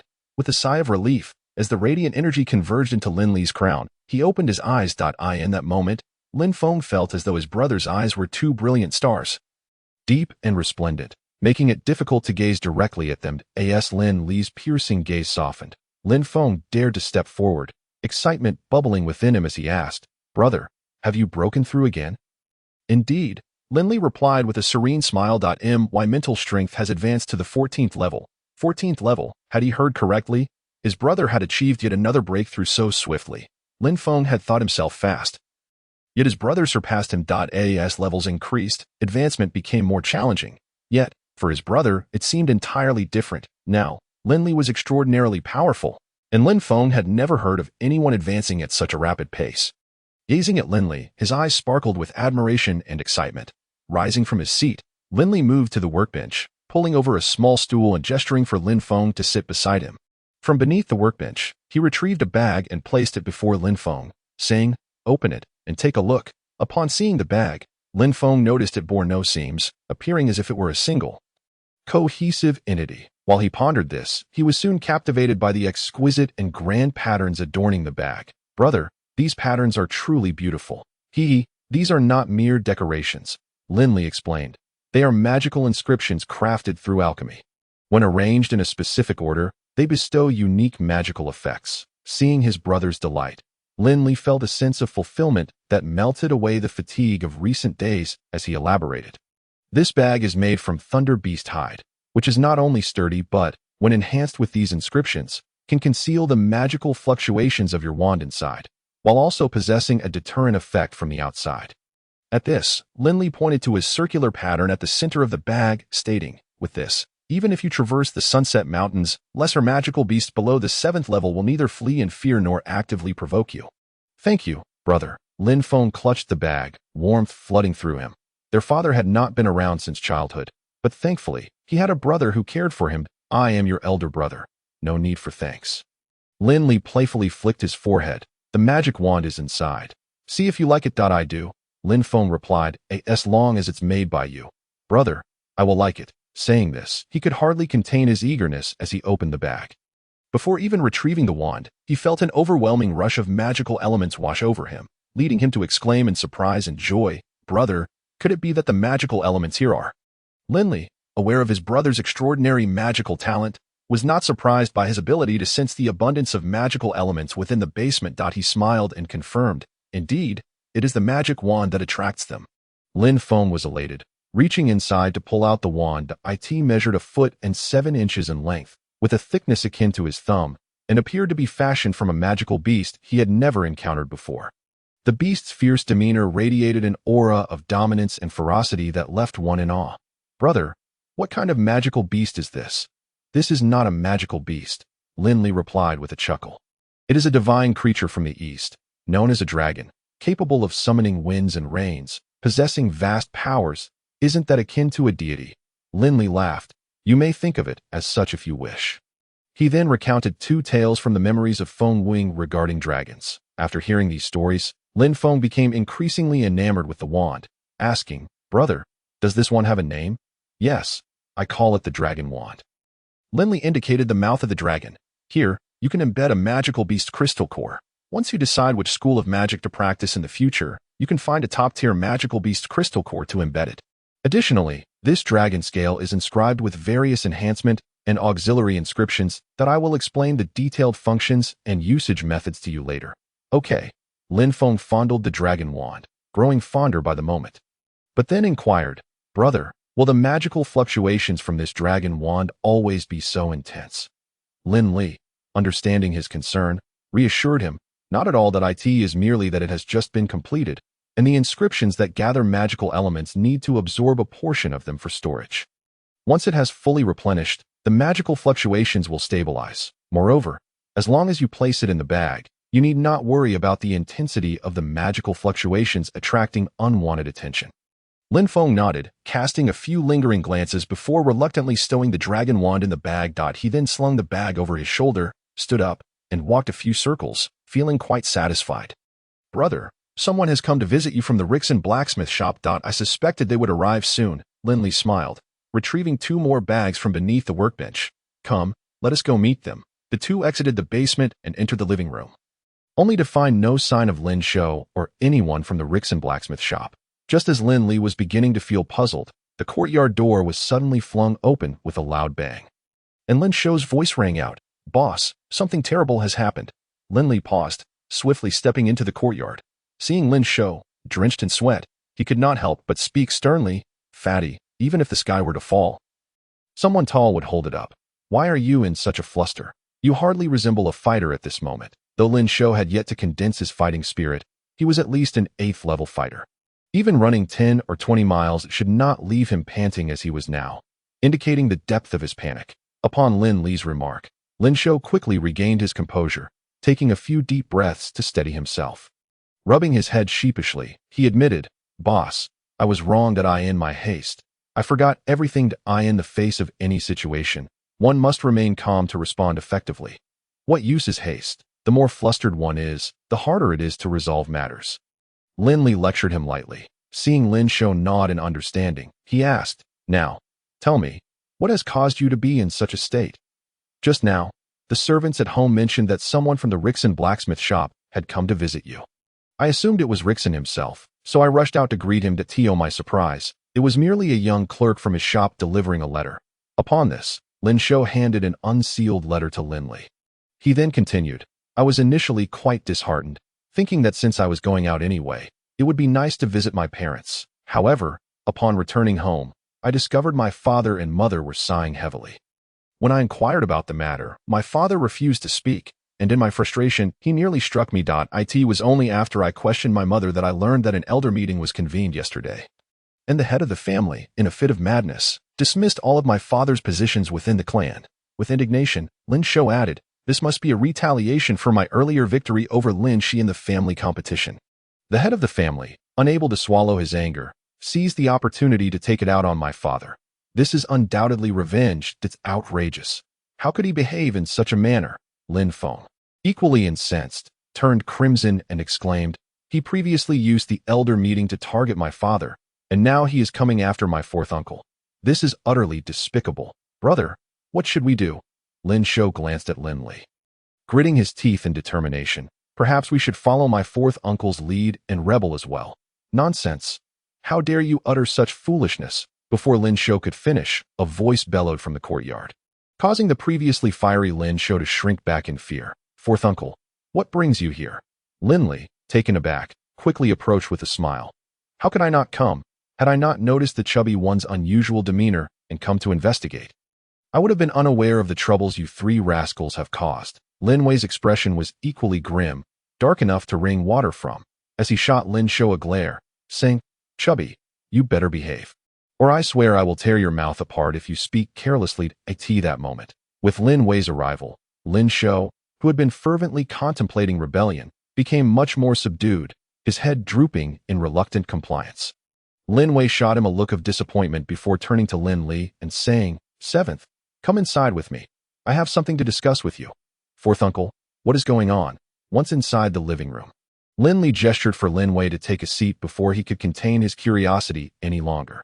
Having heard Lin Shou's earlier comments, Lin Li felt particularly astonished, for Lin Wei not only managed the cultivation hall and the treasure vault, but was also the vice head of the Mei Lin family, arguably the most powerful elder after the family head, Lin Sheng. Over the years, Lin Wei had worked diligently and selflessly, earning the respect of the entire Mei Lin clan.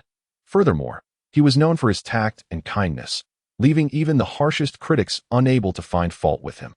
Lin Li could not fathom why Lin Sheng would strip him of all his positions. Sigh. Lin Wei sighed deeply after looking at Lin Li. The story is quite long. What happened? Lin Wei explained.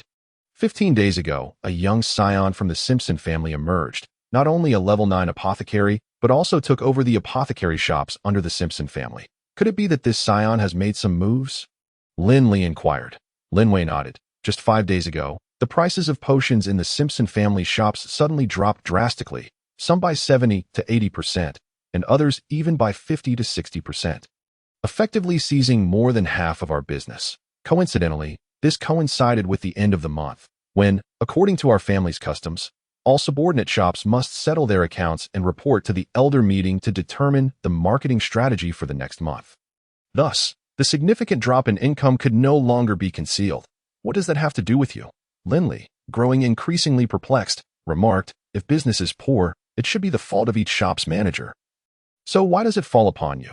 Lin Wei chuckled bitterly. Well, as the vice head, supervising the operation of the family's various shops is one of my responsibilities. Naturally, any issues must be attributed to me. But that seems unreasonable. Lin Li frowned. Even if there is a drop in income, it is due to the Simpson family's price cuts, not because of poor management. Even if you were to accept some responsibility, removing you from the vice head position would be punishment enough. It makes no sense to strip you of all your roles. Could there be another reason? Alas, I am even more wrong than you realize. Lin Wei's expression mirrored that of someone who had consumed bitter herbs, his face reflecting deep anguish as he sighed again. During the previous family competition, didn't the chubby one make quite an impression by sending Lin Shi flying with a single punch? Yes, Lin Li acknowledged. At the time, I was quite proud, thinking that the chubby one had finally brought me some honor. Little did I know that this moment of glory would sow the seeds of trouble. Upon hearing this, Lin Li's furrowed brow deepened. It seemed that the family head's anger was indeed directed at Lin Wei, seeking vengeance for his son. However, that did not seem entirely plausible if the family head were to engage in such a personal vendetta. The elders present at the meeting would likely have opposed it. Although Lin Sheng had been the family head for many years, the elder council was not directly under his control. According to the family's regulations, the elder council held the power to supervise and dismiss the family head, even if Lin Sheng were to retaliate against Lin Wei out of affection for his son Lin Shi. He would not risk losing his own position as family head. Even if he were to attempt such a thing, the elder council might not acquiesce, especially given Lin Wei's considerable contributions over the years. And there were certainly those among the elders who would stand up for him if he faced unjust treatment, since Lin Sheng could dismiss all of Lin Wei's positions at the elder meeting without any dissent. There must be a compelling reason that left others unable to dispute or question it. Contemplating this, Lin Li asked, Fourth uncle, what reason did the family head use to confront you? Lin Wei was momentarily taken aback, then smiled with satisfaction, saying, Seventh, it seems you have truly matured. Your perspective has greatly evolved. You flatter me, Lin Li replied. Lin Wei continued, at the elder meeting, the family head questioned me about where the chubby one learned the combat technique that sent Lin Shi flying. Hiss. Upon hearing this, Lin Li involuntarily gasped, realizing how ruthless the family head's action was. It was a blow that not only caught Lin Wei off guard, but also left him with no means to articulate his grievances. As the Mei Lin family was a lineage of magic users, the practice of magic had always been a tradition, particularly for direct descendants. Years ago, Lin Li's father, Lin Fa, insisted on abandoning magic in favor of martial arts, nearly causing a rift within the Mei Lin family. At the time, Lin Sheng, who was not particularly distinguished, claimed that Lin Fa's actions undermined the family values and betrayed their ancestors, advocating for strict punishment to prevent the younger generation from straying down a misguided path.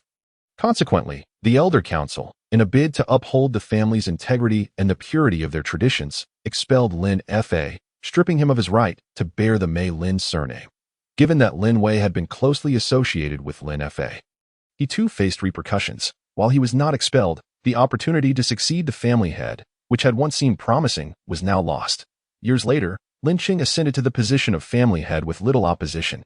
To placate Lin Wei and quell the internal factions that favored Lin Wei for the head position, he granted Lin Wei numerous roles, making him second only to Lin Sheng. Lin Li, though still young at the time, had vivid memories of the uproar that the Mei Lin family faced during that period, never anticipating that after so many years, Lin Sheng would employ the same rationale against Lin Wei. The difference now was that the Mei Lin family had become somewhat more lenient regarding the training of combat techniques, as evidenced by Lin Shou's ability to train in martial arts without issue. However, Lin Qing's current pretext was equally sharp, leaving Lin Wei without a means to explain. Where did the chubby one learn his combat techniques? This question was sensitive enough to provoke the ire of all the elders in the Mei Lin family. Combat techniques were not as easily acquired as cabbages at a market. One could not simply buy a plethora for a single gold coin, as if by magic. Martial arts are steeped in the significance of inheritance. No fighter would casually impart the techniques that have brought them fame and renown to others. Even those who are direct disciples must undergo rigorous trials before they may learn the adage that a single technique, no matter how minor, is worth more than 100,000 gold coins encapsulates this truth. At that moment, Lin Shou's execution of the bear slam was indeed breathtaking. Yet it inevitably stirred concern among the elders of the Merlin family regarding its origins and the intentions behind Lin Shou's instruction. Could it be a cunning ploy orchestrated by the Simpson family, the sworn enemies of the Merlin family, who are the sole practitioners of martial arts in Storm City, with such speculation and doubt? Compounded by Lin Wei's inability to clarify the technique's provenance, and given the Simpson family's suppression of the Merlin family's business, it is no surprise that Lin Wei was stripped of all his positions. The Council of Elders has always adhered to a principle regarding the Merlin family's legacy and ethos. It is better to wrong 1,000 than to let one slip by. This was true in Lin Fei's day and remains so with Lin Wei. However, Lin Li is acutely aware that Lin Wei is innocent, for though the bear slam is a martial technique that may appear invaluable to outsiders, it is quite ordinary in his eyes. The reason he taught it to the lazy Lin Shou was merely to inspire him to practice diligently, not anticipating such grave consequences would ensue. Unfortunately, Lin Li found himself unable to express this to Lin Wei, leaving him with no choice but to offer a wry smile in resignation. Noticing Lin Li's expression, Lin Wei seemed to sense something amiss and clapped a hand on Lin Li's shoulder, saying, "Old Seven, I'm not sharing this to prove anything, but to remind you to exercise caution in the future. Fourth uncle is now unable to protect you as he once did at AS for Lin Shou. I've taken him home. Leaving him here, with that foul mouth of his, is bound to bring you trouble." Fourth uncle Lin Li attempted to speak, but Lin Wei waved him off, saying, "No need to say more. Fourth uncle understands." With that, he rose and exited. Naturally, Lin Shou did not wish to be taken away by his father so easily, but upon seeing his father's face, dark as a pot's bottom, and glancing at Lin Li, he ultimately complied. Before leaving, however, he leaned in to whisper in Lin Li's ear, "Big brother, do not worry. I will return soon. When I do, remember to have the narrow-edged sword ready for me." Lin Li nodded, watching the father and son depart before shutting the courtyard door. When he turned around, his expression was equally grim. "Brother, what do we do?" Lin Feng asked anxiously. "We must think of a way to help fourth uncle," he replied. "Indeed," Lin Li nodded. Regardless of the fact that this predicament originated from his imparting martial techniques to Lin Shou, he could not idly stand by and watch fourth uncle, who had cared for him over the years, be further suppressed by Lin Cheng. After a moment of contemplation, Lin Li's furrowed brow began to relax, and a radiant smile broke across his face. "Brother, do you have a plan?" Lin Feng asked, relieved to see his brother smiling. Lin Li replied, "Indeed, I have devised a clever plan that serves two purposes.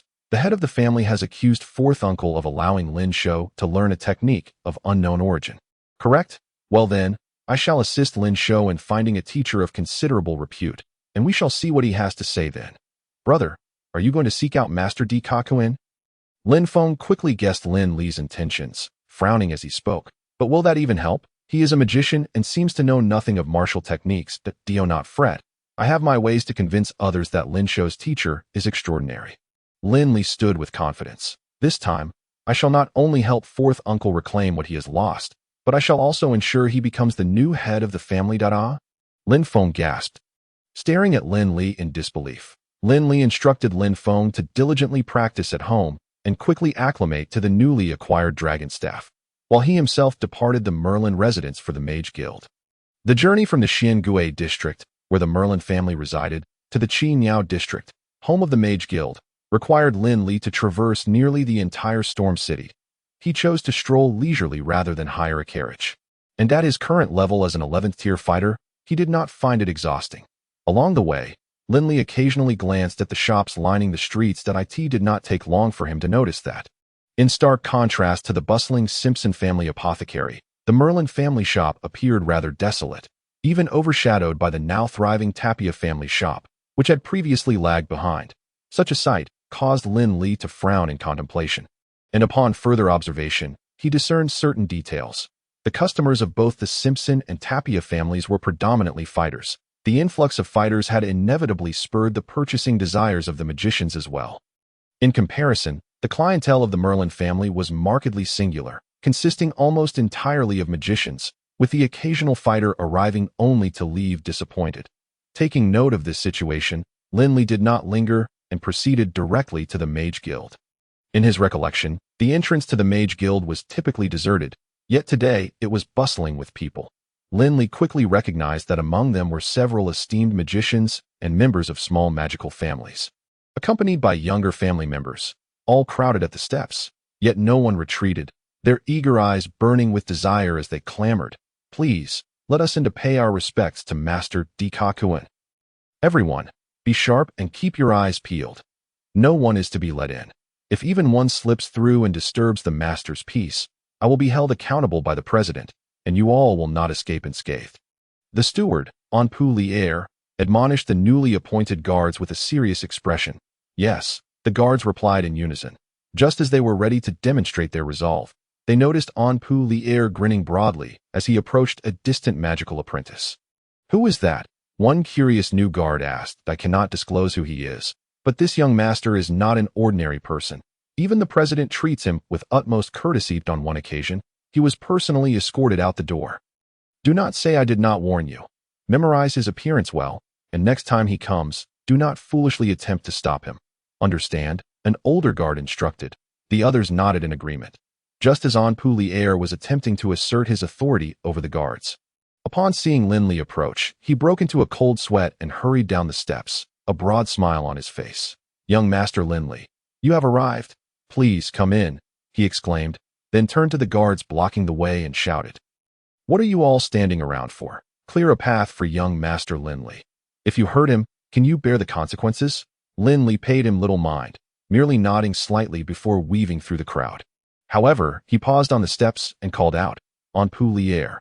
Anpu Lier, thrilled to have received a nod from Lin Li, felt as if he were floating on air. This young master was a person of great significance.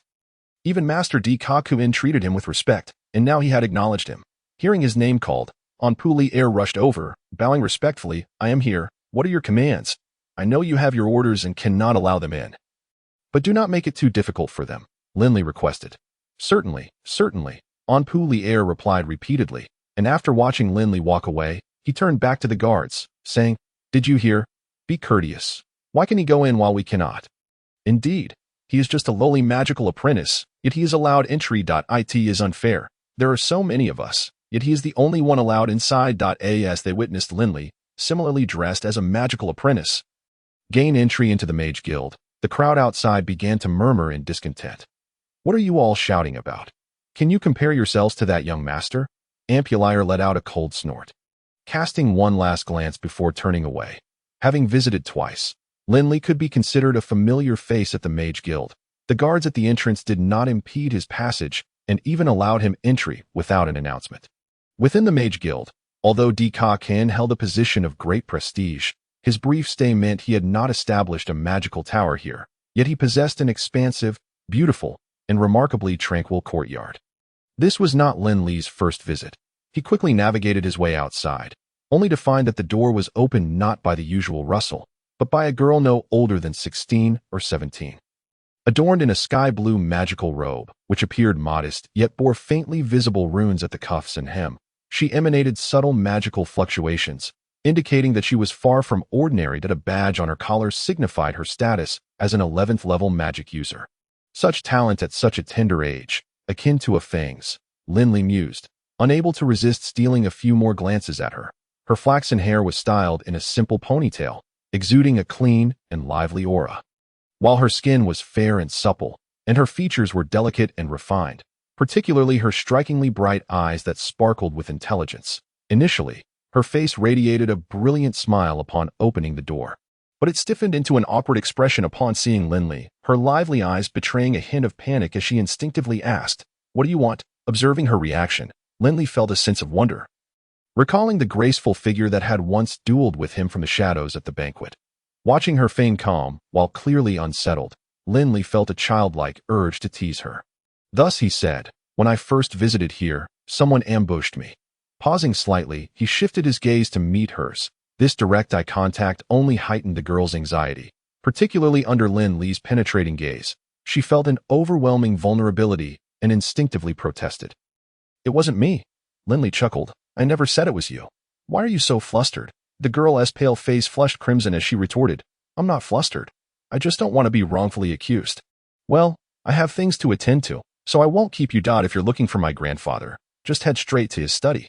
With that, she lightly grasped the edge of her robe and gracefully scampered away.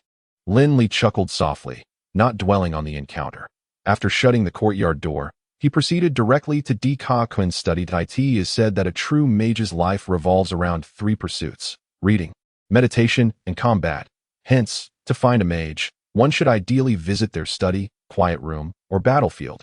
This highlights the profound significance of a study to a mage. Despite Qian's temporary residence here, his study was quite spacious, with shelves neatly lined with various tomes, some thin, some thick, some made of paper, others of leather. That moment, Qian was seated at his desk, engrossed in research, a pen in hand as he occasionally jotted down notes. Lin Li entered without disturbing him. Instead, approaching the shelves to peruse a book titled The Origins of Magic. Time seemed to slip away until Qian finally noticed his presence. Exclaiming with delight, "You've arrived just in time. I was about to send someone to find you. Come, take a look at my latest research findings." Rising, he offered his seat to Lin Li, not one to be polite. Lin Li sat down naturally, quickly scanning Qian's manuscript. Nodding his approval, he remarked, "2 of your ideas are quite commendable, but this one warrants further discussion. Consider this aspect." After a thorough explanation, Qian's eyes lit up with realization, and he diligently recorded Lin Li's insights before asking, "You didn't come all this way just to discuss these matters, did you?" Lin Li, cutting to the chase, replied, "Indeed, I have a few matters for you to assist with." "Such as?"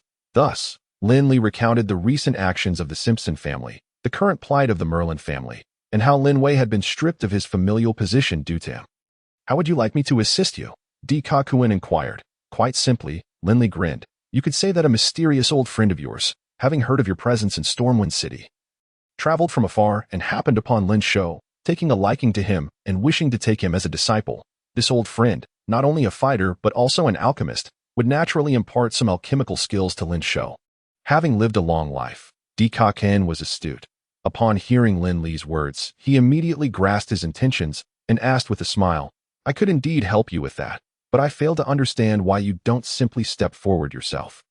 Why hide in the shadows while letting your brothers take the spotlight?" "It's quite simple," Lin Li explained. "Their prominence and mine are one and the same. By remaining in the background, I can shield them from the storms of life. After all, I am their leader." "Haha, having a leader like you is truly a blessing for them. Having brothers like them is a fortune for me," Lin Li replied. That Qian regarded him with a profound gaze before breaking into laughter.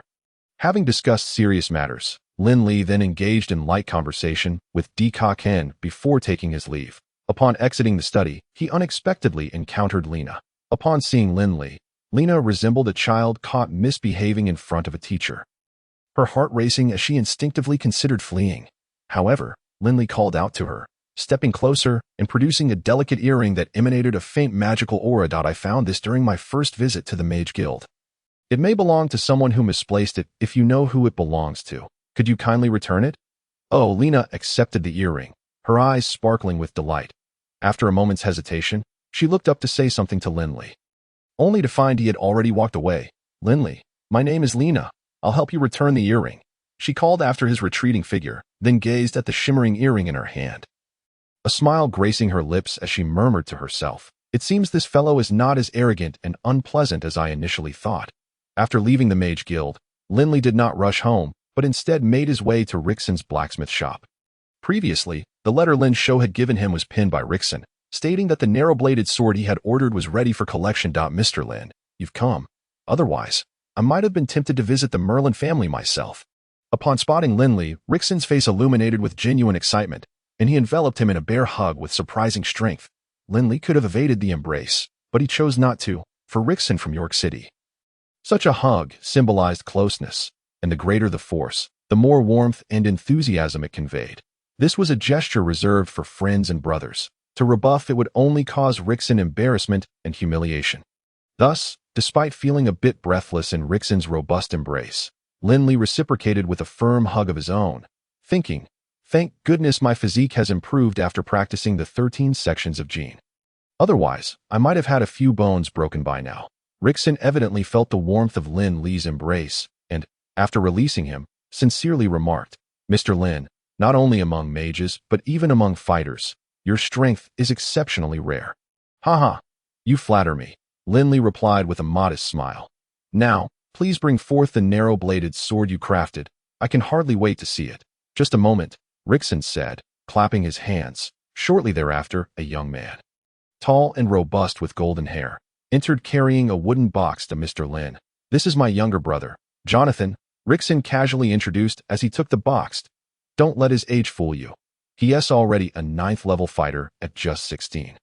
"Hello." Jonathan performed a warrior's salute towards Lin Li, then stood to the side with his hands hanging down, occasionally casting a glance at Lin Li. Achieving the rank of a 9th-level fighter at the age of 16 might seem commendable to others. Yet Lin Li paid it little heed. After exchanging a courteous greeting, he redirected his attention to the sword nestled within the wooden box. With a delicate chime, Lin Li unsheathed the narrow blade, scrutinizing it closely. Unlike other swords, which typically possess a straight blade, the narrow blade features a slight curvature. Its spine is relatively thick, resulting in elongated edges on both sides, hence its name. The craftsmanship is exceptional, forged from a third-tier fine iron blended with various rare metals. It took 30 hammerings to complete. Even as a mundane weapon, it stands as a paragon of excellence, a testament to the skills of a third-tier blacksmith. The precision of the grooves on its surface is particularly noteworthy, ensuring no compromise in the sword's quality while also enhancing the effect of any inscribed runes. Truly remarkable. After a thorough examination, Lin Li returned the sword to its sheath, showering it with praise, while Curson had heard many compliments. Few were as discerning as Lin Li's, which left him both surprised by his expertise and unable to suppress a grin, repeatedly insisting, "You flatter me. You flatter me. It's merely a family craft. It's nothing extraordinary." "From your words, could it be that you also possess knowledge of forging?" Lin Li replied with a serene smile. "I wouldn't say I'm knowledgeable, just somewhat informed, should the opportunity arise in the future. I would certainly seek your guidance. Boss Curson, you're too modest. As long as you show interest, I will gladly share my knowledge. Then I thank you in advance." After exchanging a few more pleasantries, Curson suddenly said, "Mr. Lin Li, I have a request, and I wonder if you would grant it." Lin Li paused, suspecting it was about forging arms, and said, "Please, Boss Curson, do share if I can assist. I certainly won't decline." Curson brought forth his brother, Jonathan, standing nearby. "It concerns my younger brother. A few days ago, I mentioned you to him, and he became quite enamored with your reputation, eager to serve as your attendant. His older brother. I have no choice but to shamelessly ask for your help." Lin Li glanced at Jonathan, observing his calm demeanor, albeit with a hint of reluctance in his gaze. A thought crossed his mind, and he quickly deduced the underlying truth. It was evident that Curson's words were not entirely sincere. Jonathan's admiration seemed to stem more from Curson's urging than genuine reverence, likely intended to curry favor in hopes of acquiring the complete schematics for the narrow blade. To sacrifice his brother for a set of blueprints was not an approach Lin Li wholly endorsed. Yet it highlighted Curson's desperation to restore his family's former glory, illustrating his willingness to go to great lengths. Although Lin Li did not agree with Curson's methods, he empathized with his sentiments, though he felt hesitant about accepting Jonathan as an attendant. Given that mages are notoriously formidable at range combat, yet vulnerable in close quarters, Even after becoming magic warriors and acquiring magical shields for protection, most mages, prioritizing their safety, would recruit fighters as protectors. This is the very essence of what an attendant represents to in essence. Attendants serve as the final line of defense for mages, their survival often hinging on the prowess of their attendants when enemies draw near. Therefore, every mage approaches the acceptance of attendants with utmost caution, for it directly pertains to their lives. Lin Li had resolved to pursue the path of a fighter, rendering the need for an attendant unnecessary. However, Lin Feng did require several trustworthy attendants, which made Lin Li's selection process all the more meticulous. Attendants can be a double-edged sword. While they provide protection, there have been instances where they were bribed to turn against their mages. Yet, with Kursin humbling himself to seek his assistance, Lin Li felt that refusing might create an unnecessary rift between them. Boss Kursin, it is customary for the members of the Lin family to refrain from recruiting attendants from outside. However, since you have made this request, I will honor it if Jonathan is willing. He may first accompany me to become acquainted that in the future, I can inform the family head to formally accept him as my attendant. How does that sound? This offer granted Kursin both face and substance, and he readily expressed his gratitude. Lin Li then retrieved several sheets of blueprints from his satchel, handing them to Kursin. These are the complete schematics for the narrow blade. Please take good care of them. Rest assured, Mr. Lin Li, even if I have to forego sleep and sustenance, I will ensure their creation, Kursin declared, his face aglow with excitement. Lin Li chuckled, saying, You need not rush, Boss Kursin. I understand the value of patience. As long as you can deliver before the three clans compete, that suffices. There's no need to overexert yourself. To be candid, this narrow blade is intended for my brother once he ascends to the rank of fighter. When he eventually advances to a magic warrior or a grand magic warrior, he will undoubtedly require a new weapon. After all, one task should not burden two masters. I will inevitably need your assistance again. So if you exhaust yourself, who will I turn to in the future? Upon hearing this, Kursin's eyes sparkled with astonishment. That is what you say true. Do you doubt me? Lin Li countered. Kursin hurriedly replied, No, I believe whatever you say. Though he spoke with conviction, a hint of skepticism lingered in his heart. What was this? These were blueprints for weapon forging, not mere worthless paper. Just one set could serve as a family heirloom, passed down through generations, an endless resource. Yet, Lin Li's implication suggested that he had even more superior blueprints. If such news were to spread, he would likely be regarded as a madman. However, gazing at Lin Li's calm smile and his gentle yet confident words, Kursin unknowingly found himself believing a significant portion of it, thinking, regardless of the outcome, as long as I align myself with this formidable ally, I stand to gain. Lin Li was aware that Kursin might not fully trust him, but he was in no rush to prove anything. Time would reveal character, and with the introduction of this narrow blade schematics, Lin Li was not concerned about Kursin's compliance. When Lin Li took his leave from Kursin's blacksmith shop, he found Jonathan had joined him. A day later, the auction at the Magic Rose auction house was set to commence. Among the myriad of alchemical and medicinal materials, as well as completed magical equipment and weapons, the focal point of attention was the concentration potion, entrusted to auction by Master Kane. Though the concentration potion was not widely known among the general populace, some had never even heard of it. Certain long-established families and the Apothecary Guild were quite familiar with it. Everyone was astonished at how Kane had unearthed the formula for this potion, which had been lost for nearly 3 centuries, and how he had managed to concoct it. Despite Kane's high accomplishments and expertise in magic, as well as his well-known eclectic interests, rumor had it he was researching magical arrays. No one had ever heard of him being skilled in alchemy.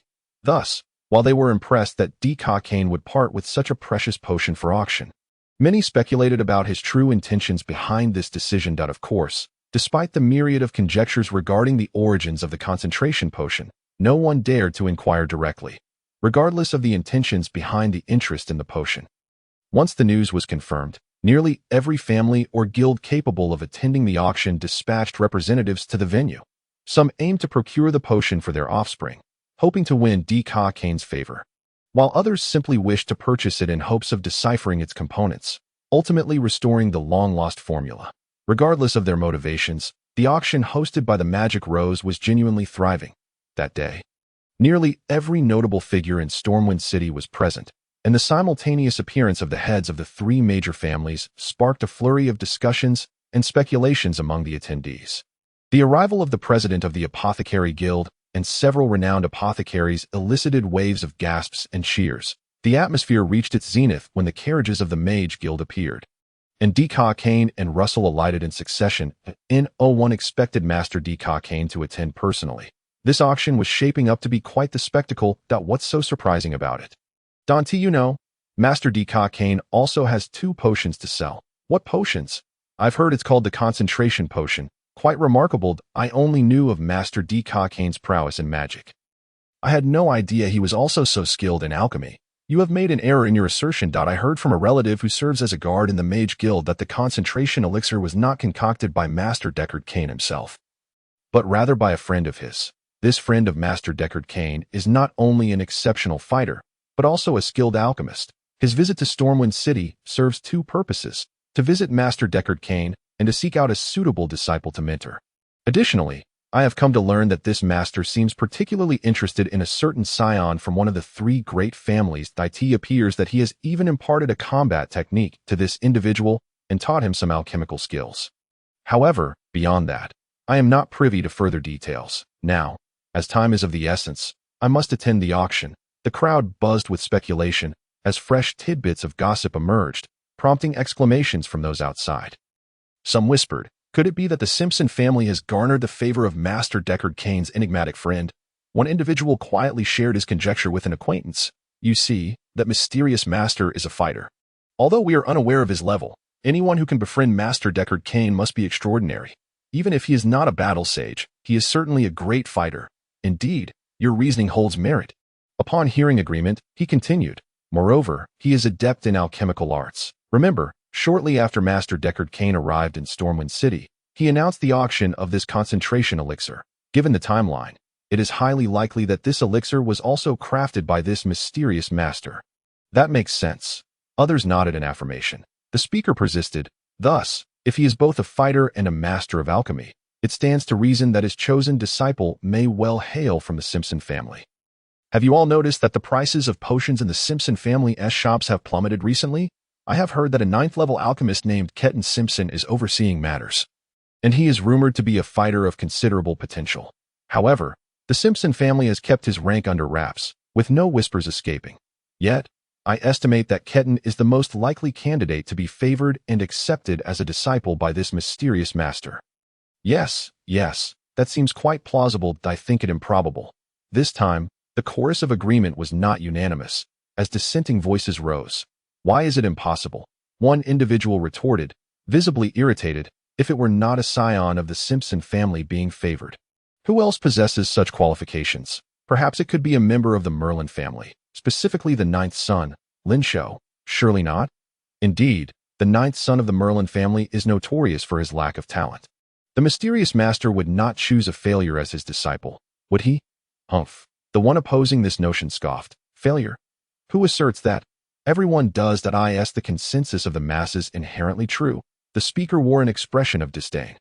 The reason why someone is deemed a master is due to their exceptional perception, which sets them apart. What may appear as mediocrity to us could very well be seen as unparalleled genius in the eyes of that mysterious master. That is indeed a possibility. Possibility, it is practically a certainty. The individual declared.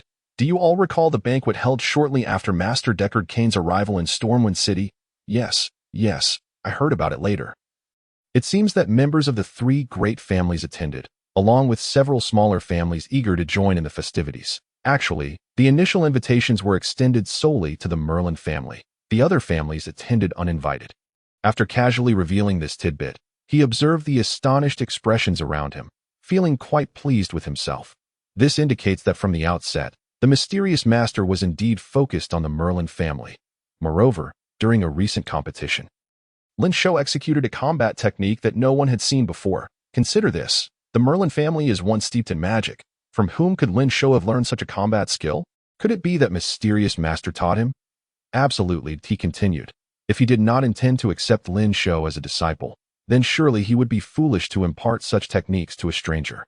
Even with the recent decline in the Merlin family's business at the hands of the Simpson family, I suspect they may be feeling apprehensive, fearing that Lin Li could seize the market share once he masters the mysterious master's alchemical skills.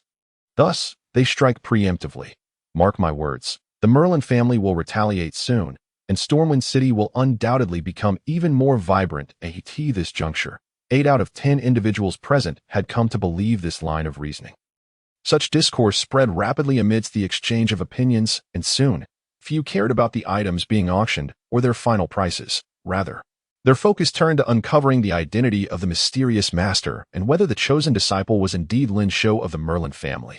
Lori Simpson also caught wind of the rumors circulating outside and could not help but express disbelief. What? A mysterious friend of Master Deckard Cain has taken an interest in Lin Li of the Merlin family, intending to take him as a disciple, and has already imparted combat techniques to him, along with alchemical knowledge. How can this be? Uncle, this could merely be a smokescreen released by the Merlin family to obfuscate our vision while simultaneously exerting pressure on our family. A refined young man seated beside Lori expressed his thoughts. Unlike the majority in the private room who were dressed as fighters, he wore a loose-fitting light green robe, its sleeves tightly gathered at the cuffs, adorned with intricate symbols that lent him an air of mystery. This attire is characteristic of alchemists, as the snug cuffs prevent interference during the delicate processes of potion making. This young man was Keaton Simpson, a 9th-level alchemist currently enjoying a surge of prominence within the Simpson family. With a fair and handsome visage and golden hair, he would undoubtedly be considered one of the most handsome youths among the younger generation of the Simpson family, if not the 3 great families, were it not for his excessively narrow, snake-like eyes that exuded an unsettling chill when narrowed. Such rumors do not arise without cause. Perhaps the situation is not as simple as it appears. Jero Simpson, clad in a mage's robe, shook his head, disagreeing with Keaton's assessment. Keaton had recently taken command of the marketing strategies for the alchemical shops under the Simpson family, aggressively undercutting the Merlin family and seizing substantial market share. This had garnered Keaton increasing favor from Lori, while simultaneously placing immense pressure on Jero. Does my second brother have a different opinion? Keaton's narrow eyes narrowed further, casting a somewhat sinister gaze at Jero. Or do you believe that the illustrious Simpson family must fear even a half-dead Merlin family? Jero met his gaze defiantly. The Merlin family, though weakened, has long established its presence in Stormwind City. Who can guarantee that they have reached a point where they can be easily crushed? If your rashness provokes a backlash from the Merlin family, we could find ourselves in a mutually destructive conflict, leaving the opportunistic Tapia family to reap the benefits. With a sardonic smile, Jero added, I understand your eagerness for success.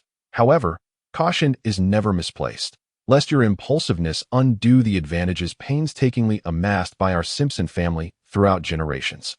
By then, regret will come too late. Humph, a mere Merlin family is already a fish on the chopping block at my mercy. Keaton replied coldly. Nonetheless, I shall heed your warning and thank you later. What significance does a talentless, overweight fool hold? Stone Simpson, impatient with the verbal sparring between the two, clenched his fists, cracking his knuckles. At any rate, he has not yet been accepted as the mysterious master's disciple.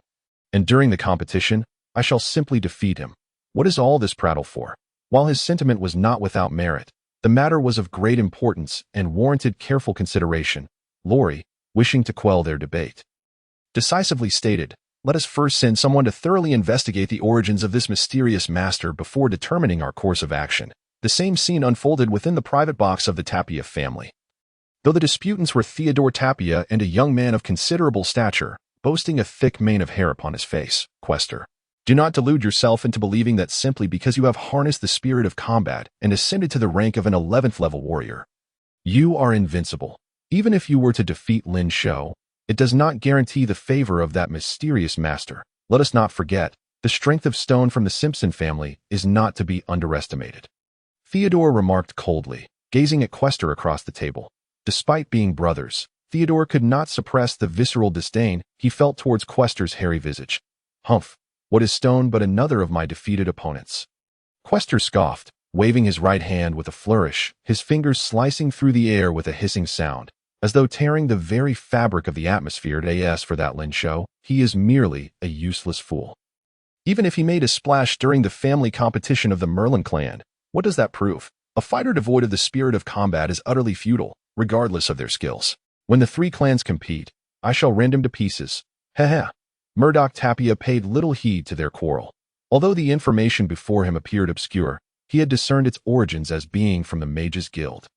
What could be Russell's intentions in this matter? Did he perceive the Simpson family's relentless oppression of the Merlin clan and the opportunistic actions of the Tapia family as a cause for concern?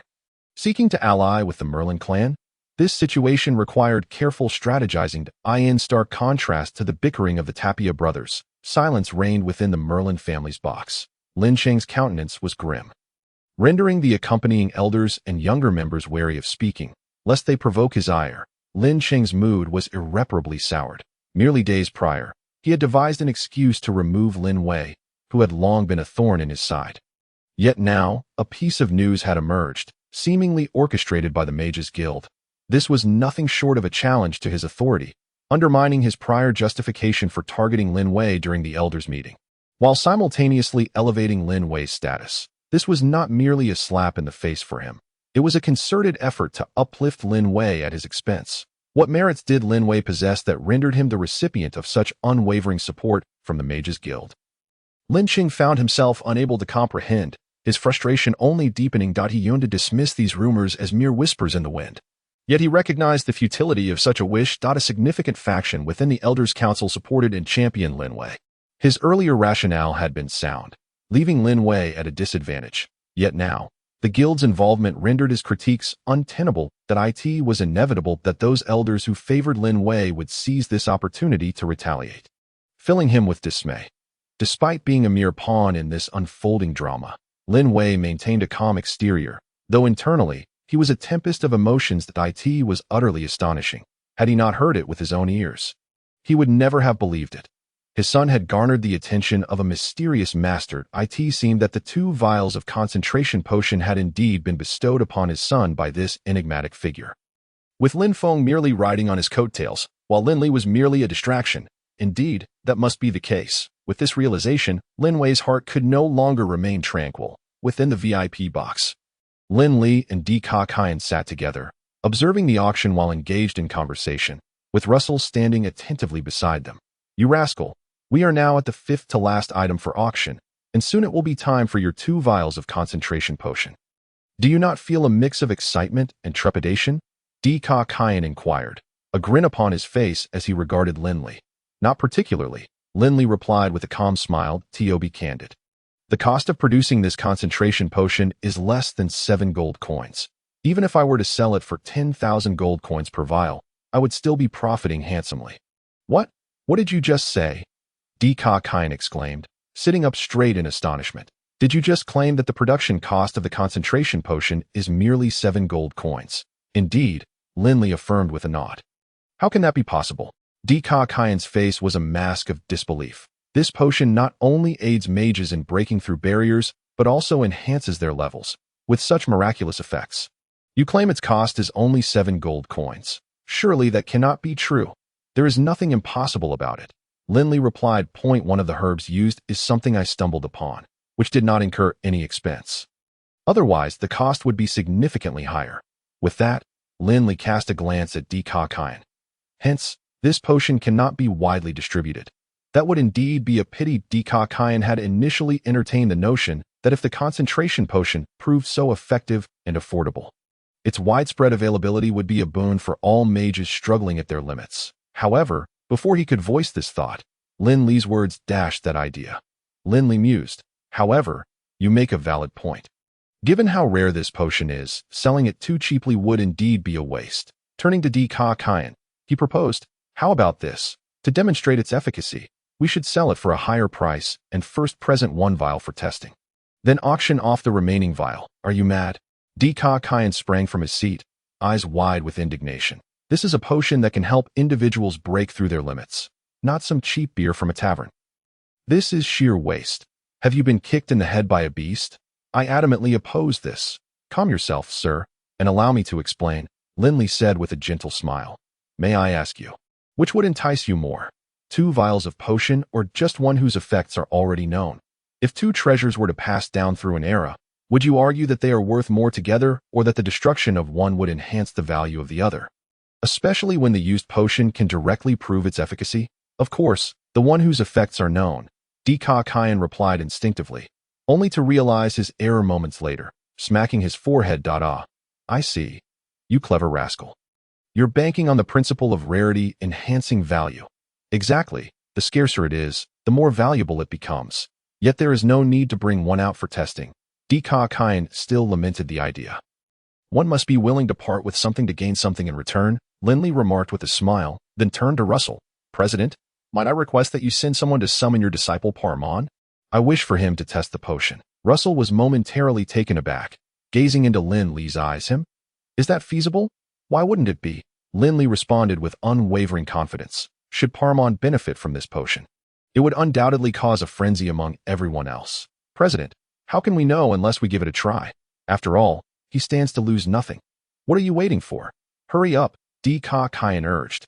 Seeing Russell hesitating, Russell acquiesced and hurried off to deliver the instructions. The final item of the auction was about to commence. The supervisor of the Stormwind City Magic Rose Auction House stepped onto the stage to personally oversee proceedings.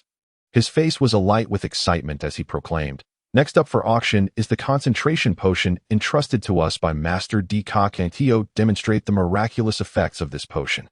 Master D has requested that we conduct a live test before all present." What? No way. That is a concentration potion. There are likely only a few bottles left in the world, and to use one merely to prove its efficacy would be a travesty. What do you know? This is the mark of a true master, a display of grandeur. The supervisor's words ignited a flurry of murmurs among the crowd.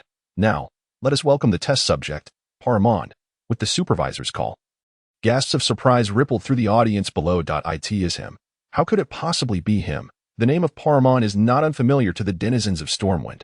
The reason for this is that he is not only the disciple that Russell received on his journey to assume his position in Stormwind, but he is also his only apprentice to date. When Russell took office as the president of the Mage Guild, all eyes were upon him and those associated with him, and Paramon was no exception at that time. What made the young Paramon the object of envy and admiration was his prodigious talent in magic. He was accepted as an apprentice by Russell at the tender age of 6, and had already advanced to the level of a Tier 10 magic apprentice by the age of 8. At that moment, everyone was convinced that Paramon would undoubtedly become the youngest mage in Stormwind. However, fate seemed to play a cruel jest upon him. After reaching the level of a Tier 10 magic apprentice, he could not break through for the next 5 or 6 years, despite Russell's guidance and the application of every conceivable method. Yet, Paramon remained unable to surpass his limitations, although no one dared to speak of it openly. He was secretly ridiculed as a mere joke, a once promising youth who had become a cautionary tale of unfulfilled potential. It is precisely for this reason that, despite spending nearly all these years within the Mage Guild and rarely venturing out, his name has become widely recognized. When it was announced that he would be the one to test the concentration potion, the initial reaction among the people was disbelief. Could it be that Russell had lost his sanity? It seemed as if he aimed to tarnish his own reputation for the sake of his apprentice. If Paramon were to drink the potion and find it utterly ineffective, would it not be a public humiliation for the esteemed Deckard Cain? Yet, soon they pondered, perhaps this was indicative of Master Deckard Cain's confidence in the potion. Otherwise, he would surely not have permitted Paramon to take on such a role, regardless of the opinions of others. Paramon strode steadily onto the auction stage. At this moment, he was still shy of 16 years, yet his youthful visage bore a maturity far beyond that of an adult. His long hair cascaded down, obscuring much of his face, revealing only one eye, which was filled with confusion and trepidation. Standing there, under the scrutiny of various gazes, he appeared remarkably calm, even somewhat dazed. Under the collective gaze, Paramon took the concentration potion, removed the stopper, and tilted his head back to consume it entirely. Moments later, as the potion began to take effect, he slowly sat down and closed his eyes in meditation. Would it be of no use at all? People speculated, and the vast auction hall fell into a profound silence, quietly observing Paramon on the stage. With gasps from the front row, more and more voices of astonishment erupted from the crowd behind.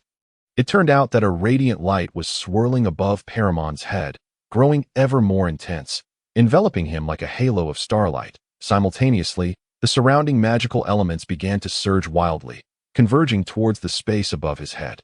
Witnessing this spectacle, the vast majority of those present understood that this was a sign that Paramon was attempting to condense his magical core. In the private box, Russell gazed intently at Paramon, encircled by magical elements, murmuring, "He must succeed."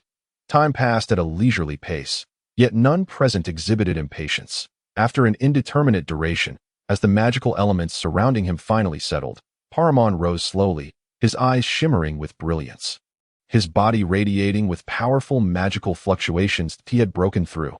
Anyone with discerning eyes could see that Paramon was now markedly different, having reached at least Tier 12 in magic, my heavens, a Tier 10 magic apprentice, who had been stuck at a bottleneck for years, consumed a single concentration potion and not only condensed his magical core, but also ascended 2 levels to become a Tier 12 mage.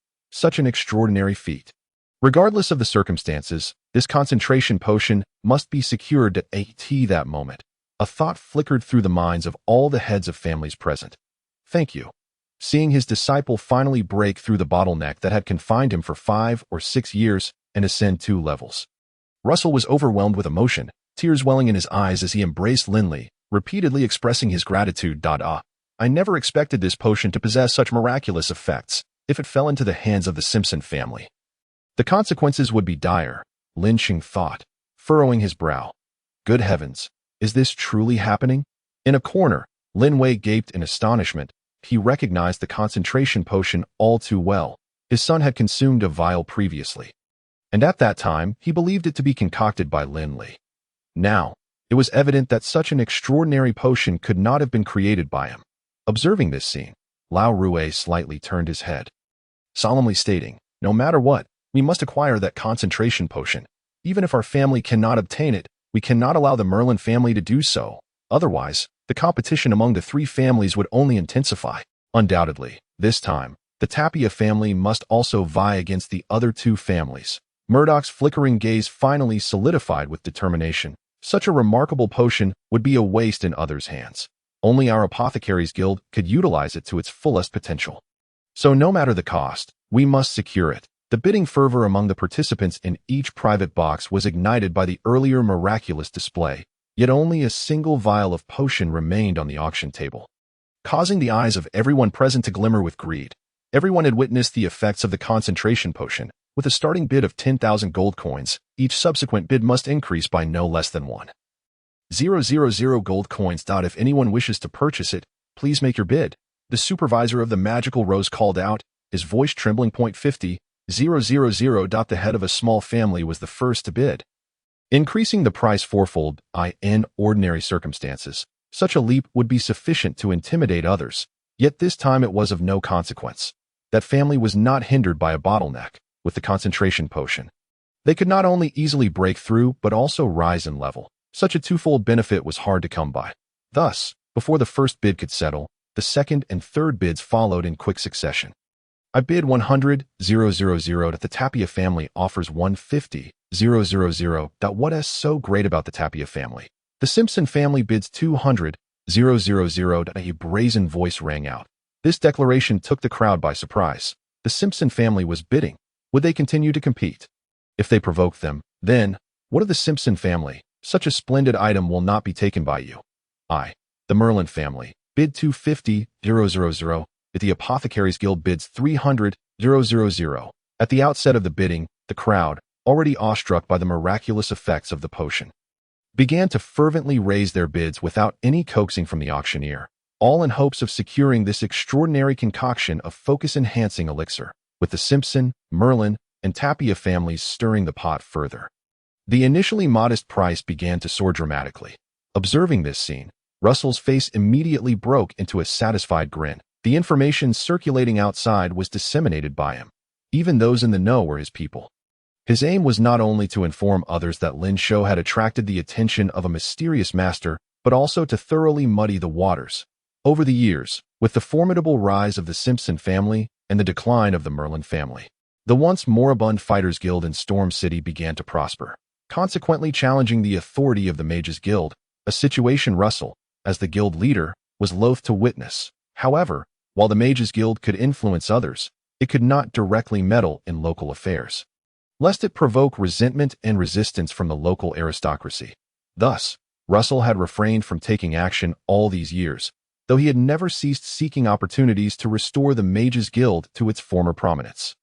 With the arrival of his mentor and the convening of the tri-family competition, he keenly sensed that the long-awaited opportunity had finally presented itself. Suppressing the Simpson family was a predetermined strategy. However, whether to support the Tapia family or the Merlin family made little difference to Russell.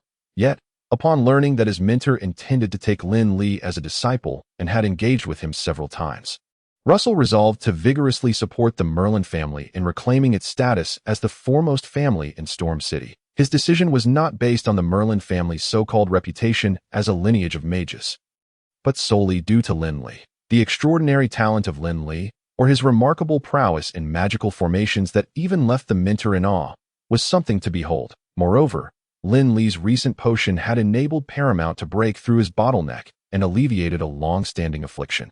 Thus, Russell felt he owed him a significant favor. With that in mind, he was determined to fully support the Merlin family. After a fierce bidding war, the focus-enhancing elixir was ultimately secured by the Apothecaries Guild for a staggering price of 161,500 gold coins.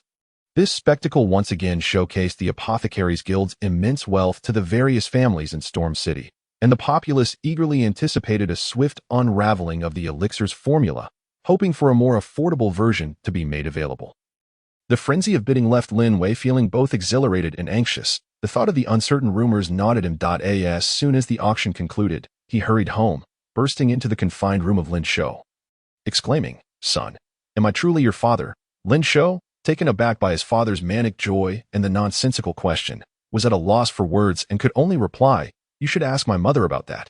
Realizing his question was rather foolish, Lin Wei suppressed his excitement and said, "You rascal, why is it that everyone else knows about this yet you keep it from your old man? What are you talking about?" Lin Shou was even more bewildered. "About you becoming a disciple." Lin Wei excitedly recounted the news he had heard, concluding with, "Such a monumental event, and you didn't tell me. Do you even consider me your father? I initially thought your combat skills were taught by Lao Qi, but it turns out they weren't at all. That I must be confused. How could Lao Qi, being so young, possibly know about these things?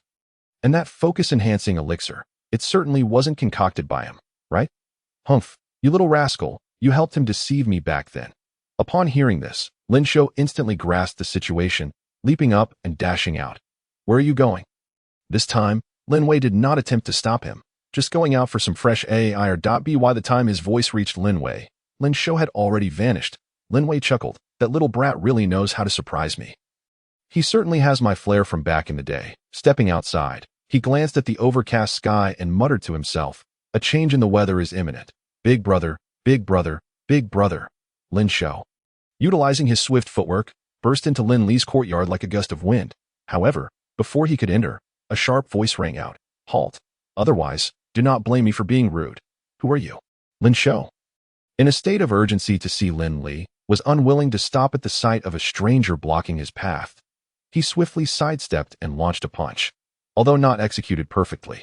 It was indeed the stance of the violent bare fist. The punch surged forward with force, stirring up a fierce energy that was quite imposing. The one blocking his path was Jonathan, who had been assigned the task of guarding the entrance upon returning with Lin Li, ensuring no outsiders could intrude.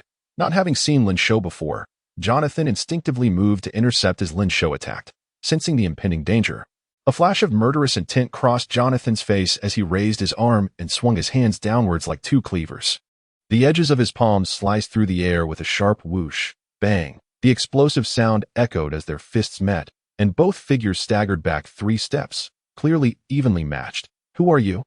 Jonathan asked, his face filled with wariness. "What does that matter to you?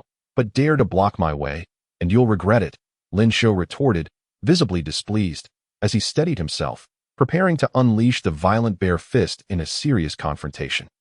"Fatty, what are you going crazy about?" At that moment, Lin Li's voice rang out, saying, "Jonathan, this is my younger brother, Lin Shou. Let him in, please." Upon hearing this, Jonathan relaxed his stance and stepped aside. "Humph," Lin Shou scoffed, strutting confidently toward Lin Li. Upon reaching him, he whispered, "Big brother, where did you find this guy? He is quite capable. Rickson's brother. I just wanted to assess his character. If he proves to be good, I might have him assist a Feng in the future."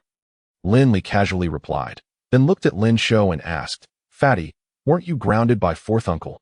Did you sneak out?" "Of course not." Lin Shou shook his head, then leaned closer to Lin Li and whispered, "Big brother, was it you who orchestrated this?" "What do you mean by orchestrated? Stop pretending with me." Lin Shou rolled his eyes and recounted the details he had heard from Lin Wei, concluding, "This must have been your doing." "How can you be so certain?" Lin Li asked with a smile. "It's obvious. In Storm City, Who else could have such clout to have Master Deckard Cain vouch for a lie besides your illustrious self? Not even those so-called family heads possess such influence. That's the first reason. The second reason is the timing of the news. My old man was just dismissed from his position, and then a mysterious master pops up claiming interest in me. It sounds awkward to say he wants to take me as a disciple and teach me a combat skill. Even if I were oblivious to the truth, it would still seem too coincidental. The third reason is that both the focus-enhancing elixir and the violent bear fist are linked to you. Yet the Mages Guild has intentionally or unintentionally implicated that mysterious master in both cases. Tell me, what reason do I have not to suspect you? At this point, Lin Li chuckled and added, in summary, this must be your doing to your brother for many years. You might as well come clean. Haha. Lin Li laughed heartily, patting Lin Li on the shoulder, well analyzed. Indeed, this was my doing. Not only did I wish to unsettle the family head, but I also aimed to assist fourth uncle in becoming the head of the Merlin family. Lin Li's mouth dropped open, and he took a moment before exclaiming, Big brother, aren't you aiming a bit high? Not at all. Not at all that as long as fourth uncle cooperates. Securing the position of family head will be as easy as reaching into a pocket. Lin Li replied, looking at Lin Li. However, I cannot do this alone. You need to lend a hand as well. No problem. Just give me the word, and I will face mountains of swords and seas of flame without a second thought. Lin Li patted his chest with assurance, declaring that it was not as serious as it seemed, merely a trivial matter. Lin Li leaned close to Lin Li's ear, whispering softly, causing Lin Li's expression to shift through a spectrum of emotions before he finally broke into a beaming smile. Exclaiming, good, that's how it should be done. After addressing the main issue, Lin Li rubbed his chubby hands together with a broad grin and inquired, Boss, what about the narrow blade you promised me? Anticipating this question, Lin Li reached into his bag and retrieved a leather pouch, from which he drew out the narrow blade and handed it over to him. Lin Li unsheathed the sword, examining it with growing admiration, and asked, Boss, what are the grooves on this sword for? The narrow blade measured 4 feet in length, not particularly long for a sword, yet it felt rather weighty in hand, the blade narrow and gleaming with a chilling light. The grooves Lin Li referred to were circular indentations arranged in an alternating pattern along both sides of the blade. With a smile, Lin Li remarked, as a scion of the Jonathan blacksmithing family. Surely you could inquire directly with him? Lin Li turned to Jonathan, his unspoken question evident in his gaze. Having previously exchanged blows, Jonathan had gained a rough understanding of Lin Li's abilities and, seeing Lin Li look at him, explained, These are slots for embedding runes. Runes? Lin Li exclaimed in surprise. You mean magical runes? Does that make this a fighting weapon? That would be a misunderstanding. Lin Li chuckled. The true fighting weapons are capable of transmitting fighting energy and enhancing combat techniques, not only due to their unique materials, but also because of the inscriptions upon them. The process of crafting such weapons is intricate, requiring alchemical techniques that are quite time-consuming to ensure you have a weapon ready for today. I devised a clever workaround, providing you with a pseudo-fighting weapon embedded with runes. As he spoke, Lin Li placed the narrow blade on the table, retrieving from his satchel a handful of rune-sized coins, laying them beside him. Lin Li remained unfazed, accustomed to Lin Li's astonishing feats. Though he was curious about his intentions, he maintained his composure. However, Jonathan's eyes widened in disbelief, his previously taut face now alight with astonishment. As the younger son, he lacked the right to learn the family's traditional forging techniques, yet growing up in a blacksmithing family had endowed him with considerable knowledge. Upon witnessing Lin Li's actions, he immediately deduced that Lin Li intended to embed runes into the narrow blade. While this act was not inherently outrageous, the skill of rune embedding was not something just anyone could perform. Even his elder brother, Rickson, who had inherited all the family's forging techniques, approached rune embedding with utmost caution. Given the high value of each rune, a single misstep could render them useless. Consequently, Rickson conducted his rune embedding in a quiet room, meticulously and attentively. Unlike Lin Li, who casually chose a public setting to commence his work, Mr. Lin, perhaps I should step away, Jonathan suggested, preparing to turn and leave. His reasoning stemmed from the desire to avoid any implications, as rune embedding often involved secretive techniques, and few wished to have onlookers. Even in his own family, only Rickson possessed the knowledge of this craft, while he, as the younger son, was left in the dark. Lin Li waved his hand dismissively and replied, No need. I'll finish quickly. As he spoke, His left hand deftly picked up a rune and placed it into the groove of the narrow blade. With a click, the rune fit perfectly into the slot. Observing this, Lin Li nodded slightly, recognizing that Rixon's craftsmanship was indeed commendable. After securing this rune, Lin Li did not pause, swiftly and accurately placing one rune after another into their respective slots, each fitting snugly without the risk of falling out. Initially, upon hearing Lin Li's insistence that he remain, Jonathan felt a surge of excitement, thinking, if I could learn this embedding technique and teach it to my brother, it would greatly enhance our family's strength. However, as he watched Lin Li's execution, his anticipation turned to alarm. How can this be? This is madness. Although he lacked expertise in rune embedding, he had heard enough from his elder brother to understand that embedding runes was not merely about inserting them into slots. The orientation and sequence of each rune held profound significance that a slight misalignment could not only result in failure, but could also destroy the entire sword. Even if Lin Li was unconcerned about the costly runes, Jonathan was deeply invested in preserving the narrow blade that his brother had painstakingly forged. Just as Jonathan was about to voice his concerns, he heard Lin Shou exclaim, "Is it finished?" Jonathan was taken aback, realizing that in such a brief moment, Lin Li had embedded all 13 runes into the slots, rendering any attempt to intervene futile. Not yet. Lin Li shook his head, reaching once more into his bag, emerging with a small pinch of red powder. With a flick of his fingers, the powder flew accurately onto the runes. With a boom, as Lin Li chanted an incantation, the powder ignited upon contact with the runes, causing each rune to glow brightly. In the blink of an eye, all 13 runes were illuminated as the runes burst into light. The narrow blade radiated a dazzling glow, humming as if alive. Once the brilliance gradually receded, the sword appeared sharper than before, with glimmers dancing along its edge, captivating all who beheld it. At this sight, Jonathan, who had been mourning the potential destruction of the sword crafted by his brother, stood frozen in disbelief. The embedding had succeeded. How could this be? In that moment, Jonathan felt as though struck by lightning, his entire being paralyzed. Unable to process what he had witnessed, he recalled his brother's meticulous approach to embedding runes and contrasted it with Lin Li's effortless and fluid technique.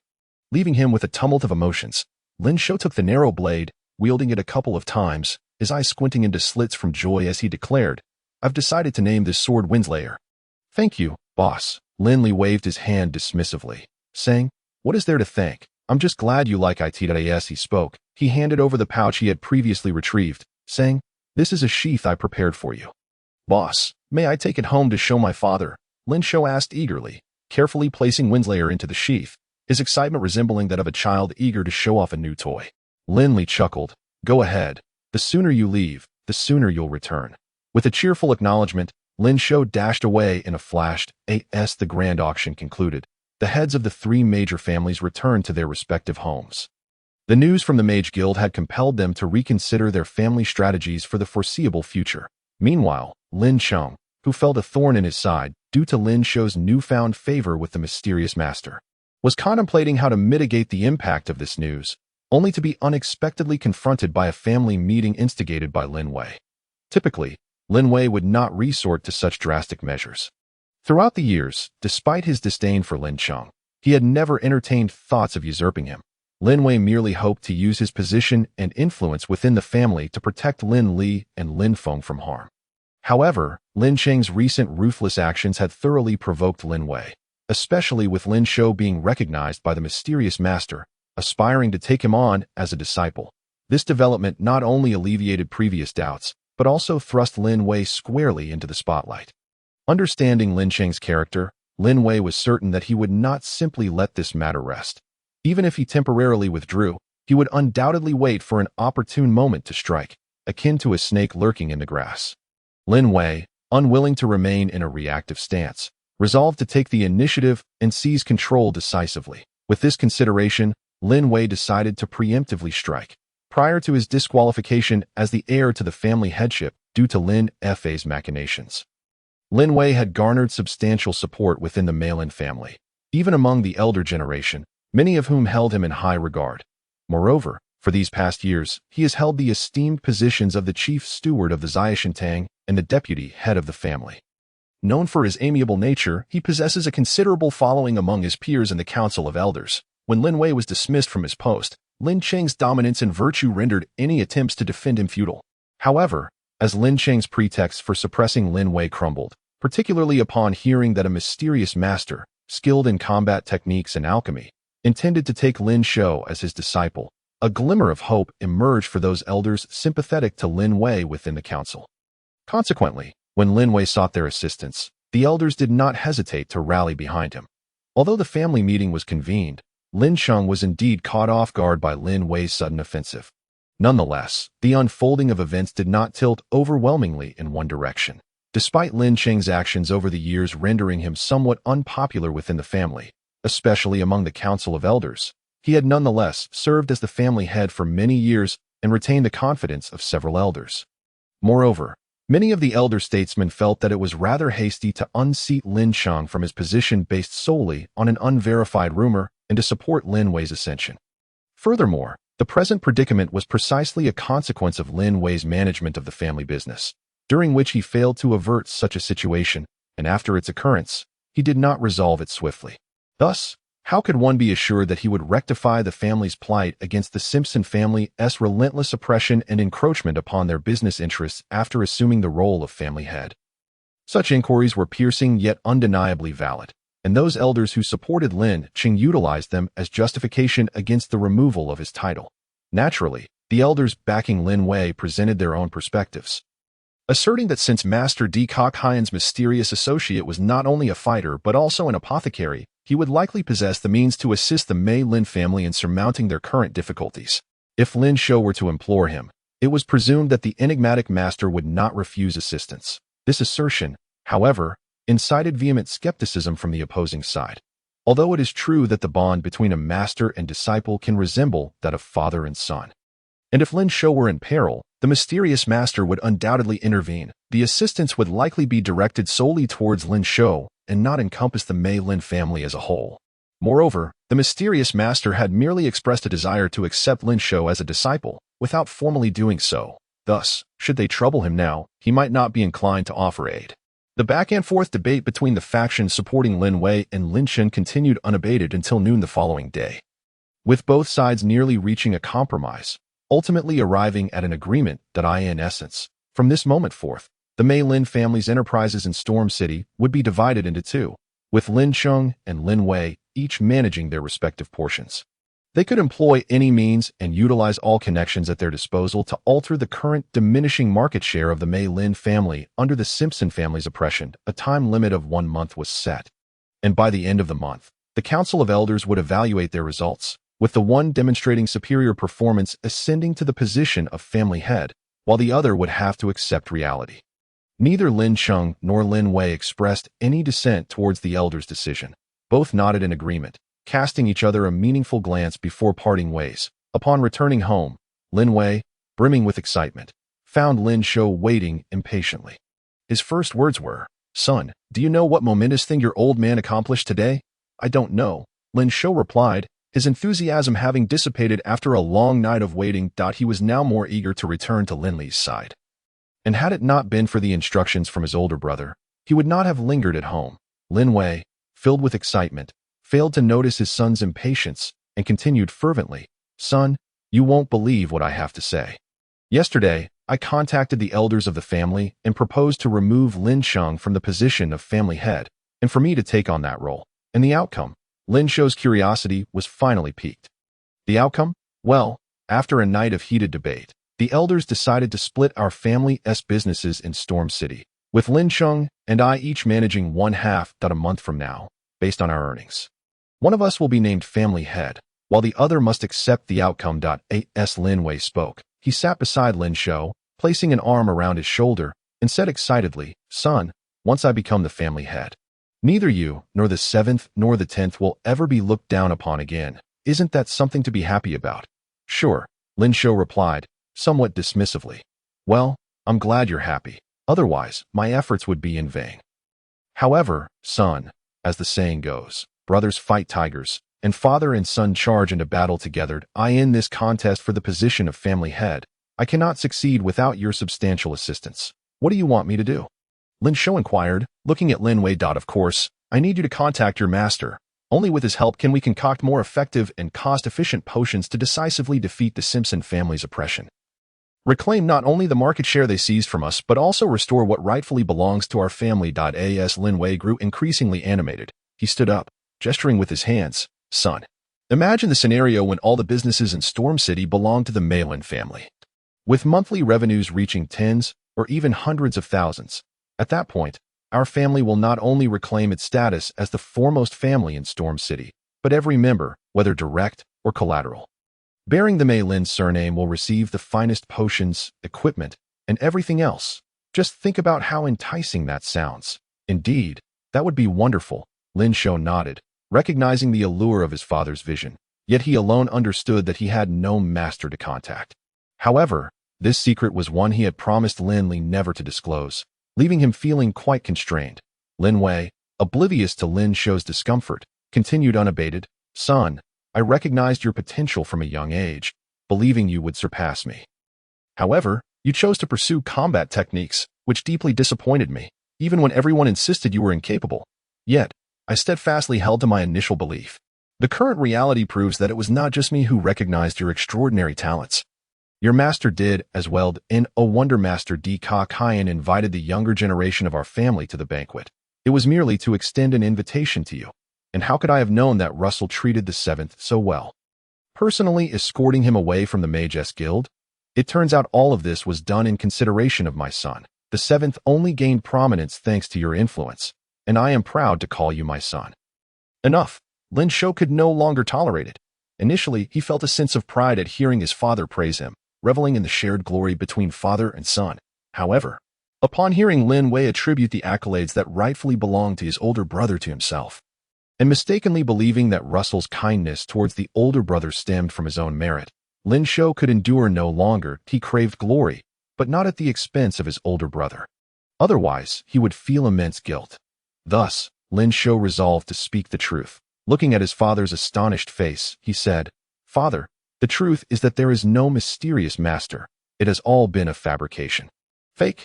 Lin Wei stared at Lin Shou in shock, incredulous. How could that be? The news originated from the Mages Guild.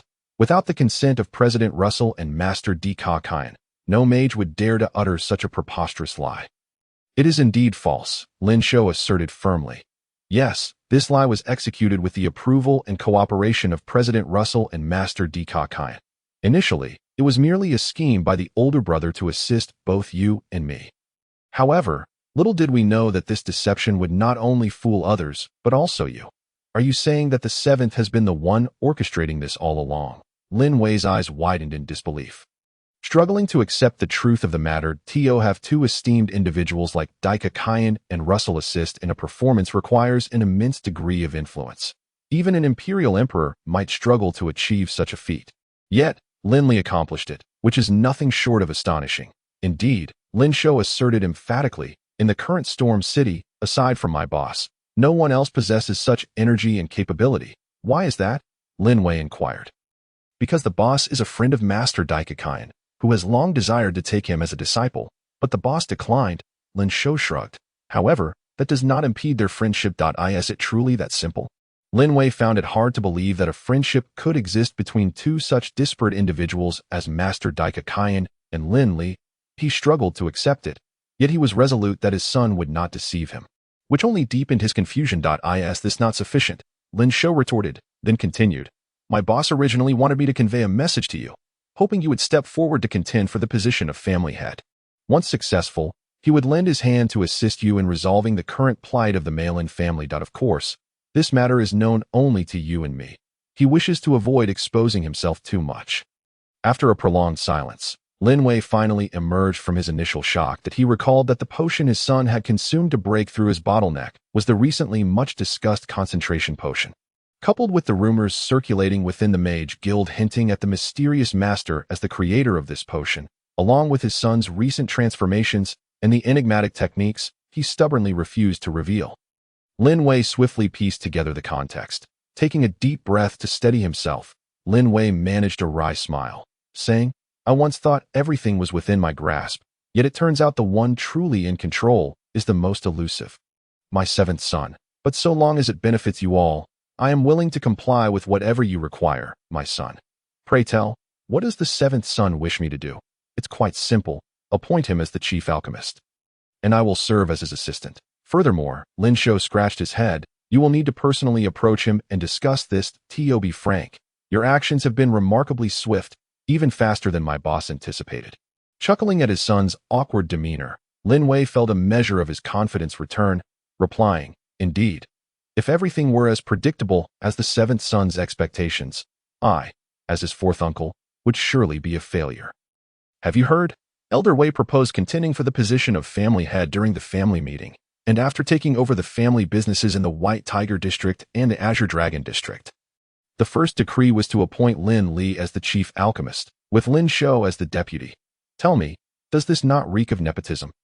Humph, what else could it be? Just wait and see. With Lin Li's incompetence, what kind of potions can he possibly concoct? Without a sufficient supply of potions, even Elder Wei's vast abilities cannot remedy the current predicament. That may not necessarily be the case. Lin Li may not be adept at alchemy, but Lin Shou might just be. Let us not forget, his master is not only a fighter but also an alchemist. Perhaps Lin Li is merely being positioned to shield Lin Shou. To clarify, Lin Shou has yet to apprentice under anyone, so how can he be considered a master? Moreover, that individual has always been shrouded in mystery, never revealing so much as a face. Who can say whether he is genuine or not? Indeed, that is certainly worth questioning.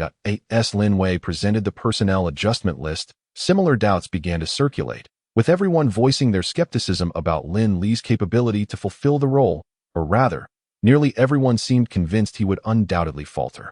Even those elders who had initially supported Lin Wei could not help but approach him, inquiring about his strategy and the rationale behind promoting Lin Li to such a critical position. Lin Wei did not shroud the matter in secrecy. Recalling the miraculous concentration potion Lin Li had concocted, he confidently stated, Trust me, those two will undoubtedly surprise everyone. Let us hope so, the elders replied with resigned smiles. As no one seemed optimistic about Lin Li's prospects. Boss, what are your thoughts? In the spacious alchemy chamber of the Malin family, aside from Lin Li and Lin Shou, there was no one else present. All the staff had been hastily dismissed by Lin Li under some pretext. As Lin Li wandered through the alchemy chamber with a broad smile, he reassured, Do not worry, I have everything under control. I am not worried, Lin Shou replied. I am merely puzzled. Since you want me to assist you, you must tell me what I should do. Please do not tell me that merely wandering around will suffice to produce the potions. Lin Li halted, turned, and said, Of course it is not that simple, my friend. Have you considered why the Simpson family can snatch away business that rightfully belongs to us Malin family with just a slight price reduction? I do not know, Lin Shou replied, shaking his head in bewilderment. However, I do know that the elders at the council have openly stated they will not assist, yet in reality, they are still biased toward lynching. Look at the Qingyao district and Xiangui district. Those shops were minimally affected and were allocated to him, while the most severely impacted areas, the Azure Dragon district and White Tiger district, were handed to us. This implies that our victory will be increasingly difficult. Just thinking about it drives me mad. As he spoke, Lin Shou ruffled his hair into a chaotic mess. Lin Li chuckled. My friend, you must not view it this way. The so-called disadvantages can be perceived differently. If we shift our perspective, they might even transform into advantages. Though, Lin Shou's eyes lit up. So, does this mean you have a plan? Lin Li smiled. Indeed, I once learned that while the Simpson family is also engaged in the potion business, their offerings primarily cater to fighters, focusing on low-end energy potions, vitality potions, and resilience potions, with only the Calm Heart potion targeting mages. More advanced potions, such as the Unfreeze potion and Mana potion, are virtually non-existent. That is quite reasonable. The Simpson family is fundamentally a fighter family, so it is hardly surprising that their potions cater to fighters. Furthermore, their rise to prominence is relatively recent, and their foundation is insufficient. It is only logical that they lack mid to high-end potions. Lin Shou shrugged, unimpressed. While that is true, it precisely highlights the issue. Lin Li explained that if we envision the potion market in Storm City as a cake, then the Malin family occupies 25%, the Tapia family 23%, and the Simpson family 41%, with the remainder being claimed by smaller families or external potion shops. Correct. Yes, Lin Shou nodded, having recently learned this from Lin Wei. That assertion holds true, yet it is not comprehensive. With a flick of his finger, Lin Li conjured a sphere of clear water, suspending it in midair through his mental energy. With deft movements, he shaped the water into a pyramid, stating, "To be precise, the potion market is divided as follows. The upper section targets the mid to high-end market for mages, while the lower section caters to the low-end market for fighters. The 41% acquired by the Simpson family corresponds precisely to the latter, while the upper section is shared between us and the Tapia family." As he spoke, Lin Li tilted the pyramid-shaped water, exclaiming, "Currently, the Simpson family strategy is to dominate the low-end market, applying immense pressure." Before he could finish, the apex of the pyramid collapsed under the weight of the upper section, merging with its base. Upon witnessing this, Lin Shou's expression shifted. Lin Li continued, "My plan is to disregard the mid to high-end market entirely. After all, my uncle will undoubtedly compete with the Simpson family in the Qingyao district and Xiangui district, which have the largest populations of mages. Our focus should be on the low-end market. Is that feasible?" Lin Shou frowned. "Fighters are often impoverished and reluctant to spend money." "Haha," Lin Li laughed. "It is precisely because they are poor and hesitant to spend that they are more likely to purchase cheaper goods. Otherwise, how could the Simpson family's price reduction strategy succeed? Have you considered how many fighters there are in Storm City, and how many potions they purchase each time they embark on a mission in the Sunset Mountains?" "Quite a substantial number," Lin Shou admitted. "Yes, a vast quantity indicates a significant market. If we can secure their allegiance, it would effectively sever the Simpson family's foundation. At that point, let us see what the Simpson family can wield against the Malin family." "Boss, you truly are ruthless," Lin Shou chuckled. "But I admire that. Then let us engage them in a fierce battle." Lin Li's lips curled into a cold smile as he remarked, "I have quite a few economical yet effective potion recipes aimed at combatants. My rotund friend, I shall concoct the potions. You assist me in gathering the herbs. This matter must remain confidential, so I must impose upon you at your service," came the reply. Although the Merlin family commanded only 25% of the potion market share in Storm City, ranking second among the three prominent families, the demand for potions remained immense. To ensure a stable supply for their stores, a significant number of personnel were required for potion making, and due to the need for secrecy, the alchemical facilities were constructed within the Merlin estate. Thus, while the potion-making chamber may seem modest in size, its actual scale was considerable, with multiple facilities temporarily registered under the names of Lin Wei and Lin Cheng. Lin Li and Lin Shou occupied one of these, expelling the original workers to maintain confidentiality. These individuals were swiftly recruited by Lin Cheng for the potion-making rooms assigned to him. In response to the Simpson family's pricing strategy, Lin Cheng resolved to reciprocate in kind, necessitating an even greater workforce to tirelessly produce a large volume of potions. Initially troubled by where to find trustworthy personnel, Lin Cheng seized the opportunity to welcome those abandoned by Lin Li and Lin Shou. Secretly mocking, Lin Wei is truly overreaching, entrusting such a significant task to two inexperienced youths. He shall have his moment of regret. Lin Wei soon learned of the actions taken by Lin Li and Lin Shou, and upon hearing that the potion-making personnel had been recruited by Lin Cheng, he felt a wave of frustration wash over him. He had intended to approach Lin Li for clarification on his plans, but found himself halted at the entrance of the potion-making chamber by a large sign stating, "Restricted area for potion making. Unauthorized personnel keep out.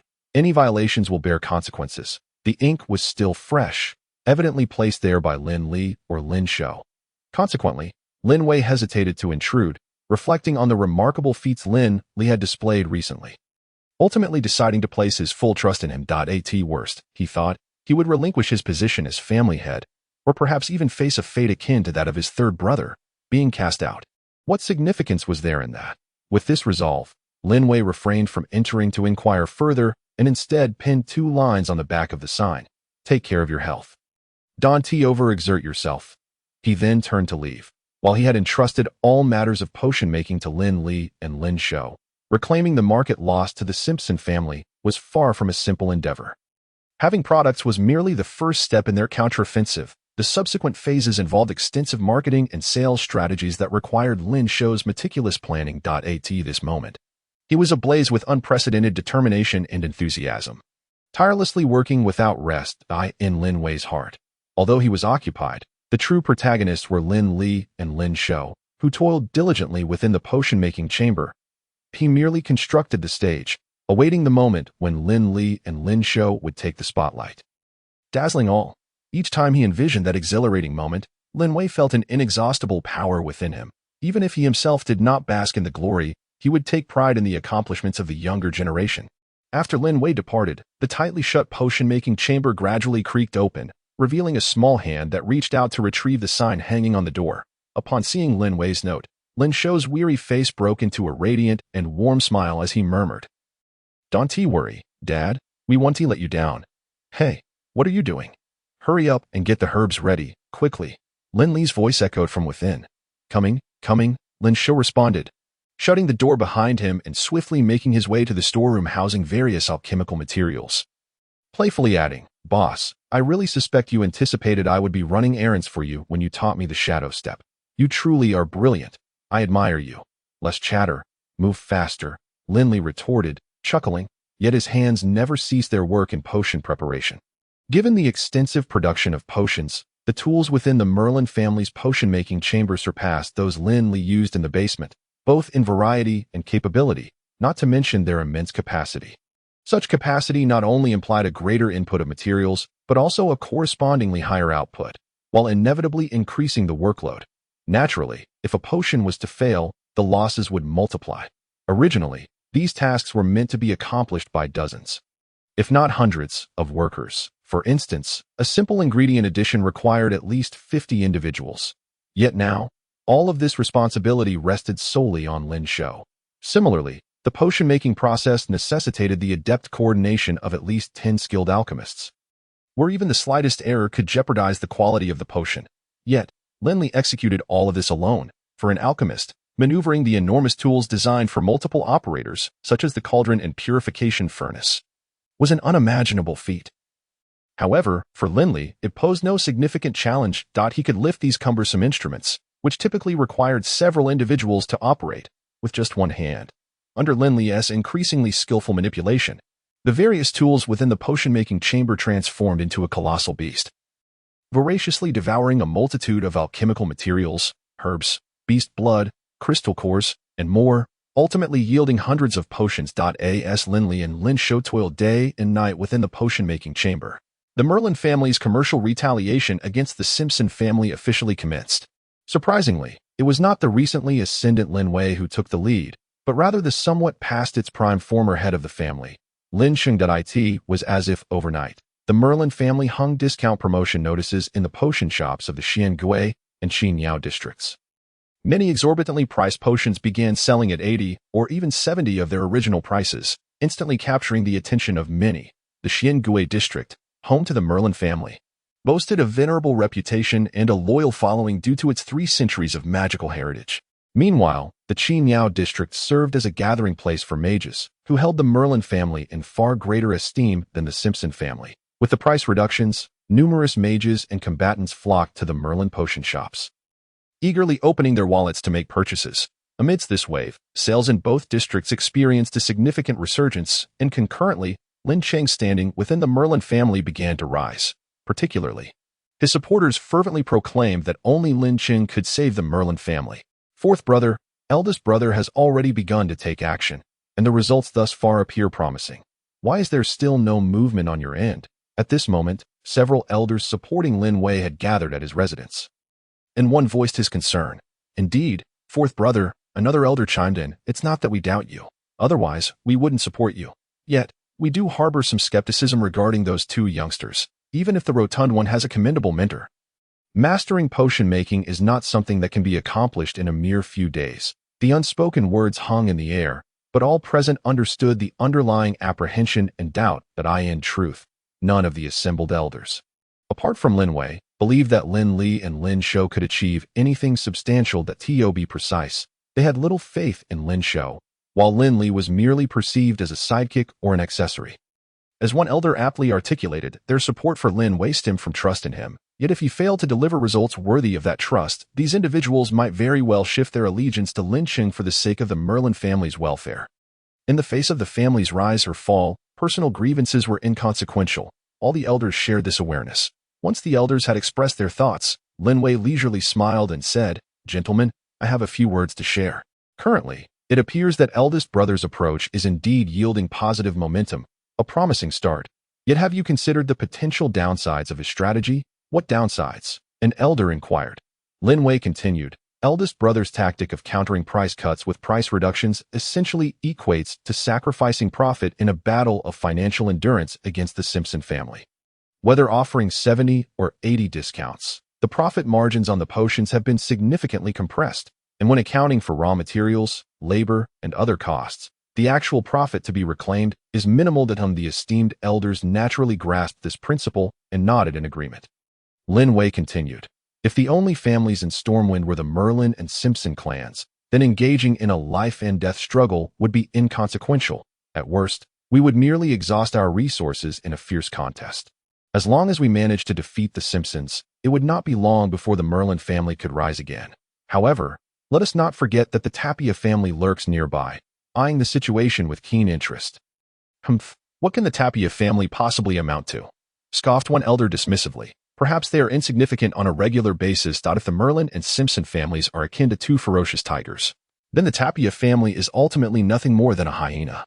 Yet, let us not forget that even a mere straw can break a camel's back. How much easier it is for a hyena to take down two weakened tigers. As Lin Wei's words echoed through the chamber.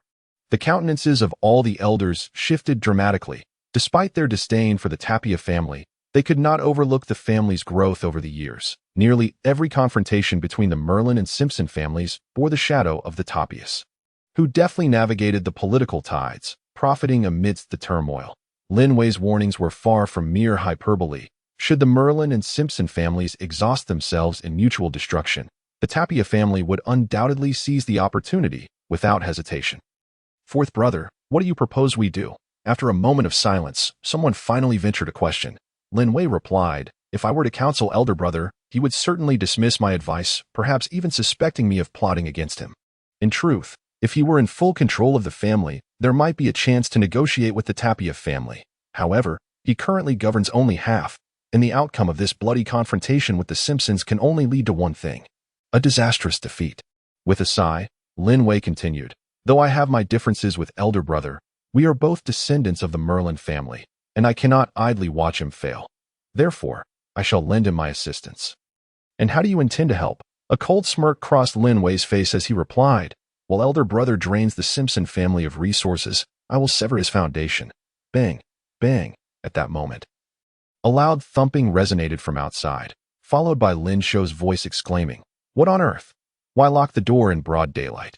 Father, are you conspiring behind Mother's back? All the elders turned their gaze toward the mortified Lin Wei, their eyes ablaze with curiosity, causing his face to flush with embarrassment. Fatty, you. Lin Wei rushed outside to open the door, initially intending to scold Lin Shou for his nonsensical ramblings. However, upon seeing Lin Shou at the threshold, looking haggard and disheveled, having lost weight, Lin Wei's anger swiftly transformed into concern. Fatty, how have you become so gaunt? Don't mention it. It's a long story, Lin Shou grimaced, forcing a bright smile that could not disguise his exhaustion, especially the dark circles under his eyes that made Lin Wei's heart ache. Lin Shou, not dwelling on the matter, handed Lin Wei a large backpack while joking, I think this is great. The weight loss effect is astonishing. By the way, this backpack contains samples of the potions I've concocted, with the rest stored in the warehouse. And there is a proposal in there. Do study it thoroughly. With that, he turned to leave. Where are you going? Lin Wei grasped his arm.t. Oh, the elder brother. Lin Shou yawned. These past days have been exhausting. Both elder brother and I are nearly worn out, now that we've finished our tasks. It's time for some well-deserved rest. There is a procurement list in the proposal. Remember to acquire the necessary herbs. Whether we can completely overturn the Simpsons depends on this opportunity. With that, he attempted to depart again. Fatty, you're this worn out and still running off to the other side? Can't you just sleep at home? Lin Wei once more held him back. No. Lin Shou waved him off. I feel more at ease with elder brother. Besides, he added with a mischievous grin, you've locked the door, which means you're up to something nefarious. I'm not foolish enough to stay and interfere with your plans, just so you know. I won't take any blame when mother confronts you later. With that, he dashed off, his laughter echoing in the distance. That rascal. Lin Wei was taken aback by his son's audacity, watching his retreating figure with an expression that mingled amusement and exasperation. Opening the backpack, he glanced at the proposal, and his expression shifted through a series of grave transformations, prompting him to pick up the backpack and return to the room. The next day, The Merlin family's potion shops located in the White Tiger and Azure Dragon districts began to stir with activity. However, unlike the stores in the other two districts, these potions were not aimed at mages, but rather at fighters, offering an even broader selection at more affordable prices, rather than employing a strategy of price reduction. This shop utilized promotions such as buy 2, get 1 free, or buy 10, get 6 free. Overall, this approach bore the same effect as a price cut, yet proved to be far more ruthless. Unlike equipment, potions are consumables, and due to their high cost, most fighters, unless particularly wealthy, would only purchase a few potions for protection before embarking on a mission, and would not use them lightly unless absolutely necessary. Moreover, they would not buy more potions until their current stock was depleted. Lin Li recognized this limitation, which is why his proposal advocated for this strategy, not to rapidly make profits through price reductions, but to saturate the potion market with the buy 2, get 1 free offer. In essence, he aimed to ensure that as many fighters possessed as many potions as possible, thereby preventing them from being lured by the Simpsons' price cuts in the near term. Furthermore, once these fighters experienced the efficacy of the Merlin family's potions, it was only logical that, provided they were not foolish, they would return for further purchases. For the majority of fighters who were not particularly affluent, this tactic wielded a compelling allure. Especially in the fighter-concentrated White Tiger district, the Merlin family's promotion incited a frenzy of purchases among fighters, drawing an ever-increasing number of individuals to join the buying fray. It seemed that victory was assured. Observing the bustling scene, Lin Wei finally exhaled a long-held breath. The unfolding spectacle signified not only a greater market share and increased profits for the Merlin family, but more importantly, a triumphant counterattack against the Simpsons. For the Simpsons family resided within the White Tiger district. It was no exaggeration to say that this area was their stronghold, their very foundation. By seizing this market, the Merlin family was effectively snatching meat from a tiger's jaws. Regardless of how the Simpsons might retaliate in the future, for now, such achievements were sufficient to bring joy to every member of the Merlin family. Lin Wei was confident that as long as no major mishaps occurred in Lin Cheng's realm, this collaborative counterattack against the Simpsons would culminate in a resounding victory that in stark contrast to the jubilant Merlin family. A heavy cloud loomed over the Simpson family's internal affairs. How could this happen? The family head, Laurie Simpson, wore a grim expression, devoid of his previous confidence, as he fixed a steely gaze on the responsible Keita Simpson. The significance of the White Tiger district is not lost on me. Yet now those Merlin folks have breached our doorstep, selling their potions like hotcakes. Keita, as the one in charge, do you have nothing to say? I admit that this situation arose from my underestimation of the Merlin family's strength. Keita humbly acknowledged, bowing her head in contrition, that I warned you not to provoke the Merlin family excessively. Otherwise, it could lead to an unmanageable situation. Jiro Simpson chimed in, shrugging his shoulders, yet my words were never heeded. Jiro, silence, Laurie snapped. What time is it? It is imperative that we unite to face this crisis. Will your sarcastic remarks serve any purpose? Jiro bowed his head, adopting a posture of humility, yet inwardly he was filled with profound skepticism. Keita pondered for a moment and remarked, in our current predicament, we have no choice but to emulate the promotional strategies of the Merlin family. If they offer buy 2, get 1 free, we shall counter with buy 1, get 1 free. As long as we can secure a foothold in the market and decisively drive them out, the losses we incur now can ultimately be reclaimed. In my view, the Merlin family will suffer greater losses than we do. If we persevere, there will surely come a time when they can no longer endure. Have you considered the Tapia family?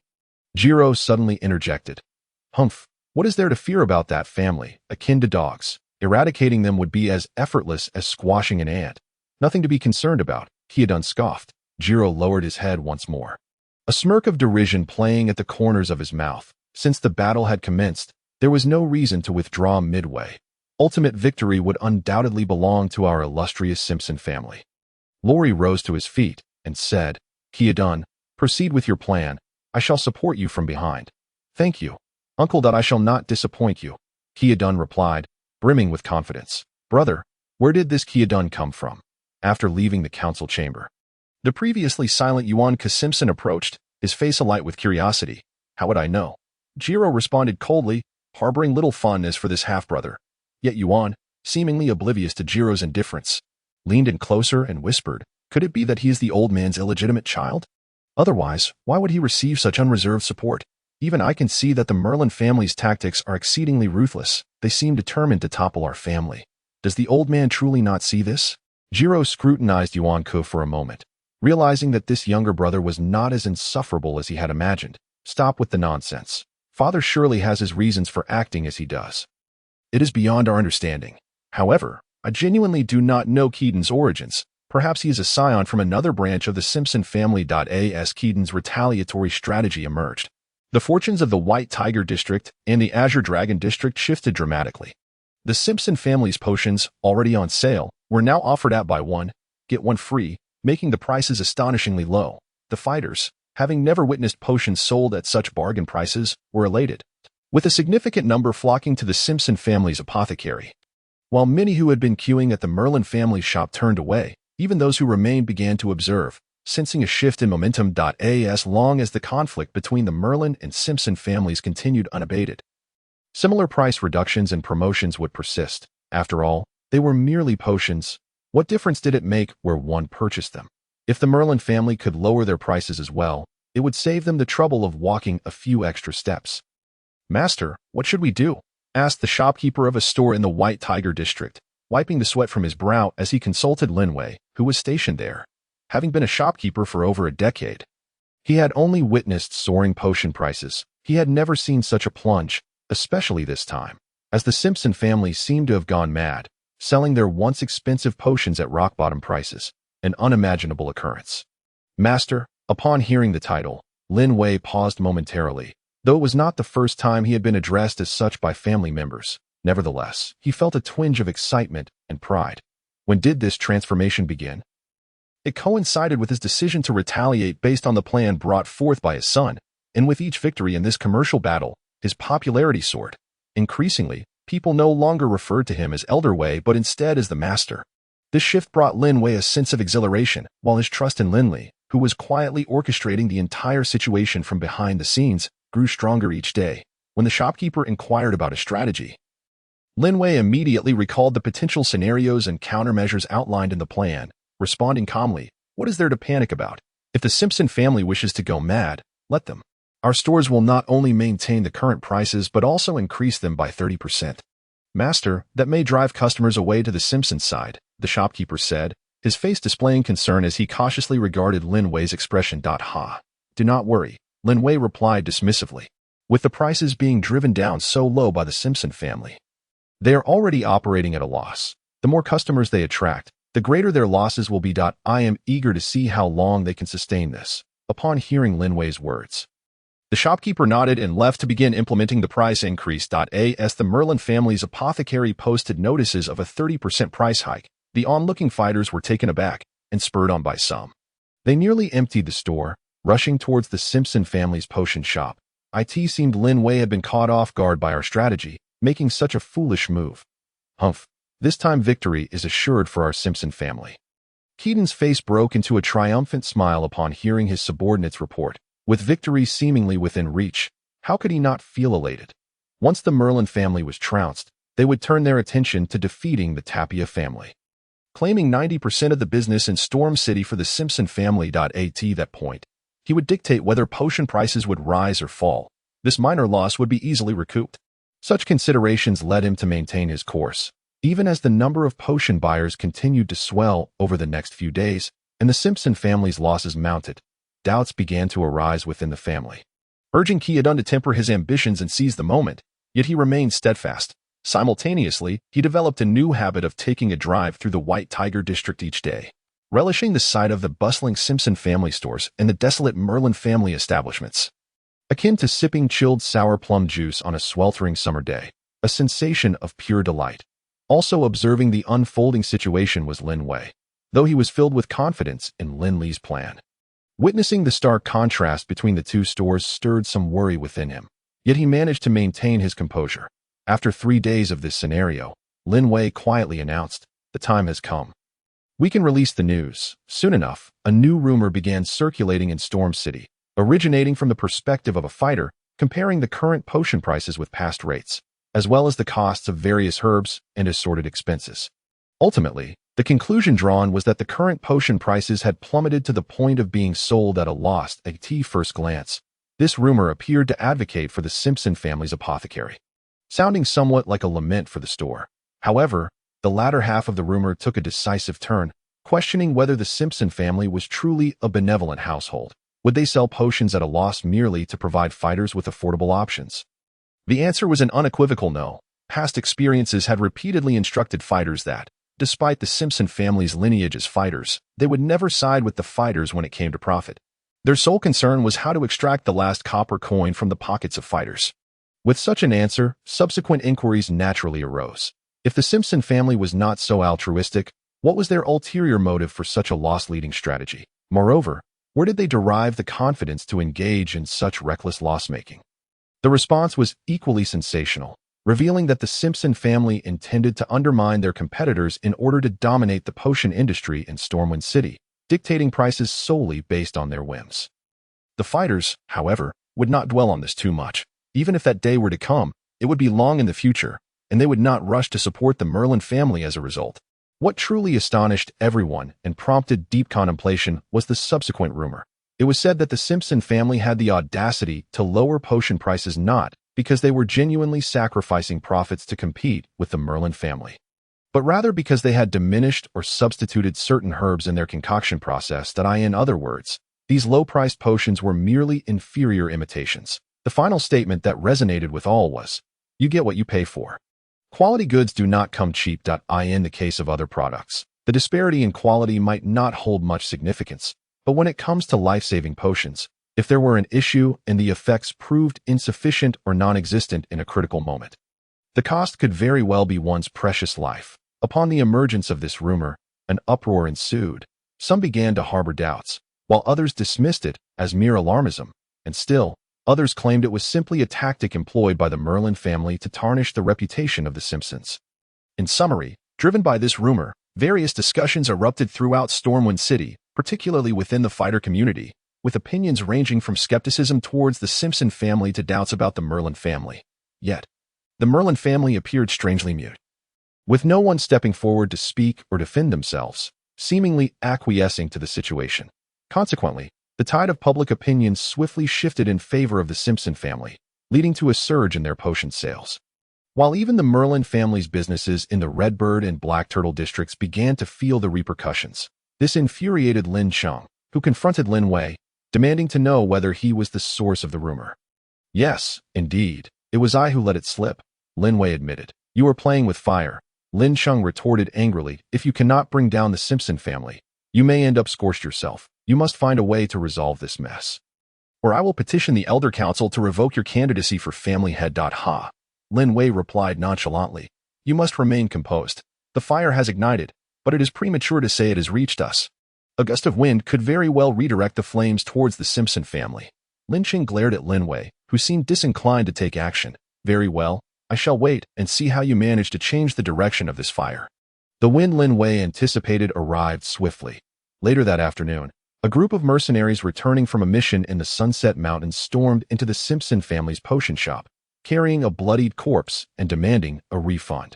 They had entered the Sunset Mountains for a task and, following their usual practice, purchased potions for emergencies. Since the team was hastily assembled, some had bought potions from the Merlin family while others chose those from the Simpson family. With both potions labeled as stamina potions, no one paid heed to the differences. However, when they unexpectedly faced a monster attack and, after a grueling battle, found themselves in dire need of stamina potions, they experienced firsthand the harrowing consequences of the disparity between the two. The Merlin family's stamina potion provided effects lasting 10 minutes, while the Simpson family's only lasted 5 or 6. Such a significant difference in ostensibly identical products could be catastrophic in a life-or-death situation. Those who consumed the Merlin family's potion survived, while those who opted for the Simpson family's perished. You get what you pay for, brothers. Seeking cheap alternatives can cost lives. The mercenaries' furious outcry resonated with the other fighters present. The perilous nature of the Sunset Mountains, with constant threats from monsters, meant that a single vial of potion could represent their only hope for survival. If that potion were compromised, hope would swiftly turn to despair, ultimately leading to desolation. No one could tolerate the Simpson family's disregard for life, and the gathered fighters began to unite in vehement condemnation of the Simpsons. As the earlier rumor resurfaced, this denunciation escalated. Unlike the esteemed mages, the fighters generally held a lower status, which made them more inclined to band together. Many of them had previously been mercenaries who traversed the Sunset Mountains, fully aware of the dangers and the critical importance of potions. Thus, when this incident occurred, it struck a nerve among all fighters. Consequently, the news spread like wildfire, and the fervor of outrage propagated like a plague. The already enraged fighters began to besiege the Simpson family's shop, while many more gathered outside the Simpson residence, hoisting the lifeless body of the fallen mercenary and chanting, "Deliver the culprit. Apologize to the deceased. They've gone mad. The fighters have truly lost their minds." This was Lin Cheng's first remark upon entering Lin Wei's chamber, followed by the inquiry, "Fourth brother, did you orchestrate this?" Lin Wei smiled wryly. "Eldest brother, do not overestimate my capabilities. Such a scene is beyond my sole orchestration. The entire affair is genuine and bears no connection to me." "Really?" Lin Cheng regarded him with skepticism. "Fine, I admit that I did envision such a scheme. But before I could even set it in motion, this incident unfolded. The Simpson family can only blame their own misfortune, as it has nothing to do with me. How did you know there were issues with the Simpson family's potions?" Lin Cheng pressed further. Lin Wei replied, "It is not that the Simpson family's potions are flawed, but rather that our family's potions are superior. Without comparison, the quality remains unremarkable, but once compared, the differences become apparent that I merely embellished the narrative a tad." He then turned to Lin Cheng, adding, "Truth be told, I learned this tactic from you." "Humph," Lin Cheng scoffed. "Fourth brother, do not revel in your triumph. My reason for seeking you out is that bringing down the Simpson family aligns with our mutual interests and serves the Merlin family. Thus, I joined forces with you. Once this tempest passes, the outcome remains uncertain. Very well, let us await the outcome of this contest." Lin Wei smiled and spoke. In the midst of public outrage, even the Simpson family, renowned as the foremost family of Stormwind City, had no choice but to bow their heads and offer an apology. They also punished a certain pharmacist and his assistant, who were allegedly responsible for this tragic incident, in an attempt to quell the public fury and compensate the victims' families to seek their forgiveness. Thus, this uproar finally came to a close. However, the reputation of the Simpson family had suffered a significant blow, and their business plummeted as a result. Meanwhile, the high quality of potions from the Merlin family became widely recognized, earning them unprecedented acclaim and substantial profits. Particularly, the performance in the White Tiger and Green Dragon districts, overseen by Lin Wei, soared to new heights, sweeping away past despondency and rapidly seizing the business that originally belonged to the Simpson family. At this point, nearly 20 days had passed since the last elders' meeting of the family. In light of this situation, it was clear to astute observers that Lin Wei's ascension to the position of family head was all but certain. Those within the family who had previously held reservations about Lin Wei began to rally around him, and as everyone extolled Lin Wei, they inevitably sang praises of Lin Shou as well. Especially as the details of the incident gradually emerged, titles such as a marvel in the alchemy world, a prodigy in business, and the future heir of the family seemed to adorn Lin Shou's name without restraint. Since Lin Li had previously stated that he did not wish to attract such attention, Lin Shou's silence in explaining the situation only led others to believe he was tacitly accepting the accolades. Such sentiments spread like wildfire, eventually making Lin Shou a household name in Stormwind City. This was further fueled by the rumors that had circulated from the Mage Guild, stirring curiosity, envy, and even hatred among many. Among those who harbored a deep-seated resentment towards Lin Shou was Ku Dun Simpson. At this moment, he had lost his previous vigor. The crushing defeat in this commercial battle had severely tarnished the reputation of the entire Simpson family in Stormwind City. Although Lori had not sought a scapegoat to bear the blame, he was not spared from internal family repercussions. Lori ordered him to stay home and reflect on his mistakes while stripping him of all his positions within the family. Such a blow fueled Ku Dun's intense hatred for Lin Shou, especially upon hearing the external accolades directed at Lin Shou, which ignited his fury. "All this fame was originally mine. That fatso has taken what rightfully belongs to me. Humph, dare to take away my possessions? Then perish." Ku Dun sneered, clenching his fist. In contrast to the turmoil outside, Lin Li's courtyard was a sanctuary, far removed from the clamor of the world. Once the gate was closed, all trivial matters ceased to concern him. Each day, apart from overseeing Lin Shou and Lin Feng's training, he occasionally offered guidance on Jonathan's combat skills or provided feedback after sparring sessions between Lin Shou and Jonathan. Though the initial encounter between Jonathan and Lin Shou was brief, Lin Li had observed it closely. After witnessing Jonathan employ the technique a few more times, he recognized it as a form of the Wind Mantis 7 Slashes. A mid-tier combat skill of the universe level. The Wind Mantis was an insect-like, level 8 magical beast resembling a mantis, predominantly found in the depths of the setting Sun Mountain range. While its rank among magical beasts might not be particularly high, its ferocity was well known. It moved swiftly, excelled at concealment, and possessed a pair of blade-like forelimbs, making it an entity that few magical beasts would dare provoke. The Wind Mantis 7 Slashes, derived from the hunting techniques of the Wind Mantis, vividly captured its ferocity. Once, a fighter skilled in the Wind Mantis 7 Slashes single-handedly defeated 23 adversaries of equal or even higher rank during an ambush, effortlessly escaping while solidifying the technique's formidable reputation. What Jonathan had used earlier was a variation of the Wind Mantis 7 Slashes, known as the Supreme Wind Mantis 7 Slashes Fist, but his inheritance was evidently incomplete, possessing only a single move with certain discrepancies in details, which diminished its potency, reducing it to a low-tier combat skill. Nonetheless, Jonathan cherished it as a treasure.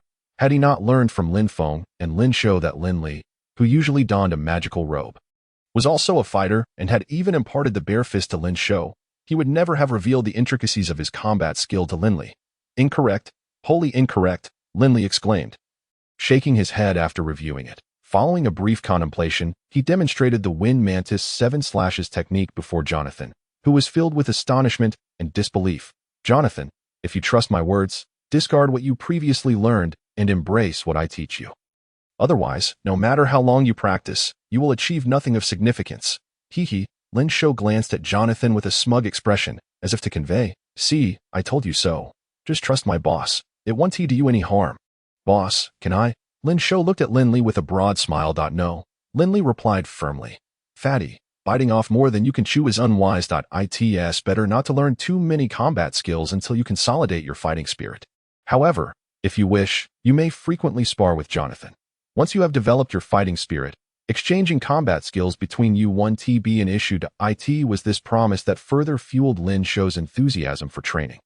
Especially with Jonathan as a sparring partner of equal caliber, Lin Shou's strength surged dramatically, leaping from level 8 to level 10. Although he had yet to condense his fighting spirit due to insufficient accumulation, he was merely a step away from becoming a fighter. Jonathan also made significant progress, having leaped from level 9 to level 10 with Lin Shou's sparring and Lin Li's guidance, merely needing to condense his fighting spirit to become a fighter. As for Lin Feng, after acquiring the Dragon Wand, he also began to train with renewed vigor. With the aid of the Spiritual Stone and Magic Power Stone, his training became exponentially more effective. After 20 days following the family competition, not only had his mental strength increased, but his magical power had also seen a significant boost, elevating him to level 12 as a magician. Furthermore, Lin Li imparted new spells and techniques that complemented the Dragon Wand, making these already formidable spells even more powerful, with the commercial battle between the Merlin and Simpson families concluding with a complete victory for the Merlin family. Lin Wei ascended as the new head of the Merlin family. The atmosphere in Stormwind City, which had just begun to ease, became tense once more, especially with the approach of the triannual Tri-Family Skill Tournament. Following the previous smoke-free commercial conflict, it was evident to discerning eyes that the animosity between the Simpson and Merlin families had intensified. Moreover, as the Tapia family had also suffered suppression from the Merlin family during the recent commercial battle, it was unlikely they would easily swallow their pride. Without a doubt, the Tri-Family Skill Tournament would become a new battlefield for competition. Despite the heads of the three families repeatedly stating that the purpose of the Tri-Family Skill Tournament was merely for mutual exchange and to foster friendship among the three families, while also preventing the younger generation from becoming complacent and unmotivated in the face of potential invasions from the Beast Tribe in the north, few took such words seriously. The people of Stormwind City eagerly awaited to see who the true victor of this Tri-Family Skill Tournament would be. Betting establishments throughout Stormwind City sprang into action, offering various odds on which family would triumph and which of their young talents would shine brightly and emerge as the ultimate victor. Naturally, Lin Shou, who relished excitement and had confidence in his boss's victory, would not miss such a lucrative opportunity. Thus, after collecting his monthly allowance, he hurriedly dashed out. Boom! With a resounding blast, the newly replaced courtyard door shattered into pieces as a robust figure charged into Lin Li's courtyard. Who are you? Halt, or do not blame me for being rude. Jonathan, startled, rushed out first, wielding a gleaming long knife to block the intruder's path. Upon closer inspection, he found Lin Shou cradled in the intruder's arms, bloodied and unconscious. "Who are you? Get the hell out of my way." A figure roared with fury, flicking his fingers as a barrage of secondary fireball spells hurtled towards Jonathan. He bellowed, "Old 7, if you don't come out this instant, that useless old 9 is going to be done for." Lin Li, who had been concocting potions in the basement, rushed out, his gaze fixed on Lin Shou cradled in Lin Jia's arms. "What on earth happened? How did the fatty get injured, and why is he with you? Old 7, hurry and save him." The fatty insisted that I bring him to you, claiming only you could save him. As Lin Jia paced anxiously around the yard, waving his arms in agitation, he exclaimed, "Damn it! If I find out which scoundrel dared to lay hands on our Malin family, I will surely burn down their den." Lin Li took Lin Shou from Lin Jia and laid him down, swiftly assessing his injuries. Although several bones were broken and he had sustained serious internal damage, it was evident that Lin Jia had arrived in the nick of time. The assailant had not managed to deliver a fatal blow. Thus Lin Shou's life was not in peril. After exhaling a sigh of relief, Lin Li retrieved a vial of vitality potion and a small bottle of his specially formulated 4th-level healing potion from his satchel. Administering them to Lin Shou, the potions began to take effect. Lin Shou's once pale complexion gradually regained some color, and his breathing became steadier, though he remained unconscious. "Old 7, I never realized you had such skills hidden away. No wonder old 9 would rather seek you out than the family's Mr. Bodo," Lin Jia remarked, his previously furious demeanor calming somewhat as he noticed Lin Shou's condition had stabilized. A flicker of joy crossing his bearded face. "Brother 3, you flatter me. These are merely minor tricks," Lin Li replied nonchalantly, shaking his head as he continued to examine Lin Shou's wounds. "How did you come to encounter the fatty? And what caused his injuries?" "Now that's an interesting tale." Lin Jia scratched his head. "After being humiliated by that cold fish, old 2, in the family competition, I felt ashamed and decided to take a few days to clear my mind. Coincidentally, oldest brother had also run away from home. I suspected he had gone to the Sunset Mountain range to train, so I followed him there. I thought if I could catch up to him, I might have some company, but the Sunset Mountain range is vast, and despite wandering for days, I didn't come across a single soul." "Didn't you encounter old 2? Lin Li asked casually. "Him. If I had, I would challenged him again," Lin Jia scoffed. "Then how did you come across the fatty?" Lin Li quickly redirected the conversation. "I wandered in the Sunset Mountain range for over a month, estimating that the competition among the 3 families would soon take place, so I decided to return. On my way back through the Qinglong district, I heard sounds of a fight while passing a grove. And then old 9 came tumbling out, being pursued by a masked fighter. Though I usually look down on you 3 useless fellows, that's a family matter. Seeing old 9 being chased, how could I stand by and watch?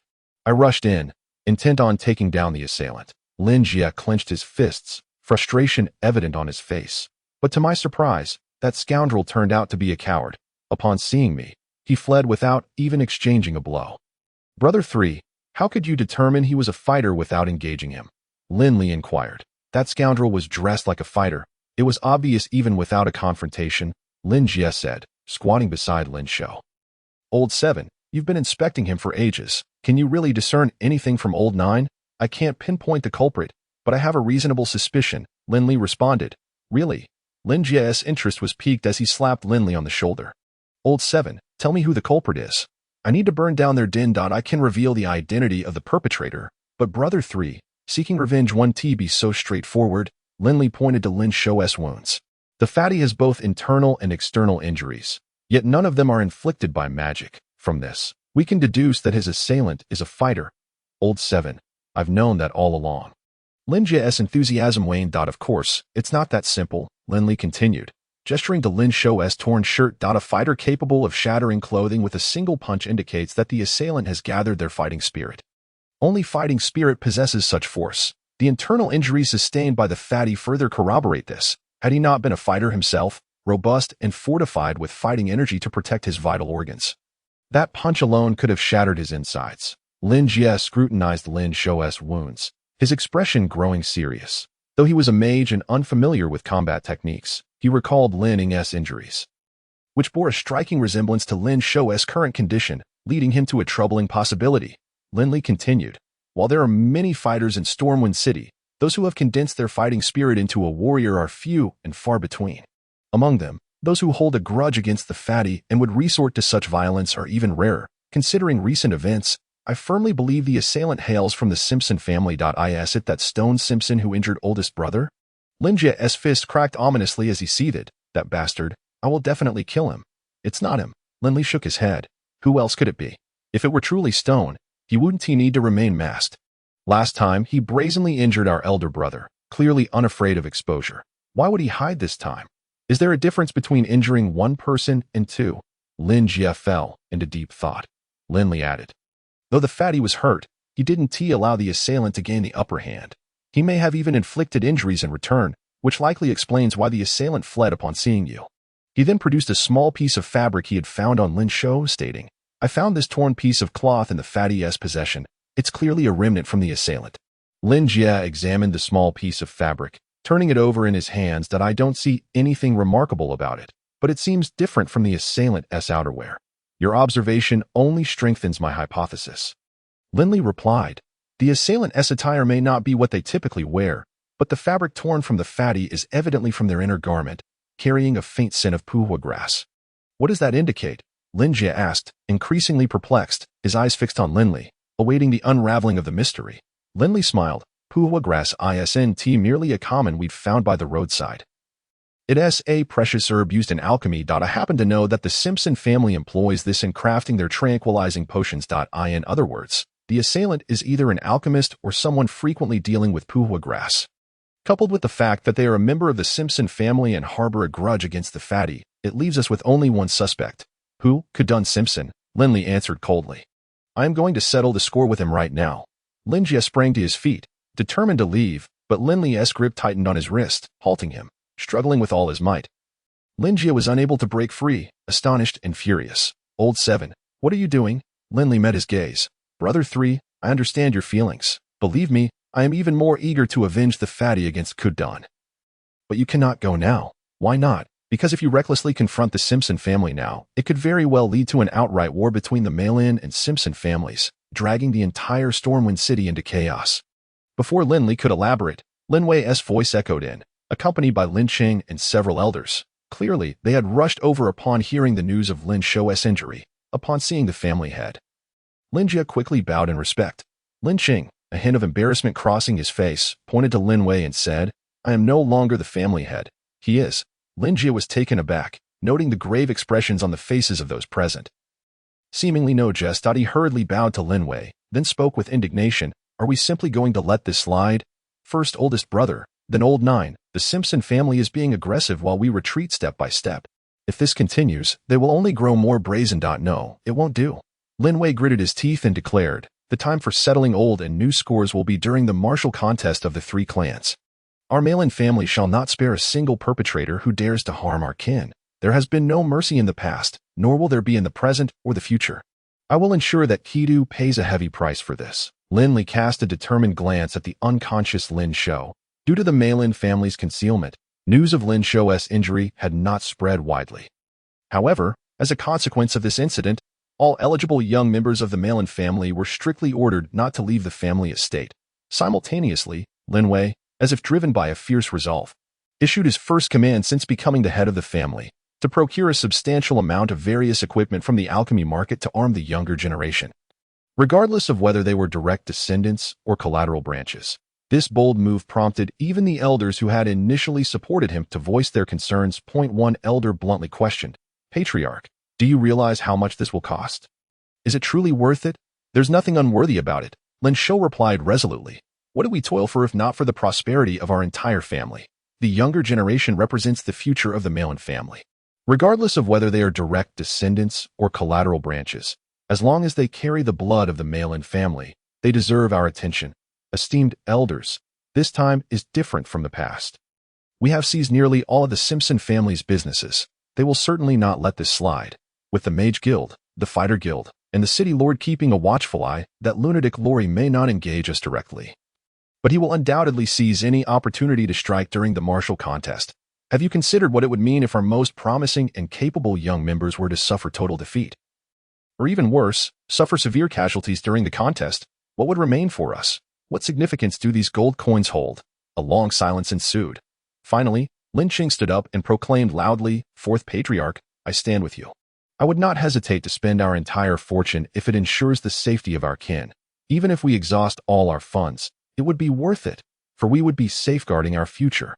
I support that too. So do I. The elders voiced their agreement. Even those who had previously opposed Lin Wei now stood to express their support. I thank you all on behalf of the children, Lin Wei said, his voice filled with emotion.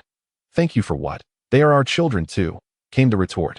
With the elders' resolution in place, the typically frugal Malin family began to spend liberally. In addition to procuring various weapons, armor, and magical equipment, the family's treasure vault, which had rarely been opened since its establishment, was now made accessible to the younger generation. However, selecting items from it was not an easy task. One had to at least attain the rank of a mage or fighter. For only at such a level could one wield the true power of these invaluable items. As the champion of the family martial contest, Lin Li was also granted permission to enter the treasure vault once again. Yet, unlike Lin Ying, Lin Hao, and Lin Jia, who chose wands or robes radiating potent magical energy, Lin Li selected a seemingly unremarkable ring. This ring appeared to be cast from bronze, with an ancient design, and was adorned with several small stones of indiscernible material, forming an odd pattern. Old 7, what a piece of junk you've chosen. If you can't discern good from bad, let me, your third brother, help you pick something out, Lin Jia chimed in, noticing the ring in Lin Li's hand. Third brother is right. If you don't understand, don't pretend to. I heard that last time after the family contest. You picked a worthless stone and rotten wood. Now you've chosen a piece of scrap metal. Old 7, your taste is remarkably poor, Lin Shi mocked without reservation, having just condensed his magical core and become an 11th level mage. He was feeling quite pleased with himself, and would not miss the chance to belittle Lin Li. What did you say? Lin Feng, seeing his brother being insulted, was immediately incensed. What of it? Sixth brother, be quiet. Little 10, you two, hold your tongue, Lin Ying interjected, trying to mediate the escalating tension. Turning to Lin Li, he added, Old 7, perhaps you should swap it out. Although sixth brother's words are harsh, they are meant for your benefit. Old 7, don't waste this opportunity, Lin Hao, who had been mostly silent, advised as well. Lin Li regarded his companions but did not relinquish the ring. With a smile, he responded, I appreciate everyone's kindness, but I truly like this ring. So I shall keep it. Seeing his resolution, the others found it difficult to argue further. Only Lin Shi, as he departed, sneered, truly a waste, picking up trash. It suits you perfectly. Lin Li paid him no mind. The reason he chose this ring was that upon first sight, it reminded him of a seal he had once seen in Feng Wuying's memories, although he did not know how it had ended up in the Malin family's treasure vault. Lin Li firmly believed it was anything but ordinary. Upon returning to his quarters, Lin Li once again took out the ring, examining it from every angle but finding nothing particularly special. Thus, he extended his mental energy to probe it more closely, only to be astonished as his mental energy surged uncontrollably into the ring. The smallest stone on the ring began to glow, and simultaneously, a grayish space slowly unfolded in his perception. This is a storage ring. Lin Li was taken aback. After the inexplicable calamity known as the Great Turmoil over 300 years ago, the Anrier continent had experienced stagnation and significant regression in various fields, including combat techniques, magic, divine arts, alchemy, and pharmaceuticals. Items such as storage equipment, once not considered particularly precious, had suddenly become rare. Despite this, items like storage rings or storage bags were not entirely absent. They were simply more valuable and cherished. Lin Li was aware that the Malin family possessed one, belonging to the family head, rumored to contain a space the size of a room filled with the family's most precious items. Thus, it had become a symbol of power transfer between new and old family heads, and at that moment, it was worn on Lin Wei's finger. Lin Li also knew that Di Kakayan had one as well. After becoming familiar with him, Lin Li had once seen that ring. Di Kakayan had boasted about it, claiming it held over 100 cubic meters of space, and though it was the largest, it certainly ranked among the top 10. He took great pride in saying that he had acquired it after a perilous adventure in some ruins. As long as he lived, that storage ring would never leave his side. Hearing all this, Lin Li did not feel particularly envious. After all, the storage rings possessed by the powerful figures in his memories were far grander than Di Kakayan's. He even knew of a legendary figure who possessed a hidden treasure trove that contained a ring of immense space. Lin Li had merely thought that when he gained the ability in the future, he would surely retrieve that ring. Thus, when he discovered that this ring concealed a hidden space, he felt no shock. What truly astonished him was that the size of the space seemed to expand as his mental energy continued to flow into it, although it wasn't as evident as when he first acquired it. When 10 cubic meters of space had opened up, he could sense that this expansion had not ceased. Moreover, seemingly influenced by the ring, his mental energy became increasingly solidified, allowing him to smoothly advance to the 15th level. Furthermore, the heart of his fighting energy within his dantian appeared to be stimulated, rotating ever faster. 50 rotations, 100 rotations, 200 rotations, 500 rotations. Under the influence of the fighting energy vortex, the surrounding elemental energy rapidly converged. Swirling like a vortex, pouring into Lin Li's body, the airflow generated friction, producing a low, whistling sound that sent the furniture in the room tumbling. Boom. Lin Li felt a deafening explosion in his heart as the vortex, which had reached its limit at 500 rotations, accelerated once more. 550 rotations, 590 rotations. Although there was another brief pause, Lin Li's heart surged with joy. He had broken through and was now a 12th level fighter. What manner of ring is this? Lin Li gazed at the seemingly unremarkable ring on his finger and thought, since you are shrouded in mystery, I shall henceforth call you the Ring of Enigma. Bang! The door was forcefully flung open, and Lin Shou, Lin Feng, and Jonathan rushed in. Upon seeing the disarray in the room, Lin Feng asked, Brother, are you all right? I'm fine. Lin Li stood up and waved his fist, declaring, I am feeling better than ever. Ah. Lin Shou's eyes widened in astonishment as he exclaimed, Could it be, big brother, that you have broken through again? Upon encountering Lin Li, who greeted him with a smile and a nod, Lin Shou gazed skyward and exclaimed, Oh, the god of combat! Is there no respite for us mortals? Jonathan, unlike Lin Shou, maintained a composed demeanor, yet internally, he was tumultuous. Grappling with the incredibility of it all, he had heard from Lin Feng that Lin Li had achieved a breakthrough just prior to his arrival. And now, not long after, he had surpassed himself once again. Other fighters typically required months, if not years, to ascend a single level, yet here was Lin Li, accomplishing this feat in such a short span. Had he not witnessed the surging aura of combat energy within the room, he would have deemed it utterly implausible. A Feng, are you certain that Li Gu just recently broke through? Jonathan inquired softly. Absolutely, Lin Feng affirmed with unwavering conviction. Jonathan's gaze toward Lin Li now brimmed with respect. Although he hailed from no prominent family, he had never heard of any scion from a major clan who exhibited such prowess as Lin Li. The thought of being in the company of someone so formidable stirred a fervor within Jonathan, for he recalled a saying passed down through generations, the mightier the individual you choose to follow and admire, the brighter your own future shall be. Time flows unceasingly, and the city of storm remains tranquil. Yet, beneath this calm, a current of tension can be palpably felt, whether among the three great families or the lesser ones. All were poised to demonstrate their strength in the imminent competition, eager to emerge victorious. Lin Li, however, remained remarkably unperturbed, beyond attending to Lin Shou's injuries and guiding Lin Feng and Jonathan in their training.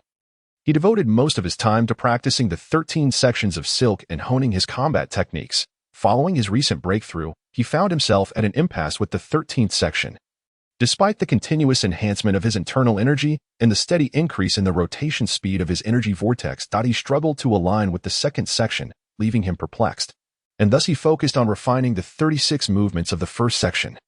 Seeking to uncover the source of his difficulties on the third day after Lin Shou's complete recovery and his successful consolidation of combat energy under Lin Li's guidance, the long-anticipated competition among the three clans finally commenced. The event took place in an ancient arena located at the heart of Storm City. Established during the 7th dynasty, the arena was said to have been constructed by the emperor during a visit to Storm City. Intended for the entertainment of spectators as captured beastmen and magical beasts from the Sunset Mountains battled each other, this spectacle served to humiliate the enemies of humanity, the beastmen from the frigid northern lands of Somir, while simultaneously bolstering the confidence of Storm City and all humankind in their efforts to retaliate against the beastmen. However, fate took an unfortunate turn when the last emperor of the 7th dynasty met a mysterious demise while hunting in the Sunset Mountains, leading to the collapse of the once mighty dynasty into numerous kingdoms and principalities, while the beastmen ultimately retreated after suffering repeated defeats. Consequently, this once grand arena fell into disuse, despite its prime location in Storm City, as the populace chose to ignore its existence, even actively forgetting it. It was not until the decline of the Merlin family and the subsequent rise of the Simpson and Tapia families, whose rivalries intensified over honor and wealth, that the need for stability in Storm City prompted the then Lord, Count Barrett, to intervene, with the mediation of the Mage Guild and the Fighter Guild. The triennial competition among the three clans was established, with the arena selected as its venue. This revitalized the once dilapidated arena, which, although only hosting the competition every 3 years, remained active as individuals and teams occasionally engaged in life-or-death duels to settle their disputes. If the combatants permitted spectators, a considerable audience would gather, with ticket sales sufficiently maintaining the arena's upkeep. Despite the arena's fame within Storm City, it was Lin Li's first visit as a native. Stepping into the vast and grand space, adorned with ancient carvings reflecting the character of the 7th dynasty, he felt as though he had been transported back in time. The raucous cheers of the packed audience and the tiered stands stirred an indescribable excitement within him, igniting a fervor in his veins. Ahaha, to fight amidst the cheers of thousands must be exhilarating, Lin Shou remarked, his plump face flushed with excitement as he spread his arms wide, as if embracing the adulation of the crowd. I can almost envision the moment I defeat my opponent, with everyone raising their arms in celebration. It would be the pinnacle of satisfaction. Yet, I find no pleasure in such a spectacle, Lin Feng interjected. His lips pressed tightly together. It feels less like a pursuit of glory and more like a descent into the role of a jester, and I detest that sensation. Then do not play the fool. Relish the triumphant cheers of a hero through your victories, Lin Li advised. You, I fear, will remain a jester for all your days, came a disdainful voice. Lin Li, I fail to comprehend how a worthless wretch like you is permitted to participate in the competition. Has the Merlin family fallen so low that they can only send forth a useless fool to fill the ranks? How dare you speak such vile words, you low-born scum? Lin Shou seethed, reaching for the sword at his back, prepared to spill blood at a moment's notice. Since being ambushed by Keitu, his hatred for the Simpson family had festered, and the sight of the loathsome Yuan Ku challenging him only fueled his rage. Fatty, Lin Li interjected, placing a hand on his shoulder. He turned to face the provocateur, Yuan Ku, and stated, Yuan Ku, I do not understand your incessant attempts to provoke me, but you have succeeded. When we inevitably cross paths, I will ensure you comprehend the folly of your actions. Is that so? Yuan Ku cackled mockingly. Then I shall eagerly await that moment. But tell me, Lin Li, do you possess the capability to survive the first round? With that, he departed with an air of arrogance. Boss, I swear, if I encounter him, I will kill him, Lin Shou declared, his gaze ablaze with fury as he watched Yuan Ku's retreating figure. Fatty, during battle, anger may indeed serve as a source of strength, making you fiercer, yet it can also cloud your judgment. I hope you can harness this power without succumbing to its influence, Lin Li cautioned, squeezing Lin Shou's shoulder with earnest concern. Understood. Lin Shou took a deep breath, calming the flames of anger within him. He pointed to a figure among the departing Simpson family members, saying, Boss, that's the one who tried to kill me that day. Lin Li turned to see a young man clad in an alchemist's robe, who, sensing Lin Shou's hostile gaze upon him, turned his head. His handsome face was adorned with a radiant smile, yet his elongated eyes glimmered with a chilling coldness. It was Keitu Simpson. Lin Li pointed at Keitu, and when their eyes met, he drew his finger across his throat in a gesture of threat, exuding a palpable aura of menace. The throat-cutting gesture, believed to have originated during the 6th dynasty, was once a display of defiance from human warriors toward beast men on the battlefield. Over time, it evolved into a challenge directed at enemies, differing from the more refined act of throwing down a gauntlet among nobles. This gesture was resolute, direct, and brutal, signifying an unyielding intent and a certain contempt. By performing this gesture, it was as if Lin Li proclaimed, I will slay you as one would sever the neck of a chick. Keitu's expression shifted slightly. While his smile remained bright as the sun, his gaze grew increasingly frigid, akin to a venomous snake poised to strike. Lin Shou, witnessing Lin Li's formidable challenge, felt a mix of gratitude and concern. Boss, I appreciate your support, but I'm worried. Lin Li smiled dismissively, patting Lin Shou's shoulder. Do not fret. I assure you, you will not leave this arena alive. Third brother, why must you persist in antagonizing Lin Li? Jero asked, having grown closer to him after their previous conversation with Yuan Ku. I cannot quite explain it. I simply find him insufferable. Yuan Ku curled his lips and remarked, I have never quite seen eye to eye with Lin Li since childhood. Every time we cross paths, I feel an urge to trample on him, and that sentiment remains unchanged. Perhaps we are indeed the fabled natural adversaries. He chuckled. Jiro, with a calm smile, replied, Don't say I didn't warn you. Your nemesis is no ordinary foe. Is that so? Yuan Ku retorted dismissively. I think he is merely extraordinarily inept. Just wait and see. I will make him understand that the competition among the 3 clans isn't a game for his family, and that victory cannot be achieved through mere schemes and tricks. Look, that brat is actually provoking the Khatan. He must be tired of living. Once the young scions of the various families entered the arena, the competition among the 3 clans did not commence immediately. Instead, one after another, individuals took the stage to deliver speeches. much to Lin Shou's growing irritation as he eagerly awaited his turn that he pointed at the speaker. A man with a small mustache, and inquired, "Boss, who is that little mustached fellow up there rambling on? That is the current lord of Stormwind City, Count Barrett, who serves as the chief judge for this competition among the three clans. The two beside him are the deputy judges, Russell, the president of the Mage Guild, and Johnson, the president of the Fighter Guild." Lin Li explained in a hushed tone. "What about Master Deecock Kane?" Lin Shou asked, shielding his eyes from the sun as he gazed at the stage. "Isn't he also a judge?" Lin Li chuckled. "He is merely here for the excitement, thus he holds the honorary title of chief judge.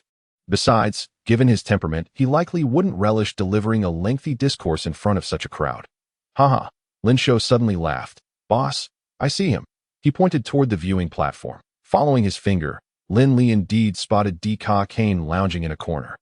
Yawning, clearly unimpressed with Count Barrett's lengthy oration, Lena sat in the row of seats behind him, and upon noticing Lin Li's gaze, she made a silly face, prompting a smile to break across Lin Li's face.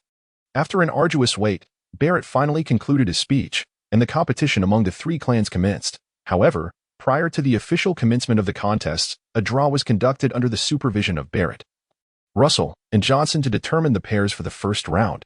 Due to the unique nature of the competition, its structure was also distinctive. It began with an orderly draw to select 10 victors who would earn admission to the Aulic Magic and Martial Arts Academy. To prevent participants from the same family from eliminating each other, the draw adhered to a specific rule, ensuring selections were made from different families. Once the 10 victors were determined, a second random draw would follow to establish the rankings. With rewards from the Mage Guild, the Fighter Guild, and the Lord for the top 3, the draw concluded swiftly, involving participants from 13 families, totaling 361 individuals, except for one exceedingly fortunate individual who received a bye. The remaining 360 faced off in pairs. To expedite the proceedings, the massive arena was divided into 20 equally sized zones, where the 180 pairs of competitors would engage in their initial match, with the winners qualifying for the second round. To ensure fairness and impartiality, judges in each zone were appointed from both the Mage Guild and the Fighter Guild, minimizing the risk of bias. Lin Li's first opponent was an 8th-level magic apprentice from a minor family named Danny. Initially, Danny entered the arena with hope, but his face turned ashen upon seeing the emblem of the Merlin family on Lin Li's attire. Dejectedly, he lamented, "I am truly unfortunate to face you. If I concede now, could I become your follower?" It was not uncommon for scions of minor families to seek allegiance with those from prominent families. However, Lin Li had never encountered someone as desperate as Danny. Amused yet bemused, he replied, "That won't be possible." That's so. Danny, seeing no path of retreat, did not genuinely concede. Instead, determination flickered in his fearful eyes.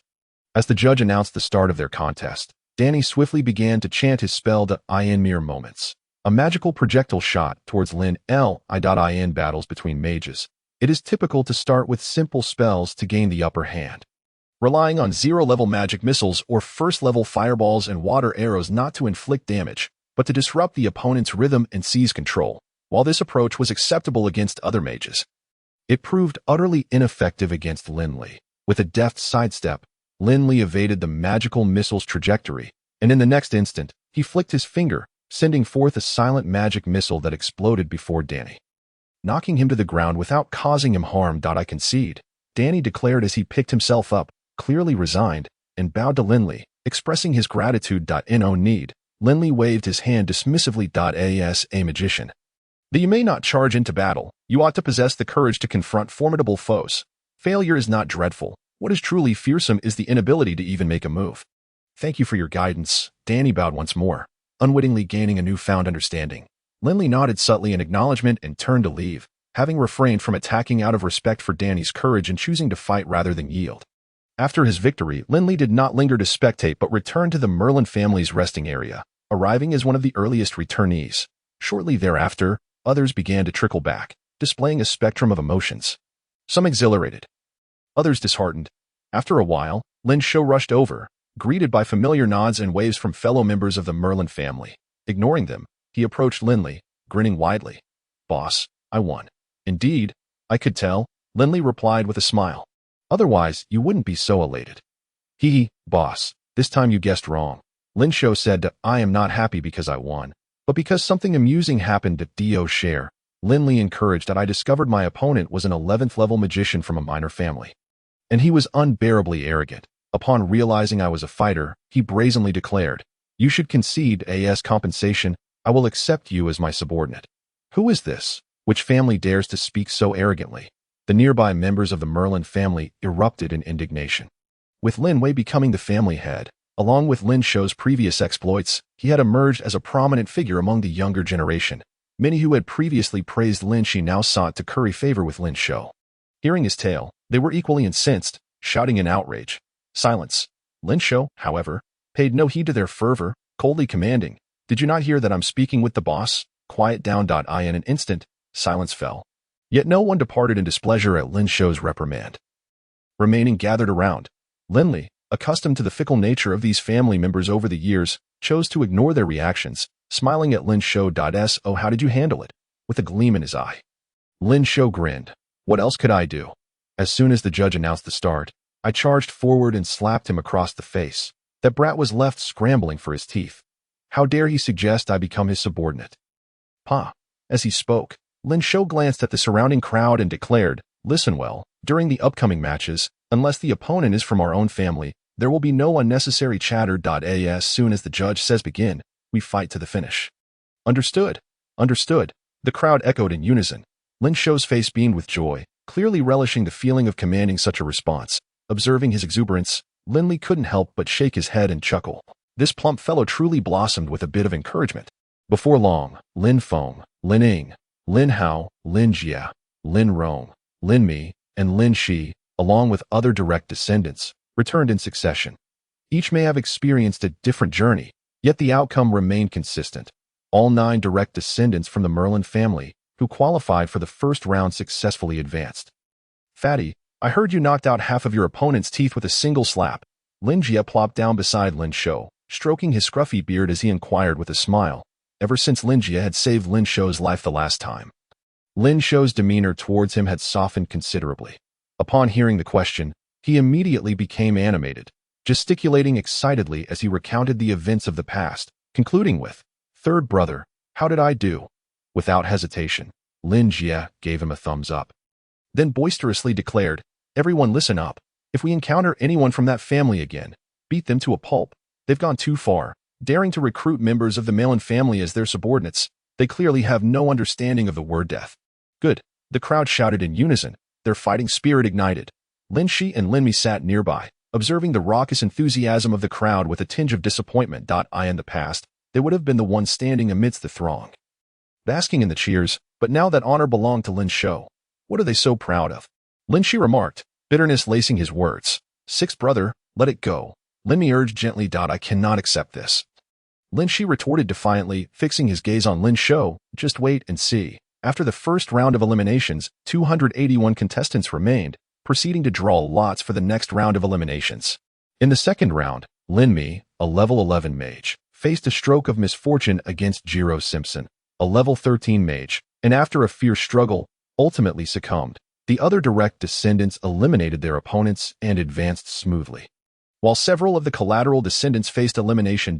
In the third round, Lin Shi, also a level 11 mage, encountered Yuan Ke Simpson, a level 12 mage. Despite exerting all his efforts, he suffered a devastating defeat, leaving him utterly despondent, as he had hoped to shine and reclaim the spotlight that Lin Shou had seized. What a waste. Truly a waste. It seems the Merlin family is destined for ruin.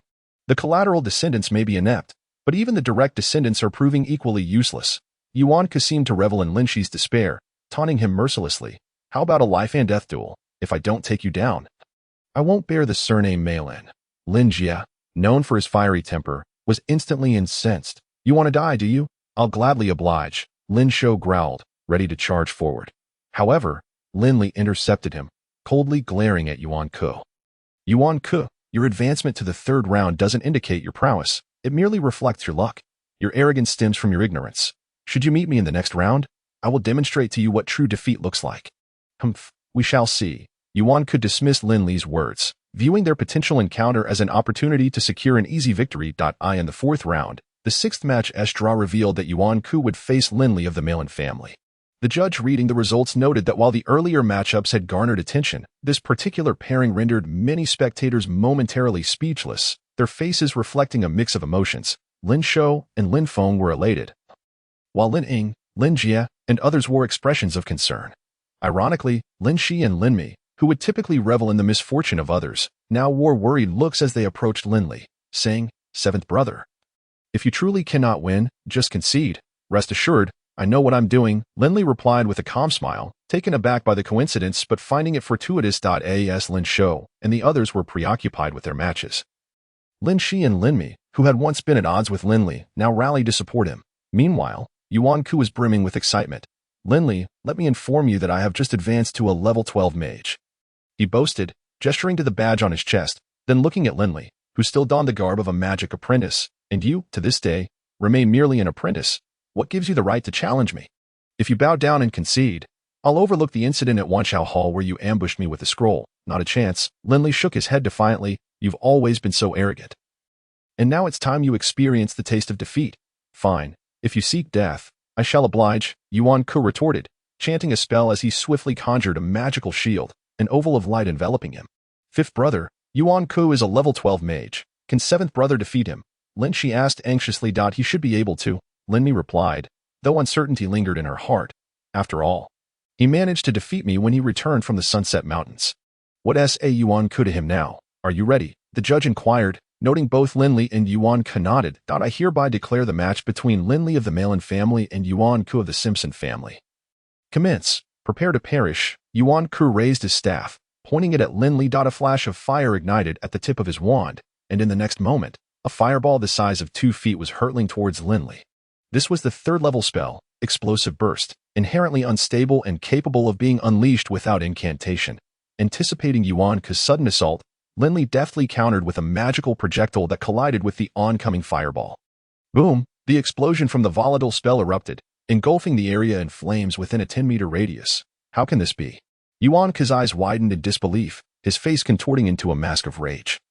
"You, the supposed waste, can cast instant magic. This is impossible. You must have used a magic scroll. Lin Li, you are utterly shameless." "Judge, he is cheating. The rules forbade the use of magic scrolls during the competition, and any violation would result in immediate disqualification not just for the participant, but would also bring shame upon their family." Yuan Ku believed he had caught Lin Li in a trap, his face gleeful with arrogance as he imagined Lin Li being expelled from the competition, dragging the Malin family down with him. "Please focus on the match and refrain from attempting to disturb your opponent with such tactics," the judge countered, surprising Yuan Ku by turning the scrutiny back on him. The sudden shift left Yuan Ku feeling as though he had been struck hard, his face flushing red with anger as his gaze towards Lin Li grew increasingly hostile. "Fifth brother, what am I witnessing? This cannot be real." Lin Li, watching from the sidelines, was astonished as he witnessed Lin Li conjure a magic projectile with a mere snap of his fingers, stammering, "That was instantaneous magic. Could seventh brother have also become a mage?" "You are not mistaken. That was indeed instant magic," Lin Li replied, her own shock tempered by composure. "It appears seventh brother's abilities far exceed our expectations." At that moment, Lin Li cast several supportive spells like swiftness and lightness on himself, charging towards Yuan Ku with the speed of the wind. Despite his own proficiency in magic, Lin Li preferred to engage in combat with a fighter's approach. "Seventh brother, what are you doing? Are you insane?" Lin Li shouted in disbelief from the sidelines. In duels between mages, the strategy typically involved maintaining distance, not recklessly closing in. "Sixth brother, don't panic," Lin Li reassured him. "Can I not be concerned? Seventh brother is truly reckless. Why forego magic and throw himself into danger?" Lin Li responded with a furrowed brow. "That may not be the case," Lin Li chuckled, recalling how Lin Li had previously defeated them. "Are you suggesting?" Lin Li's eyes widened in realization, then he erupted in excitement, shouting, "Seventh brother, go for it. Get in close and hit him hard, just like you did with me and fifth brother. Don't spare him any mercy." "Sixth brother, stop shouting. The magic barrier prevents seventh brother from hearing you," Lin Li cautioned. "Even if he can't hear, I will shout. Take him down. Avenge me," Lin Li yelled fervently.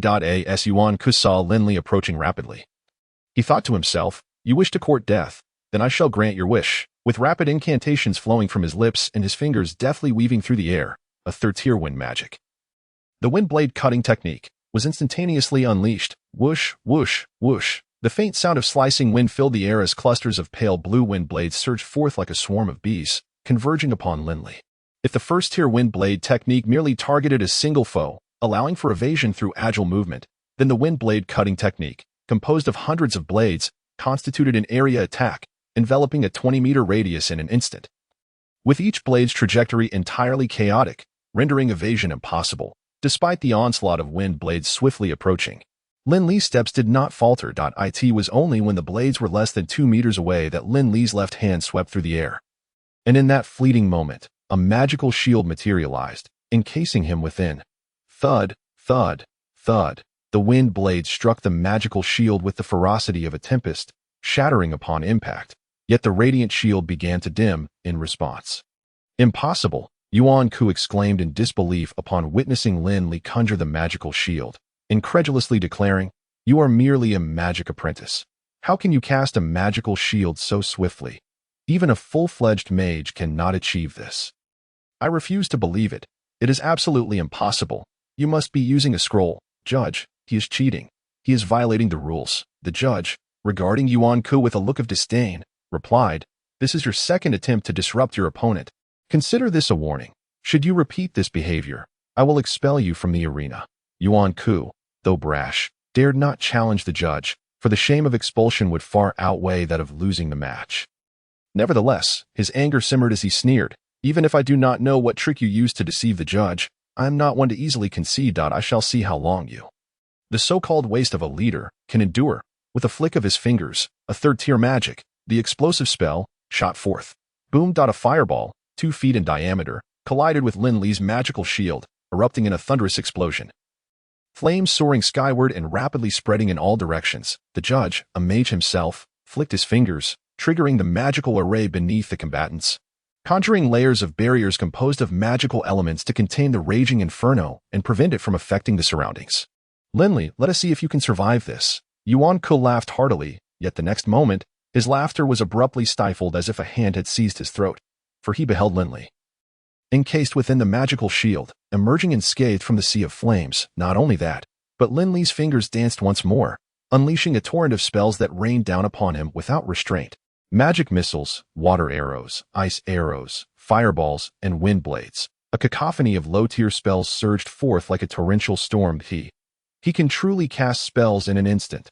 At that moment, despite his unwillingness, Yuan Ku had to admit he had underestimated Lin Li's prowess, especially upon witnessing Lin Li's ability to instantaneously conjure even second-tier spells like the fire bomb. A chill gripped Yuan Ku's heart. "I will not be defeated by you, you waste of a leader." The more he pondered, the more indignant he became, his feet moving swiftly in an attempt to distance himself from Lin Li, while his wand waved fervently. Yuan Ku, now a 12th-tier mage, could instantly cast 0 first and second-tier spells. In a bid to repel Lin Li and suppress his magical onslaught, Yuan Ku unleashed a flurry of spells without reservation, engaging Lin Li in a fierce exchange. Bang, bang, bang. The clash of colorful low-tier magic generated an ear-splitting cacophony. Shards of ice and flames scattering wildly, creating a miniature magical storm within a 500-meter radius, teeming with various magical elements. "I warned you. I will make you understand what defeat means. I do not speak lightly."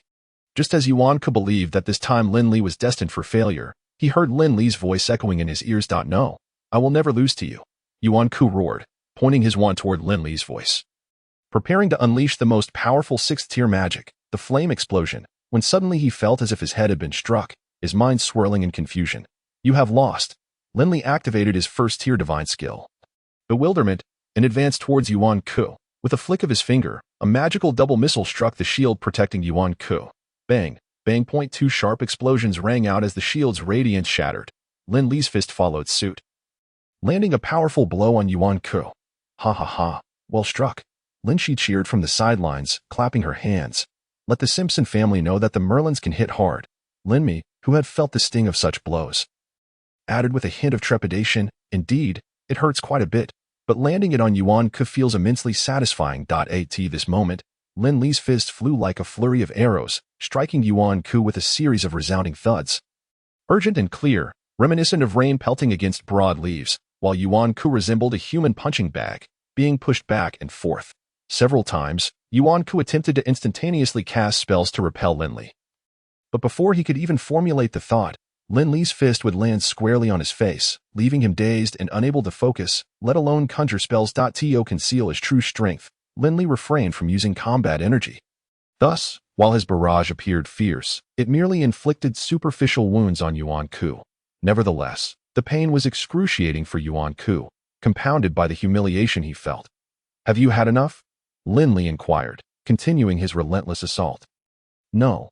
Yuan Ku initially intended to maintain his bravado, but as the words left his mouth, he felt the force of Lin Li's punches intensify, causing tears to involuntarily stream down his face. He yearned to end this nightmare of a battle. Repeatedly conceding, "I yield. I concede. Please stop. Grandfather, he won. How splendid." At that moment, Lena, seated in the spectators' area, erupted in cheers. The duel between Lin Li and Yuan Ku had captured her and Deckard Cain's attention from the outset.